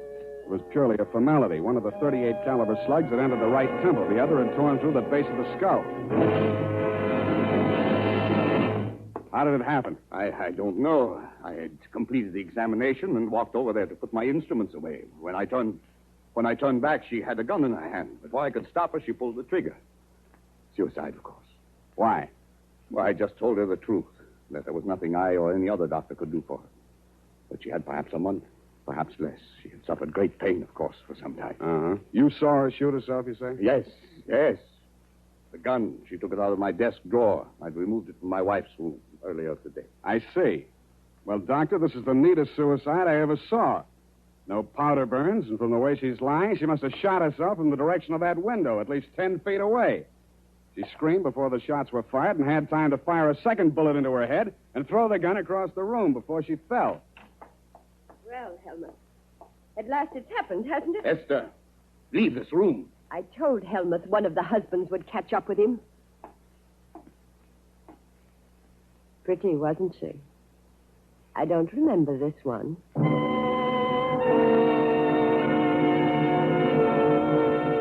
The expression on your face might have been horror or fear or both, Dr. Reese. But your wife was smiling.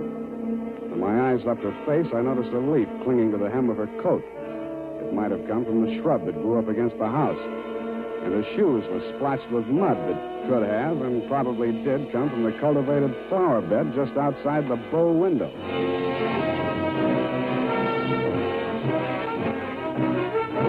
The makers of Wild Root Cream Oil are presenting the weekly Sunday adventure of Dashiell Hammett's famous private detective, Sam Spade.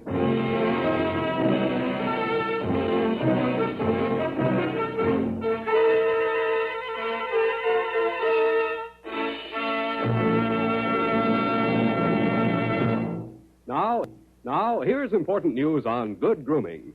Better than 4 out of 5 users of Wild Root Cream Oil say they prefer Wild Root Cream Oil to all other hair tonics. Here is new and even more conclusive evidence that Wild Root Cream Oil is again and again the choice of men who put good grooming first. So if you want the well-groomed look that helps you get ahead socially and on the job, listen. Recently, thousands of people from coast to coast who bought Wild Root Cream Oil for the first time were asked, how does Wild Root Cream Oil compare with the hair tonic you previously used? The results were amazing. Better than 4 out of 5 who replied said they preferred Wild Root Cream Oil. And no wonder. It gives you the advantages that men consider most important. Wild Root Cream Oil grooms your hair neatly and naturally, relieves annoying dryness, and removes loose dandruff. What's more, non-alcoholic Wild Root Cream Oil is the only leading hair tonic that contains soothing lanolin. That's like the oil of your skin. So ask for Wild Root Cream Oil. Again and again, the choice of men who put good grooming first. And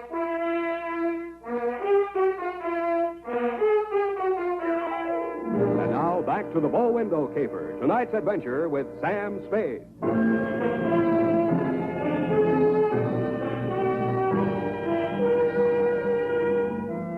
Obviously, there were 2 equally good suspects in the Cavanaugh murder. Either your wife had killed her in a jealous rage, or you'd killed her with your wife's gun to frame her for the murder. I decided to let the police worry it out and went home to bed. The morning headlines were a bit of a surprise. Nurse sought in shooting of mystery woman. Item. The cops had found Celeste Robbins' fingerprints all over the murder gun. And item. Mrs. Cavanaugh, the murdered woman, had given a vacant lot as her address, and her body was lying unclaimed at the morgue. I decided to pay her a visit.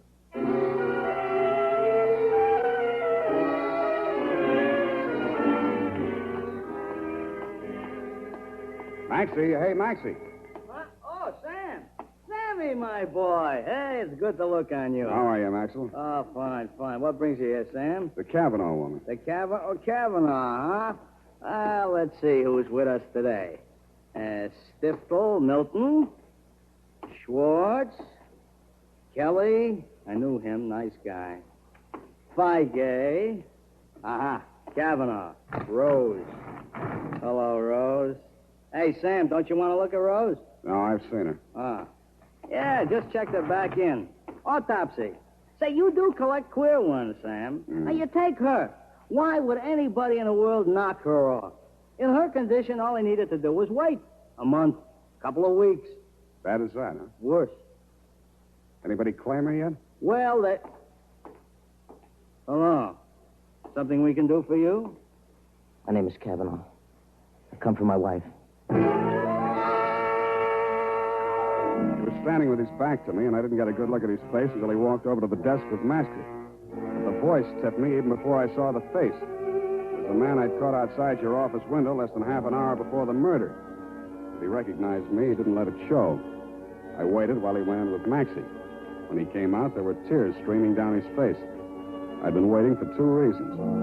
I had some questions to ask him, and I had wanted to pay back that jolt he'd given me the night before. I left without doing either.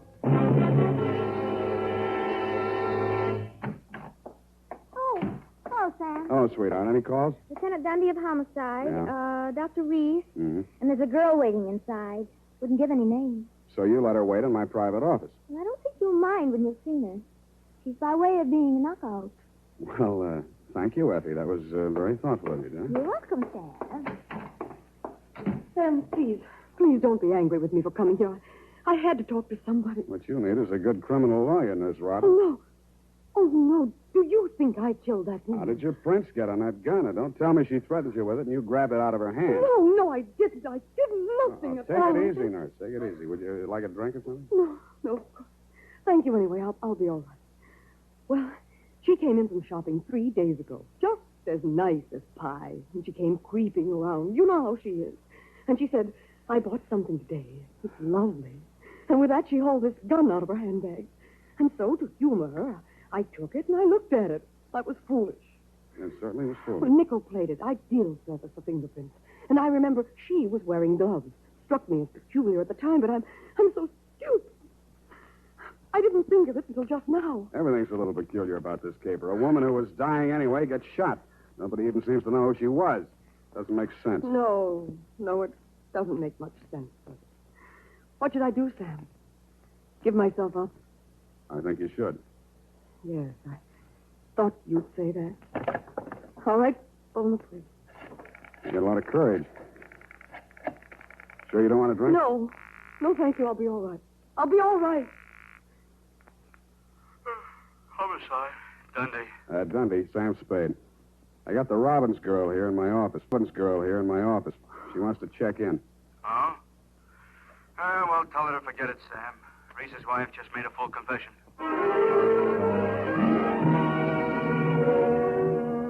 That tore it. In my anxiety to see how you were bearing up under the shock, Doctor, I blew $1.50 of your money on a taxi all the way out to your address on Pacific Avenue. To my astonishment, you were wearing a look of real distress. I don't understand it, Mr. Spade. This confessing, it's not like her. It's all too strange to be harmless. Dr. Reed, I'd like to talk to you alone. Do you mind, Mr. Spade? Go right ahead. I strained my ears outside your consulting room, but all I could hear was a few vague murmurs. Then, for no good reason, I decided to have a look at your wife's bedroom upstairs. The cops had been there before me, so I didn't expect to find much, and I didn't. I was tapping the woodwork for secret panels or something when I heard a heavy tread on the stairway. I wheeled around, my hands inside my coat. A jolly-looking character in coveralls was standing in the doorway. Home Electronics. I beg your pardon? Daggett, Home Electronics. I come to take the equipment. What equipment? The dictograph. She don't need it no more. Ask me, she hurt too much. Mrs. Reese had a dictograph installed? Yeah, a rental type installation.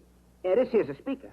Yeah, my own design. Looks like a portable radio, don't it? Now, where's the other end? Where's the microphone? It's in the doc's private office. You interested, eh? Yeah, turn it on, will you? Oh, sure.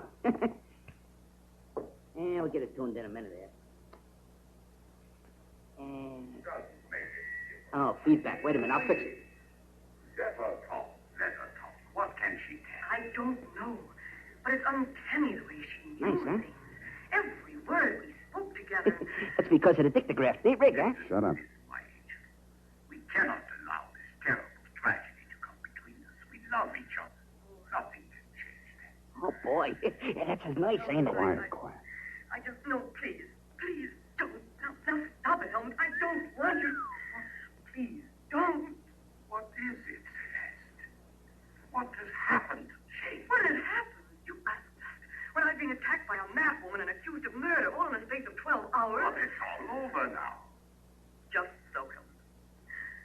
Yes, it's all over. Hey, can't you turn it up a little more? Oh, sure. Turn it up. Hold it. Over. It's over. And I'm very, very ashamed.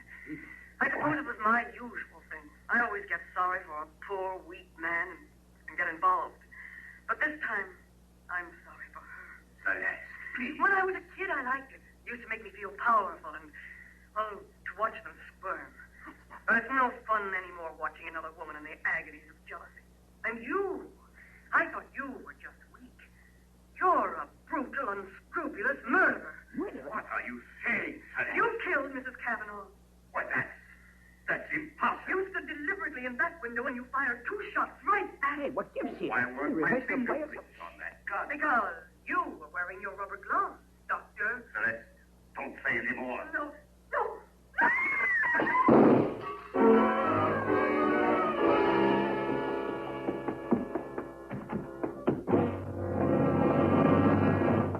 Here, help me. Help me get his shirt off, Mr. Spade. He's been shot. Who shot him, you? Through the window, the same man, the one who watched the house. Hold this tourniquet tight, please. Nothing. A flesh wound. His aim was bad. Yeah, too bad. Cavanaugh, you still out there? You got nothing to worry about. He's still alive. I missed him. Give me a hand. Come on. That's it. I missed him. That was lucky. You're taking the rap for your wife's murder, too, if you're a better shot. He did it. He killed my wife. I was at the window. I saw him. What I don't understand is why his wife confessed. She loves him, Mr. Cavanaugh. You should understand that. I guess that's what happens to love when it gets crossed up. Why didn't you tell the police what you saw? They'd have hung it on me. She was a stranger to everyone else. I'd been quarreling with her, suspicious, acting like a maniac. She never told me. She must have been going to one doctor after another, trying to find one that would give her one ray of hope. In pain all the time, still, and never letting on. Never. Even after that first visit she made to Reese's office, I didn't tumble. I thought she was meeting him on the sly. And I followed her both times. That last time I carried a gun. I might have killed her if what I suspected had been true. I'm very sorry, Mr. Cavanaugh. I didn't realize. You're pretty late with your regrets, Doctor. I don't quite figure either. Maybe the prison psychiatrist can. Sunday homicide. Dundee, tear up Mrs. Reese's confession. Come on over and get the doctor. Dr. Reese? Yeah.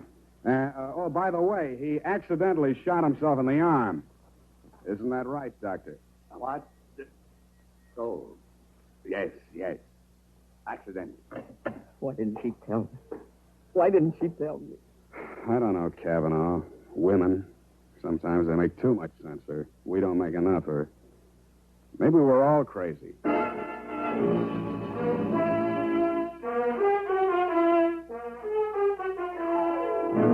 And that, Dr. Reese, is the crop. The risk of laboring a point. There's also the mystery of why a nice girl like Celeste Robbins ever fell for a guy like you. You'll have plenty of free time to think it over between now and the trial. If you find the answer, drop me a line. Period. End of report. You know, Sam, that's Celeste. I like her. I wish we could do something for her. Well, I've already thought of that, Evie. Oh? What are you going to do, Sam? Write that up, sweetheart, and I'll write you a happy ending. Here's how you can find out whether the hair tonic you're using today is giving you what you ought to get in good grooming. Ask yourself, does my present hair tonic groom my hair neatly and naturally, or does it leave my hair sticky or greasy? And does it relieve dryness and remove loose dandruff, too, or does it do just a halfway job? Unless you can honestly say that your present hair tonic does all that for your hair, you owe it to yourself to try Wild Root Cream Oil right away. Try Wild Root Cream Oil and see for yourself how it improves your appearance, grooms your hair neatly and naturally, relieves dryness, and removes loose dandruff. It's non-alcoholic and contains soothing lanolin. Get the big economy-size bottle and the handy new tube that's easy to pack when you travel and grand for the bathroom cabinet. Don't delay. Get it today. Wild Root Cream Oil Hair Tonic. Again and again, the choice of men who put good grooming first. Oh, here's the report, Sam. Do you want to read it over? I do not. File it under F for forget. About that poor Celeste, Sam. Oh, yeah. Well, I made a date with Celeste to take her dancing tomorrow night. She needs cheering up, you know. Well, what for? Well, you said she needed help. Well, that isn't exactly the kind of help I had in mind. Oh. I don't see why it's necessary Effie, to take the... we must each of us give a particular kind of help each of us is particularly equipped to give. Very well.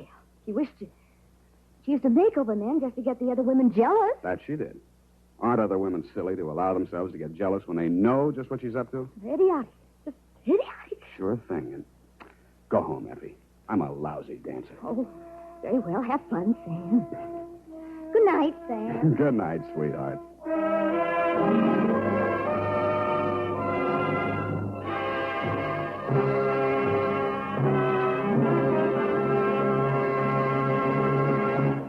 The Adventures of Sam Spade, Dashiell Hammett's famous private detective, are produced and directed by William Spear. Sam Spade is played by Howard Duff. Lorene Tuttle is Effie. The Adventures of Sam Spade are written for radio by Bob Tallman and Gil Dowd, with musical direction by Lud Gluskin.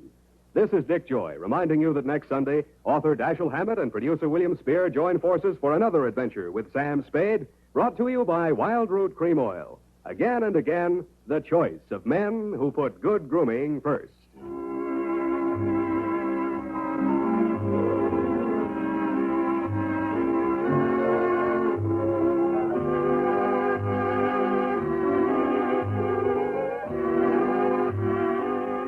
Smart girls use Wild Root Cream Oil, too, for quick, good grooming and to relieve dryness between permanents. Mothers say it's grand for training children's hair.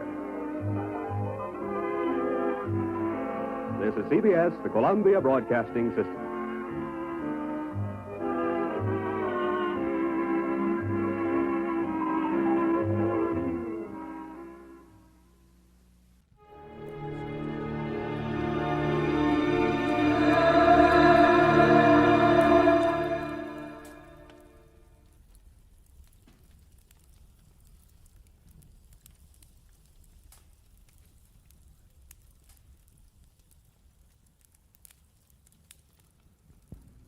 Get this and get it straight.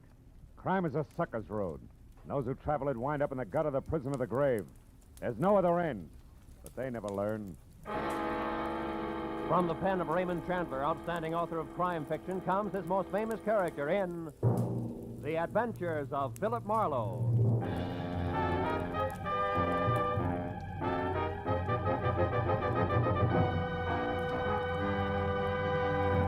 Now, with Gerald Moore starred as Philip Marlowe, we bring you tonight's exciting story, The Dark Tunnel.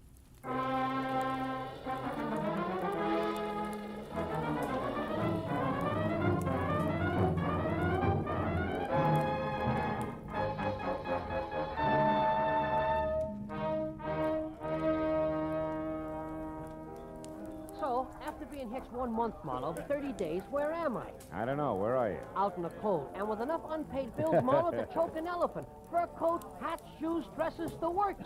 Furthermore, she tells me it's only the beginning, sweetie pie. Yeah, well, that's tough, Louie.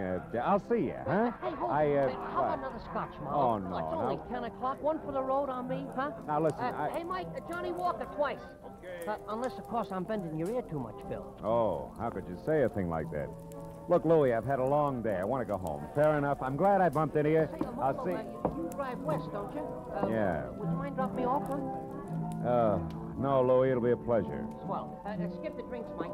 Make up your mind, will you? Well, like I was saying, Phil, first it's her mother moving in on us, then it's both of them drinking my special stuff like it was water, then these clothes I already mentioned. So I asked myself, what'll it be next, Louie? What do I get for an answer?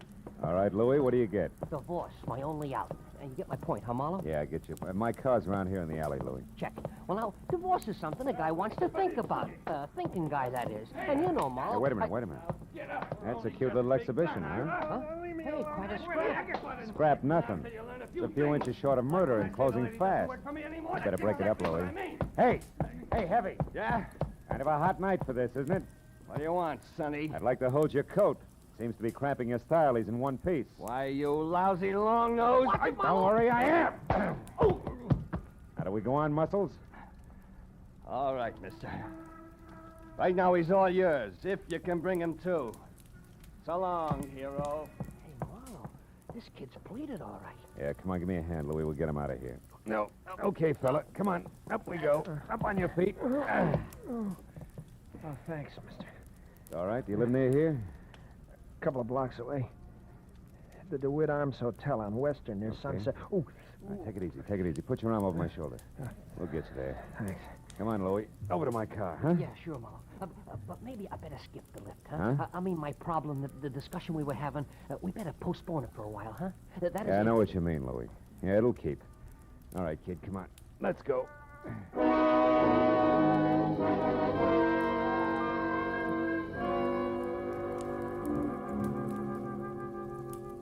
The DeWitt Arms on Western was one of those cheap stucco and neon sign little hotels where the lobby floor is threadbare carpet and cigarette butts. The furniture is chained in place, and there are always the usual number of John Smiths on the register. By the time we were there and in the dingy, cramped room, number 111, it was no bigger than a cell.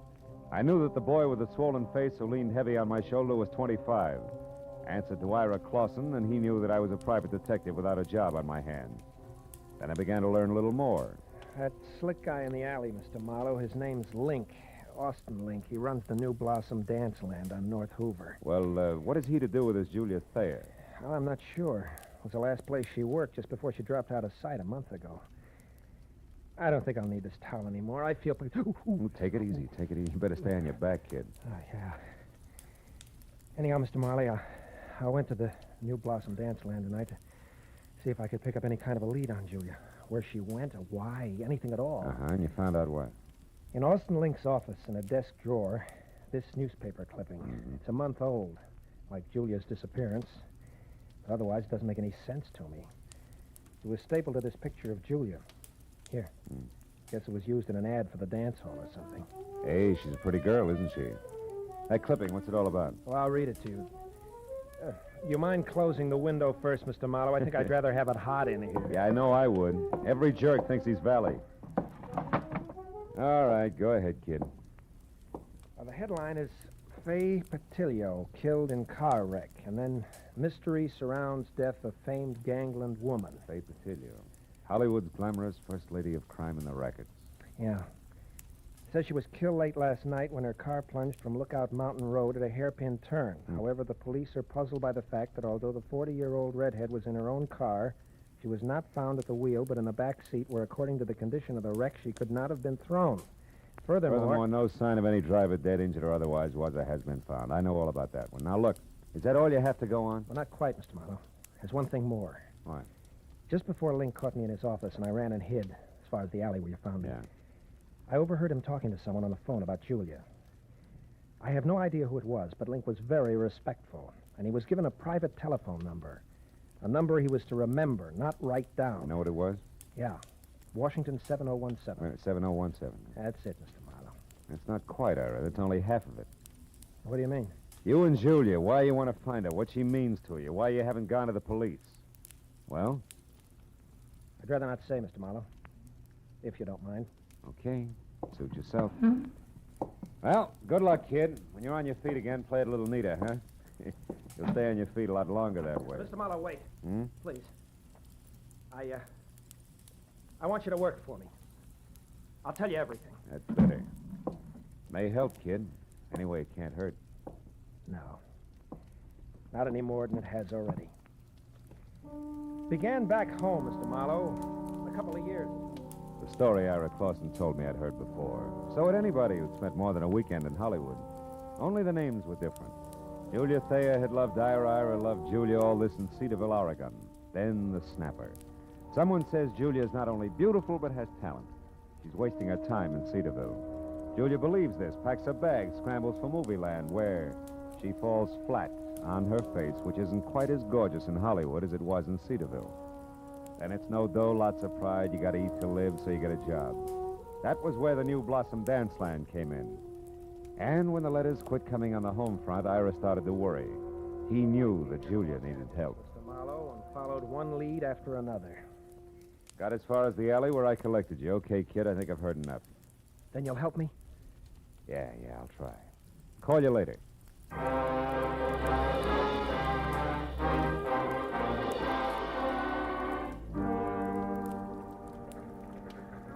So, your problem's a phone number, huh, Marlowe? Washington, what was it? 7017. Hey, Callahan, that's a handy book. Newspapers need handy books, Marlowe. People clam up too much these days. I blame the movies myself. Hey, no such animal. It could be a new number, or didn't I mention that? You didn't? All right. We'll try the supplements. Get one from the phone company every month, like a bill. Let's see. Wallace, Washington, 5,000, 6, 7, 7,000. Yep, here it is. 7017. Good. Address 1622 Ramona Boulevard, which would be East L.A. and Industrial. Listings Southern City's warehouse. Ring a bell? A cannon. Southern City's warehouse is just one of the interest of L.A.'s answer to whatever became of the big bootleggers. I mean Joe Stapp, a very smooth, very nasty man. Yeah, this I've heard. Now tell me, Callahan, does he also happen to own the New Blossom Dance Land over on North Hoover? He does?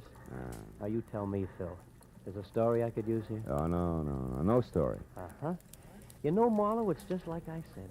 People clam up. Too much these days. Yes, all right. Good night, Callahan.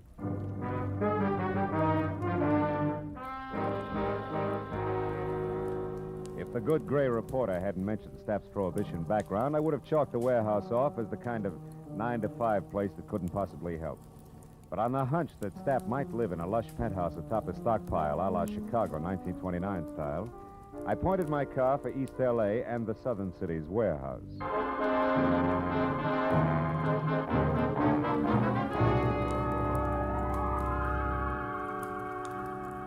20 minutes later, when I was there and saw a step-down Hudson outside and soft light oozing over the edges of the roof, I didn't regret my move. Not at least until I'd found a flat metal door and had pushed the button attached there, too. Then I began to wonder because Aladdin himself couldn't have gotten a quicker response. Nor could his genie have been any more of a mountain than the item I drew. Out of a nearby shadow, not the door. Okay, Charlie. Lay it out nice and neat. Who are you and what do you want? Joe Stapp. Name's Marlowe, occupation private detective, now you. The handle's Pork. I work for Stapp and... Hey, now wait a minute. What's it to you who I am? Shamus is close enough to cop the stink. And I'll beat it before I start thumping on your boy wonder and turn you into something vest pocket size. Steady, Pork. Seems to be the trouble. Who are you, mister? His name's Marlowe, Mr. Stapp. He's a private... He'll answer for himself, Pork. Go ahead, Marlowe. What do you want with me? What's it about? Fay Patilio. Fay Patilio? Shut up, Pork. Fay Patilio is dead, Marlowe. So is conversation about her. Anything else? Yeah, something else. Girl who used to work over at the New Blossom Dance Land, Julia Thayer. Know where she is? Why she disappeared? No, and I don't care. Why should I? Because you used to go places with her. I've gone with 100 girls, Marlowe. Julia was no different, except for one thing. She gave me the brush. Well, good night, Marlowe. Sorry I couldn't have been more help. I won't be long, One Pork. more thing, Joe. You mind telling me who Julia dropped you for? Not at all. A pretty boy, Dean Coty. Julia thought he was better looking than a mink coat. Where can I find him? Can you throw that in? Surely. Forest Grove Cemetery, Marlowe. Oh? He was burned to death in an accident at some cottage, poor boy. Well, good night, Marlowe. Pork here will walk with you as far as your car. That's real friendly. Let's go, Charlie, and no funny business. Oh, I wouldn't think of it, Pork. You got height, weight, reach, and artillery on me. Yeah, and I'll gladly use them all. That your buggy there? Yeah, that's it. Well, it's been a nice stroll, Porky. Charming. Just so it stays that way, Charlie, remember to keep away from here, huh? Here, the dance land, and the Silver Lake spot. The Silver Lake, huh? Yeah, Porky, I'll remember. Every word of it.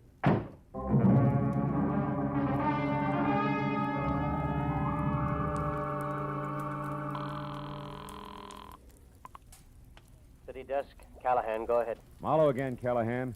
Now listen on Joe Stapp. Does the Silver Lake spot mean anything to you? It does. Yeah? It's on the north end of Silver Lake Road, Marlowe, overlooks the reservoir. Stapp built it as a nightclub, mountain lodge style, about, 10 years ago. Uh-huh. When it didn't go, he converted it into a private home. Or I should say, A cozy place to take the cuties for that one drink. I know what you mean. Good night, Callahan.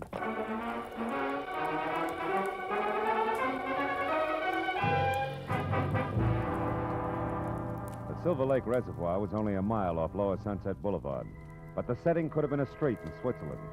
The lodge Callahan told me about stood out among the neat little chalets that skirted the water's edge like a Sherman tank in Toyland. Also, it was showing light from a screened-in porch. So when I was out of my car across a shaky rustic bridge that spanned the promise of a creek and moving up close, I didn't have any trouble spotting the girl I saw inside talking earnestly into a telephone as Julia Thayer, by build, size, and color of hair. About the face, I couldn't say. It wore a hat that sported enough veil and mosquito-proof twin beds. Oh, well, that's different. The tunnel. All right, I'll wait there. Yes, as soon as possible. Goodbye. Hello, Julia. Who are you? What do you want? Quite a bit, honey. But for a starter, let's say that I'm a private detective named Marlowe, working for a guy who's worried sick about you. Ira Clausen. Ira Clausen? Well, who's that? Yeah, well, I'm not sure, but maybe he's the world's greatest sucker. Now, let's level, baby. It's getting late for guessing games, huh? I'll pay it. Oh, what's the use? What do you want to know, Mr. Marlowe? Too much to chat about here. The owner's no friend of mine. Come on, we'll take my car. All right, whatever you say. I'm tired of running. Let's go. Will you take my arm, please? This darn bridge scares me silly. Oh, sure. Just watch your heels on those loose planks, huh? You okay? Uh-huh. I think I'm going to be just fine, Mr. Marlowe.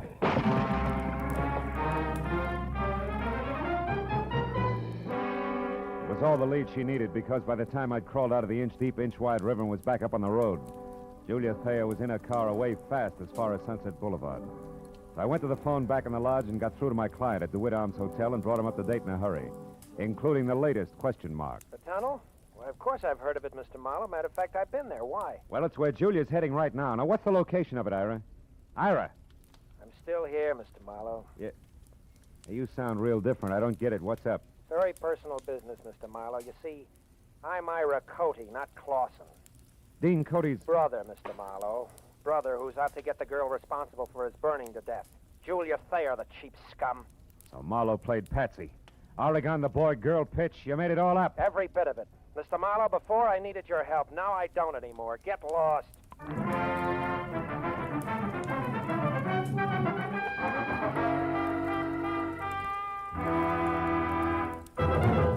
In just a moment, we will return to the second act of Philip Marlowe. But first, there will be 4 more amateur songwriters on hand, and one of them will sell his songs for nationwide plugging and distribution when Songs for Sale comes along tonight on most of these same CBS stations. Songs for Sale gives these new songwriters a great chance. Their songs are judged by a panel of experts. Their music is sung by Rosemary Clooney and Richard Hayes. They're made to feel at home under the guidance of the experienced showman Jan Murray. For an hour of fascinating fun behind the scenes of Tin Pan Alley, here's Songs for Sale tonight and every Friday on CBS. Now with our star, Gerald Moore, the second act of Philip Marlowe, and tonight's story, The Dark Tunnel.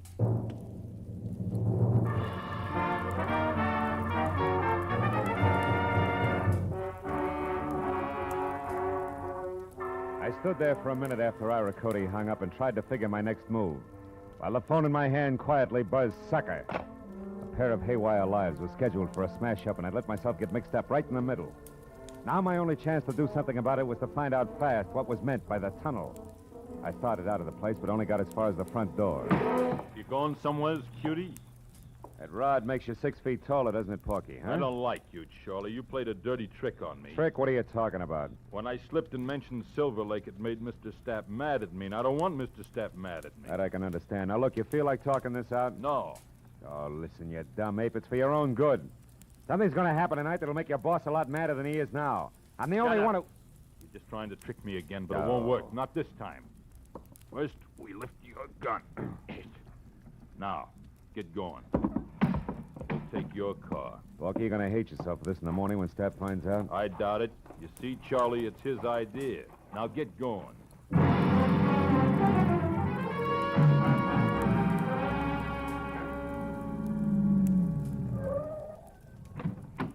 over there, Marlowe, the big door. I don't suppose Stapp would bother to tell you why he wanted to see me, would he, Porky, huh? No, that's none of my business. Yet. What do you mean by yet? Oh, he might want you to tell him something you might not want to.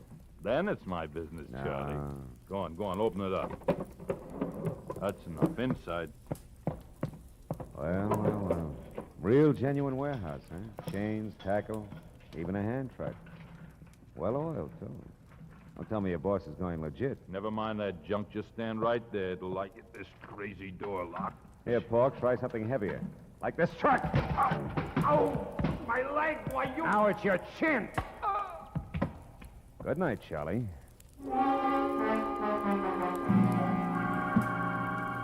I fished my own gun out of Pork's pocket, tossed his .45 off in a dark corner, and rolled the Hulk himself out of sight behind a stack of crates. Then I went over to an elevator in the corner. On the way into the warehouse, the light I'd seen earlier from the roof was still there, so I decided to try the penthouse. I walked quietly down a thick carpeted hall to the only door. When I knocked, it was with the barrel of my .38. Come in. Well, hello, Marlowe. I've been waiting for you. A gun? Hey, how come... Pork? Pork! Save it, Joe. Oh, that dumb cluck. Yeah, big wheel like Joe Stapp ought to afford better help. Now, I'm holding the gun, so I'll ask the questions. What and where is the tunnel? A tunnel is a hole, Marlowe, usually in the ground. Delivered, Joe. It's got a lot to do with your girlfriend, Julia. Julia? Oh, that's a hot one. I went to all this trouble to haul you in here for the same reason. Then I'll put down the gun and let's talk. It makes me nervous. I'm not interested in your nerves. I'm interested in your talk. All right. Now, you've got a long nose, Marlowe, and poking it around, you might find out enough to get real curious and call in the cops. That I can't afford. Uh-huh. So I'm going to level with you, tell you what you want to know, just so you'll lay off. That a deal? I'll let you know. All right. You wanted to know about Julia. Yeah. Nothing like Julia Thayer ever happened in my life before. Most beautiful thing I ever saw. Sweet and soft, made me ashamed of myself. Somehow I don't hear violins. Marlowe, I'd have done anything Julia asked me to. And all she ever asked of me was to give her up. For Dean Cody? Yeah, Dean Cody. Young physique that wasn't all wasteland like this. A handsome face that of a boiled lobster like mine is. She was crazy about him, fascinated, and I didn't blame her. Unfascinated, and I didn't blame her. Until I found out he had the morals of a rattlesnake. Keep talking. Cody was rotten, Marlowe. Dirty, clear through. Cheating on Julia every time she turned around. I couldn't stand it. I tried to tell her. Only made her hate you, huh? Look, Stapp, so far this is no better than a serial and torrid romances. The point. I'm getting to it, Marlowe. One night I thought I could convince her, because Cody had a date with Faye Patillo. I don't have to tell you, she was the lowest thing in town. They were going to a spot up on Lookout Mountain, so I told Julia. She went up there and waited. They showed, all right. Both loaded. She saw him take that dive off that hairpin turn. When she got down to him, they were both dead. Wait a minute. You told me Dean Cody was burned in the cottage. Sure. That's what I'm still telling you. Julia was so far gone over that louse, she pulled his body out of that wreck, hauled it all the way down to that cottage at Malibu, and then set fire to the place. So the world would never know he's going with a tramp like Faye Patillo, huh? Yes. How'd you like to have that kind of loyalty on your side, Marlowe, huh? Anyway, after Cody was gone... Cody's young brother's in town, Stapp. He thinks Julia's responsible for Dean's death, and he's going to kill her. What? They're scheduled to meet at that tunnel I asked you about. Now, where is it? Stapp, I asked you. I heard you. Tunnel's an old abandoned underpass in back of the New Blossom. But we're not going there, Marlowe. We're going to sit tight and let it play as is. Are you nuts? Not anymore. Julia was out of her head that night. Something went wrong when she started that fire. She got caught in it herself, Marlowe. You mean she was burned? Yeah. Her face. It's bad. She'll never be right again, no matter how much plastic surgery. Yeah, but there's no reason to let her be murdered. That's a matter of definition. You see, Julia's still in love with the memory of Dean Cody, Marlowe, so we'll just forget it and let it play itself out. We'll forget nothing. I got the gun, Stapp. But you're going to drop it, aren't you? Otherwise, I'll have to drop you. Oh, fine. I remember you, Austin Link, Knuckles in an alley. Drop it. That's right, Nosy. What's the word, Joe? Get him out of here, Link. Get him out of my sight. I don't care where you go. Come on, Slick. Let's go. Just sit on him for a few hours. We'll talk it over then.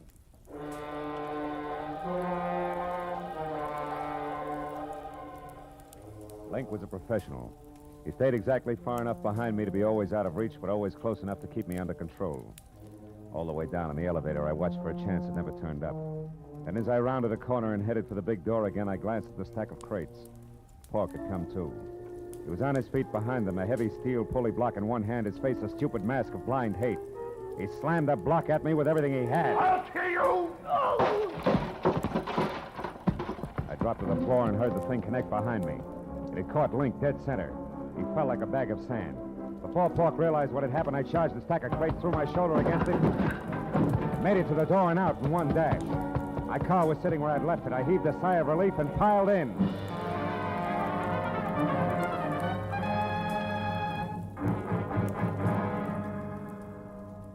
Ten minutes later, I pulled up at the New Blossom Dance Land. It was just closing. I ran along the side of the building to the back where a yellow light above the rear door cast an out-of-place halo over... Oh, no. Hey, you! What are you doing back here? This is for employees only. Yeah, well, I'm employed. Listen, do you know where the tunnel is? The which? I can see what you mean. The tunnel. It's an old underpass. There's an entrance to it back here someplace. Oh, that, sure. See the light over there? Yeah. And that little cement house? Yeah. Well, that's it. Steps lead down inside.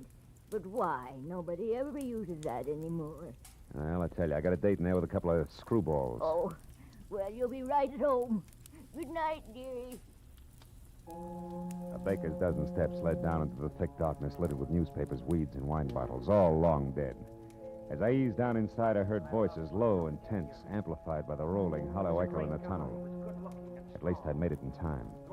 When I got to the bottom, I could see the two of them silhouetted against the dim glow at the far end. I pressed my back against the wall, thought about my empty shoulder holster, and moved toward them. And you killed him, didn't you? You're making a mistake, Ira. A terrible mistake. No, you killed him, all right. You and that beautiful face of yours that he couldn't resist. Why are you hiding it behind a veil? You used to be so proud of it. You killed Dean just the same as if you'd shot him. But you're not getting away with it, Julia. I'm going to square it up for him right now. Ira! What? Marlowe, how did you find this place? I found plenty beside that, Ira. Give me that gun. No, you're not going to stop me. Even if you shoot, I'll kill her first. I don't have a gun, Ira, but I got facts. Before you shoot anybody, you better listen. Julia wasn't responsible for Dean's death. He was. Everything she's done since then has been to protect what little good there was left of his crummy reputation. You're a liar. I can prove it. Dean went bad, Ira, all bad. He was a low, double-crossing cheat. You're lying. The night he died, he was two-timing Julia. But in spite of that, she risked everything to move his body from a smashed-up car. So nobody would ever find out what really happened to him. It's true, Ira. Stop it! You liars, both of you. I won't let you say things like that about my brother. You don't care if he's dead, Julia. You'll do all right. You've got the kind of beauty all the men go for. And you, Marlowe... Shut up, you crazy punk. Stay back. Admit you're a liar, Marlowe. Admit it or I'll kill you. I swear I'll kill you along with Julia. You'll be doing me a favor. You haven't seen my face lately, have you, Ira? I never want to see it. I think you better, kid. Got a match, Marlowe? Sure. Here. Look, Ira. You can't be Julia. I was burned, Ira. It happened to me when I tried to hide the kind of rotten trash that Dean had been mixed up with. And the only reason she did it was because she loved him, maybe more than you did. Now, come on, kid, let's have that gun. You don't want to kill anybody. No. I don't want to kill anybody. Julia, I'm sorry. Ira! Let him go, Julia. The hard part's over now. He'll be all right. I'll look in on him after a while just to be sure. But, what about you, huh? What about me? I'll be okay, Marlowe. After I've done some thinking. This shock, I think it's what I needed. Goodbye. It's a dark tunnel, honey. Think you can find your way out alone? Yeah? Yeah, I'll find a way out alone. One of these days.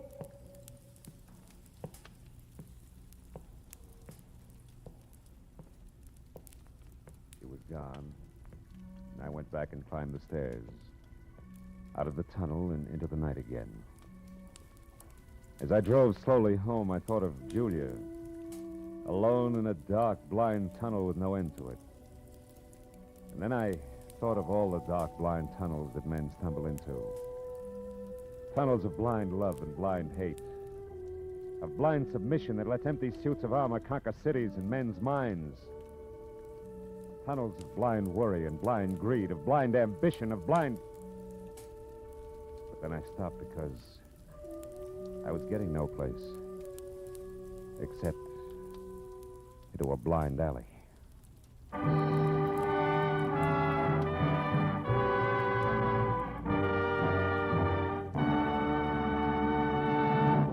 The Adventures of Philip Marlowe, bringing you Raymond Chandler's most famous characters, star Gerald Moore, are produced and directed by Richard Sanville and written for radio by Robert Mitchell and Gene Levitt. Featured in the cast were Lorene Tuttle, Bob Sweeney, Paul Dubov, David Ellis, Barney Phillips, and Larry Dobkin. The special music is composed and conducted by Richard Arant. Be sure and be with us again next week when Philip Marlowe says...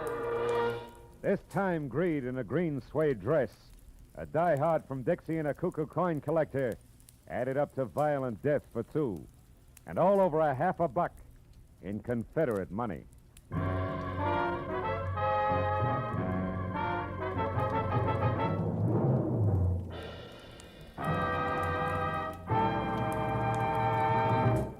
Every Friday night, CBS brings you stories taken from the files of parole boards of the 48 states. With only the names changed, these stories give in complete detail the events of a criminal's life up to the time he is up for parole. Then, before you hear the board's decision, you can make up your mind. Is this man ready to be set free? It's been hailed by press and public alike as an outstanding anti-crime show. And you can hear it now by staying tuned, because Up for Parole follows immediately on most of these same CBS stations. Roy Rowan speaking. This is CBS, where you play Sing It Again every Saturday night, the Columbia Broadcasting System.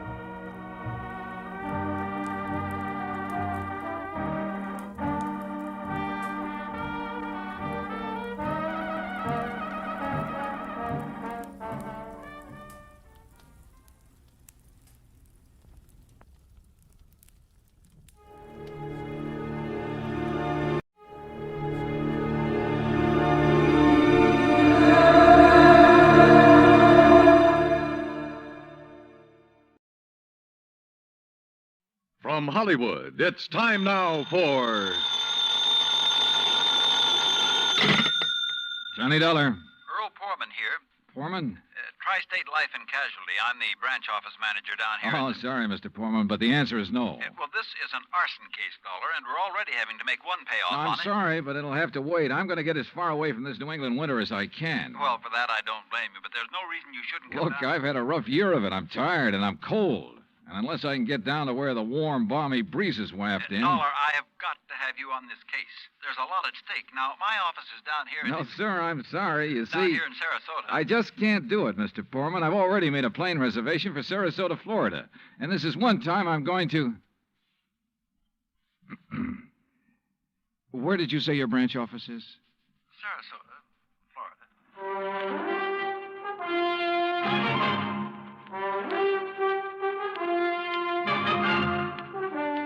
Bob Bailey in the exciting adventures of the man with the action-packed expense account, America's fabulous freelance insurance investigator. Yours truly, Johnny Dollar.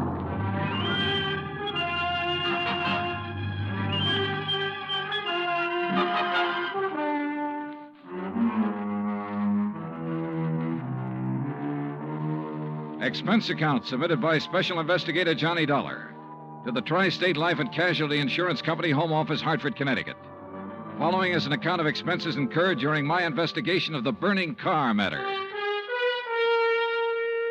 Expense account item 1, which I thought I was going to have to absorb myself. $129, transportation and incidentals to Sarasota, Florida. It was nearly 5 p.m. when I got there, so instead of checking into a hotel, I taxied, that's item 2, $1 even. I taxied to Earl Poorman's office in the Conroy building. He turned out to be a tall, lanky, easygoing fellow with clear blue eyes and a ready smile. Sit in an office and talk business this time of day? You're in Florida now, Johnny. Well, I thought from your call this was a pretty urgent matter, Mr. Poorman. It is. Arson, you said. Yeah, probably, but here's no reason we can't go out to my little shack on the quay and be comfortable while we talk about it. Besides, Mike'll want you for dinner. Mike? My wife, Gertrude. Oh. Come on, my jalopy's right out at the curb. Come on, Johnny.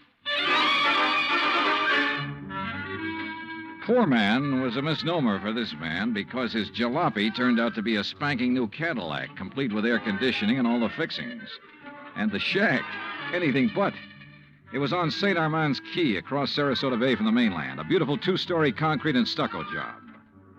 The big yard backed on a quiet bayou, and there, tied up at a private dock, was a 24-foot lap strake speedboat, ideal for fishing the Gulf of Mexico. After all, as long as you're down here on expense account. Yeah, but it's charged to your company, remember? Oh. Hey, there she is at the door. Huh? The big, fat, overbearing broad I'm married to. This was another switch. For Earl's wife, standing in the doorway, was the cutest little trick I'd seen in a long time. Petite, pretty, and blonde, and with eyes that you noticed right away because they were almost green. Eyes that suddenly narrowed as she looked at me. And I wondered why. Johnny? Dollar, did you say? That's right. Insurance investigator down here to look into those fires. Oh. Any objections? No. Oh, of course not. Just set your bags here in the hall, Johnny. All right, thanks. And wouldn't you like a drink after your long trip? Yeah, and you can get me one, too. Scotch, Johnny? Martin's VVO. Oh, great. Well, soda, please. Sit down, sit down. Thanks. I take it Mike isn't too interested in the insurance business, huh? You know, she used to be a singer, dancer. Oh, well, this is a little different. But now, tell me all. Well, actually, I guess we ought to wait until Arnold Carr gets back. Carr? Carr Brothers, Lumber Enterprises. Arnold runs the business, and his brother Edward... Well, Ed just shares the profits. Real black sheep of the family, from what I've been able to learn. Oh?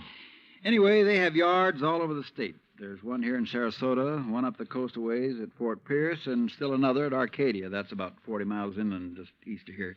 And there was one up in Orlando. Was? Completely destroyed by fire a couple of weeks ago. And a $120,000 claim has been filed. Wow. That's where Arnold Carr is then, in Orlando, trying to clear things up. Here's your drink. Oh, thanks. Here, Earl. Yeah. Well, to the gods and goddesses and us. But shouldn't I be up in Orlando then? Arnold's on his way back here now. He lives here. He just went up there to arrange for clearing off and selling the property. You mean he's planning to just pocket the money? If Tri-State pays off, I mean. Looks like it. But I take it you suspect arson. Yes, Earl suspects arson, Johnny, and so does Arnold Carr. At least he says he does, but they have no reason. No? How about the other fires? Or attempted fires? Oh, where? At Arcadia, for one, but they got it out in time. At least that's the way Arnold Carr reported it. The way he tells Let it... me tell it, Mike. Oh. There was another at the yard here in Sarasota. Arnold himself discovered it one night when he was just driving around. But nothing to indicate it was attempted arson. No, Well, and the authorities up in Orlando found no indication of it there. Mike, you know as well as I do that a lumberyard fire will obliterate signs of arson better than any other kind of fire in the world. Yeah, but she has a point, though, Earl. Unless there's some evidence of arson. Of course. Yeah, why send for me? Well, mostly because... Actually, because Arnold Carr suspects it. But he's given you no real reason. None at all. I think he has a real reason, but he just won't tell us. Wait till you see him. He's going to call when he gets in. We'll run over to his place on Longboat Key. What about his brother? Edward, did you say? I've never met him. He's always stayed in Orlando. I was wondering if he might tell things that Arnold is holding back. Edward Carr wouldn't know anything. You can never be too sure. Look, why can't you agree with me for a... that must be Arnie now. Excuse me. Hello. This is Arnold Carr. Oh, hi, Arnie. Johnny Dollar arrived, so we'll be... Well, here, I'll let you talk to him. Here, Johnny. No. Okay. No, Earl, listen. What? I told you before it was arson. It was arson again tonight. Tonight? What's that? Arcadia just went up in flames. The whole yard. Good Lord. Did you hear that, Johnny? Yeah, I heard it. Well, can you prove it was arson tonight in Arcadia and before in Orlando? I have proof. Well, Arnie, we'll be over just as fast as... What? No. Wait for me there at your home. Well, but look now. You mustn't come here. And I mustn't stay here because I... Now, listen, man. Arnie? Well, I guess he's ready to tell us now. A suspicion began to grow in my mind. A suspicion that Mike apparently shared with me, that Arnold Carr himself might be responsible for the fires. After all, he was the only one who had seemed to know about the 2 unsuccessful attempts. He himself had planted the idea of arson. He'd lost no time in filing claim for the Orlando burnout. But Earl said I was wrong. Arnold was too honest a man. Earl had also said we were only 15 minutes from Carr's home. So when half an hour passed, we called him back. Got a busy signal. After the 4th try, the 3 of us took off in Earl's cab.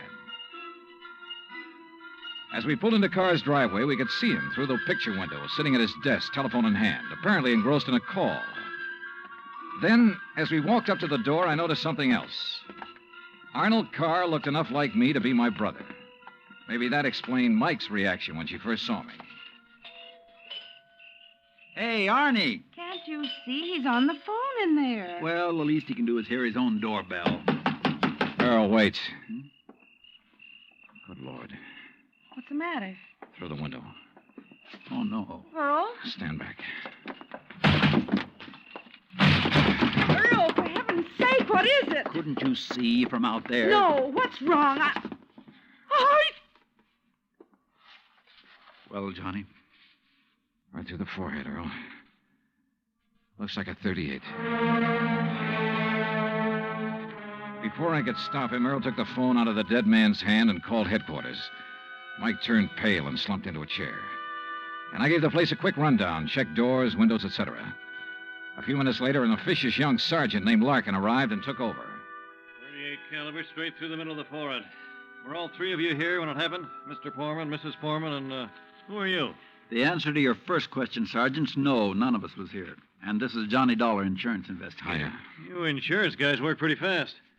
You related to Mr. Carr? No, why? Look a little like him.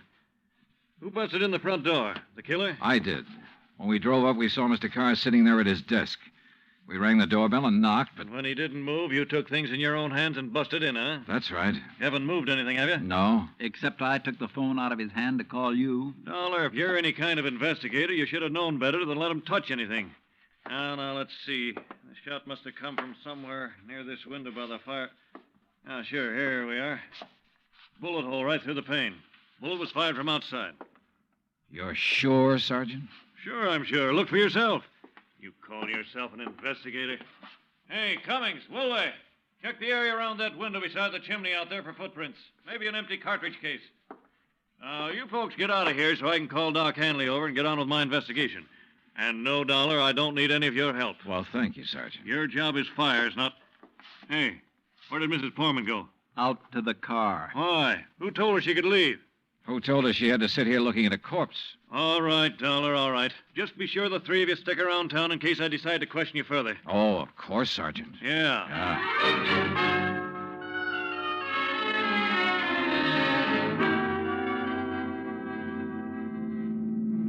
Not shot by somebody standing outside? What do you mean, Johnny? Oh, I spotted that bullet hole in the window, too. So? I also noticed there were no particles of glass on the inside sill. But there were some on the outside. Yeah. The shot that made that hole was fired from inside that room to make it look as though it had come from outside. Then somebody was in there with Arnold Carr. Yeah. Either somebody he let in or who had normal access to the house. And he had to stop Arnold from talking about the fire in Arcadia. Hey, how much do you know about his brother, Edward? Well, nothing really, outside of what Arnold told me. Was either of them married? Family of any sort? Arnie wasn't, but Arnold's death means Edward will own the business then. Well, yes. And he lives up in Orlando, scene of the first big fire. Yes, good heavens, Johnny, you don't think his own brother... Where can I rent a car? Take Mike's Chevy. It's in the carport at the house. But what are you going to do? Drive up to Orlando by way of Arcadia.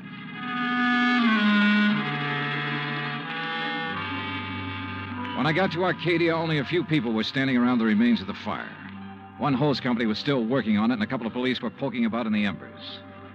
Walking toward it, I almost stumbled over a little old man sitting alone in the darkness beside a palm tree, hunched over, his head in his hands, sobbing. He didn't even look up when I stopped beside him. It's like losing part of my own life, it is. You lost someone in the fire, sir? No, son. Only part of my life. I helped build up that yard, me and Mr. Arnie. Arnold Carr. All along he's been worried about it. And last week when him and me smelled smoke and come over here and put out the barrel of trash that was smoldering, he knew. Knew what? That somebody was trying to burn him out? That's why he stopped by tonight on his way home. That's why we drove over here, him and me. And I brought my gun just in case. Yeah. Well, we got here too late. It was already blazing. And when he seen the automobile pulling away... What auto? Yes, Frank, he said to me. I knowed he was the one trying to burn me out, he said. Who, old-timer? Who do you mean? He didn't say. Then he called the fire department. That car that pulled away, what was it?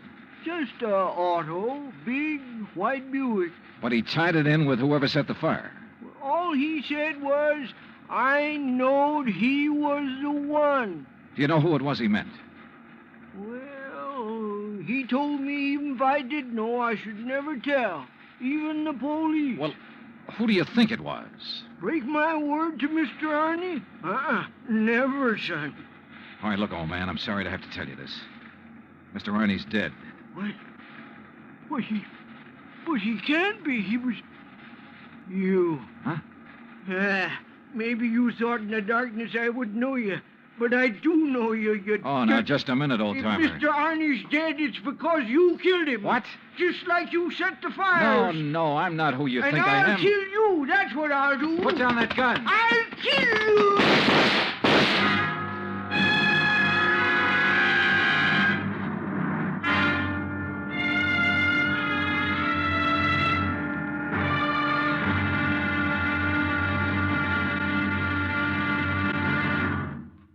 Act 2 of yours truly, Johnny Dollar, in just a moment. Back in the old days, the very old days, that is, a girl named Cassandra had a corner on the oracle market. But nowadays, you can do some foretelling yourself. On Jukebox Jury, for example, you can help decide which of Tin Pan Alley's new recordings are destined for the hit brackets and which ones are likely to spiral all the way down to oblivion.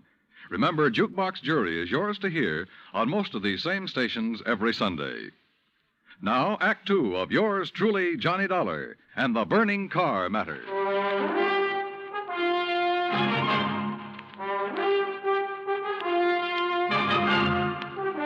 Expense account, item 3, $5.15, gas for the borrowed Chevy to keep me going to Orlando. Either the old man's eyesight was bad or he was just a lousy shot. Either way, it was okay by me. I hated to slap him down, but there was no point hanging around Arcadia trying to explain things to the local authorities. So after making sure I hadn't really hurt him, I appropriated his gun and took off fast. He'd thought I was someone else. Even I had noticed a family-type resemblance to myself and Arnold Carr. Sergeant Larkin had asked me if I was related to him. And now the old man at the fire had apparently thought I was the one who... Oh, well, I'm afraid I made the rest of the trip to Orlando in somewhat less than legal time. And at police headquarters, I barged into the office of Lieutenant Cal Hudson without bothering to be announced. Early in the morning? Sit down while I finish up a report, Mr. Carr. Thanks. I was trying to reach you, but we got no answer to the phone at your house. Well, that's very interesting, Lieutenant. I'm afraid I have the painful duty of notifying you that your brother Arnold down in Sarasota last night...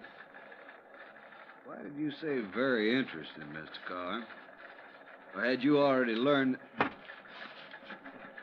I'll be doggone. Yeah. You're not the first one. Who are you? Johnny Dollar, insurance investigator. I can't believe it. Dollar, you look enough like Edward Carr to be his twin. You even sound a lot like him. I take it you haven't located Edward yet? Well, no. Lieutenant, I think Edward Carr is the firebug we're after. And the killer. Wait a minute.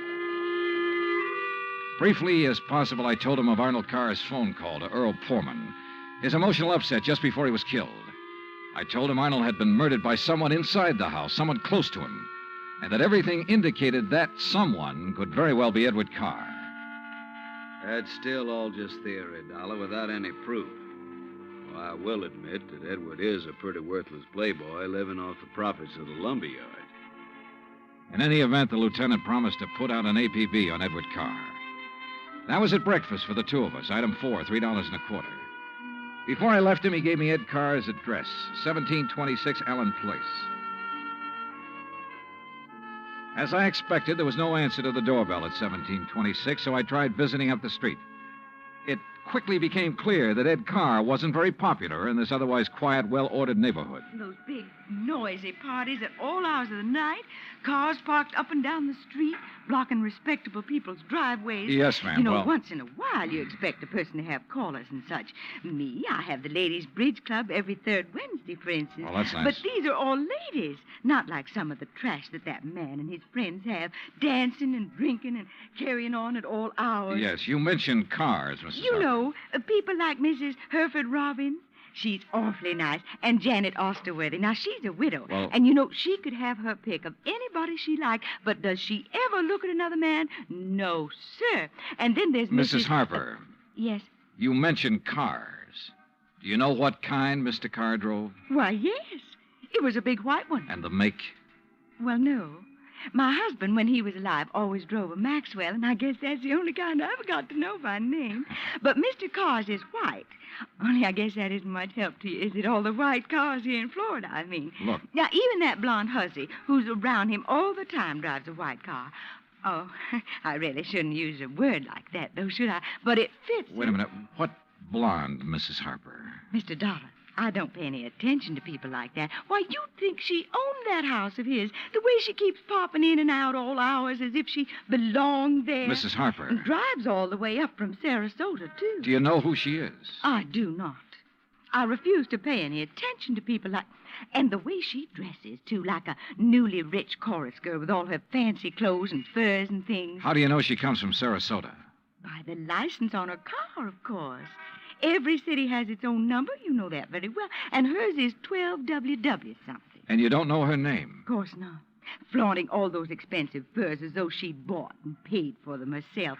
And if there's anything I hate to see, it's a little shrimp loaded down with furs. Now, a tall person I like see. me... And Well, her thanks. Eyes, if there's anyone I don't trust, it's a person with green eyes. Well, Thank I you, tell Mrs. Harper. Her description of Carr's girlfriend stopped me in my tracks. That description could fit Mike Poorman to the letter. Petite, blonde, green eyes. Petite, blonde, green eyes. And she came from Sarasota. And then I remembered Mike's reaction when she first saw me. Her dismissal of Edward as a possible suspect. There was obvious friction between Earl and Mike, too. I figured it was just normal in a couple who'd been married for a while. But now... Item 5, $1.30 phone call from the nearest booth I could find to Earl Poorman at his office in Sarasota. No, she isn't, Johnny. Why? Well, do you know where Mike is? When I woke up this morning, I could hear her talking to her girlfriend, Betty, on the phone downstairs. Betty? Betty lives here in Sarasota. They used to be on the stage together, sister act, you know. Yeah, well, Well, then when I went down for breakfast, she was gone. Took my car, too. I had to come here to the office in a taxi. Yeah, well, okay, Earl. Thanks a lot. Hey, now, wait a minute. How are you doing? You found out anything I ought to know about this arson and murder business? No, Earl, nothing that you need to worry about. Liar. I sat down at a corner drugstore. That's item 5, 80 cents, over a sandwich and a Coke to try to think things out. But I'm afraid I didn't like anything that I thought. Finally, I drove over to Allen Place again. I parked a couple of blocks away and walked to 1726. I rang the front doorbell, knocked a couple of times. Then I slipped around to the back door, finagled the lock on it with a little celluloid pocket calendar, finally got it open. I left it open for the sake of a quick exit if such became necessary. But I guess that was a mistake. For a couple of minutes later, as I rounded the corner from the den into the living room, I felt the barrel of a gun poked into my back. Out of town, huh? Now, wait a minute. Don't move, Eddie boy.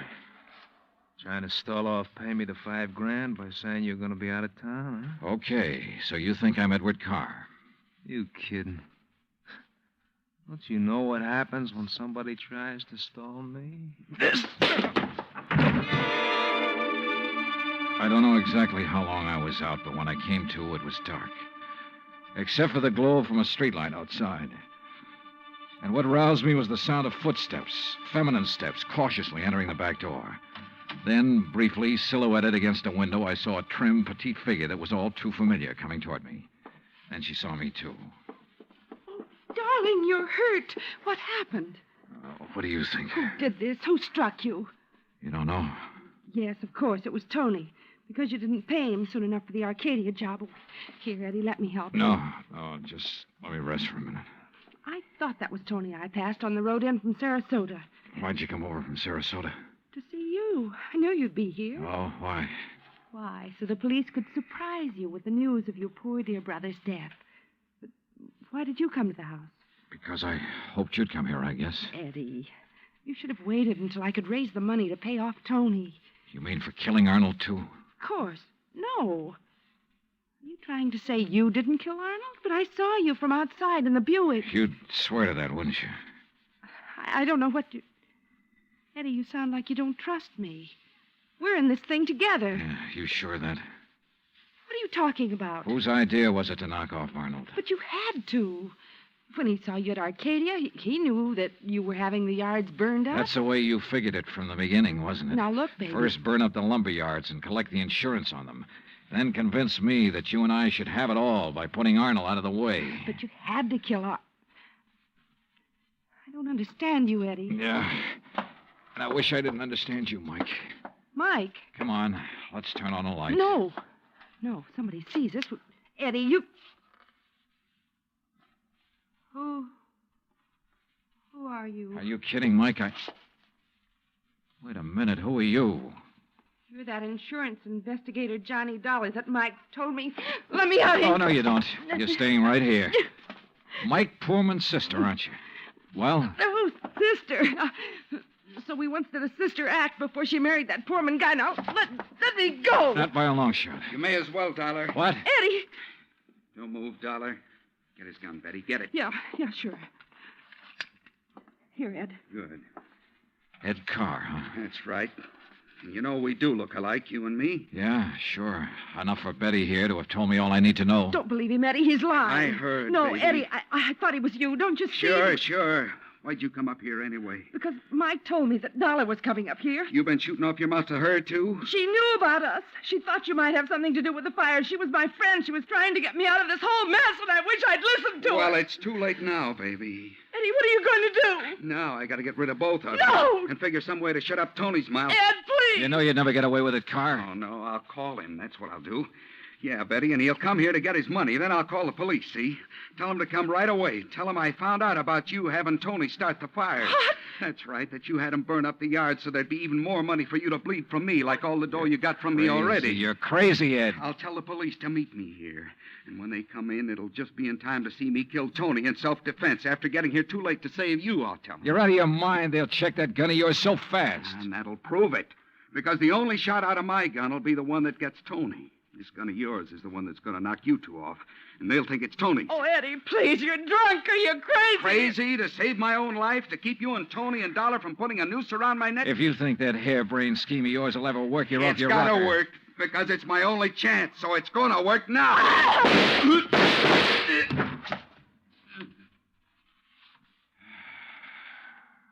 Thanks, Lieutenant. I'm afraid I was too late to save her, Johnny. Mm-hmm. Yeah. But Eddie Carr will live to face a jury. What brought you here, anyhow? I did, Johnny. Mike, stay there.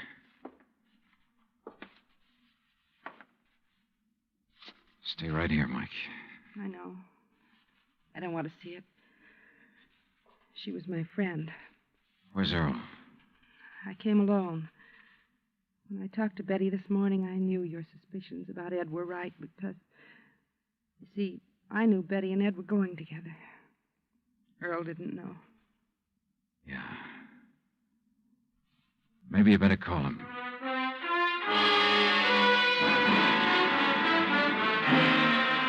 Expense account item 6, $9.80, gas and incidentals for the drive for the two of us back to Sarasota. Remarks? Betty, of course, has already paid for her part in the deal, and I guess it's pretty obvious what'll happen to Ed Carr and Tony Ricardo. The insurance money in the Carr estates will be distributed according to Florida law. Further remarks, the apparent friction between Earl and Mike was only part of a normal married life. They're a pretty nice pair. Oh, and I thoroughly enjoyed 3 days of fishing in the Gulf, thanks to Earl. Expense account total, including all the incidentals I could think of, $385.26. Yours truly, Johnny Dollar.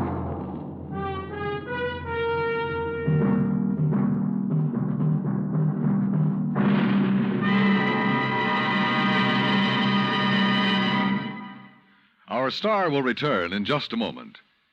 You don't have to be an efficiency expert to figure out that it's easier to lend your support to several worthwhile fundraising campaigns all at once than it would be helping one campaign at a time.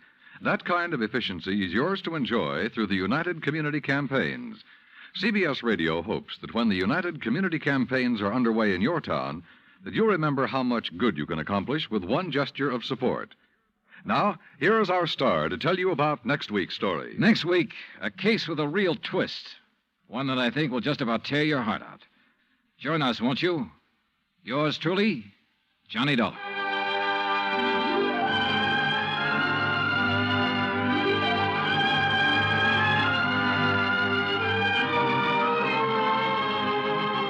Yours truly, Johnny Dollar, starring Bob Bailey, originates in Hollywood.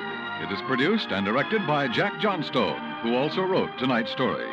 Heard in our cast were Virginia Gregg, Harley Bear, Victor Perrin, Bob Bruce, Harry Bartell, Vivi Janis, Tony Barrett, and Junius Matthews. Musical supervision is by Amerigo Marino. Be sure to join us next week, same time and station, for another exciting story of yours truly, Johnny Dollar. Dan Cubberly speaking.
As Johnny Dollar. It is Johnny Pantella, missing person. You telephoned this office about you, Brisbane, did you? That's right. Insurance, is that your business? I'm an investigator. Oh, I see. I was sent here by the company that wrote the bonding policy on Brisbane's firm. We heard he'd been reported missing. Well, that's about it. Mrs. Brisbane filed a complaint with us last night. But how'd you hear about it so fast? One of Brisbane's clients happened to be one of our insurance brokers. He reported it to us. Oh. Any leads? Nothing so far. I'm going out to talk with Mrs. Brisbane in a little while. If you'd like to come along, you're welcome. Fine. We'll return to our program in a moment. But first, I'd like to say a few words about jamming. And I don't mean Mother's Preserve. During wartime, it has frequently been the practice of an enemy country to jam our radio communication. That is, to cut into our broadcasting with broadcasting of their own, so that our radio messages cannot be received with any degree of clarity. There was a time when our civilian radio broadcasts were jammed too, unintentional though it was. As you can imagine, it was quite a mess, and still could be. Can you imagine what would happen today if there was no coordination among our many radio and TV stations, or if the telephone companies didn't cooperate? When radio broadcasting first began in our country, each station chose its own call letters, power, and spot on the dial. It wasn't long before 2 or 3 stations would try to come in on the same spot, and the poor listener couldn't understand a thing he heard. So, to get things organized, the Federal Communications Commission was born. Licenses were issued to each station and to qualified operating engineers. The same thing now applies to TV stations. Today, a radio or TV station may request certain call letters, and if no one else has them, the call letters are issued. But power and the spot on the dial are restricted by laws of nature, and the FCC engineers don't have much choice in what they tell the station operator he can or cannot do. With the telephone and telegraph, however, the situation is different. The FCC makes sure the rates are fair both to the company and to the consumer, and that all of the independent companies work together so that someone in Japan or Germany, for example, can call someone else in New York with practically no delay or trouble. So the next time you pick up a stateside broadcast loud and clear, or hear everything your family says to you over the telephone, just remember that you have the Federal Communications Commission to thank.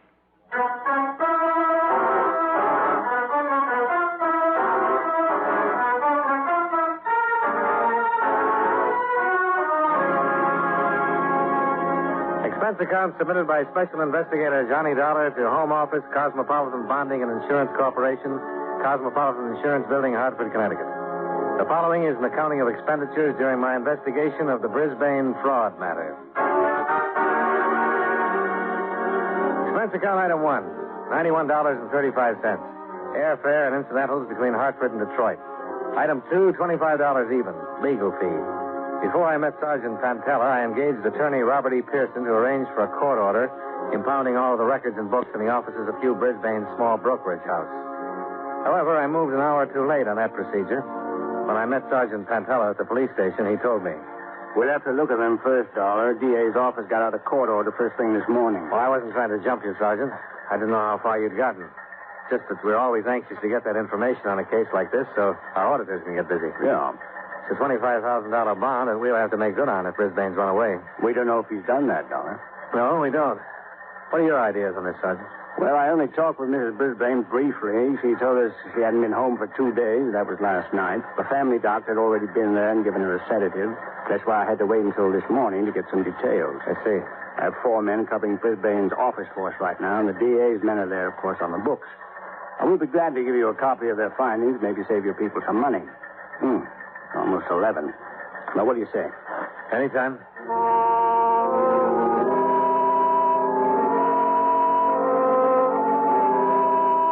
40 minutes later, I was in the living room of the Brisbane home with Sergeant Pantella. Hugh Brisbane's wife was settled on a sofa in front of the fireplace. She was a small, stocky woman in her late 30s or early 40s. The clothes she was wearing, the house itself, the appointments of the room about her, all suggested a well-run, well-kept sort of life. Of course. Sergeant Pantella, isn't it? Yes. And this is Mr. Dollar from the insurance company. Yes? I represent the company that bonded Mr. Brisbane's firm. Oh, really? Naturally, we're interested in his whereabouts, too. Well, is there anything wrong? We don't know. It's just a matter of routine right now. I feel much better today, Sergeant. I hope I can be of some help. Mrs. Brisbane, on a case like this, there are standard questions that we want answered. Now, some of them are personal, but the information is necessary if we're going to proceed with any efficiency. Oh? I wanted you to understand that. Now, last night when I spoke with you, you said you hadn't seen or talked to your husband for 2 days. That's right. I saw him at breakfast Tuesday morning, and that was the last time. Did you know that after he left here, Mr. Brisbane did not go to his office? No. He wasn't there at any time Tuesday or Wednesday, as far as we can find out. Did he take a car? No. He preferred the bus when the weather was like this. About what time did you have breakfast with him Tuesday? Oh, before 9 sometime. He always tried to be in his office by 10:30.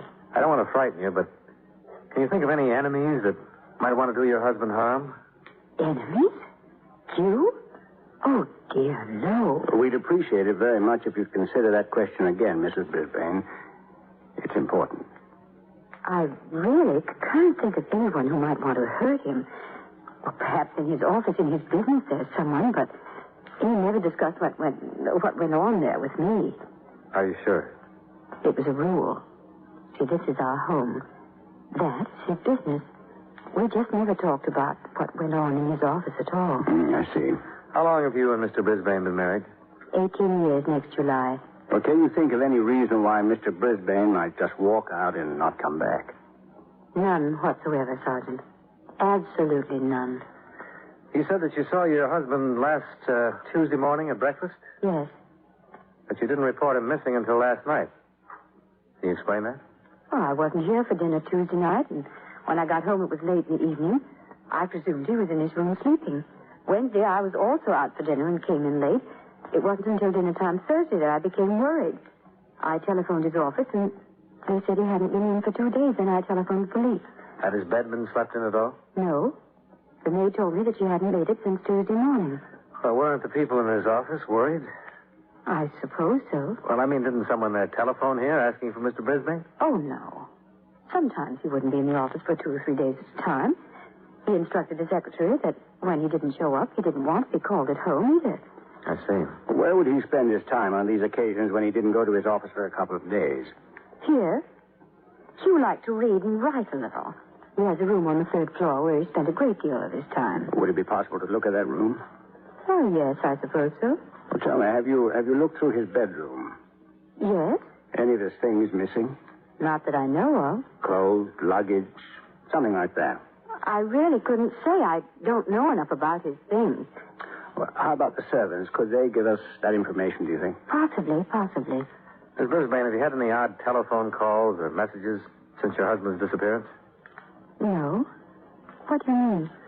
Well, again, we don't want to frighten you, but there's always the possibility that he was kidnapped. He's being held for ransom. Oh, dear Lord. So I wouldn't worry about that angle too much if you haven't had any contact. Did Mr. Brisbane drink much? Oh, cocktails before dinner, maybe 2 or 3. Ever any long drinking jaunts? No. Oh, on a weekend occasionally, but nothing serious. Hugh never went off and drank, if that's what you're trying to find out. Is he in good health? Yes, perfect, I think. Who's your family doctor? Dr. Wayner took care of you. L.D. Wayner. Okay. Now, we won't keep you much longer, Mrs. Brisbane, but about the clothing. Mr. Brisbane was wearing Tuesday morning a dark blue suit, gray hat, gray tweed overcoat. Is that correct? Yes. I remember very distinctly.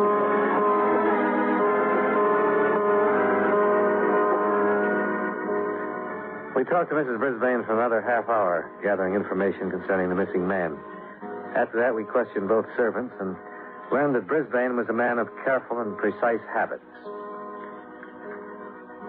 We examined the study that Mrs. Brisbane had told us about, as well as his bedroom. To all appearances, and from all we could learn, he had taken nothing with him but the clothes on his back and what money he had on his person.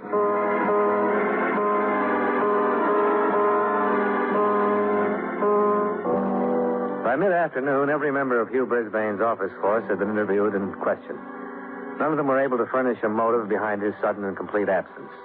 He was described by everyone as a model husband and a model business executive. The detail from the district attorney's office reported that his business was in sound financial condition.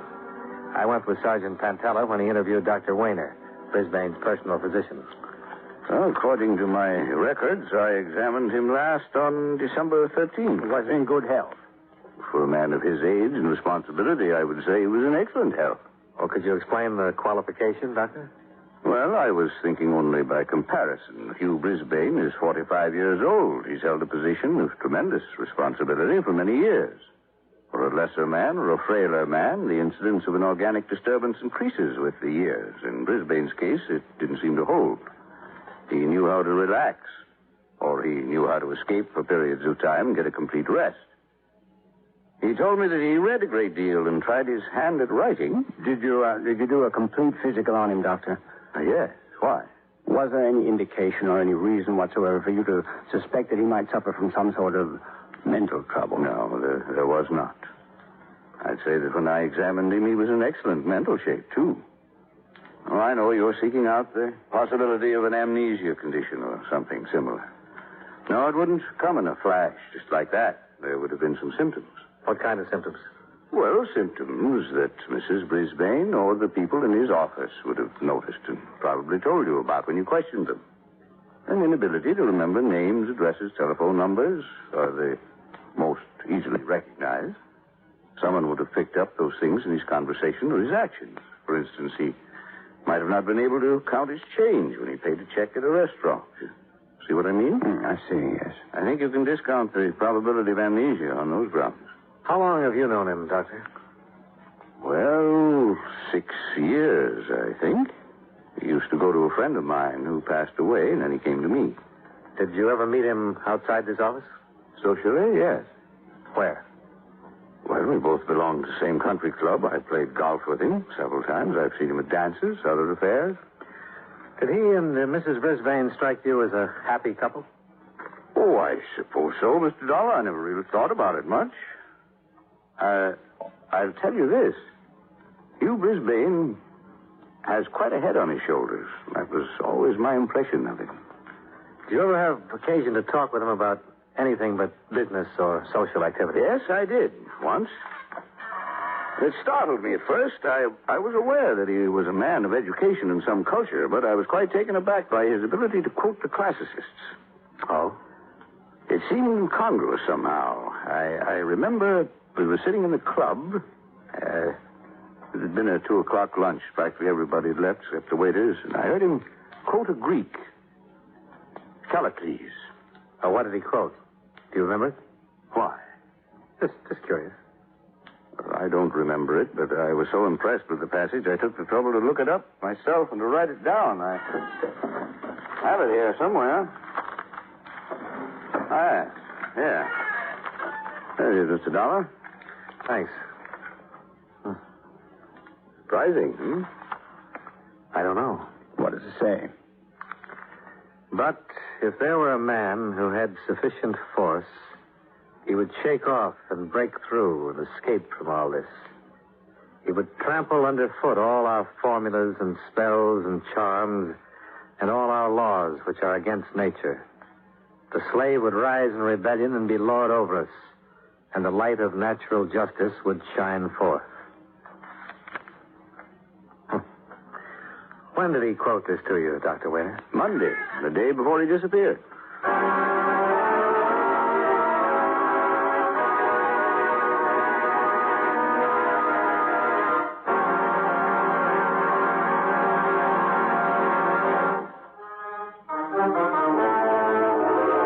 And now, with our star, John Lund, we bring you the second act of Yours Truly, Johnny Dollar.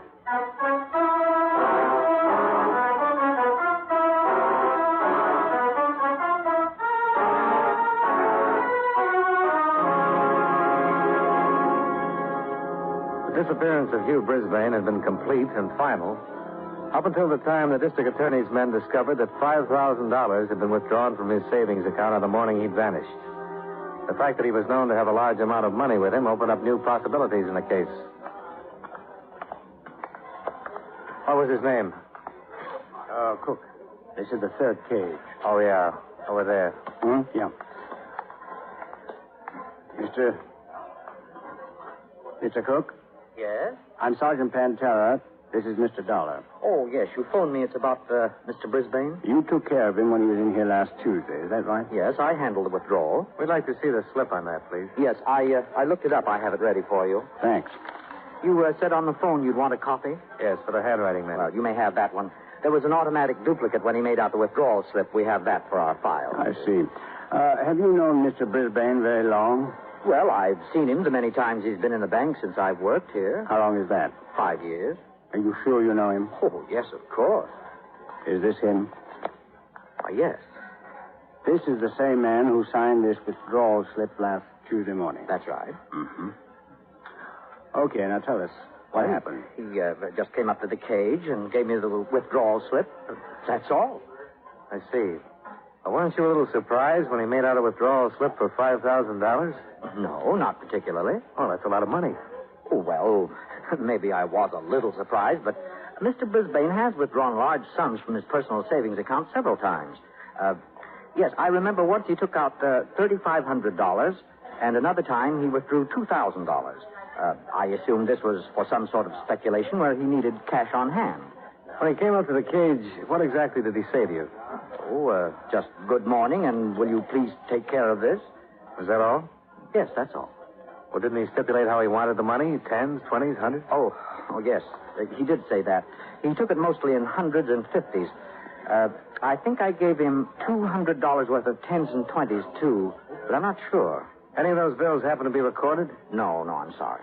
$5,000 is quite a bundle of money to be carrying around broken down that way, Mr. Cook. Oh, he was ready for it. He had a small bag with him. He put it all in that. What kind of a bag? Oh, just a bag, like a doctor's bag. It was black or very dark brown, I think. Mm-hmm. Anything else you can remember about it? No, I'm afraid not. Initials, maker's name? No, sorry. Okay. Dollar? Yeah, just 1 minute. When Brisbane left the bank with a bag of money, did you happen to see which way he went? Oh, no. Okay. Oh, wait. I don't know if this is important, but come to think of it, I did notice something peculiar about him that day. Oh? What? Well, usually when we did business, he'd be very brisk about it. I mean, he'd hurry away from the cage, but last Tuesday he didn't seem to be in any hurry at all. I had the distinct feeling that Mr. Brisbane didn't particularly care in what direction he went somehow.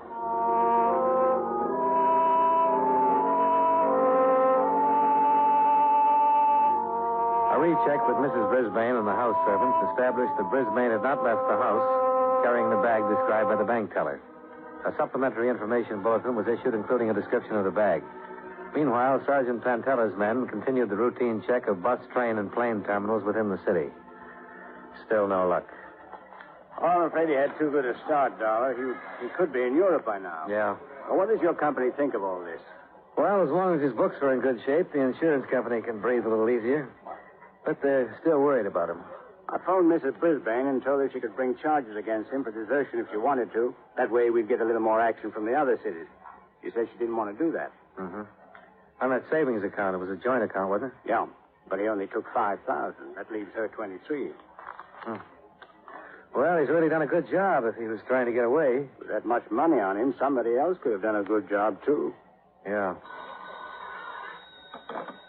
Sergeant Pantella, missing persons. What's your name? I know where it is. Right. Well, at least we know he was alive Tuesday night. How? That was a man who runs a bar over on Motor Avenue. He said Brisbane was in there Tuesday night.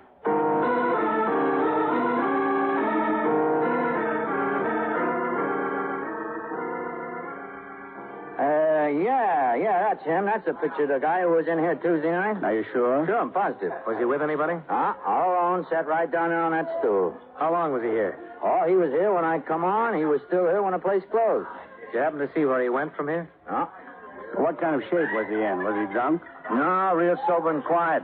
He drank all night, but it didn't seem to affect him at all. Well, did you talk to him at all? No, I just took his orders for drinks. He didn't seem to want to talk to nobody. I see. What time did you come on? 8 o'clock. What time do you close? 2. Did you happen to notice if anybody who was in here talked to him? Oh, I think a couple of people tried, drunks, but he didn't have much to say to him, so they just left him alone. Anything else happen? No. Oh, wait, yeah, he was making a phone call all the time he was here, a long-distance phone call from that booth right there. He sat at the end of the bar so he could hear the operator call him back. You don't happen to know where he was calling? No. How do you know it was a long-distance call? Oh, because once he handed me a 20 and asked me to change it. I gave him $5 worth of quarters. All the quarters I had, as a matter of fact. Well, what time was this? Well, I couldn't say exactly. It seemed to be about 10 o'clock when he started. You mean when he first placed the call? That's right. But he was still at it after midnight. I guess the operator was ringing him every 20 minutes the way they do, Do you know if he completed the call? Oh, yeah. I heard him slugging quarters into the box once. Okay. Did he have anything with him while he was here? Oh, what do you mean? Was he carrying a bag or anything? No, nothing but his overcoat.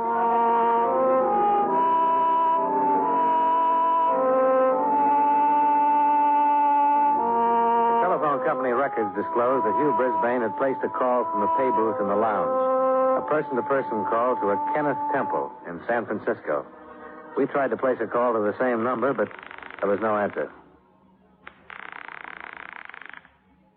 I'm sorry, sir. Your party does not answer. I'll call you back in 20 minutes. All right, miss. Kenneth Temple. Temple? Something familiar? Something, yeah. I don't know what it is, though. Well, we should be hearing from the police there pretty soon. I asked them to look him up.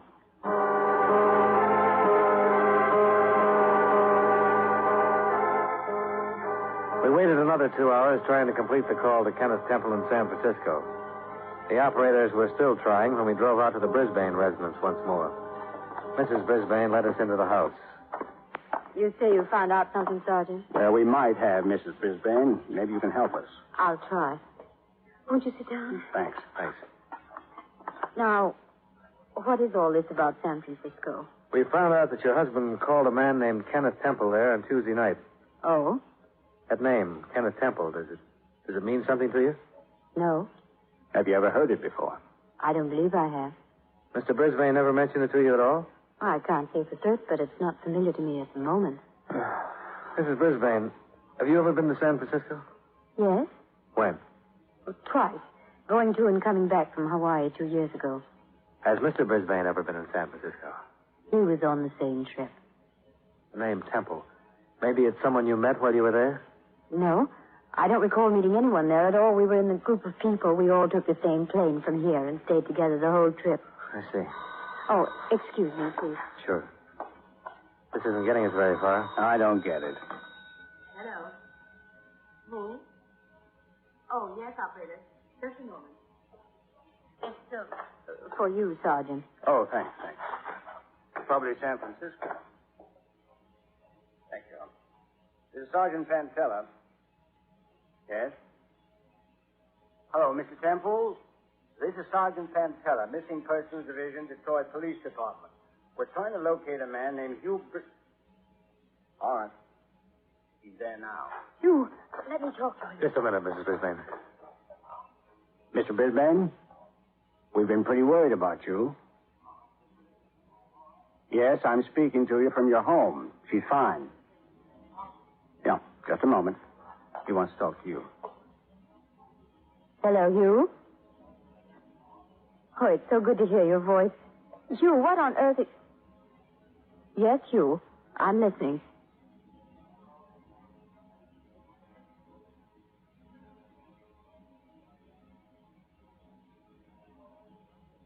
Yes? Yes, Hugh, I remember all that.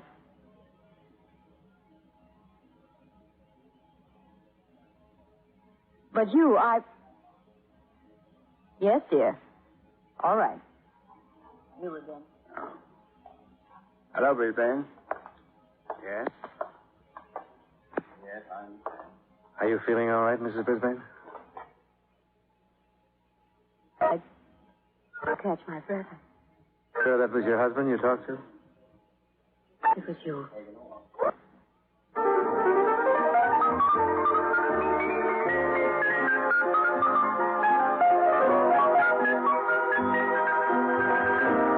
I'm leaving you and everyone else. That's what he said. What?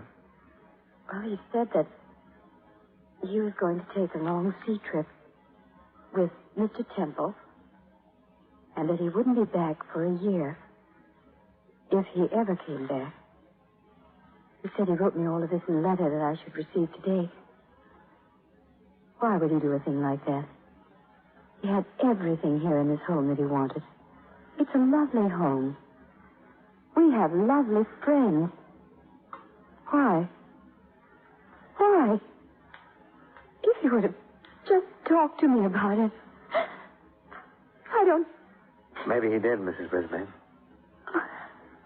What? The doctor's the only one I found who ever listened to him.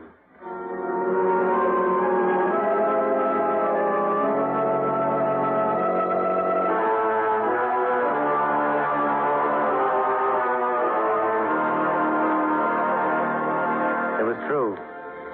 Hugh Brisbane had just plain walked out one day and had no intention of coming back for a long, long time. And as far as the police were concerned, there was no way to stop him. As far as we're concerned, we'll have to sit on that $25,000 bond and hope that he'll come back to Detroit someday when he gets whatever it is out of his system. There's nothing we can do either.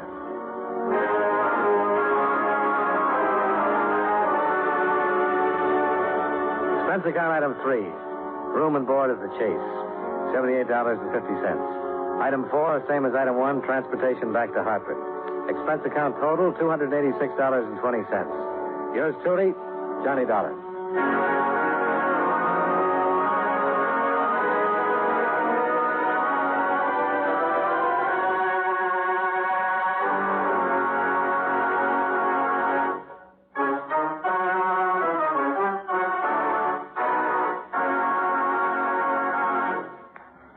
truly, Johnny Dollar, stars John Lund in the title role and was written by E. Jack Newman with music by Eddie Dunstetter.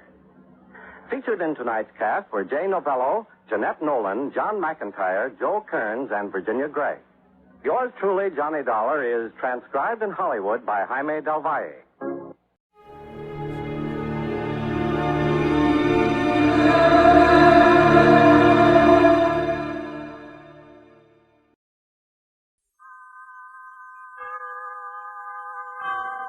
Autolite and its 98,000 dealers bring you Mr. Richard Widmark in tonight's presentation of Suspense.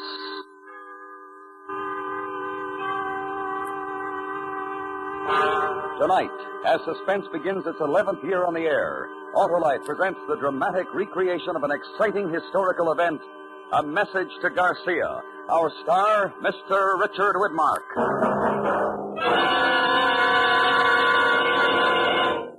Hello, Harlow. How was your vacation? Ah, swell, Hap, and I never had to fill my battery once. Hey, you must have an Autolite stay full, Harlow. Ah, you know it, Hap. The famous battery that needs water only 3 times a year in normal car use. Yeah, and how are you feeling, Harlow? As alive and alert as an Autolite Stay Full, the battery that's full of pep and ready to work in a wink. Fiberglass retaining mats protect every positive plate to reduce shedding and flaking and give the Autolite Stay Full longer life, as proved by tests conducted according to accepted life cycle standards. And where did you vacation, Harlow? Why, at my Autolite battery dealers, of course. He's an expert on servicing all makes of batteries. To quickly locate him, call Western Union by number and ask for Operator 25. I'll gladly tell you the name of your nearest Autolite battery dealer, where you can get an Autolite Stay Full, the battery that needs water only 3 times a year in normal car use. And remember, from bumper to tail light, you're always right with Autolite. And now, Autolite presents transcribed A Message to Garcia, starring Mr. Richard Widmark, hoping once again to keep you in suspense.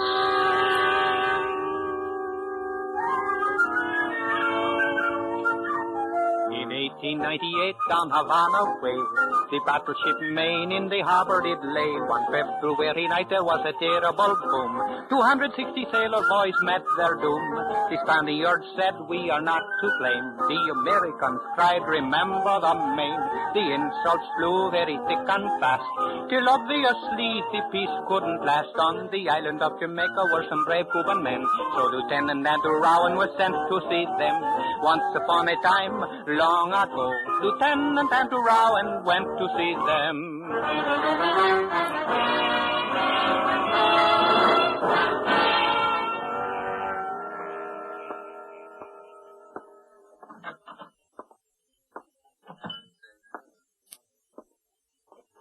Oh, Rowan, over this way. I was just beginning to wonder if you'd gotten lost. Hello, Mr. Carter. Sit down. Thank you. I took the liberty of ordering you a drink before dinner. Best rum in Jamaica. Thanks. Well, this looks like quite a place. American consul's job to see that tourists are introduced to interesting places and to point out interesting people. This is a sort of diplomatic hangout. Oh, that's the German consul over there and the Spanish charge d'affaires at that table. I see. The only other person you should know is the man sitting by himself near the window. He's Cuban, an exiled patriot. His name is Dr. Jose Rubio. Now, pick up your menu. I've got a good look. He's the one? I'm not positive, but everything I've found out points to Rubio. It'll take more time to make sure. How much more time? Another 2 days at least. Then the quick way to make sure is to talk to him. The quick way, yes, but... Huh? Of course, that's up to you. How do I reach him? 474 Perch Street. Just be careful. Everyone knows Jamaica's the jumping-off place for Cuba. The Spanish could be watching him, too. Thanks, Mr. Carter. And if we don't see each other again, cable Washington. I'm on my way. Oh, the Spaniard's leaving. He'll walk past us.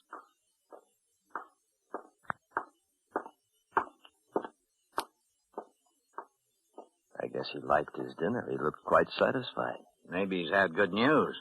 He's usually a poker face. Anyway, I hope he gets heartburn.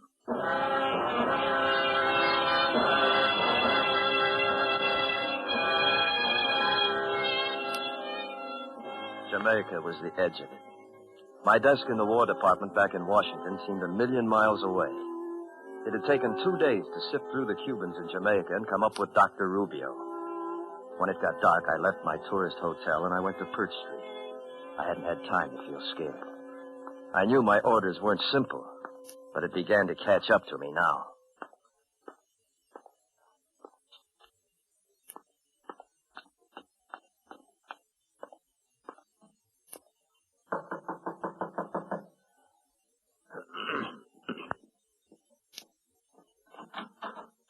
Yes? Dr. Jose Rubio? Yes? My name is Rowan, sir. American? Yes, sir. May I, speak to you? Privately? Won't you come in? I hope you will pardon this clutter of papers about the room. My work habits are not the tidiest. You're alone? Can we be overheard? Overheard? No. Good. These are my credentials. Andrew Rowan, Lieutenant, United States Infantry. I've been sent here to contact you. I have information that you work for the freedom of Cuba, that you maintain certain relations with the Cuban guerrilla forces fighting the Spanish. General Garcia's forces. Lieutenant Rowan, I am a doctor of philosophy. Jamaica is a British possession. The British frown on such activities. Yes, I understand, sir, but this is urgent. Is there a way a man could be sent to Cuba? To General Garcia? If such a thing were possible, why would it be so urgent? Well, I'll say it plainly, Doctor. We've got to know the strength of the Spanish, what supplies General Garcia needs, and if he'll cooperate with an American army of invasion. Invasion? Yes, sir. A declaration of war between the United States and Spain is very close. When? A week, 10 days. The information General Garcia has will govern the whole strategy of our Army and Navy.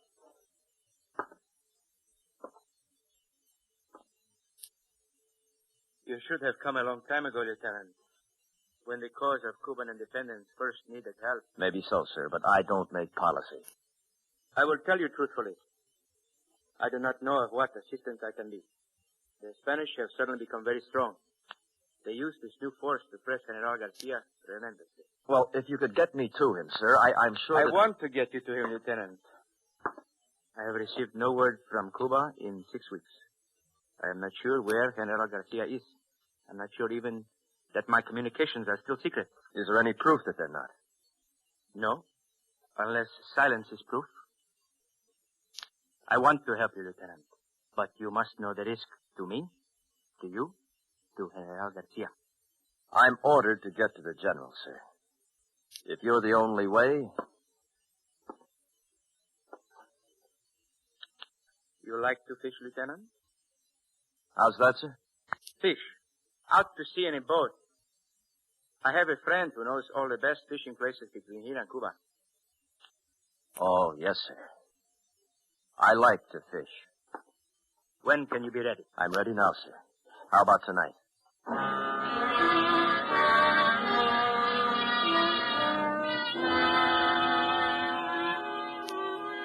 It takes 36 hours for a fishing boat to cross to Cuba. I burned my identification papers and we left the house. The night was warm. There was a moon and the streets were empty. We walked toward the waterfront and Dr. Rubio told me all he could. The place you will land is called Gran Rincon. Just into the jungle is a house. Perhaps I make difficulties in my own mind, but since I have no word... The Spanish know this place? That is the reasonable assumption, I'm afraid. Well, back in Washington, they told me it wouldn't be easy. 6 weeks ago, it would have been a simple matter. The insurrectors held this part of the coast. Garcia would have been easy to reach. Where are the lines now? The hills, the jungle, to the east is all I can tell you. At Gran Rincon. The people there will know... If there is word from the General. Only one thing you can be sure of. Where the guns are firing, that is where you will find Jalisco Garcia. Where the guns are firing.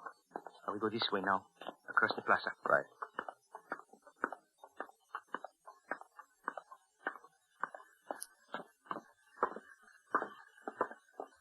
The third fishing boat. That is my friend. Even if you couldn't see it, you could smell it. Servacio! Servacio! I'm here. Wait. Dr. Rubio, Servacio.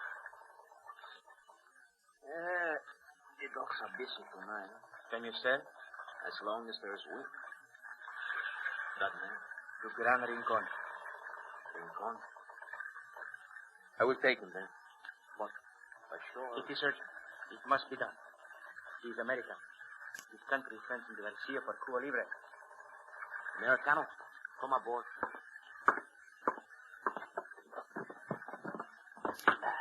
Thanks. Goodbye, Lieutenant. And success. This is my first trip to Cuba, Doctor. I'll have beginner's luck.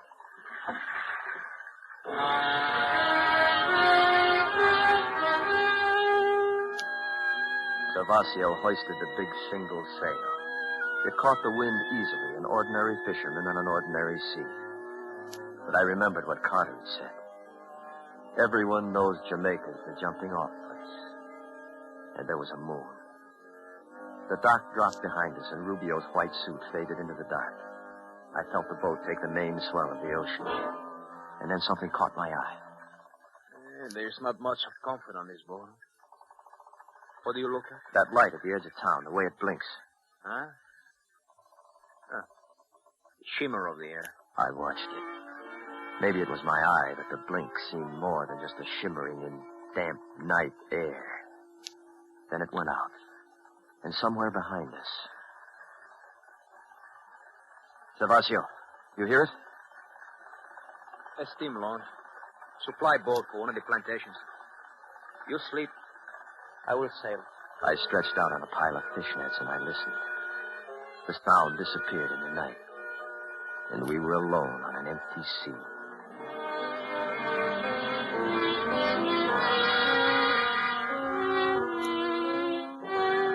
The morning of the second day, Cuba began to grow on the horizon. By late afternoon, we were close inshore, sailing eastward. I watched the jungle. It looked cool and comfortable. There was no sign of war. Americano. What is it, Servacio? Watch this sail. I come about now.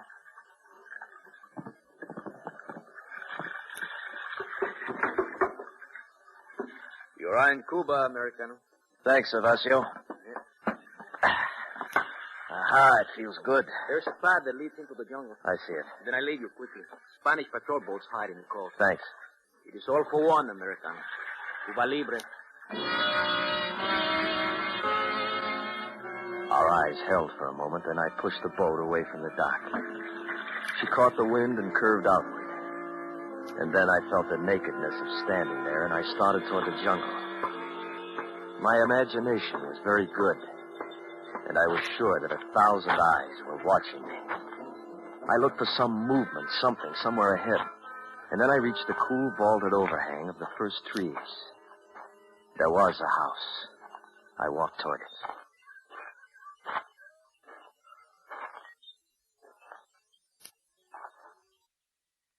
Hello?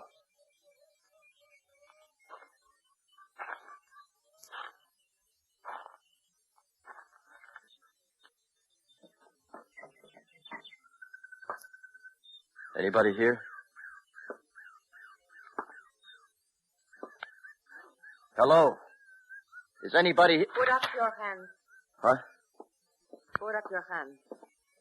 Look, I'm not armed. You don't need that gun. For 3 years I carry a gun. I will decide if I need it. I was told the people at this house would help me. Help you how? Who told you this? Dr. Jose Rubio. Come in, Jean. Teresa. Who is it, Teresa? He says Rubio sent him. Rubio? I watched you come from the boat. You wear plain clothes, but you walk like a soldier. How do I know you come from Rubio? If you let me put my hands down, maybe I could prove it. Teresa. Do it slowly, soldier. Now, here, look. These coins. This one's British, Jamaica. And this one's American. You see, United States of America. And on this side, liberty. Oh. You are American, no? Yes. Why does Rubio send you? To see your general, Calixto Garcia. Garcia? Garcia was driven from this part of the country 6 weeks ago. Can you take me to him? Take you? Yes. There are many Spanish between here and Garcia. Now, look, believe this or not, the United States will land an army to help Garcia if you can get me to him. You know nothing of this kind of war. Well, I'm here to learn, to help you. But I can't help unless I get to Garcia as quickly as possible. We would need horses. Oh, don't me again. This man needs the help. Cuba needs the help. Good. Where do we get horses? The Spanish are them all. We take from the Spanish. I go with you. You? I do not stay here alone. Well, yes, but I can't.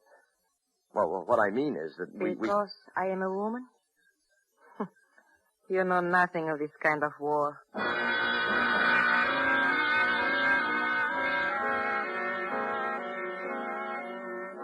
The sun was almost down when we left, and the jungle had filled with shadows.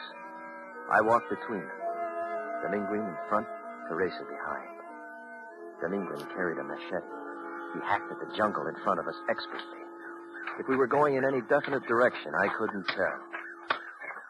Americano, do you have a name? My name is Rowan. And like Garcia, you are the general of this army of yours? No, the general sent me. I'm a lieutenant. Teniente, I was a capitan. Oh. Where'll we find these horses? The jungle ends soon. There is a valley. The Spanish have removed our cavalry mounts. Wait. Look, this guy behind us. Fire. They're burning the house. Who is it? Spanish. You are not so secret, Americano. They know you are here.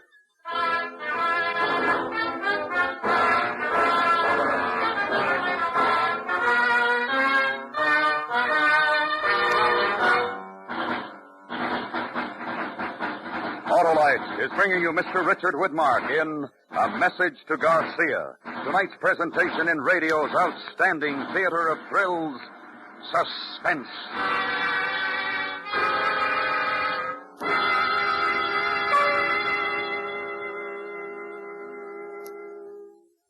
Well, Harlow, I guess everybody needs a vacation. Not the Autolite Stay Full battery, Hap. That energetic instigator gives quick, dependable starts day in and day out in heat and cold, and needs water only 3 times a year in normal car use. And the Autolite Stay Full leads a long life and a happy one, eh, Harlow? Yes, sir, Hap. Fiberglass retaining mats protect every positive plate to reduce shedding and flaking, and give that Autolite Stay Full longer life, as proved by tests conducted according to accepted life cycle standards. Best battery money can buy, right, Harlow? Right, Hap. So, friends, visit your nearest Autolite battery dealer and have him test your battery. If you need a new battery, be sure you get an Autolite Stay Full. The battery that says right on the case, needs water only 3 times a year in normal car use. You can quickly locate your nearest Autolite battery dealer, phone Western Union by number, and ask for Operator 25. I'll gladly tell you the name of your nearest Autolite battery dealer. And remember, from bumper to tail light, you're always right with Autolite. And now, Autolite brings back to our Hollywood soundstage Mr. Richard Widmark in Elliot Lewis's production of A Message to Garcia, a dramatic recreation well calculated to keep you in suspense.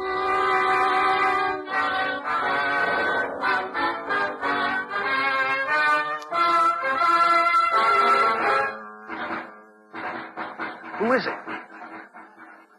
Spanish. This way.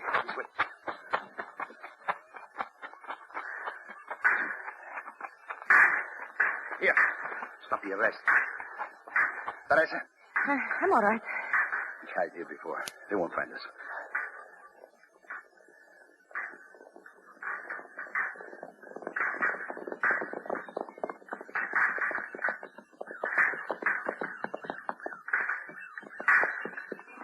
No están aquí. Mejor regresar a la casita. They think they're shooting at us off there. Rowan? Yeah? You sure you are not the general of your army? You seem to be very important to them. I don't understand. How could they have found out about About this whole... you? The Spanish are more clever than you think. Yes. I'm very sorry about the house. In this war, a burning house is nothing.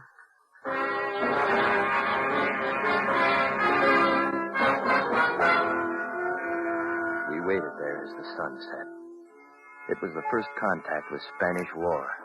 They knew I was in Cuba. They were looking for me, and they were strong. What safety there was would be in the night. Finally, the shadows combined into a velvet black curtain. Dominguez listened to the sounds in the jungle and said it was safe to go. We left the jungle in another mile and came out in the valley. Then we walked along a dirt road until Dominguez stopped. There was the smell of horses in the damp night air. I knew this just through those trees. Teresa, wait for us here. Si. Give me the gun, Teresa. No gun. There are only a few cards. If it is necessary, I use the machete. She'll be all right? Teresa? She can take care of herself. 4 horses. Saddled and ready to go. Presents from the King of Spain. You take yours. I will need Teresa's. Oh, boy. Dominguez. What? A soldier.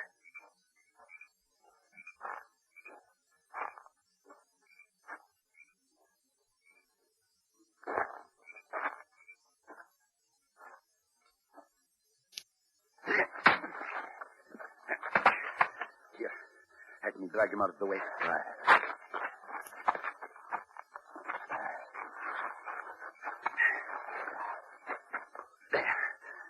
Why do you wait? Get the horses. Yes. You learn about the war? Yes, I learned. Easy, boy. Easy.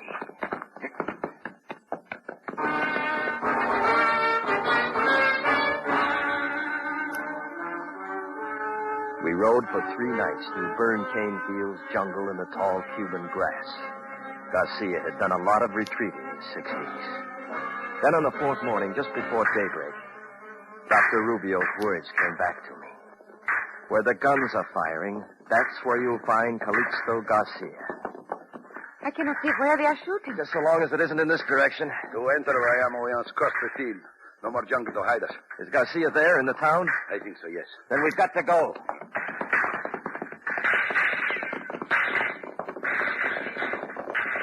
We bent low and raced for the town. And as soon as we rode into the open, the Spaniards saw us. Little puffs of dirt kicked up all around us. I felt as if the town would never get close. And then finally... Ha-ha! We make it. Welcome to Bayamo. You people! Hello. You crazy? You never should have made it across that field. Well, we didn't have much choice. I want to see General Garcia. You want to fight, I will give you guns. This man is Americano. He is sent by his generals to see ours. Americano. All right, Americano. Now come with me.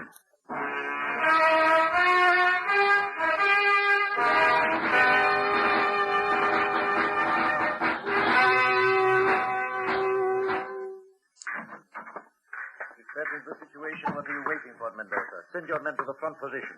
Gomez, I want a report on the ammunition. They tell me I should make time for you. You are American. You want to see me. Yes, sir. Lieutenant Rowan, United States Infantry. You have aroused the whole Spanish army. Did you have to bring them with you? My orders were to get to you, sir. I'm instructed to tell you that the United States is prepared to enter the war against Spain. The War Department requests your knowledge of the Spanish army and wishes to know if you will cooperate with our forces. The destruction of your battleship, is that it? That, sir, and the Spanish treatment of your people. When will this war be declared? It might be already declared. When I left Washington, they told me the Spanish would declare on us or we on them in a week to 10 days. And that is why the Spanish drive me so hard. To destroy the insurrectos quickly so you will have no base. I will need supplies before your army gets here. Guns, ammunition, food. I need them quickly. They'll be sent to you, sir. The guns, Lieutenant. What kind will you send? Our standard guns, sir. Then I will show you something. Can they compare with this? Mauser. It's German. And it fires a clip. 5 shots by working the bolts. A man does not have to reload by hand. And our guns fire single shots. Each man who has one is made into 2. The Spanish are armed with Mausers. Well, we don't have anything like it. Then send me your automatic guns, the Colt, the Gatling, and make many more. Tell your generals they come to no simple war. Yes, sir. I see. May I take this with me? Take it, and get to your generals quickly. General Sanchez? I want you to escort Lieutenant Rowan as quickly as possible to the north. See that he leaves the shores of Cuba safely. Si, General Garcia. I trust you are the forefront of your army, Lieutenant. For Cuba Libre.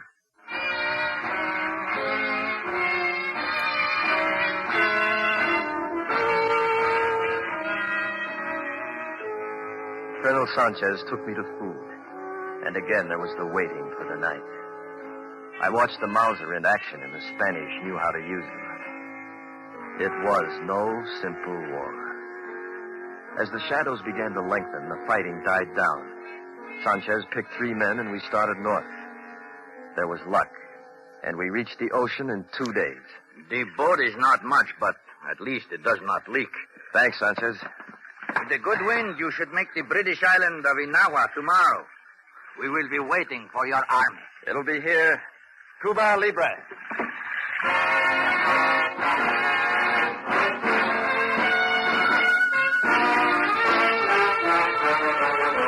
The winds were fair as he sailed all night. The sea was friendly to the Cuban flight. He reached Inahoa safe and sound, and was soon on another boat homeward bound. The generals were told what he had to say, and it all brought the victory of Cuba Libre.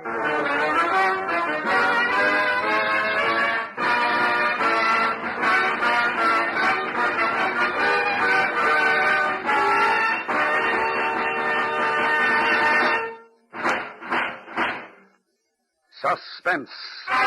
Presented by Autolite. Tonight's star, Richard Widmark, will return in just a moment. This is Harlow Wilcox speaking for Autolite, the world's largest independent manufacturer of automotive electrical equipment. In 28 plants from coast to coast, Autolite makes over 400 products for cars, trucks, tractors, planes, boats, and industry. These products include batteries, such as the famous Autolite Stay Full, ignition-engineered Autolite spark plugs, both standard and resistor types, Autolite starting motors, generators, coils, distributors, voltage regulators, wire and battery cable, and Autolite original service parts for all Autolite electrical systems. Autolite is proud to serve the greatest names in the industry. So, from bumper to tail light, you're always right with Autolite.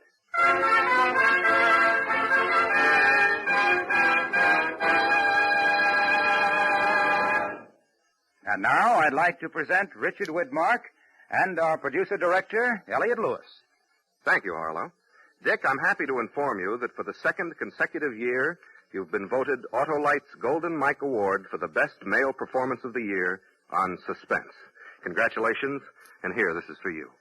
Thanks very much, Elliot. That's a very handsome trophy. And now, if I may, I'd like to tell your audience that next week, the First Lady of Suspense, Agnes Moorehead, will star in a very special show called The Empty Chair. It salutes the American Automobile Association and its wonderful traffic safety program. I highly recommend that all of you listen next week to Suspense.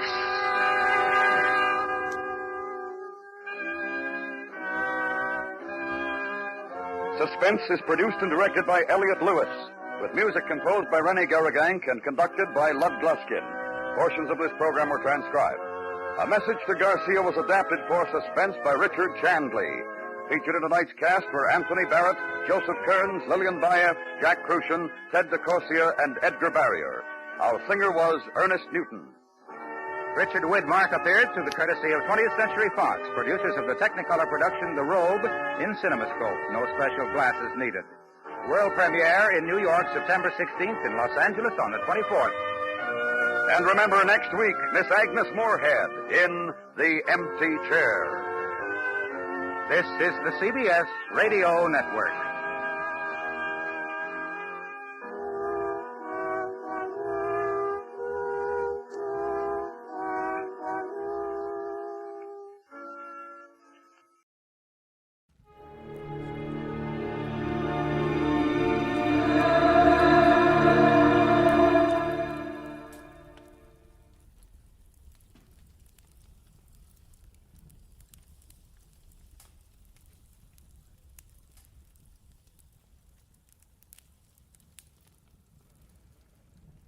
Get this and get it straight. Crime is a sucker's road, and those who travel it wind up in the gut of the prison of the grave. There's no other end, but they never learn.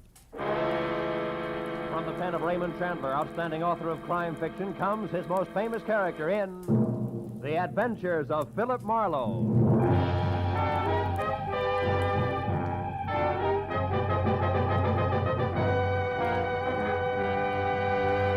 Now, with Gerald Moore starred as Philip Marlowe, we bring you tonight's exciting story, The Collector's Item.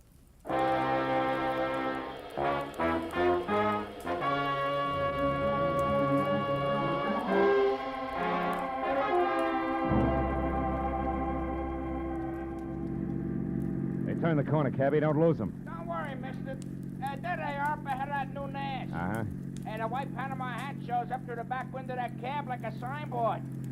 Besides, I've been doing okay so far, ain't I? We stayed in this tail for 20 minutes now. Yeah, but I've been tagging the guy under that hat for 6 hours. 6 hours? For a movie, a Turkish bath, 3 bars, a restaurant, and 2 museums. Close the gap a little, huh? Whatever you say, mister. They're liable to spot us. How much longer you gonna keep this up? What difference does it make as long as your flag's down? Big difference. My old lady'd be awful sore if I don't get home tonight. And this follow-the-leader routine looks like an endurance contest. Take it easy, cabbie. At 10 o'clock tonight, a certain big deal will be closed, and then we can both forget about that guy up there and go home. Big deal? What kind of big deal? I ain't nosy. I just don't want no trouble. You'll get no trouble. It's approximately legal, ain't it? Legal as Confederate money. Nah, just a minute. I got a living to earn. I'm serious. So am I. Serious as a rare coin dealer. Oh, a numismatist. Yeah, that's right. Well, what do you know? I collect Indian pennies myself. Small world. And the guy up there in the hat's trying to louse up for sale, huh? That it? Roughly, yeah. Keeping an eye on him till the deal goes through at 10. He's a screwball from the deep south. Hey, the light's changing. He's gonna be caught. You want I should slow down? No. Pull up behind him. It's okay. Right. Hey, mister, look. You see that? Yeah. Panama hat, it's gone. Yeah, when I drive, hit his brakes, it disappeared. Pull up beside him, quick. Can you see? Yeah, the seat's empty. Ooh, what a pair of chumps. They've been chasing nothing but a hat propped up in the back of that seat. No kidding. Gee, it sure looked natural, didn't it, mister? Nuts. Let me out. Now, look, you get to the other driver. Find out where he dropped his passenger off and anything else you can. Yeah. Here's $30 for your trouble. Wow, for that kind of dough, my wife can go ahead and get some. Call me at the office, mister. Just ask for Joe Joplin. Keep your shirts on, you get there!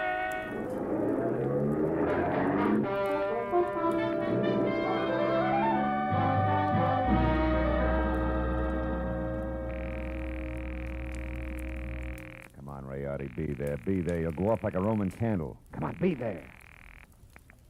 Hello. Ah.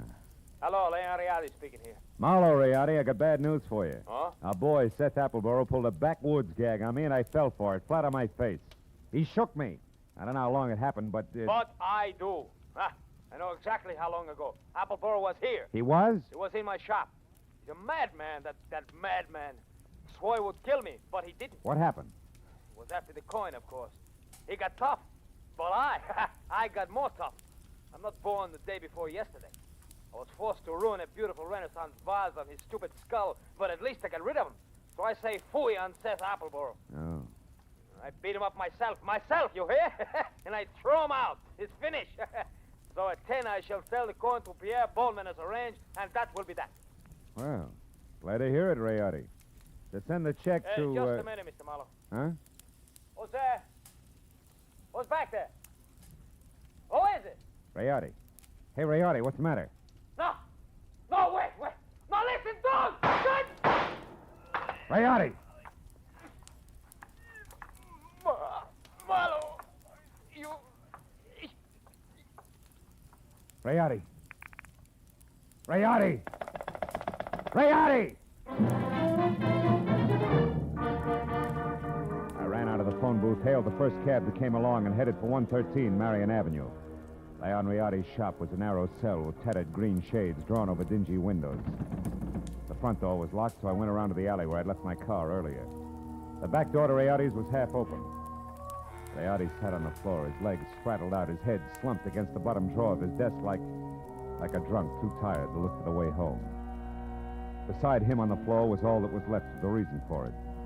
A small open box lined with blue velvet and labeled Unique, Confederate States of America, $50. One of 4 struck at New Orleans Mint, 1861. Only piece of this series now in existence. Sauce, Colonel J.J. Appleboro Collection, 1880. But the box was empty. The 4 bits worth of Confederate money was gone. I picked the phone up in my handkerchief and called the cab company office. 2 minutes later, I had Joe Joplin. Yeah, I got that other driver okay, mister, but I couldn't pry much out of him. Even the hard way, I tried. He left that southern drawl off at the Wilshire Gardens, Villa 9. And he got orders to take the Panama hat on a $10 drive around town. That's all? That's all he knows. He thought it was some kind of joke. Wilshire Gardens, number 9. Okay, Joe, Yeah. thanks.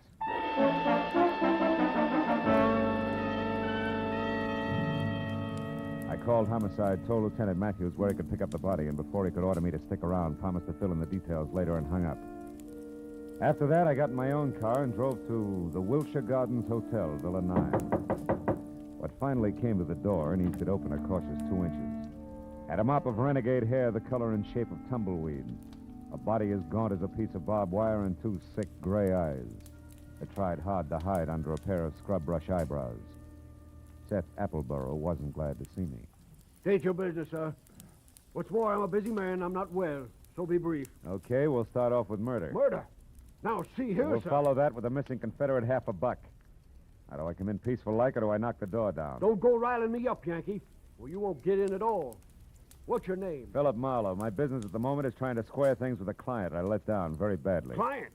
Then you must be referring to that low-down, unscrupulous carpetbagger, Leon Riotti. You're a little confused, aren't you? Rioti's from Italy. From northern Italy, sir. And a crooked, unprincipled carpetbagger. You said that. The kind who strips the South of her treasures, who pillages and loots and... What? A gun? Well, what's the meaning of that firearm in your hand, sir? I haven't got time for another civil war. How Now dare get away you. from that door. I'm coming in. You carpetbagger. Now, let's knock off the nonsense, Appleboro. Where's the $50? Where, indeed. My poor old fool of a grandpappy, the colonel, sold it. Sold it for practically face value, sir. Just to keep body and soul together on the plantation back in 1880. And what he was give for it wasn't worth dirt compared to what that fine old piece of Confederate money's really worth. All right, all right. Where is it? Come on, hand it over. Oh, I don't have it, sir. Oh. Not yet. But by ginger, I'm going to get it. And when I do, it's going home where it belongs, you hear? To the South. Oh, You better go to the couch and take another pull on your mint julep, Buster. You look bad. my head. And then I want that coin. I'm not kidding. That Riotti crowned me with an iron pot. Oh, but that won't stop me, sir.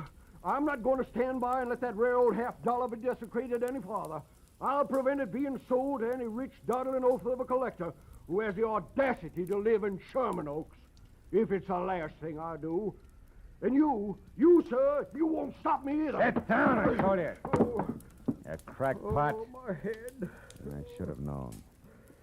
Win, lose, or draw, I'm turning you over to the police right now, Appleboro. Charge is murder and larceny, and it's too bad, but you're a cinch to beat both raps on a goofball plea. You, big boy, put down the phone, drop your gun. Oh, rebel reinforcements. Drop it, I said. Oh, friend indeed. Providence is still smiling, sir. Yeah, sure. She's hilarious, Mr. Appleboro. Right, big boy? Well, don't you see the humor of the situation? Oh!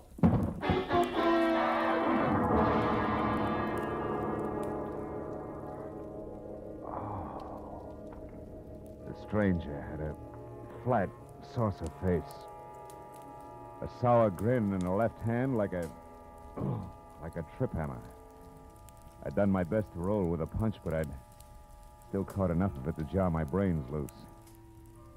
When I finally got up again, Villa 9 was empty. It took a while for that to soak in, along with another fact. I was up against a team. Appleboro and Saucerface. Also, it was now 9:30, which gave me just half an hour to get to Sherman Oaks for what had to be the next scheduled meeting.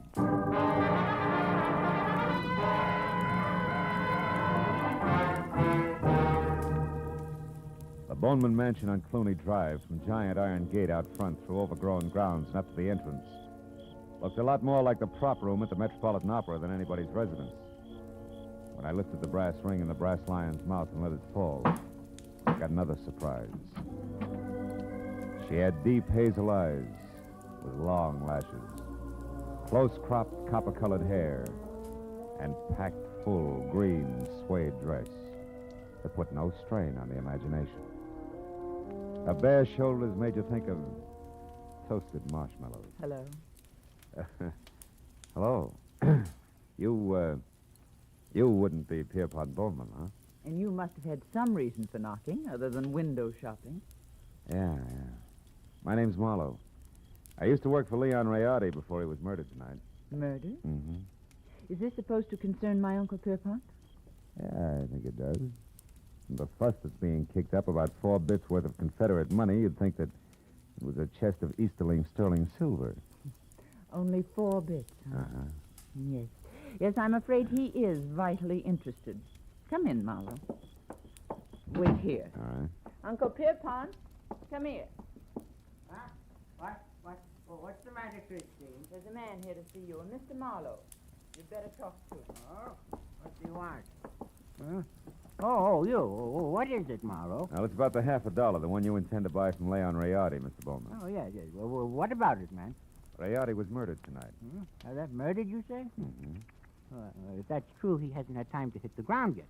What's your game, Sonny? You must have some kind of a game. What is it? No games. I'm telling you, Rayardi was shot and the coin stolen. Are you sure about that? Are you positive? No mistake? Are you certain, Marlowe? I couldn't be more certain if it was tattooed on my forehead. I heard it happen and saw his body over an hour ago.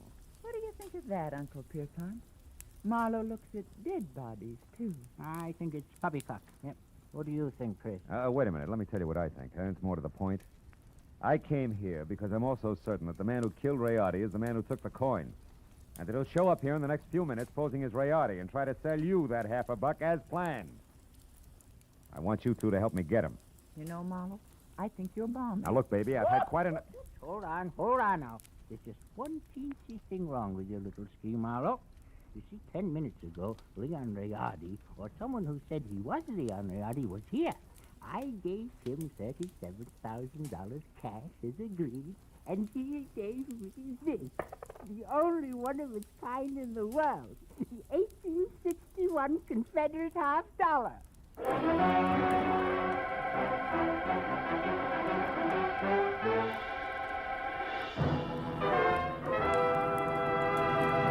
In just a moment, we will return to the second act of Philip Marlowe. But first, there are songs for sale, and one of them may turn into the nation's newest hit as you listen in to CBS on Friday night. This hour-long program of melody is called Songs for Sale, and during the hour, you hear 4 songwriters with unpublished music as they present their tunes to a panel of veteran, top-flight songwriters. At the end, the panel picks out one song to be published and plugged, and you'll hear the reasons they give for their choice. Be listening to Songs for Sale tonight on most of these same CBS stations. Now with our star, Gerald Moore, the second act of Philip Marlowe, and tonight's story, The Collector's Item.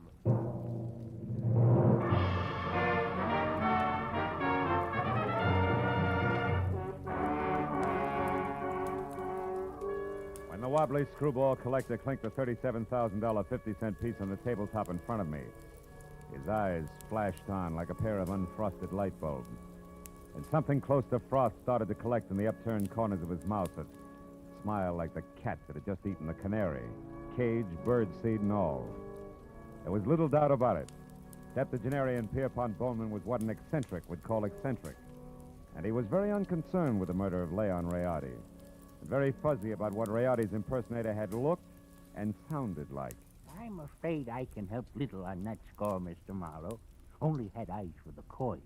And what a coin she is. Why, suddenly... Mr. Bowman, you've got to remember something. Height, build, color of eyes, hair, voice. Yeah, voice. Was it a southern accent? Think, Mr. Bowman. Southern accent? Yeah.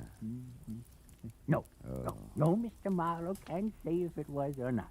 My hearing isn't all it used to be, you know. But Christine here, now maybe she can... No. Christine wasn't in the room. Answered the door myself. But I did see him come up the walk, Mr. Marlowe, from my room upstairs. He was tall, about your height. Oh, no, perhaps a mite shorter. And he wore a gray suit. No, darker than gray. Sort of light blue shade. Oh, that's I think, great. like Yeah, thanks a lot. And before I start reaching for a butterfly net myself, I think I better get back to Seth Appleborough's place on Wilshire. Why there?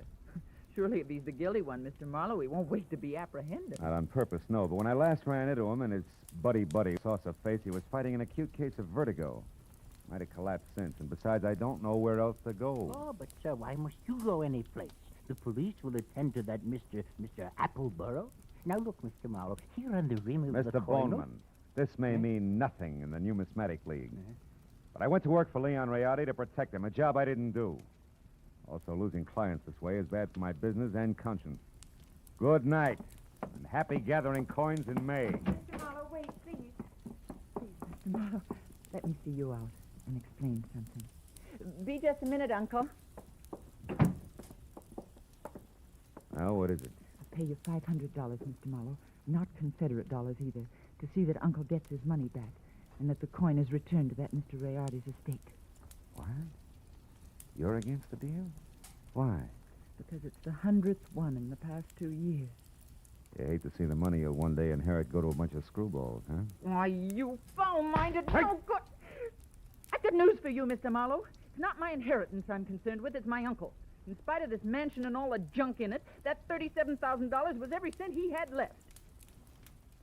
Okay, kid. In that case, 2 points. 1? I had the slap coming. 2, I'll do my best to back up everything to where I came in.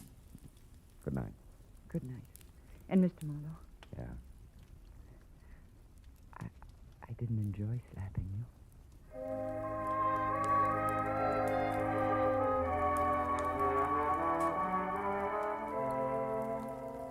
She said it like she meant it.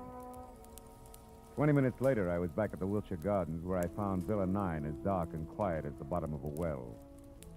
I had just about decided to quit playing long shots labeled I Hope He passed out on his front doorstep when, from a nearby clump of pepper trees, I caught a glimpse of a shadowed figure moving toward me, one slow step at a time. I knew that I was spotted and strictly sitting duck, so I tried the only possible out. General nonchalance, my back to the pepper trees long enough for the not-so-stealthy hunter to get within hunting distance. And a good evening to you, Brother Appleborough. Now, sir, get up and start talking. What? Well, saucer face. Thought I had your partner. Hey, you got wrong, Hasty. You're still doing it. Appleborow's my partner like you look good in tights. The name is Locke, Fred Locke, Treasury Department. Treasure? You mean you're after Appleborough? Uh-huh. I sapped you because from the gab I overheard, I figured you were nothing but a lone wolf shooting with a coin. Oh. Appleborough, friend, is big game. He's wanted on half a dozen counts, a lot more important than this Confederate $50. Yeah, but he must have gotten away from you because He did. Jumped out of my car a couple of blocks from here. But how do you know about that? Who are you? Oh. Well, name's Marlowe. I'm a private detective, license included. Wait a minute. Here. I know that Appleborough got away because he's already been up to the Boneman place where he posed as my client, Leon Rayardi, who, incidentally, he killed so he could sell the Confederate lucky piece up there for $37,000. Quite a hunk of change. Mm-hmm. Well, sorry we crossed our wires, Marlowe, and thanks for the word. Oh. But don't worry, he won't get far. Us T-men will see to that. Keep in touch with the department if you find out anything, will you? Sure. Oh, Say, Locke. Yeah? Just a hunch. Oh, like what? Like you're a cockeyed liar. Like Treasury men don't call themselves T-men. Any more than private detectives call themselves private eyes. Now, Locke, let's try inside your jacket. And one, get rid of this non-Treasury Department Luger. And 2, check the wallet and see if at least Fred Locke is your real name. All right, it's my name. Yeah, surprise it is. And out of imagination, T-man. Come on, get up and start working on a few other questions like where Seth Appleborough is at the moment and exactly which that guy in is with Bluff. Well, do we keep this up all night? No. I'll tell you everything. Okay. I'll tell you everything. Okay. Now, first the setup. Come on. Yeah. There were 2 of us. Me and Adam. No!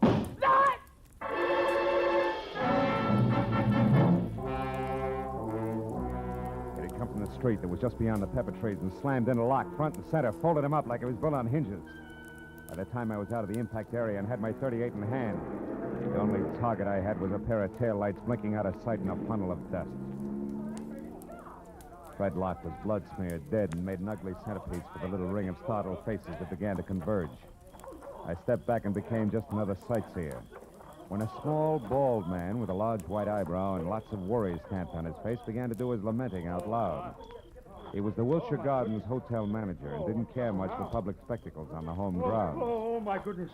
1 minute that Mr. Appleboro unconscious in his car, and the next this man is shot to death. Hey, wait a minute. Appleboro's unconscious in his car? Where? At the other end of the grounds.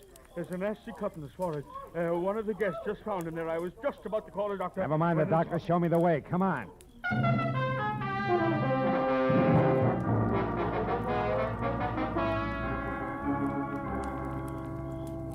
Come on, Dixie boy. Breathe deep. Who? Oh, you again? Yeah, me again. And you're up to your drawl in a couple of untidy murders. Now snap out of it. Oh, my. It's no use. He doesn't even hear you. That's all right. While it's this peaceful, I think I'll check on this drooping flower of the old South. His wallet should do it. Do what? Prove whether or not he gave me a straight pitch. Yeah. What do you know? Membership card, Sons of the Confederacy, New Orleans chapter. Here, let me see. Oh, that's his picture, all right. Sure is. Well, when the police get here, they, Hey, look. Yeah, what is it? His wristwatch was smashed against the dashboard.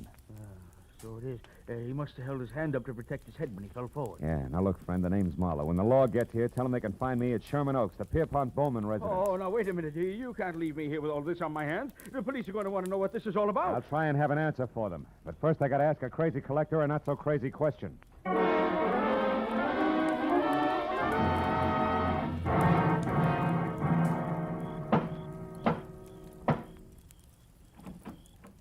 Well, hello, Mr. Marlowe. I was hoping you'd come back. No flowers and candy, honey. This isn't a social call. Then what brings you here? Your uncle, is he still up? Yes, but he asked not to be disturbed. Why? I got a picture I want him to look at. What kind of a picture? A man. Possibly the man who sold him the coin tonight. Now, where is he? In the gun room. Oh, but he'll scream bloody murder if we bother him. That's the subject on hand. You mean you found out who killed Leon Moriarty? No. I found out someone else has been killed. Come on, huh? Over that coin? Who was it, Marlowe? Guy named Locke. We'll get to the fine print later. Is this the room? Yes, but It's just the man I want to see. Oh, Mr. Bowman, I hear you. Well, it's quite a blunderbuss. Look, point that somewhere else. So it is. But don't let it worry you, Mr. Marlowe. This harquebus hasn't been fired in 300 years. That's great. Let's not spoil its record tonight, shall we? Here, have a look. Fine workmanship. Later on. Right now, Mr. Bowman, I want you to have a look. This picture, it's Seth Appleboro. Huh? Is this the man who sold you the coin, the one you couldn't remember? No, not the party. Now, on this gun, Mr. Marlowe... Uncle, we've had another murder.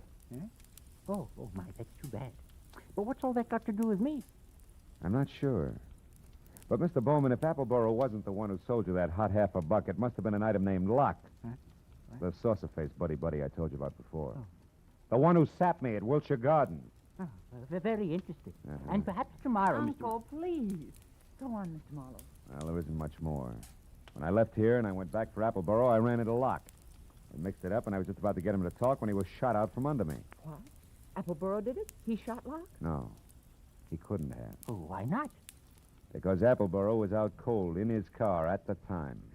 Then all you really know is that Appleboro didn't kill this Locke. Oh, I know a little more. I also know now that there's a third interested party mixed in. Who? You, maybe. Uncle? What? Me? Sure. You could have killed Moriarty via a hired flunky like Locke. Sold yourself the coin. After all, you're broke. It's been done before. You're mad. It's insane, Marlowe. The idea. To think that Uncle would hire the likes of Fred Locke. Why, it's... Slips, Christine? You shouldn't have known Locke's front name was Fred, should you? I never mentioned it. What? Christine, you mean that... I mean that nobody moves. Christine. Oh, fine. This is one gun in here that's no relic. It's been fired something less than 300 years ago. Yeah, to be exact, less than an hour ago at the Wilshire Gardens when you used it to keep Locke quiet, huh? You, Christine, you're the third party Marlowe was talking about. You hired Fred Locke and Appleboro. Had nothing to do with it, Mr. Bowman. was your niece's partner, Fred Locke, who killed Rayardi in his shop and stole the $50. After that, he followed me to Appleboro's place in Wilshire Gardens. There he KO'd me and Appleboro both. Then came out here and sold you the coin. Posing as Rayardi. Correct. You can both go to the head of the class. Not yet. One question, teacher. Why did Locke go back to Appleboro's? Couldn't have been just luck that I found him there. It wasn't. He was afraid Appleboro had seen him kill Rayardi at the shop. He had to know for sure. Your turn, Uncle. Why did you do it, Christine? I was sentimental, Uncle. I wanted at least the last of your money as a keepsake. And now that I've got it, I want one thing more before I leave. That $50 in your pocket. Hand it over. Come on. The $50, but... It's worthless to you, Christine. You can never sell it again. Every collector in the world will be on the lookout for it. Don't you think I know that? Then what do you want with it? The pleasure of getting rid of it. I hate it. Like I hate every piece of junk you've squandered your fortune on. The fortune I'd have inherited someday. I'm going to throw it in the first deep river I come to. Hand it over. No, you don't, Christine. Drop it. Drop it. Now, sit in that chair while you can. You may end up in another one.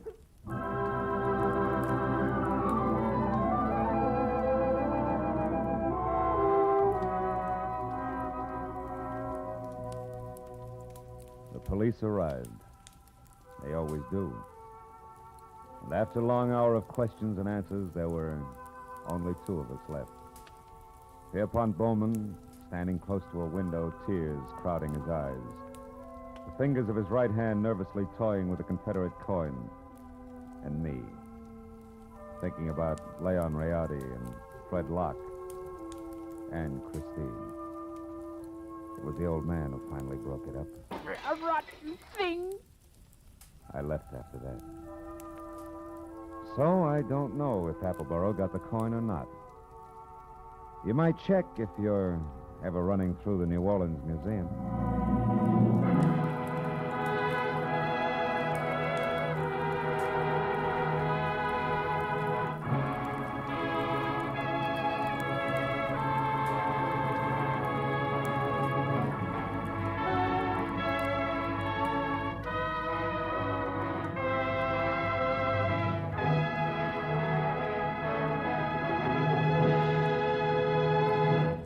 Adventures of Philip Marlowe, bringing you Raymond Chandler's most famous character, star Gerald Moore, are produced and directed by Richard Sanville and written for radio by Robert Mitchell and Gene Levitt. Featured in the cast were D.J. Thompson, Anthony Barrett, Shepard Menken, Tom Tully, and Jack Crucian. The special music is composed and conducted by Richard Arant. Be sure and be with us again next week when Philip Marlowe says... This time an old man dead in a flophouse, a sot who carved wood, a fallen lady with an eye for gold lockets, and a snake with big ears. All led me to a soft spot in a killer's hard heart.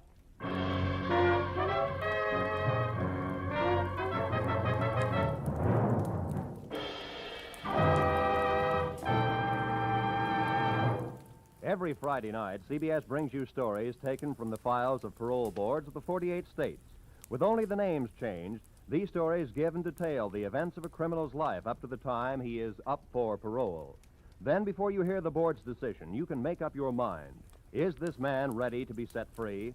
It's been hailed by press and public alike as an outstanding anti-crime show. And you can hear it now by staying tuned, because Up for Parole follows immediately on most of these same CBS stations. Roy Rowan speaking. This is CBS, where you play Sing It Again every Saturday night, the Columbia Broadcasting System.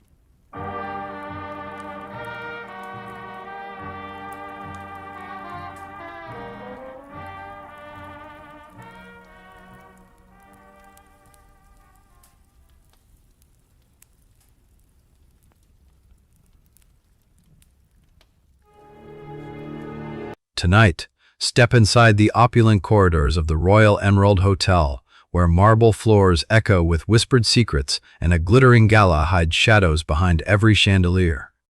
When famed socialite Anne Connelly receives an anonymous threat, our hard-boiled detective is hired to protect her from danger that lurks among tuxedos and diamond necklaces.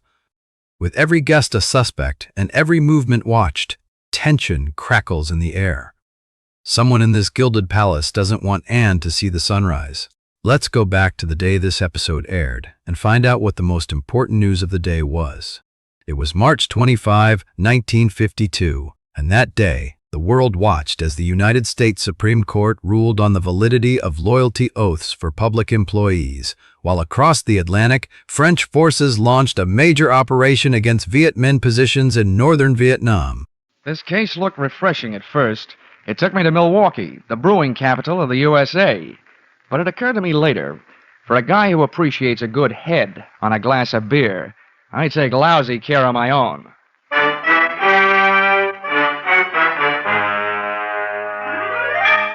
This is another in the adventures of America's fabulous freelance insurance investigator, Johnny Dollar, starring Charles Russell. At insurance investigation, Johnny Dollar is only an expert. At making out his expense account, he's an absolute genius.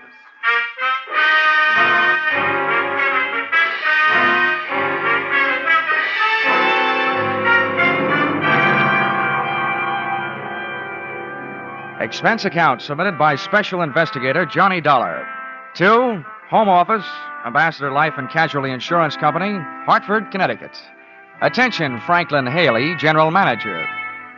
The following is an accounting of my expenditures during my assignment as bodyguard to your policyholder, Anne Connelly.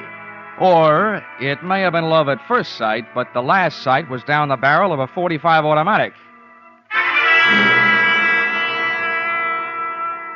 Expense account, item 1, $2.95. One copy of The Case of the Playful Siamese, a novel of detection and suspense. It was a story about a private eye named Dexter Payne.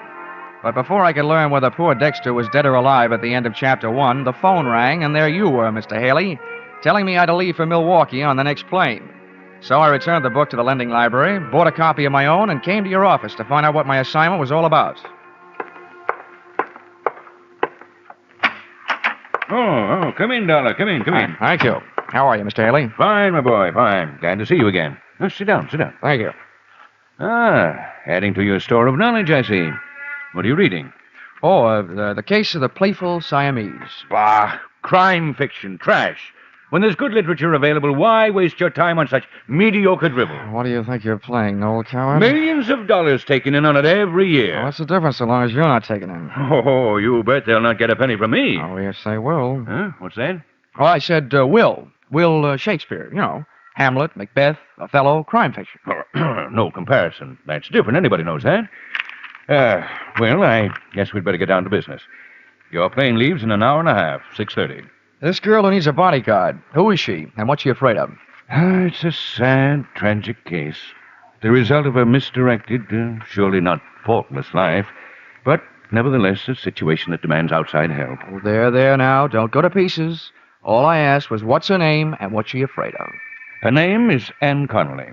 6 years ago, she had the misfortune to fall in love with a man named Neil Grafter, a man of violent passions, jealousy, and so on. He misrepresented himself to her. He plied her with luxuries. And then, practically on the eve of their wedding, he was arrested for grand theft. Uh-huh. Yeah, I think I can ad-lib the rest. While he was in prison, she didn't get tired of the luxuries he'd given her, but she did get tired of waiting for him. Well, he had lied to her, and 5 years is a long time. True. The point is, Grafter's coming out on parole today, and Miss Connelly is terrified at the prospects of her first meeting with him. His partners, you know. Mm-hmm. He once threatened to kill her if she so much as looked at another man. We want you with her when Grafter arrives. Well, why me? Aren't there bodyguards for hire in Milwaukee? Well, we hold a large paid-up policy on her life, and we want her protected. Besides, she's practically penniless. She couldn't even afford to hire a private detective. You know, it's a tragic case.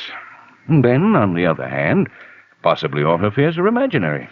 Perhaps nothing will happen at all. Look, Mr. Haley, you can count on one thing. If I'm mixed up in it, something will happen. Expense account, item 2, $55.10, airfare, Hartford to Milwaukee. I switched on my reading light, settled back in my reclining seat, and once more buried my nose in the Case of the Playful Siamese. I should have buried the book. It turned out that Dexter Payne had lived through Chapter 1, and he really started to live in Chapters 2 and 3. A beautiful blonde in a slinky negligee had just made herself comfortable on Dexter's lap, and guess what happened? A fuse on the plane blew, my reading light went out, and I spent the rest of the flight in a dark cabin in a black mood.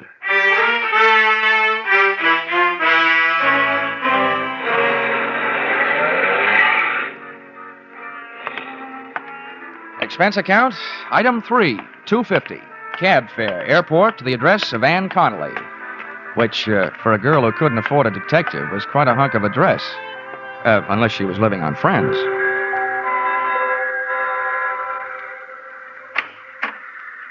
Good evening. Good evening. In case you are looking for Miss Connelly, she is not here.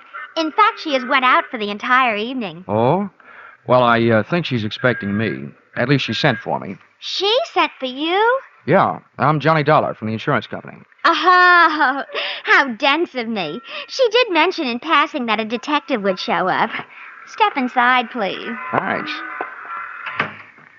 Just hang up your coat and things.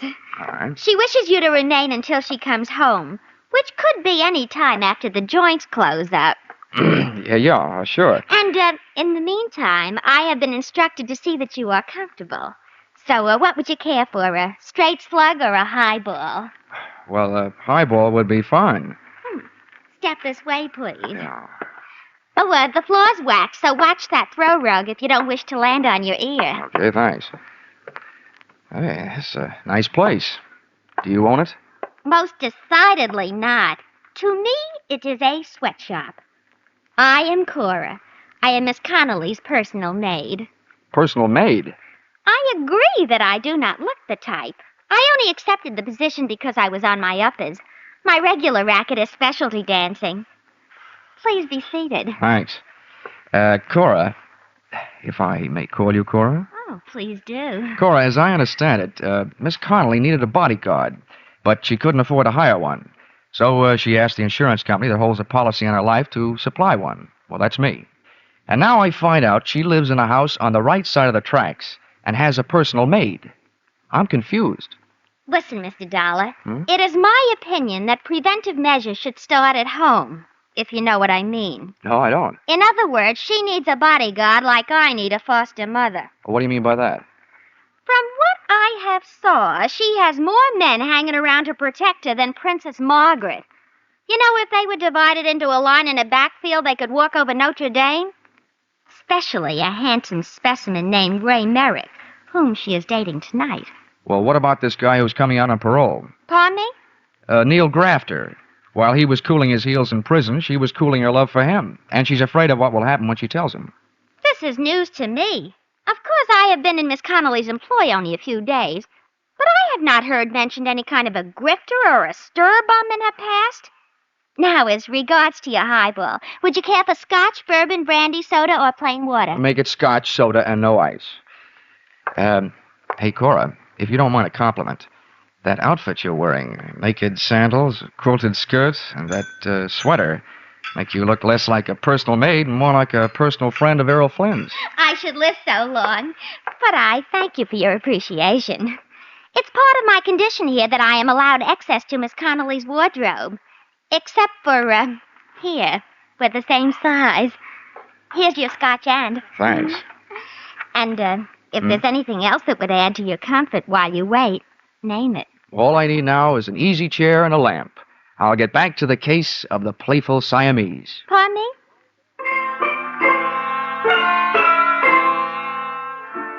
So there I was, Johnny Dollar, with Johnny Walker in one hand, Dexter Payne in the other, and a few questions simmering in my mind. They really boiled down to one. Namely, what was I doing there? Oh, well. In Chapter 5, Dexter finally found a clue. Yeah, I wish things would work out as easily for me sometime. I was just turning to Chapter 6, when guess what happened? Ann Connelly came home.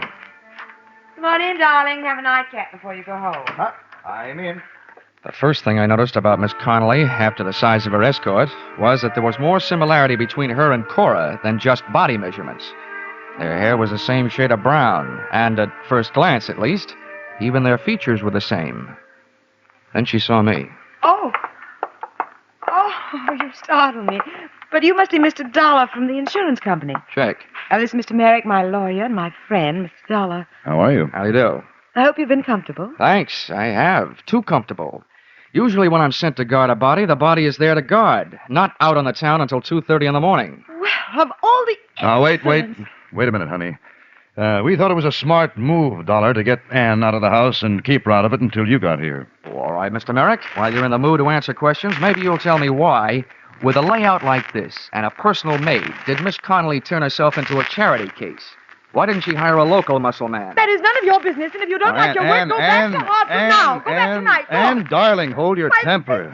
Now, you'll have to forgive Miss Connelly, Dollar. Her nerves are on edge. You can understand that. Dollar, the fact is that she couldn't afford to hire protection. A, because her funds are low at the moment. B, because there's no telling how long she'll need protection. There's no way of knowing when Grafter will show up. Does that answer your question?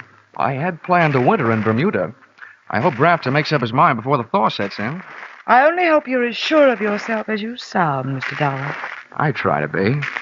Well, I think I'll skip that drink, Ann, now that you're in safe hands. I think I'll go home, get some sleep. Of course, Ray, if you think it's all right. I'll see you tomorrow. Yes, I'll call you in the morning. Dollar. Yeah? If there's trouble tonight, Ann has my phone number. Oh, thanks very much. But I'd rather have a baseball bat.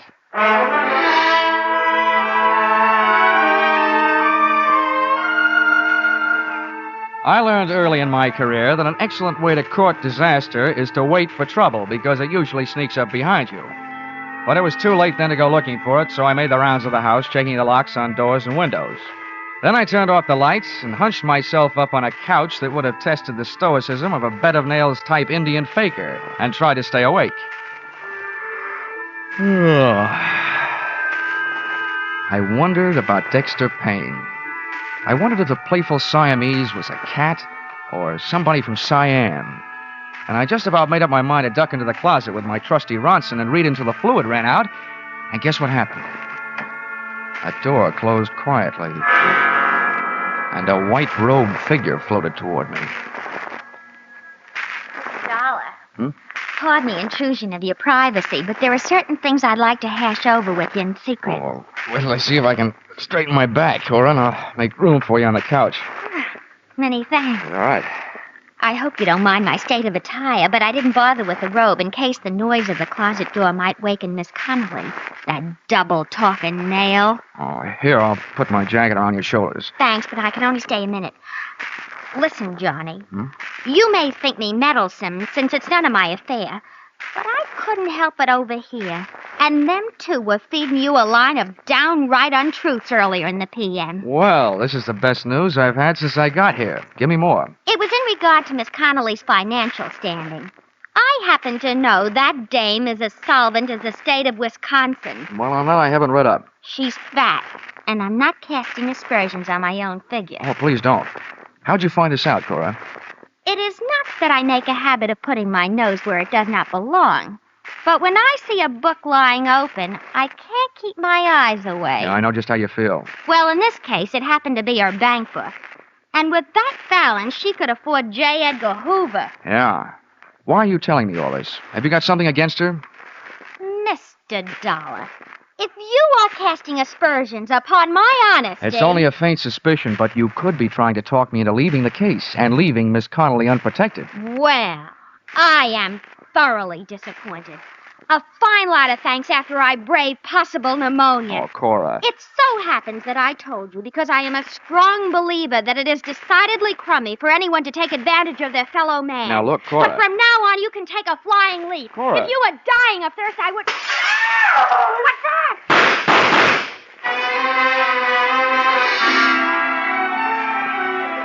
As I stumbled across the room and into the pitch-black hallway leading to the bedrooms in the rear of the house, I wondered what Dexter Payne would do in a similar situation. To both Dexter and me, life was just a bowl of uncracked nuts, unopened Chinese fortune cakes, and unanswered questions headed up by Who Shot Whom?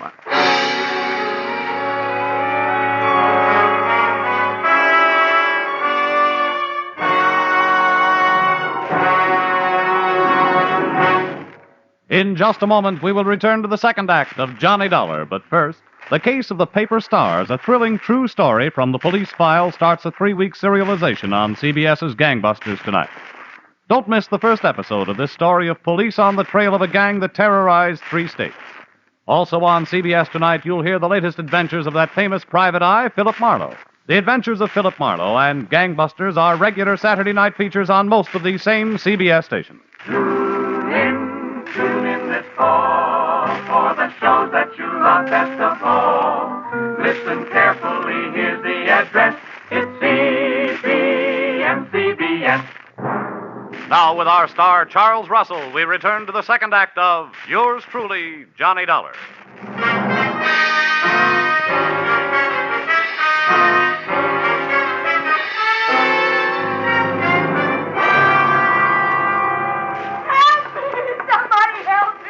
Anne Connelly's hysterical screams told me the way to her room, but before I got there, a stream of cold night air blowing into the hall through an open door to another bedroom stopped me. The draft was coming from a smashed-out window, and the smell of cordite that came with it meant that this room had been the shooting gallery.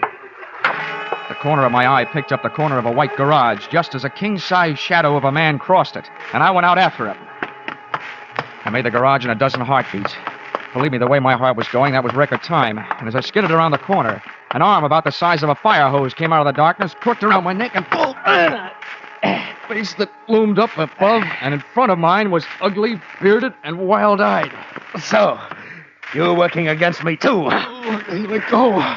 What's the matter with you? Yeah, sure, I'll let go. Oh, you must be Neil Grafter. I didn't kill her, did I? Because she wasn't in her bed. Oh, where was she? With you? No, she wasn't with me. What's the matter with you, anyway? So she went sour on you. Happens every day. They even write songs like Don't Cry Joe about it. Look, you spent enough time in prison to learn not to like it. Why set yourself up to go back for the rest of your life? You were smart enough to get out on parole. Why don't you get smart enough to pull yourself together? Prison? I don't remember any prison. I forget things sometimes. Oh, but I could ask the doctor. No, not anymore. Who are you? Another one of her men? Look, Neil, why don't we go someplace where it's more comfortable than this, huh? What? Someplace nice and warm, and we'll talk. Oh, no. Everybody tries to play tricks on me. Nice and warm, with bars on the windows, and people making noise all over the place. Well, you're not going to stop me. Nobody is. Why don't you let me help you then? Come on. That's what the doctor kept saying. You're a doctor. Well, I don't need any help. I can do it myself. Now, calm down, Grafter. With my own hand. Here, I'll show you, doctor.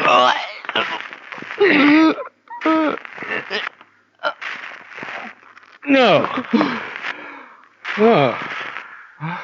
Oh, why should I kill you? You don't help me. Just stay away from me.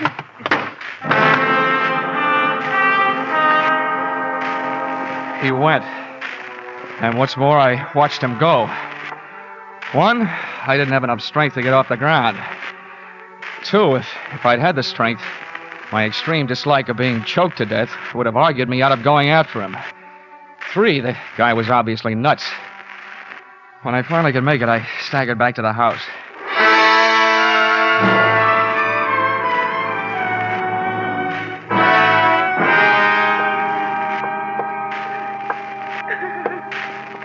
You can turn on the lights, Miss Connelly. He's gone.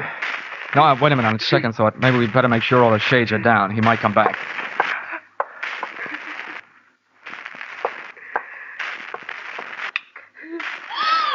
Johnny! Your throat! What did the lock do to you? You might say he saved my life. At least when he got halfway through the job, he changed his mind about killing me. You talked to Neil? I tried to, but he didn't understand anything I said. And Miss Connelly, he didn't talk about anything I said. And Miss Connelly, He didn't talk about wardens and paroles, as in prisons. He talked about doctors and barred windows and noisy people, as in mental hospitals. Do I translate that to mean that he's off his rocker? Cora, please, go over there and sit down, will you? I'll get to you later. Well, palm me. Just pretend I'm elsewhere someplace. After all, it was only my bed that he blasted. Did you hear that, Miss Connelly? Yes. Yes, I know it was a horrible thing to do, having Cora sleep in my room. I was half crazy with fear. Why doesn't Ray get here? He promised to hurry. Maybe we can air some of the linen before he arrives. Instead of being in prison, which was a story I got, Grafter was in a hospital for the criminally insane, nursing a big yen to ventilate your head. Is that right? Please, Yes. Yes, that's the truth. He escaped a month ago. A month ago? Yes. The doctors notified the police here that I was in danger, and they supplied a 24-hour guard for the house. But after a month, they decided Neil had gone someplace else, so they withdrew the guard. Oh, great. So the only people left who cared more about your fate than they did about mine was your insurance company. Well, we had to do something, but I didn't have any insurance. What? So Ray bought a policy for me, and then we contacted the company. Aha. Legal blackmail, huh? Which brings to mind a meaty little question. Did you lie to the general manager, Franklin Haley, about where and what Grafter really was? Or did that misplaced con man hoodwink me into this mess? We told him the truth. I swear we did. Okay. I hope he lives through my expense account, because that little trick is gonna cost him.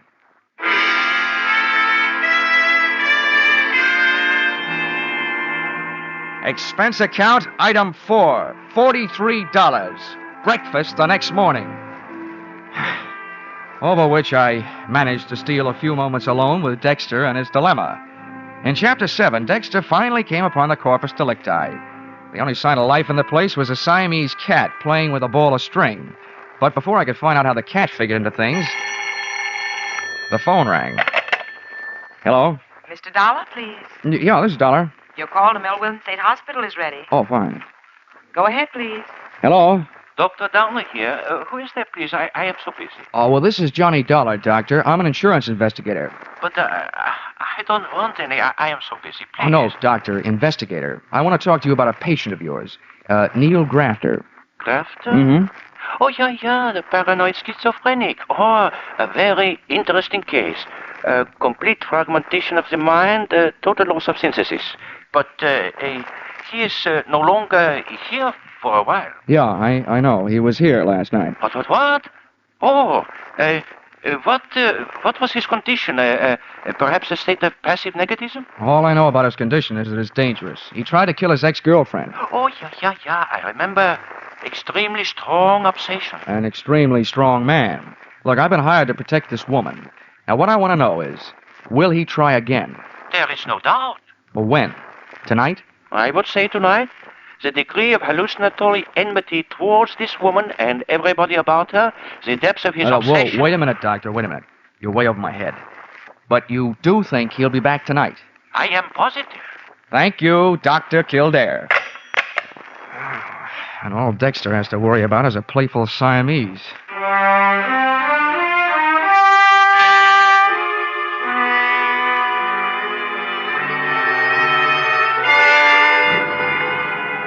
Waiting for a paranoid killer can be depressing all by itself. But to make it more so, in Milwaukee, the sun went into hiding behind a layer of dark gray clouds about 4 p.m., and it started to snow.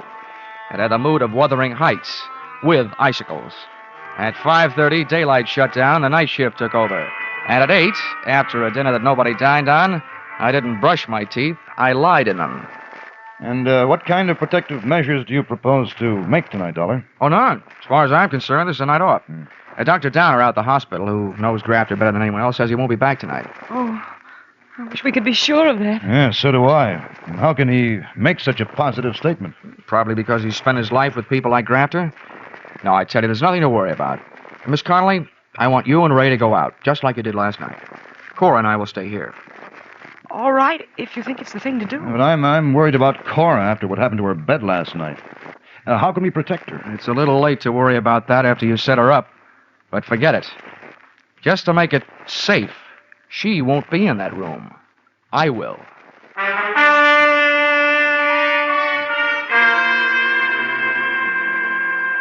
Expense account, item 5, $50, refreshments. I needed something to bolster my courage, so I ordered it. At 2:30 a.m., things were looking good for Neil Grafter. Ray Merrick and Ann Connelly had returned from their date. Merrick had left. Miss Ann Connelly was trying to sleep in her room. Cora was on the couch in the living room, and there was a rolled-up blanket in her bed to make it look like that's where she was. And me? I was out in the snow, huddled near the incinerator, with an iron poker freezing to my hand, with a good view of the house and a poor outlook on life. Nothing happened until about 4 o'clock. That's when I spotted a familiar-looking big shadow of a man moving across the garage toward the house. I got up, but a flurry of wind-driven snow swept in front of me, and when it had passed, I could still see the window to Cora's room, but I couldn't see the man. Then I heard him at Ann Connelly's window. He started away from the house, and I started toward him. I met him under the clothesline on a flying tackle. No. Oh, let go of me. Merrick, let me go. Get away from me. Uh-oh, Merrick, but I'll put you away. Well, how do you like that? When an insurance policy enters the picture, you can't even depend on a maniac.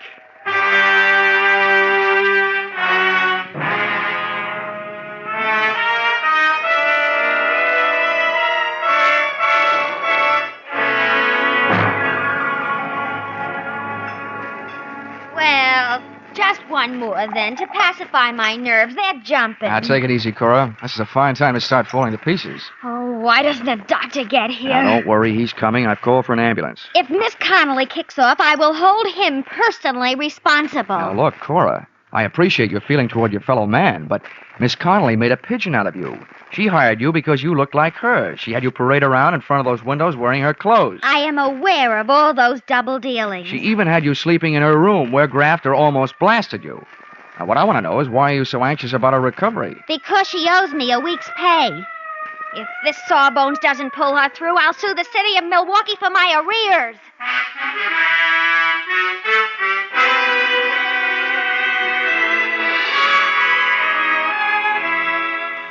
Expense account, item 6, $150 for services rendered while I was on the giving end of a blood transfusion, which Ann Connelly needed before she could be moved. One item, at least, that you shouldn't balk at since she is your policyholder. The doctors give her a 50-50 chance to live, but even if the scales tip the other way, I think your money is safe. Because her beneficiary, Ray Merrick, is guilty, among other things, of attempted fraud, since he planned on having Neil Grafter blamed for the shooting he did. Expense account, item 7, 5 cents, newspaper, which reported that the police had returned Grafter to the hospital from which he had escaped. He did come back, as Dr. Kildare said he would, but he was a little late and missed the party. Item 8, $55.10, airfare, Milwaukee to Hartford. Expense account total, oh yeah, Dexter Payne. You know, I never did finish that book. After those cats I'd been jiving with, I couldn't care less about a playful Siamese. Expense account total, $845.30. Signed, yours, truly, Johnny Dollar.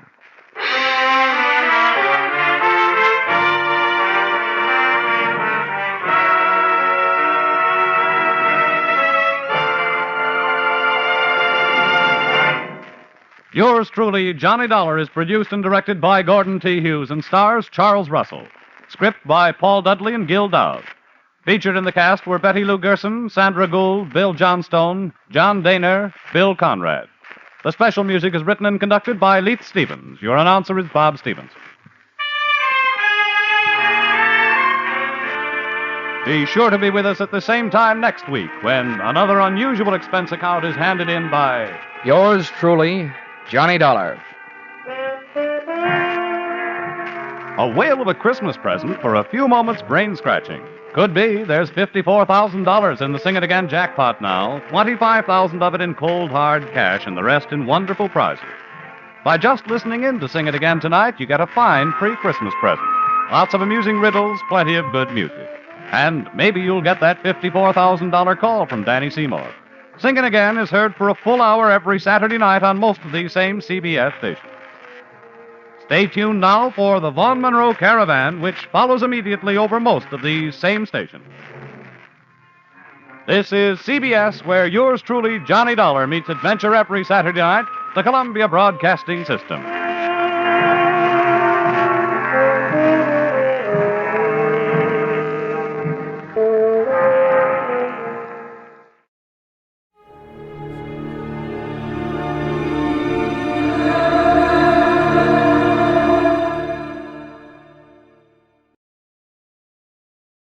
Wrigley's Spearmint Chewing Gum, the refreshing, delicious treat that gives you chewing enjoyment, presents for your listening enjoyment Edmund O'Brien as Johnny Dollar.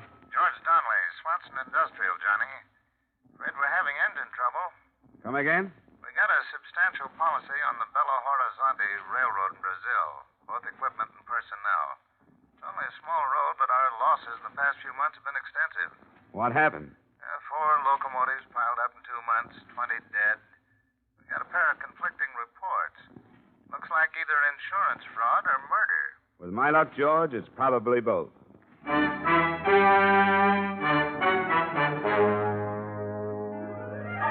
the makers of Wrigley's Spearmint Chewing Gum bring you Edmund O'Brien in another adventure of the man with the action-packed expense account, America's fabulous freelance insurance investigator. Yours truly, Johnny Dollar.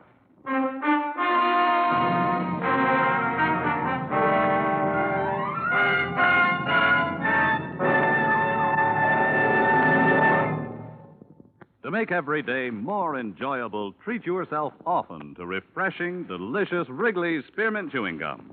Here's a taste treat you can enjoy indoors, outdoors, at work, or at play. The cool, long-lasting mint flavor refreshes you. The smooth, steady chewing helps keep you fresh and alert. Adds enjoyment to whatever you're doing. Wrigley's Spearmint Chewing Gum. Healthful, refreshing, delicious.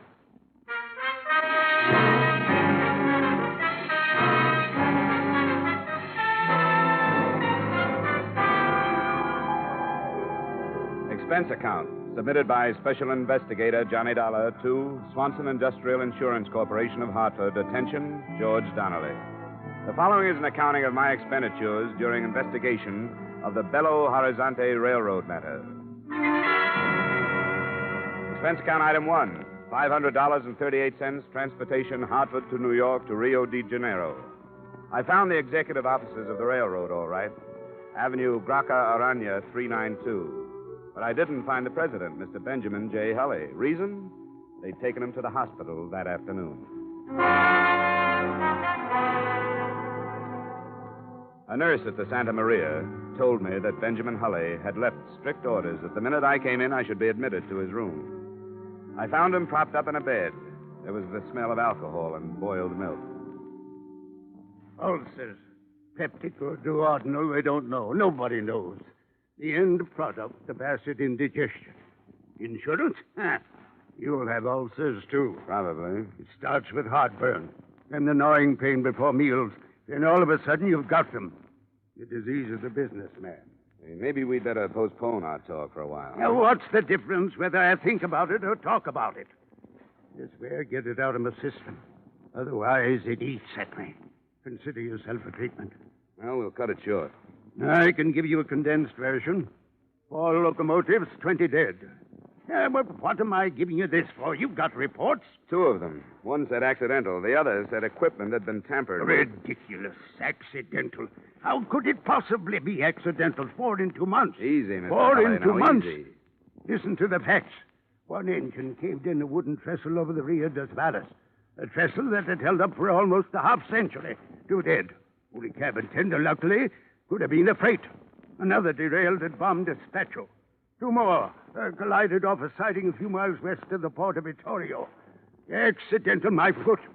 Who sent you the accidental report? Myers, Henry Myers, foreman of the roundhouse at Belo-Horizonte. That stupid, moronic, idiotic, blundering fool? You're going to pop something carrying on like this, Mr. Hulley. If you don't calm down, I'm going to get kicked out of here. Don't treat me like a baby. I know what I'm doing. Now, I meant to write a personal letter to Mr. Donnelly thanking him for the checks. They were prompt, very prompt. Your company's to be complimented. We'd rather be informed. Just what kind of a railroad do you run, Mr. Holly? Manganese. Nothing but manganese. A little bauxite, but not enough to cover the bottom of a gondola car. Manganese is our load. And if you ask me, that's the trouble right there. Where? Peter Yaradan. Who's Peter Yaradan?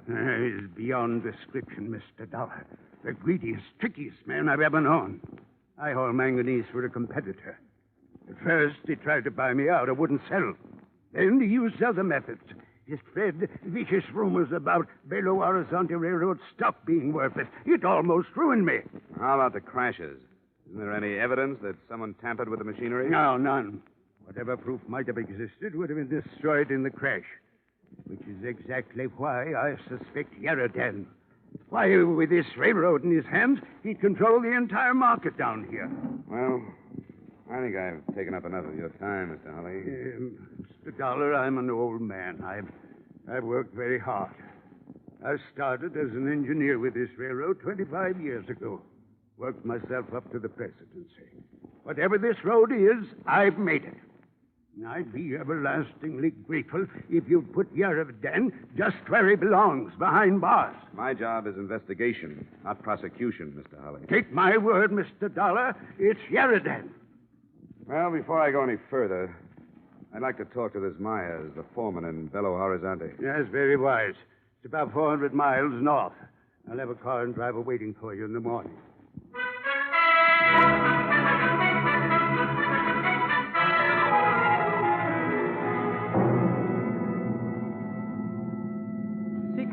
That is what my mother has named me. I do not know why. Perhaps after a pig or a cow. My mother named all her children after animals. It is what you might call nickname. Of course, nicknames are terrible things. They stick to you like paste. You like the way I drive? Ah, you drive swell. Swell? Good, fine, great. Oh, no, not that. The compliments are too much. Maybe fine, perhaps good, but not great. Why you go to Belo-Horizonte, Mr. Dollar? Business? You're silly. You're silly. You think you can keep your business from me? You think you are hiding something in the state of Minas Gerais? You're foolish to try. Then why am I going to Belo-Horizonte? Your name is Johnny Dollar. You investigate people for an insurance company. You are here by the engine crashes. You are going up to see Mr. Myers, who worked for me to Holly. You will find nothing. Is that enough? Why did you find out these bits of information? What? Around the town. How do you know I won't find anything? A brilliant mind. A gift of my father, who also had a brilliant mind. Tell me, do I really look like a driver? Why? What are you supposed to be? This is merely a costume. I am in reality a poet, philosopher, a seventh son. Say, can't you make this thing go faster, seventh son? Americans. Through the mountains faster. You're crazy. That is why you make so much money, and that is why Americans have ulcers.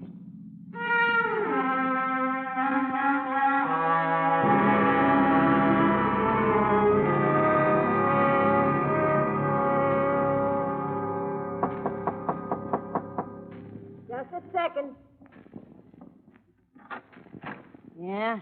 My name is Dollar, Mrs. Myers. Yeah. From Hartford, Connecticut, insurance investigator. I'd like to talk to your husband, if I may. He ain't here. When do you expect him? I don't know. Is it about the wreck? That's right. Well, I don't know if it'd be right to ask you or not. Well, it's up to you. I'm not from the police, you know. Yeah, I suppose it'd be all right. Thanks. He's shaving. Oh, I got plenty of time. Saturday Evening Post just coming from the States, if you'd like to see it. Oh, fine, thanks. And there's caramels on the table. Never touched the stuff. I'd like you to know, Mr. Dollar. Yeah. Well, I'd like you to know Henry don't know a thing about this business. I just wanted to ask him some questions about the accident report he sent into our office. He wrote what he seen, and that was all he wrote. I wouldn't be concerned, Mrs. Myers. And no matter what anybody says, Henry had no more to do with the busted pins in them rods than the man on the moon. He checked before it went out of the yard, and he checked just before... Uh-oh. Said enough. Get into the kitchen. I didn't say nothing to him. Go on. I didn't say a thing. She talks a lot. Dollar, did you see? That's right. She talks a great deal for a woman her age. Her parents let her gab all the time. Have a caramel? No, thanks. Hey, what's this about busted pins? Yeah, she mouths. Come on, Myers. If you've got nothing to hide, there's no sense evading the questions. The pins were sawed. Somebody, I don't know. I should have checked them before they left the yard, but I didn't. That's why you reported the crashes as accidental? All right, I was scared. A man gets scared for his job. How do you know about the busted pins? After the wreck, one of the guys told me. You mean somebody knew the pins were broken, and he let the engine leave the yards? Yeah. Who? Come on, Myers. Who? You'll have to find that out yourself, Dollar. You're in plenty of trouble, Myers. I told you all I'm going to tell you. Now get out of here. Okay. But if you change your mind, I'll be at the San Carlos Hotel. I'll remember that. The San Carlos. All day.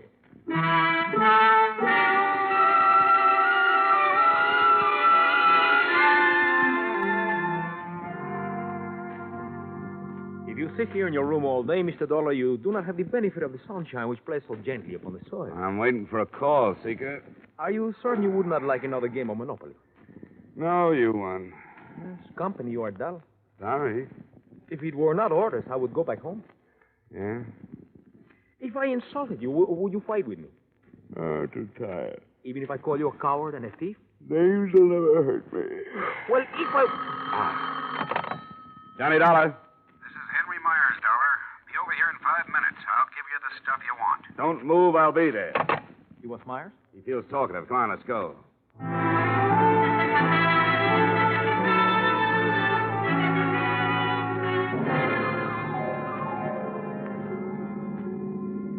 How did you know he would call? I didn't. Then why were you waiting? What else could I do? The American mind. Shrewd. Here.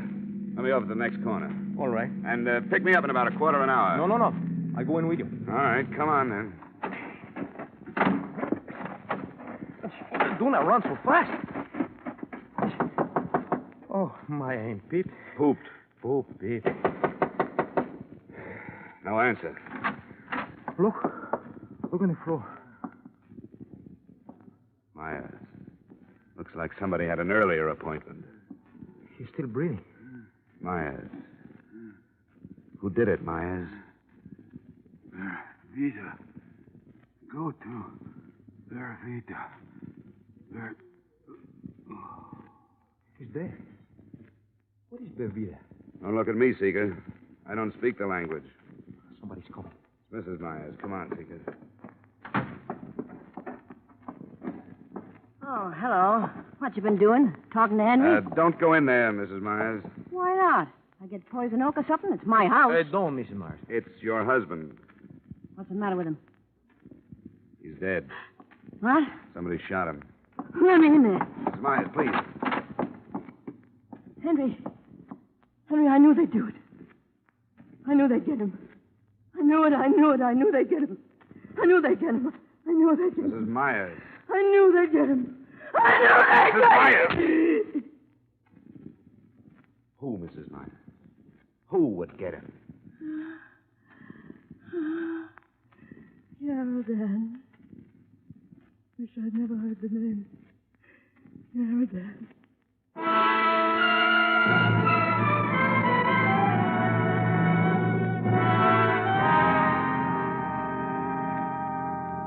Come on, Mrs. Myers. Now try to remember. What does the word mean to you? Vervita. Is it a town? I don't know. A mountain? A person? Oh, try, Mrs. Myers. Your husband must have mentioned the word to you sometime. Look, if I remembered, I'd tell you, wouldn't I? Yeah. Well, the police probably secret called about half an hour ago. Come in. Mr. Taylor? Wrong house, Bud. Oh, permit me to refer to my pad. Oh, Dolar? Dolar? That's right. Oh, good. I was sent to pick you up. Oh, really? By whom? No trouble. I am properly armed. The woman and your driver will also come. Better not argue, Mrs. Myers. He's the same one who killed Henry. He must be. Who's your boss, friend? Yaradan, Mr. Dollar. Peter Yaradan.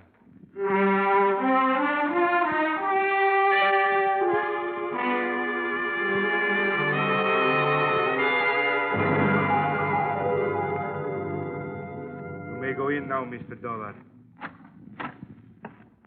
How do you do, Mr. Dollar? Mr. Yaradan? Correct. Be seated, please.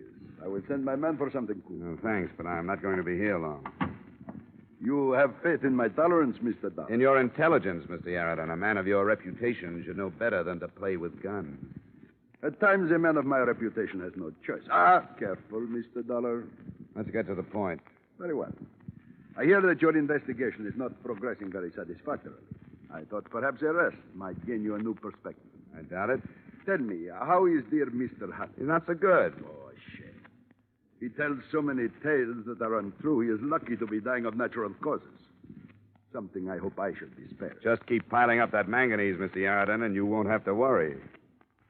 Is Mr. Holly telling that silly story again? If you mean the one about your wrecking locomotives and spreading false financial rumors, yes. Oh, you don't really believe that nonsense, do you? I'm not paid to believe anything, Mr. Yarden. I'm like an old hound. I just follow my nose. That is not very complimentary. You can take it for what it's worth. I like you, Dollar. Business-minded, dogged, courage to the point of bravado. You would not consider taking a position with me at, let us say, 3 times your present annual income, would you? Funny way to offer a man a job, Yarden. With one finger on the trigger. Well, I would prefer to keep our relationship on this plane until I find out your position. I'm afraid we wouldn't get along, Yarden. You are probably right. And it is such a shame, Mr. Dollar. You could have gotten so much more per hour while you were still alive.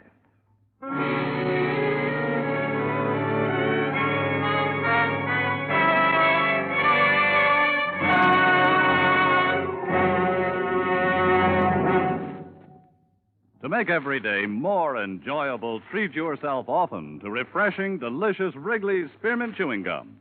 A lively, full-bodied, real mint flavor cools your mouth, moistens your throat, freshens your taste. And the chewing itself gives you a little lift, helps you keep going at your best. So for real chewing enjoyment that's refreshing and long-lasting, always keep Wrigley's Spearmint Chewing Gum handy. Healthful, delicious Wrigley's Spearmint Gum will make every day more enjoyable. And now, with our star, Edmund O'Brien, we return you to the second act of Yours Truly, Johnny Dollar.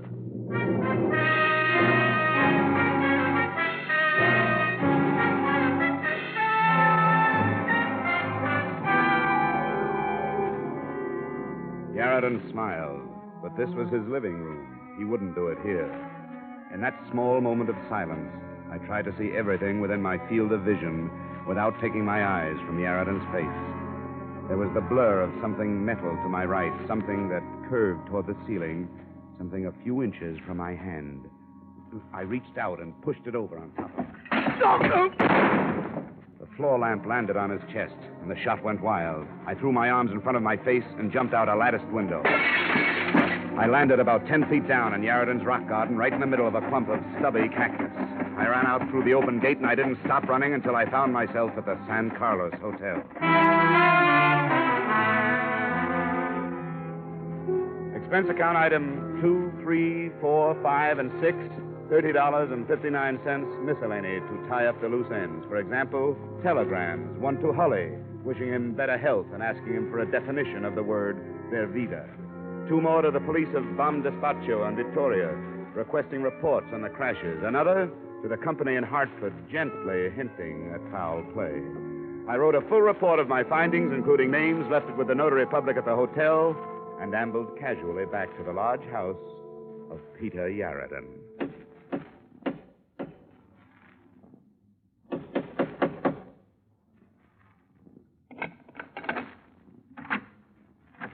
Hello, Bud.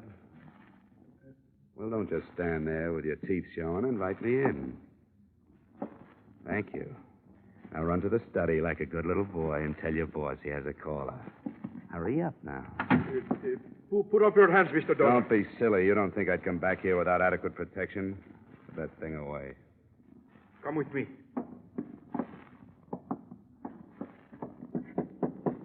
Come in. Mr. Yarden, it is Mr. Dollar. I'm back. Couldn't leave without getting an apology, Yarden. This is a surprise seeing you again. All right, Flash, you can go. But, Mr. Yarden, last time... It is all right. I will be perfectly safe. Yes, sir. I will be at the door. You made a brilliant exit, Mr. Dollar. However, it is a shame I frightened you with my innocent conversation. Fear comes in handy sometimes, Yarden. It saved my skin a couple of times lately. You have contacted the police? Not about you. You have come alone? Alone. You have a remarkable mind, Dollar. You think I can allow you to leave this house? Not only leave this house, mister, but leave with some information. I filed a full report, complete with names, places, and time of day. If I'm not back to get that report in 2 hours, it goes to the police department. And just where did you file this report, Mr. Dollar? That's the little secret right there. I am holding 2 friends of yours, you know. I know.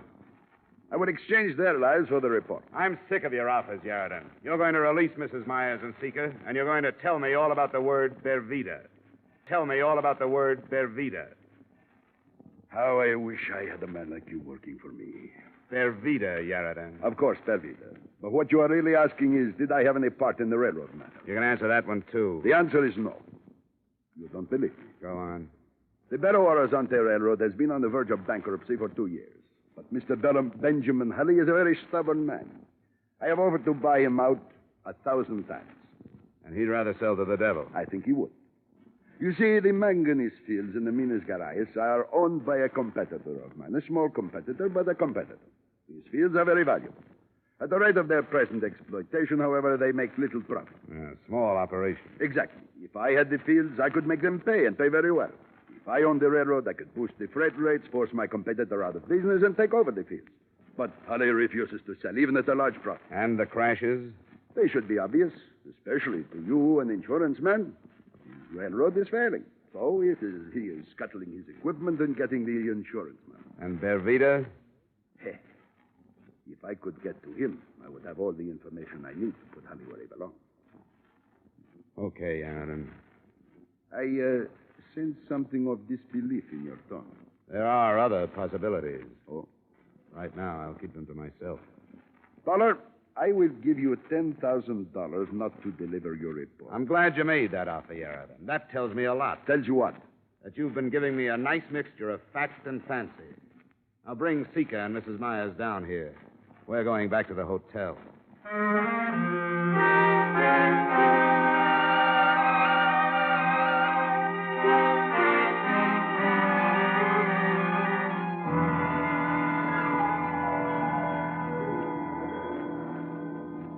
Look, Mrs. Myers, whoever he is, wherever he is, his life's in danger. If you don't trust me, you better find somebody real fast, or Mr. Bervida is going to be dead. Oh, they wouldn't kill him. He's in somebody's way, or Yaradan wouldn't be that interested. All right, all right. There was 20 killed in the 4 crashes, Mr. Dollar. 20 dead, that's right. Yeah, and 1 injured. Ah, a survivor. The only witness. Bervida. Yeah, Bervida. Where is he? Small cabin in the mountains. I'm the only one that knows besides Henry, and Henry's dead. Bervida was fireman on one of the engines that crashed near Victoria. He saw somebody pull the hand switch, so the 2 locomotives was on the same track. The engineer put on the brakes, but not quick enough. Bervida jumped. Thanks, Mrs. Myers. I think I'll have the notary mail that report on Yaradan to Hartford for safekeeping. And, Seeker, my boy, we're going to pay our respects to Mr. Bervida. You stay here in the hotel, Mrs. Myers. I want to know who killed my husband. I'll give you that information when I get back. I'll contact Rio and have Mr. Hulley's secretary put through an authorization for a locomotive and engineer to take me up. There's a dirt road, Mr. Dollar. Why don't you take a car? No. I think the locomotive is much faster. Seeker's right, Mrs. Myers. We'll go by rail. Mr. Dollar. Yeah? Would you mind very much if I stayed here in Belo-Horizonte? Wife and children, you know. Well, I never would have put you down as having a family, Seeker. Well, to tell the truth, I don't, but someday I hope to have.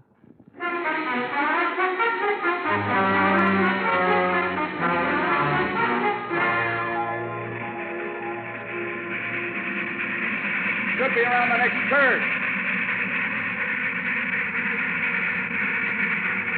That must be the place. Up ahead.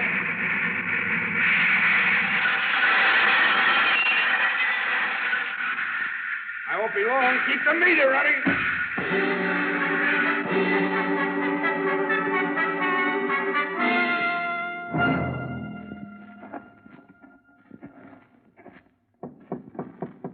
Who is it? My name is Dolar.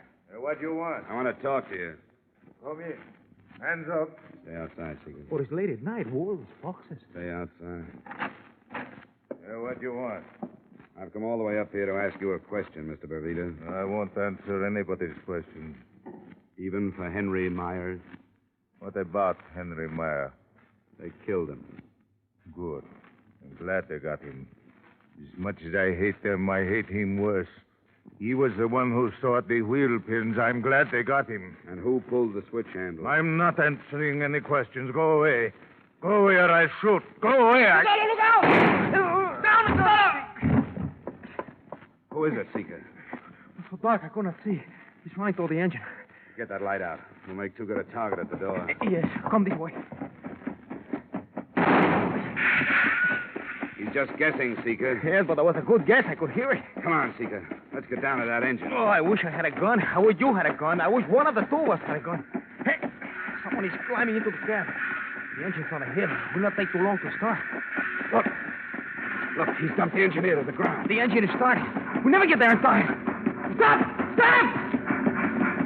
He's going too fast. There's a curve up ahead. Much too fast. Look. It can't make the curve.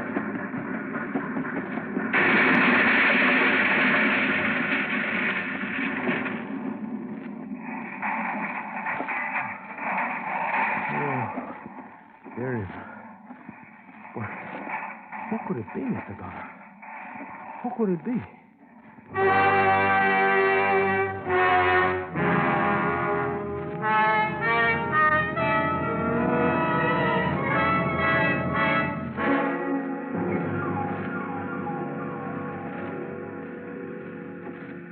There is nothing left of it, Mr. Dollar.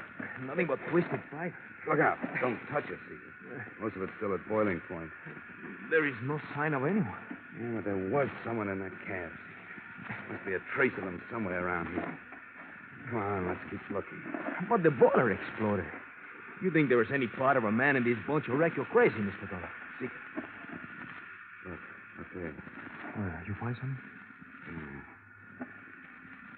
There's a wallet. The outside's burned to a crisp. Can you open? Yeah, but I can't read the cut. Wait. There's one that isn't burned.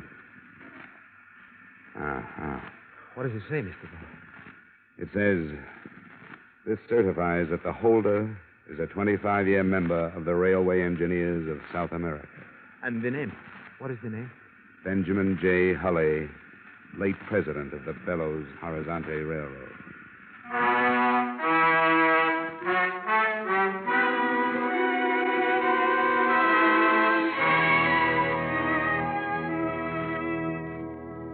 Here's the way it added up. Hulley had come by car.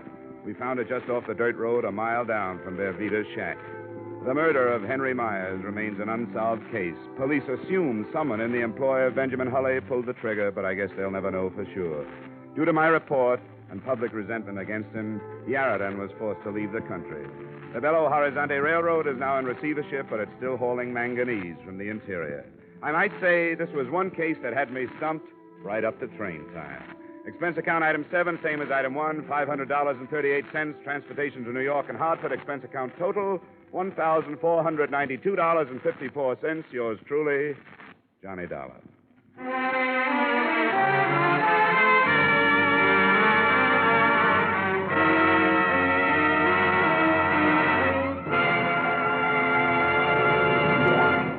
Remember, friends, to make every day more enjoyable, treat yourself often to refreshing, delicious Wrigley's Spearmint Chewing Gum.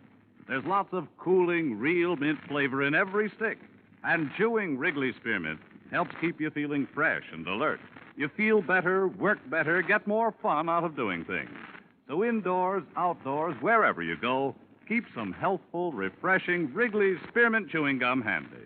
To make every day more enjoyable, treat yourself often to delicious Wrigley's Spearmint Chewing Gum.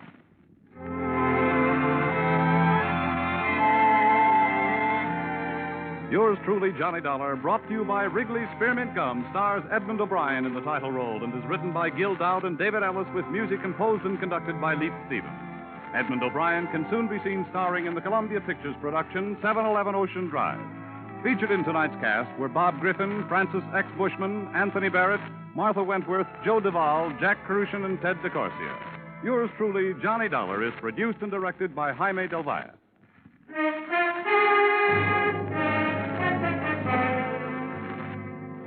The makers of Wrigley's Spearmint Chewing Gum hope you've enjoyed tonight's story of Johnny Dollar and that you're enjoying delicious Wrigley's Spearmint Chewing Gum every day. We invite you to join us again next week at the same time when, from Hollywood, Edmund O'Brien returns in another adventure of... Yours truly, Johnny Dollar.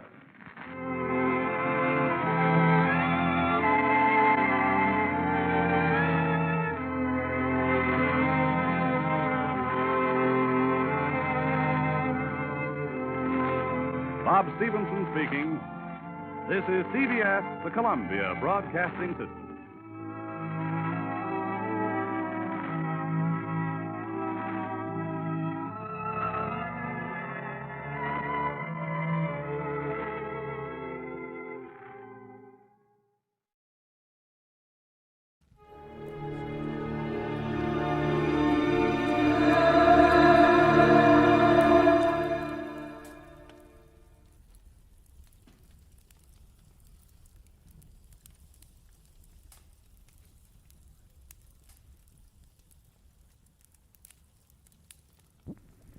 Get this and get it straight.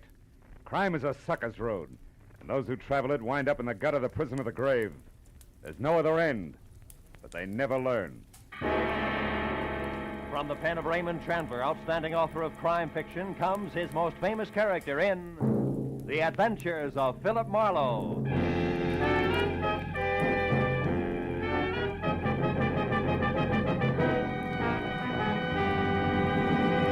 Now, with Gerald Moore starred as Philip Marlowe, we bring you tonight's exciting story, The Uneasy Head.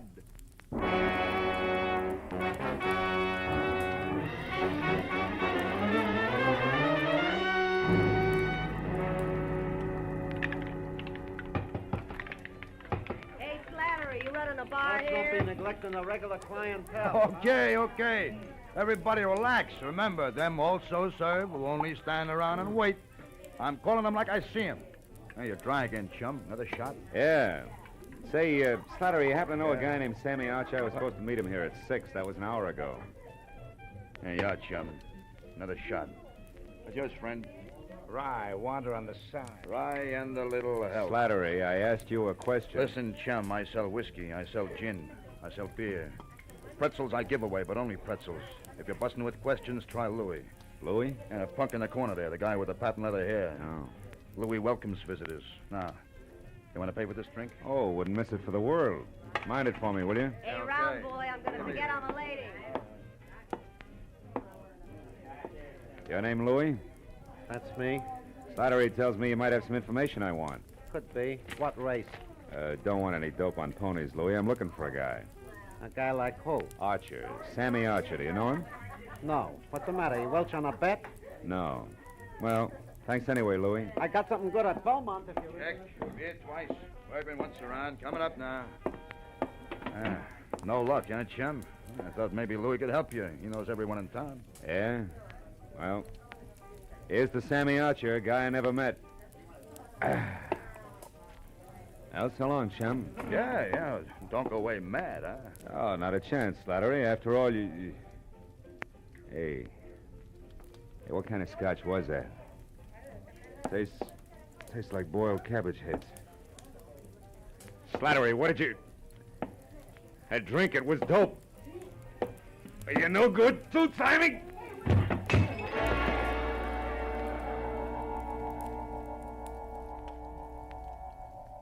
For a long time, 100 years maybe, I felt good. The temple was beautiful. Chinese beautiful.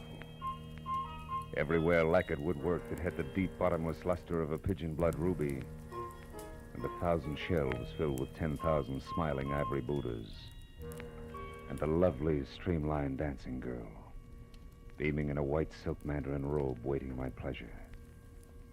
But then suddenly the 100 years ran out. The lacquered woodwork was a bar, the Buddha's lines of whiskey bottles, a white silk mandarin gown and apron, the lovely dancing girl, Slattery.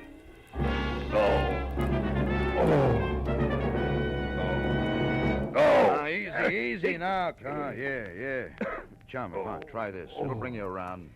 Yeah, thanks, Oh, it's you. How dumb do you think I am, Slattery? Hey, easy. No, wait. You got it wrong, chum. I didn't slip you that Mickey. Come on, now. Lay back. You're going to be okay. How long have I been out? Oh, about an hour. Oh. You're in the storeroom behind the bar. Now, just take it slow, Mr. Marlowe. How do you know my name? Oh, I checked your wallet when you folded, chum, and saw you with a big shot private dick from Hollywood. Yeah? That gave you my vote. Really? Oh, yeah. I heard all about you, Mr. Marlowe. The time you nailed that lousy Paul Miles who was hitting all the bars for some old-time protection. Yeah, but you should have said who you was. Yeah. Oh. Hey, Slattery, got any idea who got to my drink? No. It must have been the bird next to you. Rye and water on the side, man. You know him? Here, come on, help me up. Yeah, sure. Oh. Steady, easy, now. Oh. There we are. No. Never seen him before. He shoved off when you went to see Louis. What'd he look like, Slattery, think? Oh, well, he smoked a cigar. Yeah? Yeah, kind of a red face and was wearing a camel hair overcoat. Oh, yeah. He was nervous. He kept playing with a book of matches. He tore them out one at a time, and then he bent them up. See? Bent him up, huh? Yeah. You don't know his name, where he hangs out? No, zero, chum, except that Louis heard him ask someone about how to get to Palm Springs, but, Mr. Marlowe, I do know about Sammy Archer. You do? Yeah, I didn't want to talk up before Mr. Marlowe because I didn't know you. Slattery, where can I find Archer? Well, you ain't putting him on the spot for someone, eh? No, nothing like that. He called my office today, said he had some kind of a business deal with a guy he didn't trust. Wanted me to meet him here at the bar, get the details, and play bodyguard. Now, come on, tell me, Slattery, who is Archer? Where can I find him? Hey, he's a second-story man, Mr. Marlowe. He's a... You mean that... Yeah, he knocks off fancy places. Beverly Hills most of the time. He's strictly a prowler. Oh, fine. Well, you could probably tag him over at 31 West Grand. He's got a basement apartment there. But, look, you ain't gonna be careless about the dope I gave out, are you now? Don't worry. I'm not gonna work for him, Slattery. I still handpick my clients. Well, then, why are you going there? For a lead, Slattery. A lead on a nervous guy in a camel hair coat. You see, I also handpick my enemies.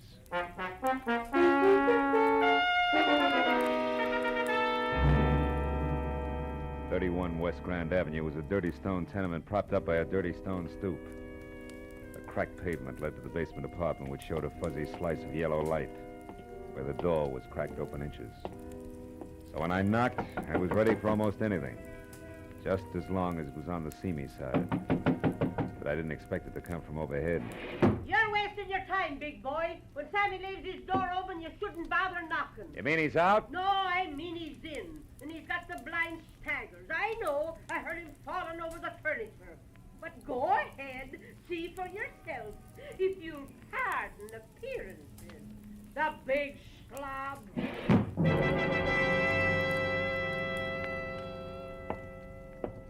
The lady was right. A tinny radio led me to the basement room, where I found the two scarred wicker chairs and a single end table on hand turned over. Drawers open and overflowing pieces of discarded clothing everywhere.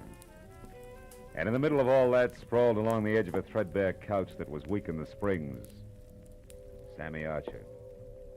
He was facing me, eyes closed, and wearing a faded blue bathrobe 2 sizes too big for him. And next to one hand that rested on the floor was an empty gin bottle sitting on a clipping torn out of a fashion magazine. On one side, an ad for a Bendix automatic washer. On the other, a picture of a diamond tiara, a jeweled crown, which the caption said belonged to Mrs. Bessie Dunsmuir of Palm Springs, California's most celebrated hostess. Well, it was a good time to awaken mine host by shaking well.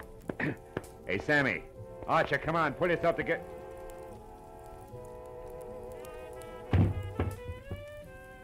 I should have known better. You can't wake a dead man by shaking him. Especially when he's got a knife buried in the middle of his back.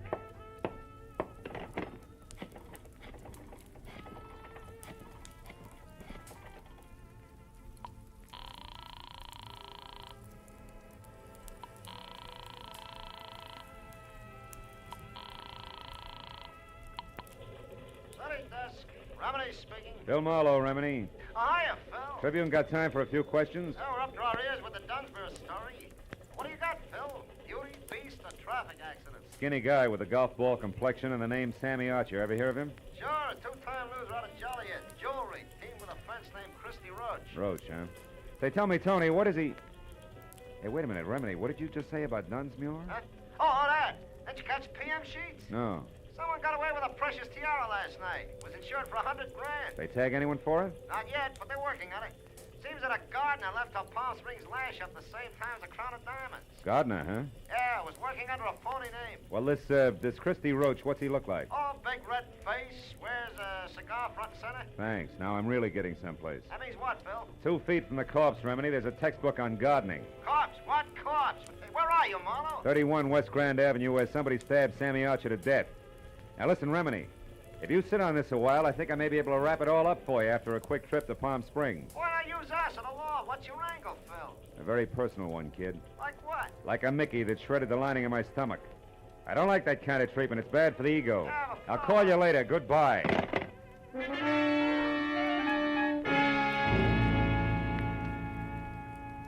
The trip to Palm Springs was 2.5 hours of hard driving through sterile wasteland. And there was plenty of time for me to add what always came out to the same thing. Sammy Archer, posing as a gardener, swiped the Dunsmuir tiara to peddle through Christy Roach, whom he feared. But Roach had double-crossed him, in a permanent sort of way, taken care of me and then headed for Palm Springs. Yeah, but there I got stopped each time. Why Palm Springs? Unless, of course, Archer's apartment turned inside out meant that the tiara was still hidden someplace in a desert hamlet. Yeah, that really would make it a cinch to find.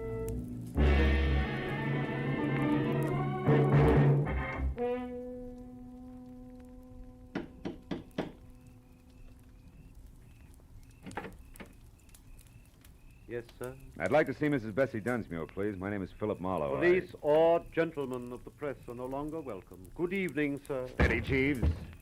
I have information about the tiara. Now tell that to your mistress, or you'll only be able to look down that long nose through one eye. This way, sir, if you please.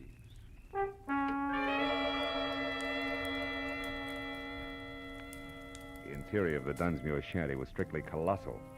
From a foyer the size and shape of the Union Station to a plush, leather-lined den that was about as cozy as a parking lot. And Mrs. Bessie Dunsmuir herself fitted perfectly. Because as the renowned party giver glided into the room, I saw enough jewelry on her arms, ears, and neck to match Tiffany, carat for carat. She listened intently while I brought her up to date. After that, she ushered me into an uncomfortable chair, rang for long nose, and then asked a sensible question. Mr. Marlowe, this Sammy Archer, what did he look like? Well, he was thin, Mrs. Dunsmuir, and sandy hair. Does that fit your ex-gardener? Precisely. Now perhaps we're actually going to make some progress. The police here haven't, and... come in, Martin. Oh, a lecture, Mr. Marlowe? Oh, no, thanks. No. Thank you, Martin. Mrs. Dunsmuir, Yes. Did you ever notice a red-faced man who smoked cigars hanging around, talking to Archer, perhaps? No, I never did. Did you, Martin? No, madam. I don't believe I did. Excuse me, madam. Good evening, Dunsmuir resident. Who's calling, please? One moment, sir. Mr. Endicott, madam. Endicott? I don't seem to know any Endicott. Hello? I'm sorry, Mr. Endicott, but I don't seem to recollect... what? You... Well... Yes. Yes, of course. I'll see you tonight here. Goodbye. What's wrong, Mrs. Dunsmuir? Oh, just some more trouble over the estate. Ever since my husband passed on 3 years ago, we've had a mountain of trouble with his investments. I see. Well, about the tiara, Mrs. Marlowe, do what you can about locating it. You'll be rewarded handsomely by the insurance company if you're successful, I'm sure. They stand to lose $100,000. Yeah, but Now, can't you tell me anything about Archer? I'm afraid not. I don't believe I ever said more than 2 words to him. Now, excuse me, Mr. Marlowe, and thank you for your interest. Martin, Madam. please show the gentleman out.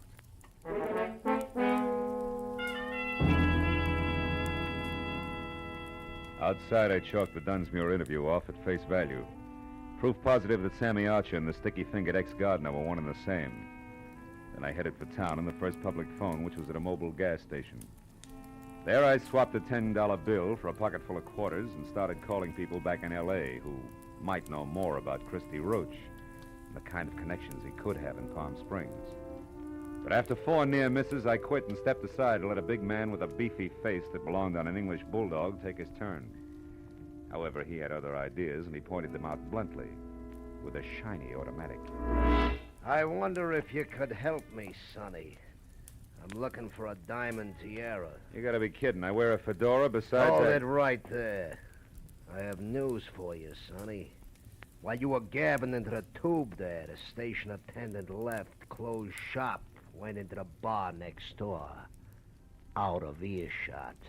So? So we're alone. And that means I'm going to do very little. Stay right there, Marlowe. Well. Christy Roach. Red-faced, cigar and all. Glad to see you. Shut up. Come on, we're getting out of here. Without our buddy there? Don't worry about him, Marlowe. He'll keep that way.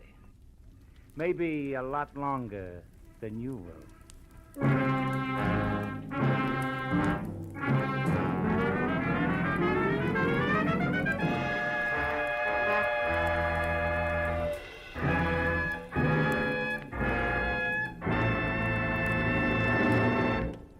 In just a moment, the second act of Philip Marlowe. But first, every Wednesday night, CBS, the network of the stars, brings you Groucho Marx in his dizzy quiz, You Bet Your Life. To hear You Bet Your Life, starring Groucho Marx, this Wednesday night on most of these same CBS stations, as well as Dr. Christian and that bright new musical show, The ABCs of Music. Now with our star, Gerald Moore, the second act of Philip Marlowe, and tonight's story, The Uneasy Head. From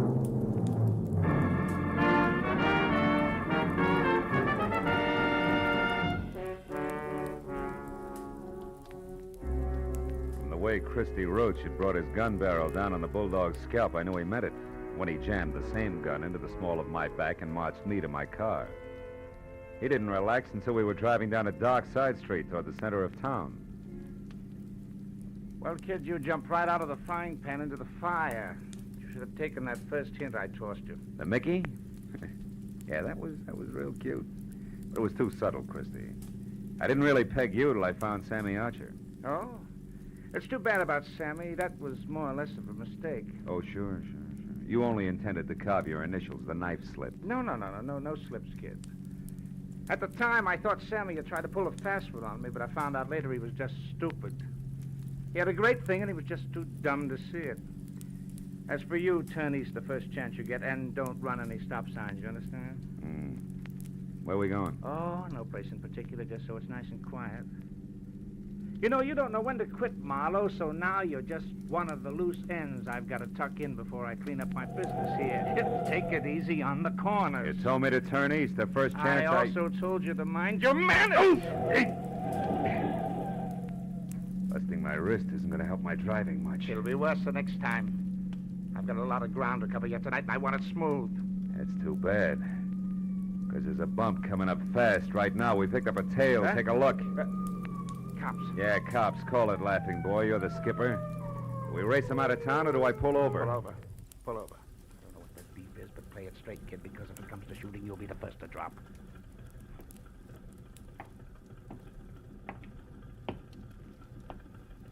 I got your read, buddy. You're on a one-way street. You're telling me. Yeah, only you're going the wrong way. Yeah, I know. Well, you see, my friend... I warned you. What about him? Well, he's in a hurry, officer. I was taking him as far as the corner there. He said it was okay to come this way. I didn't. I'm a stranger here. Also, you're a big boy now.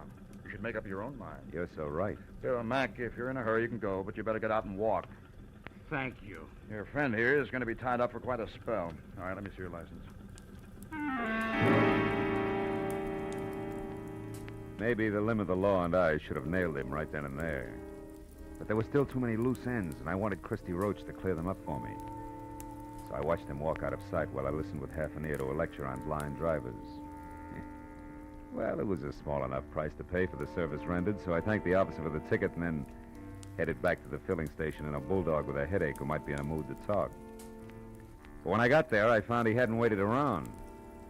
After that, I checked the neighborhood and was 15 minutes getting to first base, which turned out to be the bar of a French restaurant across the street, run by one Monsieur Jean Corret, a high-octane number who apparently had overheard a phone call earlier. I immediately notified the police. Nothing, they said. Ah, believe me, my friends, the lowliest gendarme in Paris would have more sense. Throw away an important clue? Never. I tell you, our police... Mr. Corret, can I see you a minute? I? But of course, monsieur. What is it? Well, it better be in private, huh? It's about the Dunsmuir case. Ah, nom de nom. Step this way, monsieur. All right. You naturally are a detective. Naturally, yeah. Now, look, I understand you overheard a phone call. Oh, yes. About an hour ago. A suspicious man called the Dunsmuir place from here. What did he look like? Ah, I am desolated, monsieur. I do not know. You said it was an important clue. I assume it was important. In a case as big as this, anything may be important. The smallest... Yeah. You made your point. Go ahead. Eh bien, he made an appointment. I only overheard, monsieur. The telephone is back this way in the alcove out of sight. Uh-huh. Eh bien, I was passing by right here when I heard a man ask for the Dunsmuir residence. He talked to his party and made an appointment. I couldn't hear where or when, so I went on about my business. But suddenly, a memory exploded like a bomb in my head. Bessie Dunsmuir, the owner of the stolen tiara. I rushed like this, monsieur, to the phone. Pardon, madame. But he was gone, monsieur. I called the police at once. The rest I can fill in. Now, tell me something else, Mr. Correa. Did you happen to notice a man with a cut on his head around here a while ago? A cut? Yeah. Why, yes. One who looked as ugly as Satan himself. I saw such a one in the washroom. Ah, you mean he's suspect? Well, not exactly, no, but he's connected. Where can I find him? Ah, you ask me, monsieur. He was sick. I tried to help him, but he refused and left. You've no idea where he went? No. But wherever it was, I'll wager he was too wobbly to get there, monsieur. All right, in that case, I better make a quick call and The telephone set, Yeah. Hello, Claire. Bessie Dunsmuir hasn't had a new husband for 2 whole years, Madame. my dear. I can't imagine how she keeps up that elaborate front of hers. Why, do you know You! what? Madame, hang up the telephone at once. I insist. Vitement.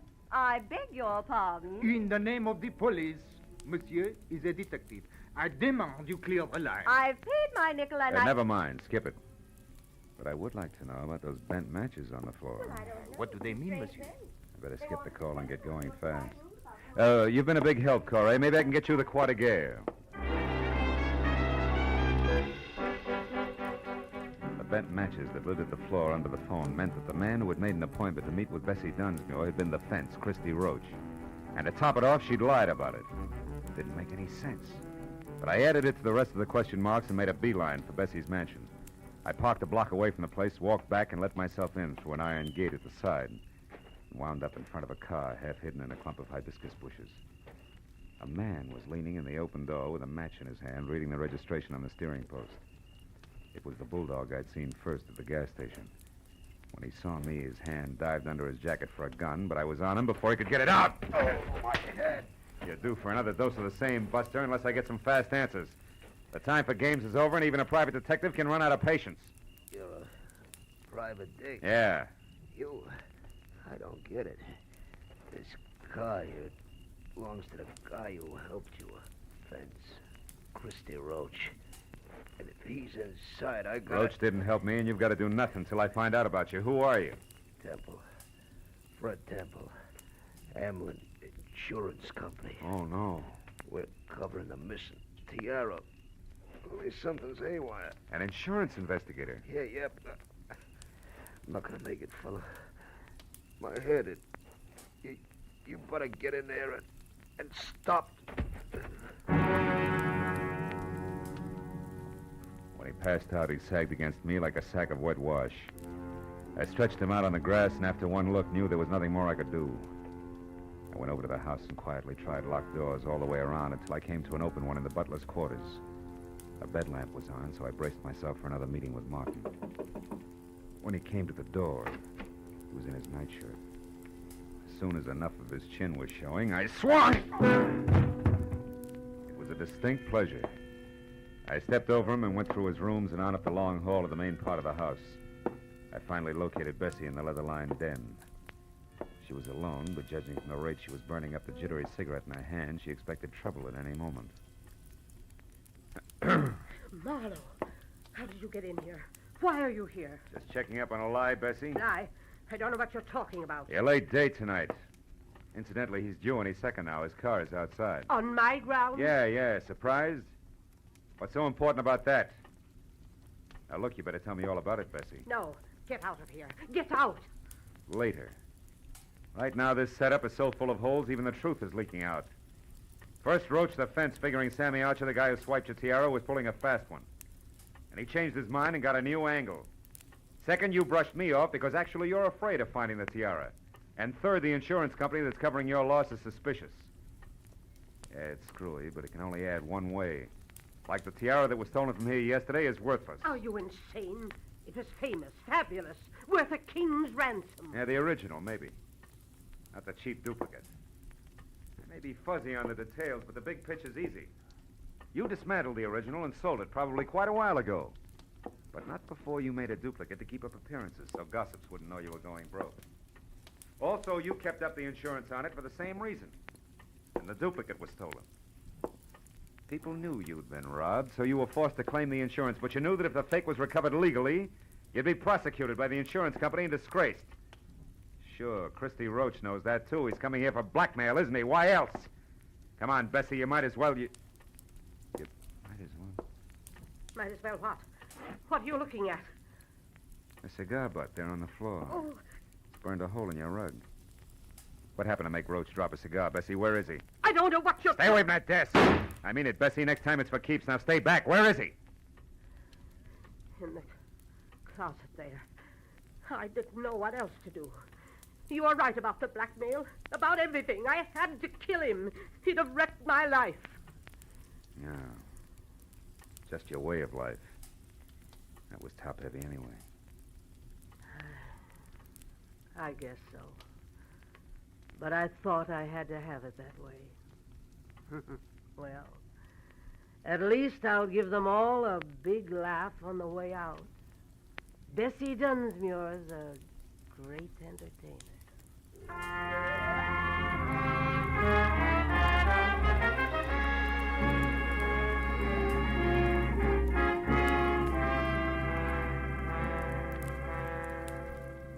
Bessie Dunsmuir, the world's greatest hostess, invited the police and reporters out herself.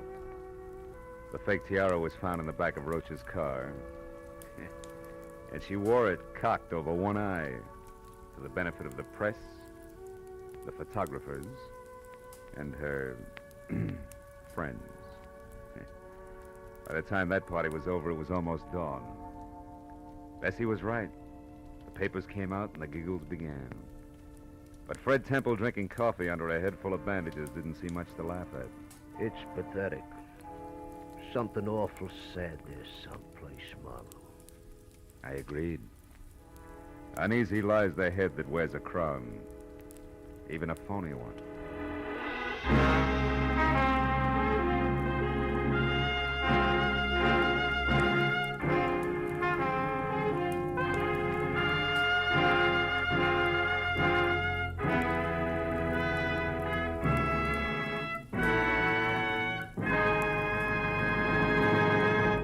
The Adventures of Philip Marlowe, bringing you Raymond Chandler's most famous character, star Gerald Moore, are produced and directed by Norman MacDonald and are written for radio by Robert Mitchell and Gene Levitt.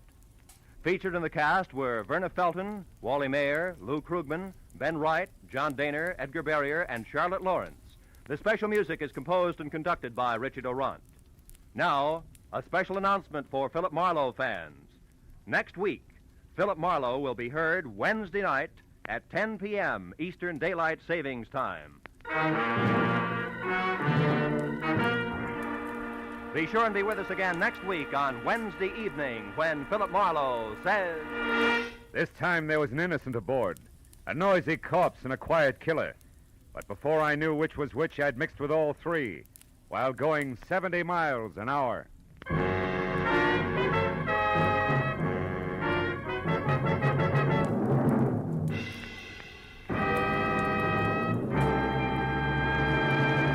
Now that warm weather's here, many of us will be doing more driving and more walking. It's the duty of every motorist and every pedestrian to take every precaution so that we may cut down on the terrible injury and death toll exacted by traffic accidents. These accidents don't just happen. They're man-made. Somebody causes them. Make sure that you're not responsible for a traffic accident. Walk and drive carefully. The life you save may be your own.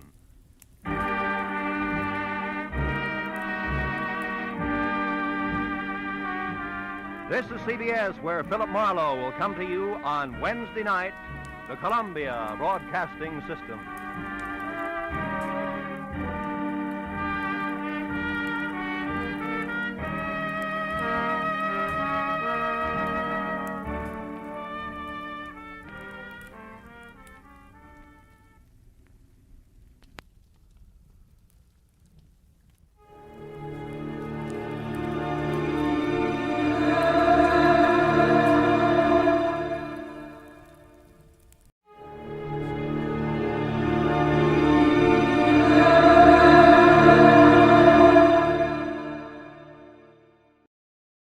Now, the Roma Wine Company of Fresno, California presents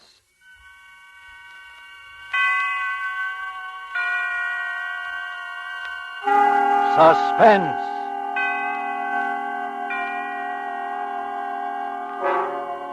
Tonight, Roma Wines bring you the remarkable young actress whose performance you have admired in the Warner Brothers production, The Corn is Green.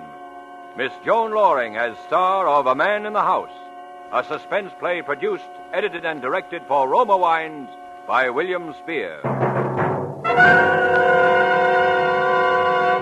Suspense, radio's outstanding theater of thrills, is presented for your enjoyment by Roma Wines. That's R-O-M-A. Roma Wines, those excellent California wines that can add so much pleasantness to the way you live, to your happiness in entertaining guests, to your enjoyment of everyday meals. Yes, right now a glassful would be very pleasant, as Roma Wines bring you Joan Loring in a remarkable tale of suspense.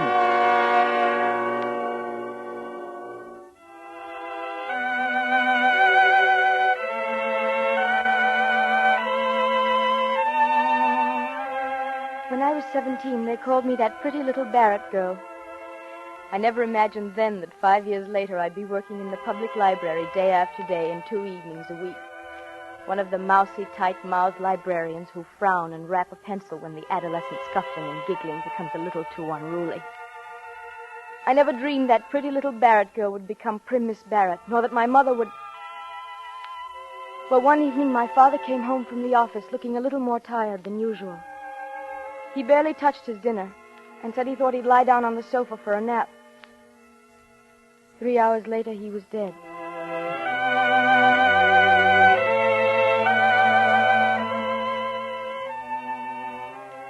From that day, Mother was a changed woman, and our house was a changed house.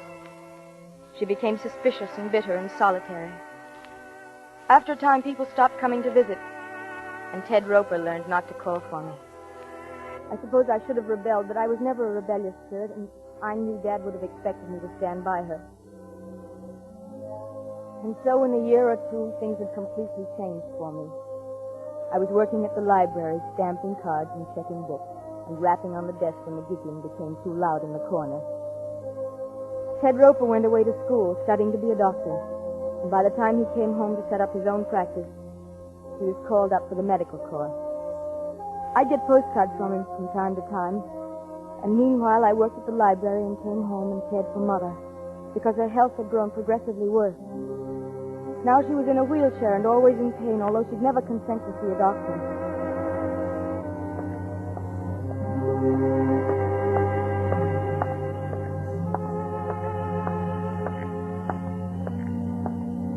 I was thinking of all these things that night as I walked home from my evening session at the library. Maybe it was because Ted was back in town. He had his medical discharge and he'd set practice up again. He'd come to the house once, and I knew he wouldn't want to come back again. And so I walked home alone in the dark, thinking how once they had said... There goes that pretty little Barrett girl. But now they said... What Emily Barrett and her mother need is a man in the house. I looked up at our house. It was shabby and run down. And the vacant lots on either side of it and across the street were wild with unkempt weeds and grass. A single light was burning in Mother's room. The rest of the house was dark. I opened the gate, and then I stumbled a little. Something soft and yet unyielding was at my feet. And somehow my blood went cold as I reached down, and my hand touched something still and lifeless. It was my little wire-haired terrier. He was dead.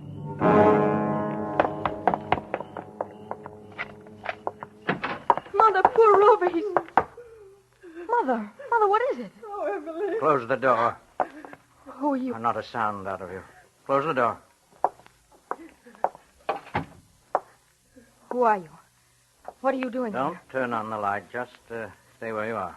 Mother, are you all right? I haven't harmed her yet, and I won't harm you if you do what I tell you. But if you annoy me, as Rover annoyed me outside, you did call him Rover, didn't you, Miss Barrett? What are you doing in our house? I'm your guest, Miss Barrett. I trust your hospitality will measure up to the standards I set for you. May I turn on the light? No, don't move. I'll do it. Oh, you find my hand cold on your arm. I didn't expect it. And the light switch is to your left, isn't it? Yes. Mm-hmm. I misjudged a little. That's why I touched you. It might have been better to have stayed in the dark, you see. He was ugly. His face was horribly scarred. The entire left side of it was drawn out of shape by the rigid, livid skin. The scar tissue seemed to distort his features into something evil and unclean.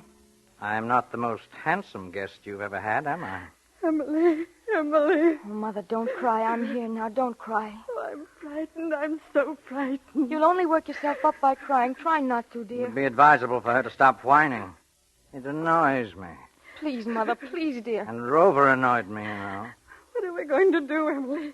Why has he come here? I'm your guest, madam. If it's money you want, I've we don't told have... you I'm your guest. I seek food and shelter as befits a guest.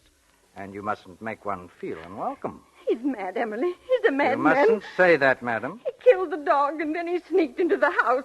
He's been through every room. He has your father's revolver, and he wouldn't turn on the lights except the one in my room. Mother. He made me wait here in the dark for you. Oh, Emily. Emily, I feel sick. Oh, stop that whining. It annoys me. Don't you hurt me. Don't you dare. Mother, please, please, dear. You annoy me, madam. I suggest you retire for the night. Emily, no, I couldn't. I couldn't sleep. Will you be good enough to take your mother into her bedroom, Miss Barrett?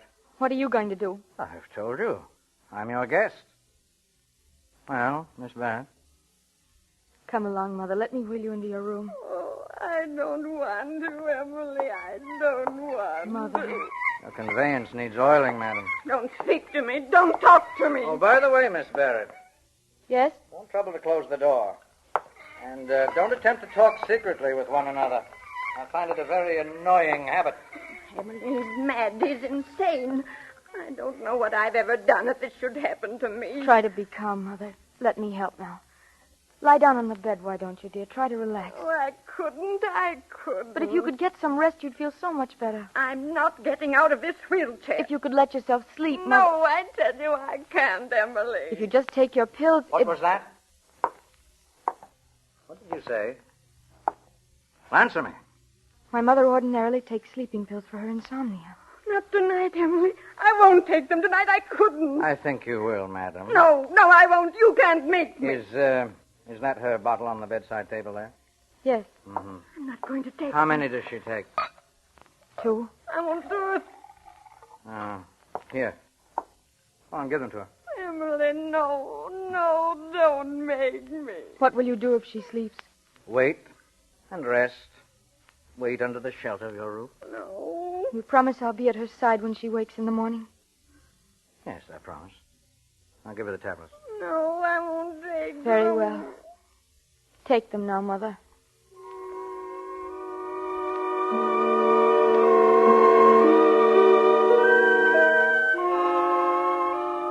Mother swallowed the sleeping tablets with difficulty, her eyes wide with fear, unable to look away from that scarred, awful face. Then he walked away into the living room while I stood by her wheelchair holding her hand. After eternities, her eyelids drooped and closed over the frightened eyes. Her face relaxed. She was asleep. I made her as comfortable as possible in the wheelchair, put a blanket over her. Turn off the light and come out here. Did you hear me? Yes. Oh. Sit down. Yes, that chair there. How do you spend your evenings, Miss Barrett? You read? No, not often. I get enough of books at work. Why did you break really? into our... What do you do for a livelihood? I'm a librarian. Why did you choose don't our... usually stay up late, do you? No, I don't. In that case, then, we'll turn off the light. You're rather isolated at this end of the street, but someone might wonder why lights are burning in the Barrett house at this hour.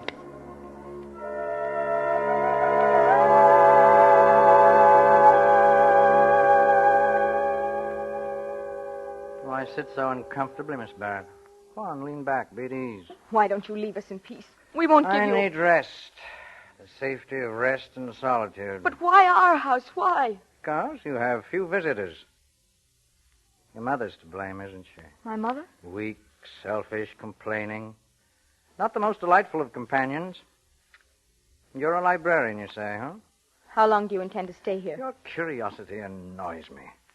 She'll stay here as long as I please, for a very long time if need be. You can't. You'll be found out.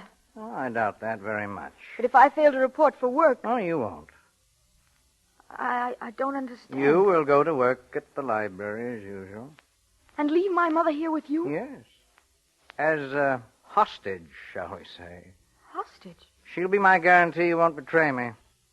You will not go to the police, Miss Barrett. You will not make any indiscreet disclosures to anyone. You'll work at your job all day and then come back here. And if I don't? Need you ask that question? Is it really necessary to ask me that? No. No.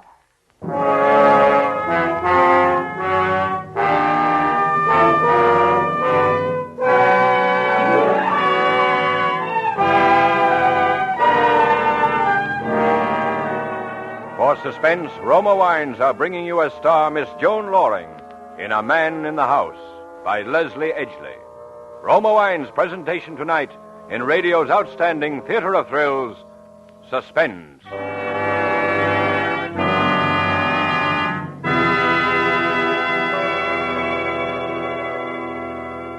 Between the acts of Suspense, this is Ted Myers for Roma Wines.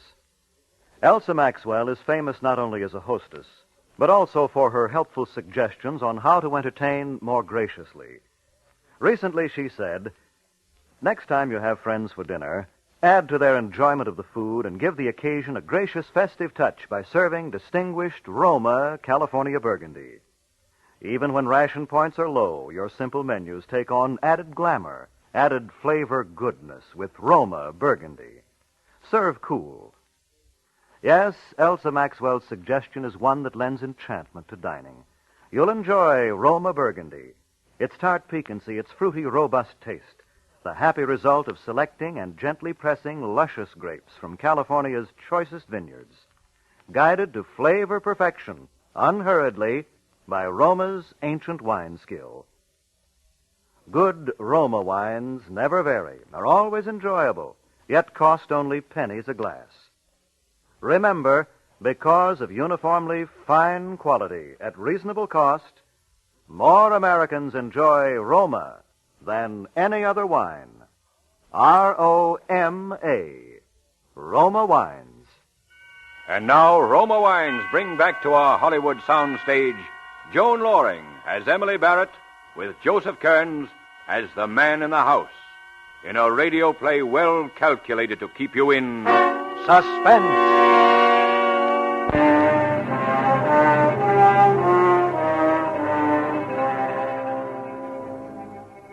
The rest of the night passed in silence. He didn't speak to me again, and yet I knew he was staring at me from his chair, staring at me in the dark. Except for the single time he moved to bring the dog into the house. I was still frightened, so frightened. But it was the morning I thought of. The morning when I would have to leave Mother alone with him.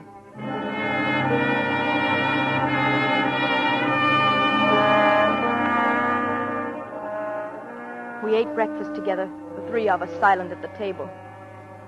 His face was uglier than ever in the morning light. He had watched me prepare breakfast with wary eyes. Now he wolfed his food down as though he hadn't eaten in some time.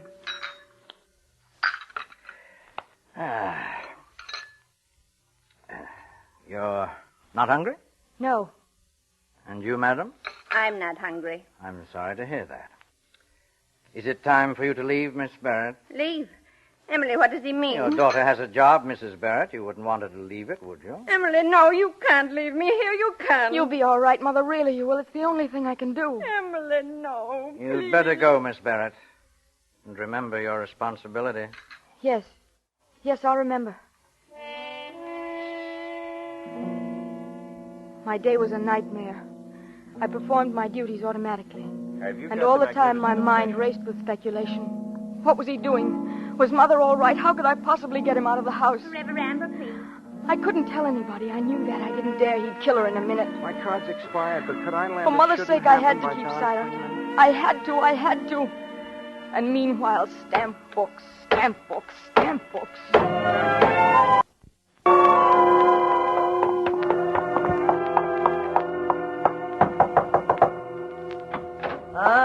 Good evening. Where's my mother? Your mother? In her room. Lock the door. Mother, are you all right? She's all right. Lock the door. All right, now give me the key. Mother! I'm here, Emily. Told you she was all right. Give me the key. That evening, I didn't have to go back to the library. Again, he watched me prepare our meal, and again, he wolfed his food down, while Mother and I left our plates untouched. I washed and dried the dishes after dinner, and then all three of us sat in the living room. This is an ugly house. A barren house. There's no laughter in it. I'm not interested in what you think of our house. Well, you should be. You're still young. Your life is being ruined by this selfish woman. How dare you? I'm sick. I'm not well. It's wicked of you to come into my house this way and say such things. He's evil, Emily. He burned the dog in the furnace. And you're evil, too, madam. You're a selfish parasite. The world would be better rid of you. Now go into your room. No, I don't care what you do to me. We have no money. We haven't anything you could want. Get out of my room! Take her into her room, Miss Barrett, please. Come along, Mother. Please don't excite yourself. You won't make things any easier this way. It's time she slept, Miss Barrett. I don't want to sleep. I'm so afraid. You're stubborn and weak and useless. You're a blood-sucking parasite. Give her pills, Miss Barrett. It's time she slept.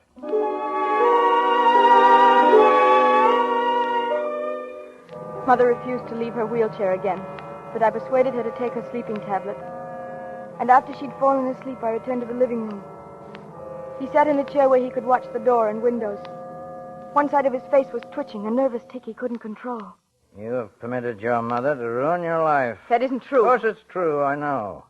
I've seen it happen before. I know all about it. I've been trapped just as you're trapped now by your mother. I won't stand for you talking like that. I know about women, domineering women. There was one. Well, she'll never bother me again. You killed someone. Did I? That's why you're hiding here. Is it? Did you kill someone? Well, I'm not sure. Maybe someone annoyed me. I'll kill if anyone annoys me. Don't annoy me, Miss Barrett. Tell your mother not to annoy me.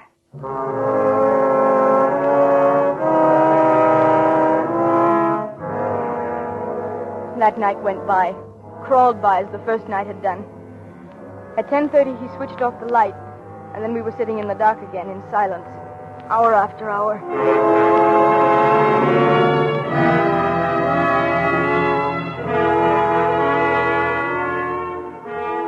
When morning came, I was wretched and haggard, but I knew I had to do as he said, leave the house again. I had no other choice. I had to leave Mother with him. I'd have to go about my duties as usual. For a moment, I thought of going for help, but I knew what he'd do to her if someone even approached the house. And then as I came down the front steps, my heart almost stopped, for Ted Roper was coming up the front path. Morning, Emily. Hello? I'd heard your mother wasn't too well, and I thought I'd drop in a minute and see her. Oh, no, I don't think you'd better. She's asleep. Oh, that's too bad.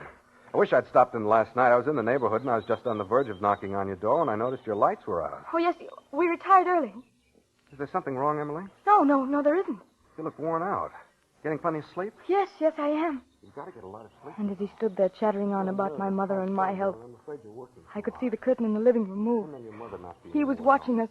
He could probably hear every word that was being said. Emily, you're not listening. Are you well? Of course I'm well. Will you leave me alone, Ted? Of course, if that's the way you feel. I'm sorry, Ted, but I have a headache. I'd appreciate it if you'd go on. Certainly.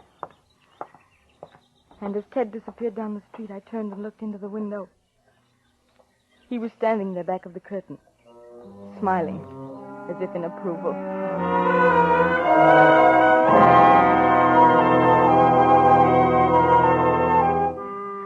I don't know how I managed to get through that afternoon, but I did. And then I went home again, and they were there. When I'd seen that Mother was all right, I cooked dinner, and he tried to keep up a conversation. We, had visitors today, didn't we, Mrs. Barrett? Milkman, mailman. No letters, however, just a magazine. And we had an interesting talk, didn't we, Mrs. Barrett? About mothers and daughters, you know. I looked at Mother across the table. The panic in her eyes had given way to another emotion. One hard to name at first. And then I realized it was resignation. As though she were resigned to her fear. Her face was peaceful, strangely serene, and she looked more beautiful than I'd ever remembered seeing her.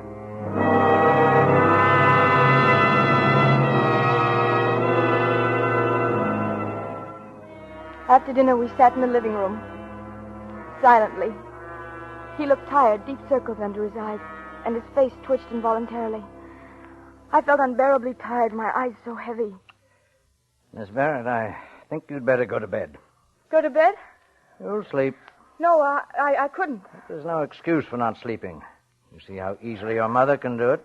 You'll take some of her tablets. No. Take them. But my mother... She'll take them, too. She knows how. And then I knew why he wanted me to take the pills. He needed sleep for himself. All right, here, Miss Barrett. All at once, I had no resistance left in me. I took the water from him. He was leaning over me in the chair. And then I swallowed the tablets. Sleep couldn't have come immediately, and yet somehow it was like a swift black curtain shrouding my mind.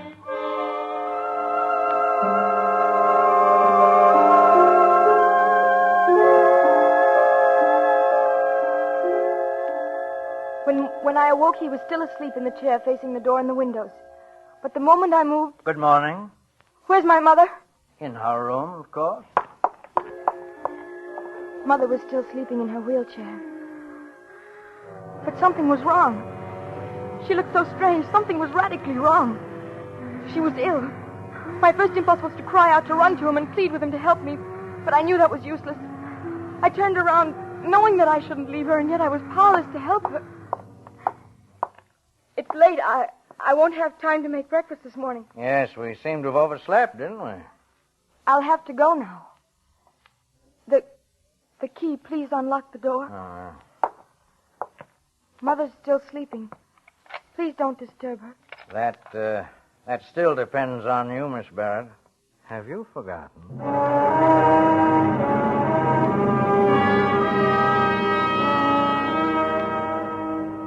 I left the house desperate with fear. Mother had to have medical attention immediately, and yet I didn't dare call anyone in. I didn't dare do anything that would endanger her life. I didn't know what to do. I walked blindly and rapidly along the sidewalk, almost running, not knowing where I was going. And then I saw Ted. Hello, Emily. Headache better? Oh, Ted. What's wrong? What is it, Emily? Ted, you've got to help me. You've got to. Oh, Ted. Here's my car, Emily. Sit down now. Tell me what's wrong. And then I told him the whole story. And when I'd finished, he said... I'd better go to your house at once. But you can't, Ted. I can't let you in the house. You won't have to. I'm not letting you go back there. But I must. I can't leave Mother with him. All right, then. Go back to the house. Tell him you went for a doctor. Oh, I couldn't. Tell him that, Emily. Tell him you saw your mother was ill when you woke up. Tell him you called a doctor and you said nothing about him being in the house. But he won't believe me. I know he won't. We've got to gamble he will. I'll drive you back to the corner.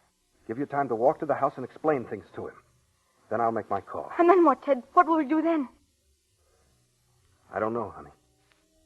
But do as I say. It's all we can do just now.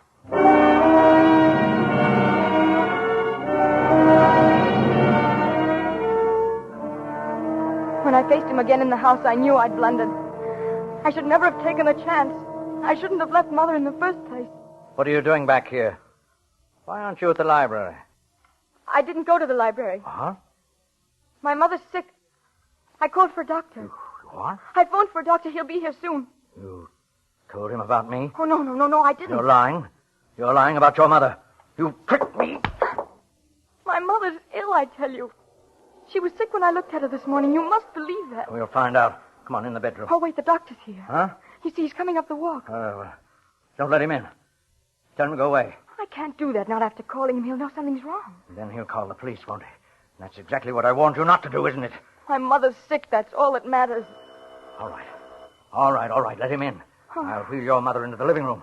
I'll be behind the curtains. Keep that in mind. If you try any tricks, I'll kill her. No, I have your father's revolver, you know. I don't care what happens to me. I'll kill her first. No. Go on. Let him in. I'll be ready for him.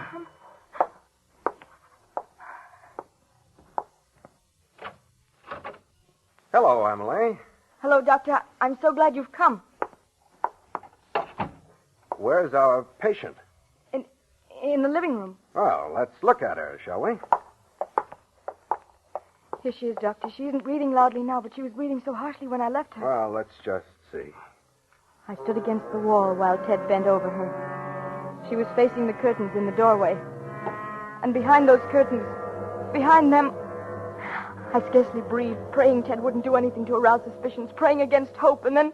All right, you in there. You'd better give up. No, Ted, you can't! I won't. Emily! You... Oh, Mother. Easy, honey. Take it easy. You let him kill her. After I told you, you let him kill her. Honey, listen to me. It was the only thing I could do. It was you who killed her. You really did it. Emily, Ted. listen. Look at this bottle of sleeping tablets in her lap, almost half empty. And she's cold. Cyanosis, blue lips and skin. She took an overdose of sleeping tablets. She was already dead, Emily. Already dead? You knew that when you told him to give up? Yes. I knew I couldn't leave you in the house with him. He'd have found out, and then he'd have flared up and killed you. I had to do it, honey. I had to provoke him into shooting a dead woman. To give me time to shoot him. I didn't know where he was, you see. Oh, Ted. He told her she'd ruined my life. He called her a parasite. You think she...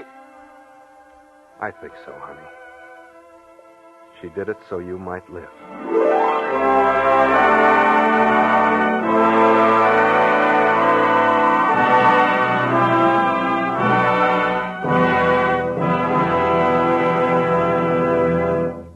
Roma Wines have brought you A Man in the House, starring Joan Loring as Emily and Joseph Kearns as the man, in tonight's study in Suspense.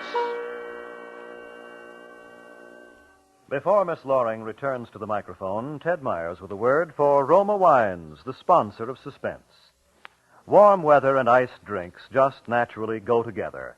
And as famed hostess Elsa Maxwell recently remarked, for a gay and colorful warm weather drink, I recommend Roma Wine and Soda, a delightful, frosty, cold thirst quencher that's as delicious as it is refreshing.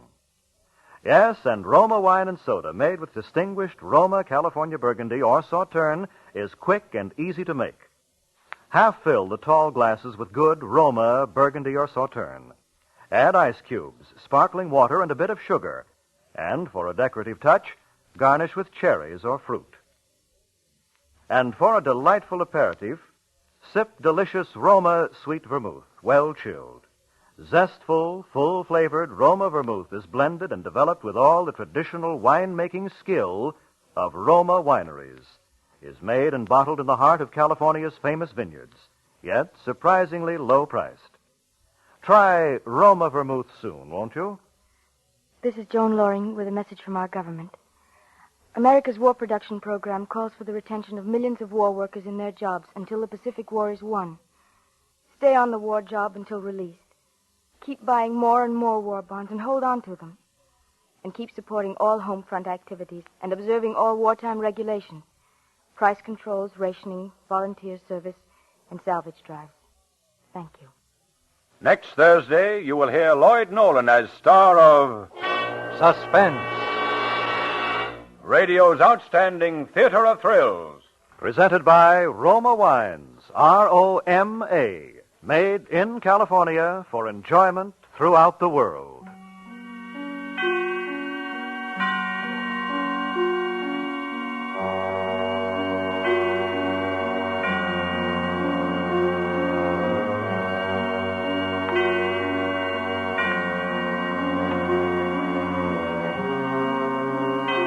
is CBS, the Columbia Broadcasting System.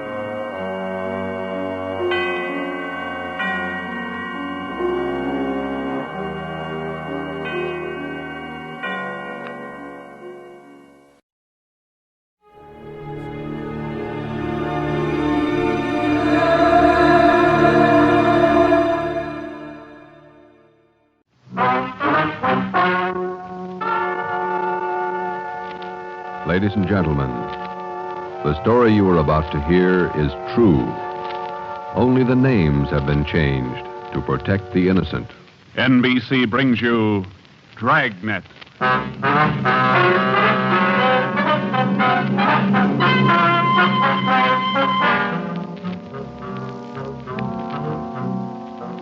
You're a detective sergeant. You're assigned to robbery detail. There's a potential killer on the loose in your city. 18 women have been beaten and robbed by this man. The newspapers call him the werewolf. Your job is to get him. Dragnet, the documented drama of an actual crime investigated and solved by the men who unrelentingly stand watch on the security of your home, your family, and your life. For the next 30 minutes, in cooperation with the Los Angeles Police Department, you will travel step by step on the side of the law through an actual case, from beginning to end, from crime to punishment. Dragnet is the story of your police force in action. It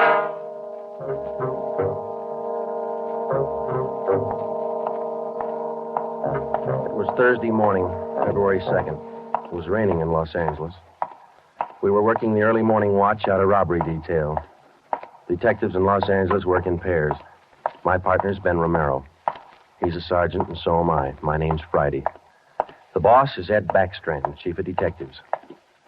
I was on the way back from the teletype room, and it was 3 a.m. when I got to room 27A, robbery detail.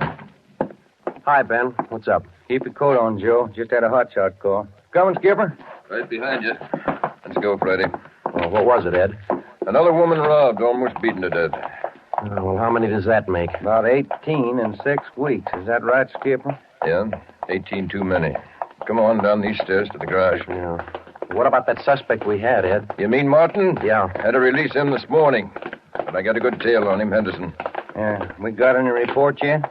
Nothing definite to hold him for. Here's the garage. Let's hustle it. Right. Then if this isn't Martin's job, Skipper, and he's not the right man... Then we start all over again, and we work night and day till we find the right man. Here's the car. Let's go. Ben, you drive. Yeah, all right. How do the victims describe this guy, Ed? Pretty sketchy. Supposed to be tall, dark, long black hair. Last woman said he had a face like an animal, something like a dog or a wolf. A wolf? Yeah. She said something like a werewolf. Something like a werewolf. Well, he almost had to be that, judging from the way he operated. He was either an animal or a raving maniac. One thing we were sure of, he was smart and he was dangerous. For almost 2 months, he'd prowled the streets in a stolen car in the early morning, usually between 3 and 5 a.m. And the victims were always lone women, most of them waitresses, coming to work or going home. He dragged them into the car, robbed them, beat them until they were unconscious, and then throw the body out into the street. That's just what we found when we pulled up to the curb near the corner of 8th and Grand. One cruiser car was already there, and so was the ambulance. About a dozen people were standing around looking at the crumpled figure of a woman sprawled out on the sidewalk. 2 officers were talking to the only witness, a thin, sallow-faced newsboy. His story didn't give us much to go on. Like I was telling these cops, or these officers, sir, I was walking up 8th Street on my way home as usual when I see this blue Chevy sedan pull up down the block there a little way and dump out the dame's body. Well, actually, I don't know what to think. You get a look at the license plate? Well, no, I didn't. Tell you the truth, I could hardly keep from... Well, I was just plain scared. What did you do after you saw him throw the body out, son? Well, I just stood there for a minute, and the fellow in the car drove right on past me. Did you get a look at him? I sure did. How close were you when he drove past? Well, now, it couldn't have been more than, 8 or 10 feet away. I was right over there by the street light near the curb. Would you know this man if you saw him again? I don't know about his height or his build or his weight, but, mister, His face I'll never forget. Why do you say that? It was just like the paper says about him. Right here on the front page. Here, read it. See? The woman says the attacker looked like werewolf. That's all the newsboy could tell us. The suspect drove a blue sedan. He had a face like a werewolf. We covered the neighborhood for clues, and we questioned a dozen people, but we got nowhere. We took the witness's name and address, and we drove down a couple of blocks to an all-night gas station. 14-hour off to Metropolitan. I'm going in here and call the office and see if Henderson's called in on Martin. We might still have a suspect. Right, Skipper. 13-hour off to Metropolitan. Looks as mad as a wet hornet, doesn't it, Joe? Yeah. Did you get a good look at that woman's face when they moved her in the ambulance? Yeah. Sure does like to mess him up. Oh, I don't know how we're going to get him, Ben, but we better do it fast. Next time, it'll probably be murder. Oh, here comes the skipper, Joe. Uh-oh. Doesn't look good. What is it, Ed? Just talked to Henderson. He tailed Martin to a bar in Long Beach. He hasn't been out of his sight for 2 minutes since yesterday. Martin's clear. And we're right back where we started. Yeah, with one more half-dead woman in the hospital. Well, how about that stolen car, Skip? Wait a minute. Get that radio up. Attack. Okay. Code 3. Ambulance dispatched. Code? Attention, all units. On Grand Avenue between Venice and Washington. A woman, victim of robbery and attack. Code 3. Ambulance to task. Code 3, red light and siren. Come on, Friday, let's roll.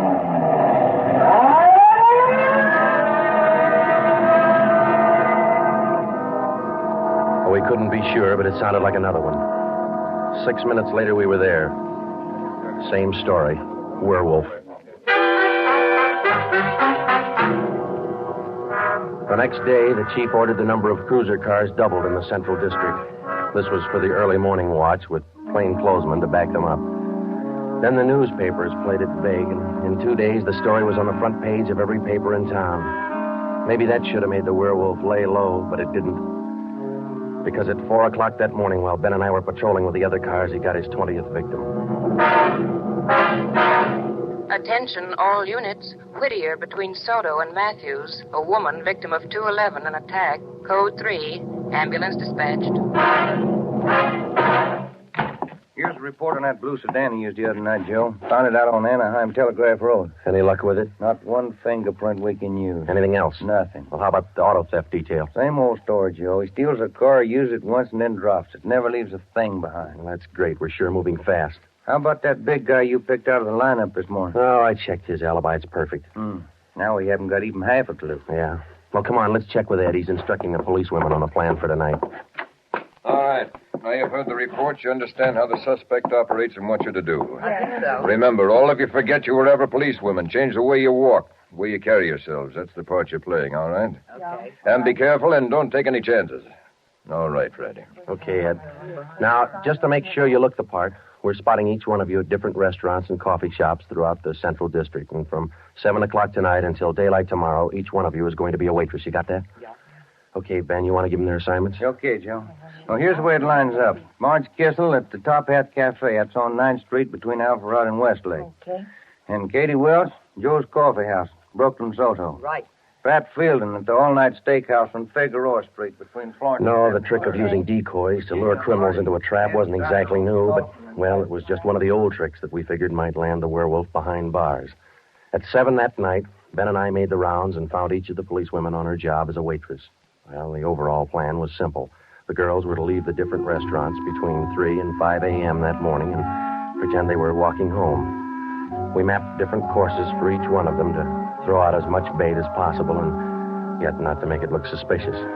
Each policewoman, from the time she left the restaurant and stepped out into the deserted streets, would be pretty much on her own. We had officers planted all along the way at designated intervals, but a big element of chance and danger was still there.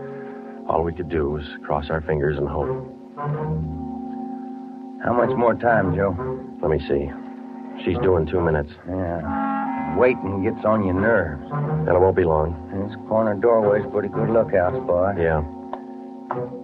Wait a minute. Listen. Who is it, Joe? Can you see? Get back. What is it? Wait a minute. It's Marge Kissel. There's a man following her, a big guy. If it's the werewolf, where's his car? I don't know. Maybe he changed his plans. Get back. Here they come.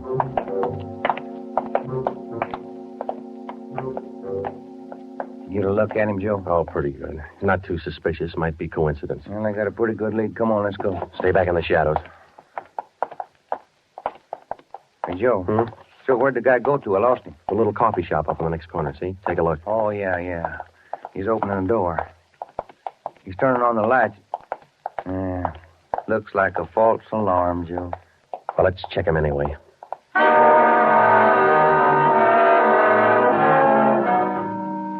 Well, I didn't think we'd be that lucky on the first try, and we weren't.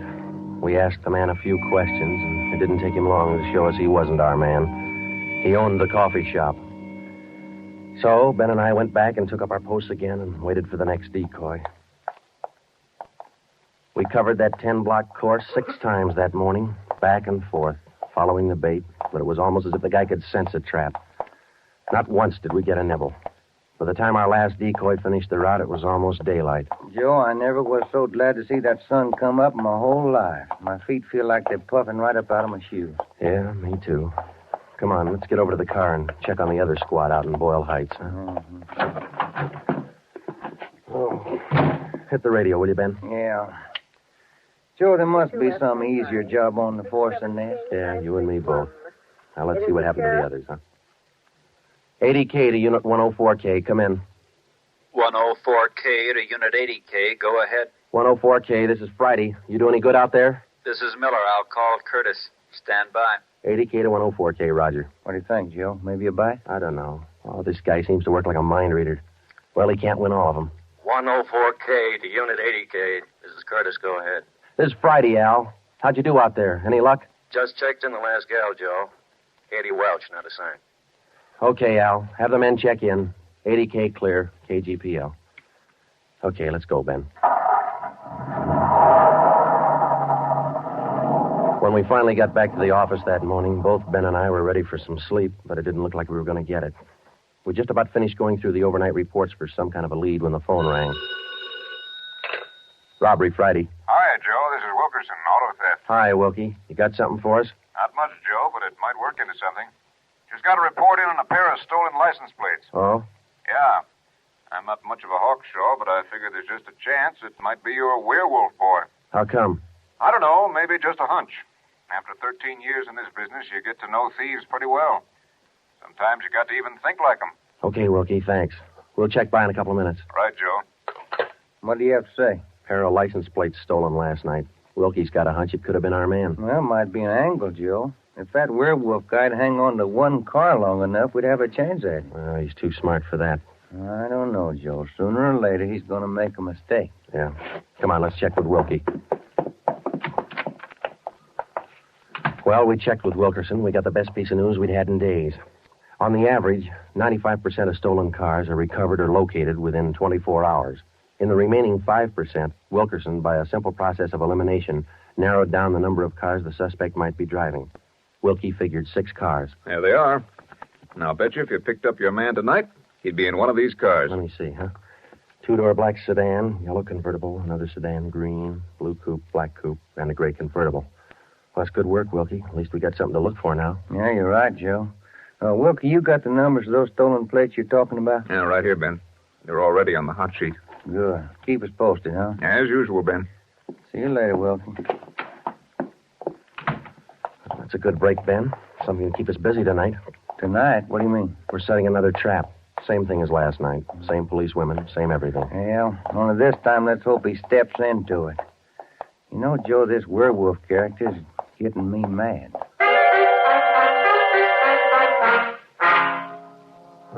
That night, we followed in our own footsteps. We planted the policewomen decoys in 3 separate districts, and a few minutes before 3 a.m., our squad of men took up their positions. The same policewomen went to their waitress jobs in the same restaurants, and Ben and I and the rest of the men stood in darkened doorways or empty filling stations or whatever cover we could find. And we waited and waited. What time is it, Joe? Let me look. 4:30. Oh, thank you.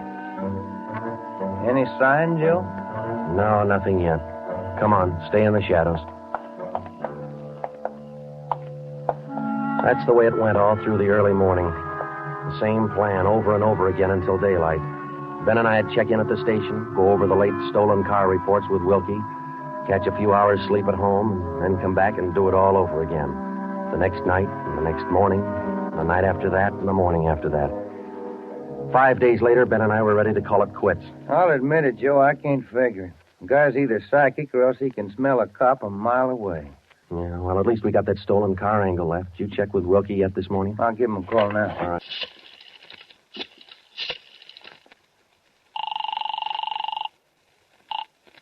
Auto theft, Wilkerson. This is Ben, Wilkie. You got anything for us this morning? Yeah, I was just going to call you. You fellas ought to let me solve your cases for you. Why? What'd you get?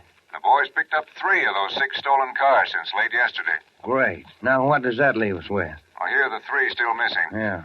4 X-ray 763. Yeah. 5-6 Young 342. Uh-huh. 6-1 Robert 385. Yeah. Got those? Yeah, thank you, Wilkie. Check you later. Good news? Remember those 6 missing cars? Yeah. Wilkie says the boys found 3 of them since late yesterday. Here's what's still out. The blue coupe, the yellow convertible, and the gray convertible. Yeah. Well, this feels like the right track for a change, Ben. Righty. Romero, got a minute? Sure thing, Skipper. Come on, Joe. What do you got, Ed? Woman out in Hollywood just called in with this. She said she walked down to the corner from her house last night to mail a letter. On the way back, a guy pulled up in the car and tried to drag her inside. Any description? Big, heavy-set, dark, same thing. Well, how'd you get away from him, Skipper? She said she started running as soon as he made a motion toward her. When he saw her run up the steps of her house, he jumped back in the car and took off. Well, how come she didn't call in before this? She hasn't got a phone. She's afraid to leave the house again till this morning. Sounds good, Chief. You got her address there? Here you are. Mrs. Tom Burdick, 1237 Wilcox, apartment 10. Come on, Ben. This might be what we're looking for.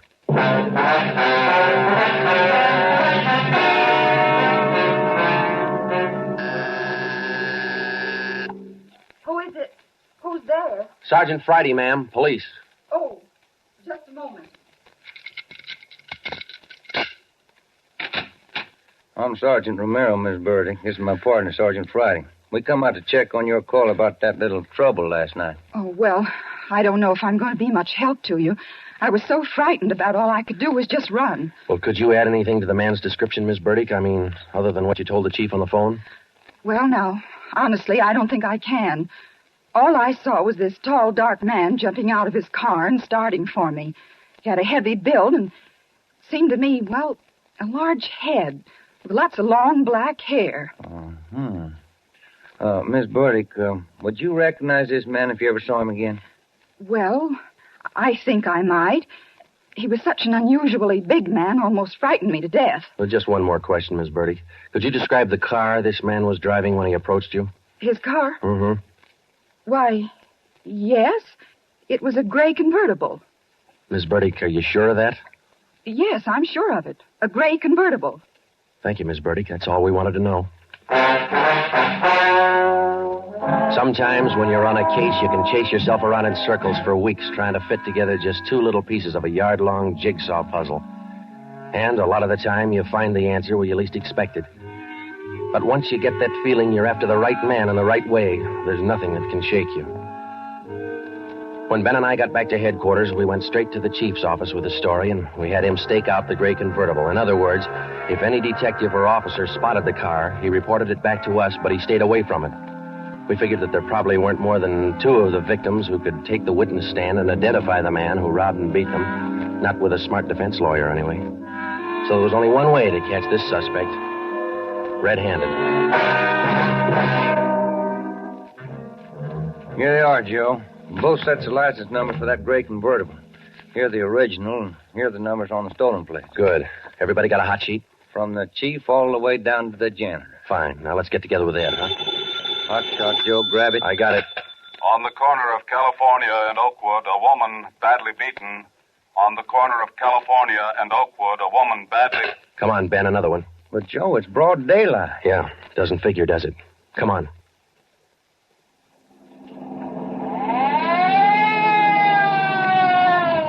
That vacant lot over there, Joe. 2 plainclothesmen and uniformed officers were keeping the crowd back. An ambulance was drawn up by the curb, but it was empty. When we got down to the rear of the lot, we found out why. They were waiting for the coroner. The woman was young, not much more than 30. Her body was half sprawled across the muddy ground, and her face was turned upward. It had been badly beaten. They figured it happened last night, Sergeant. Have the fingerprint men been notified? Yeah. How about the crime lab? Just called them. That's good. Now, let's keep everybody out of the area. Well, who found the body? One of the kids in the neighborhood. Woman was dead when he found her. Did she live around here? About a half mile away. I hear she's got 3 kids. Or she had 3 kids. Uh-huh. You've seen enough, Ben? Yeah. Let's get on back to headquarters.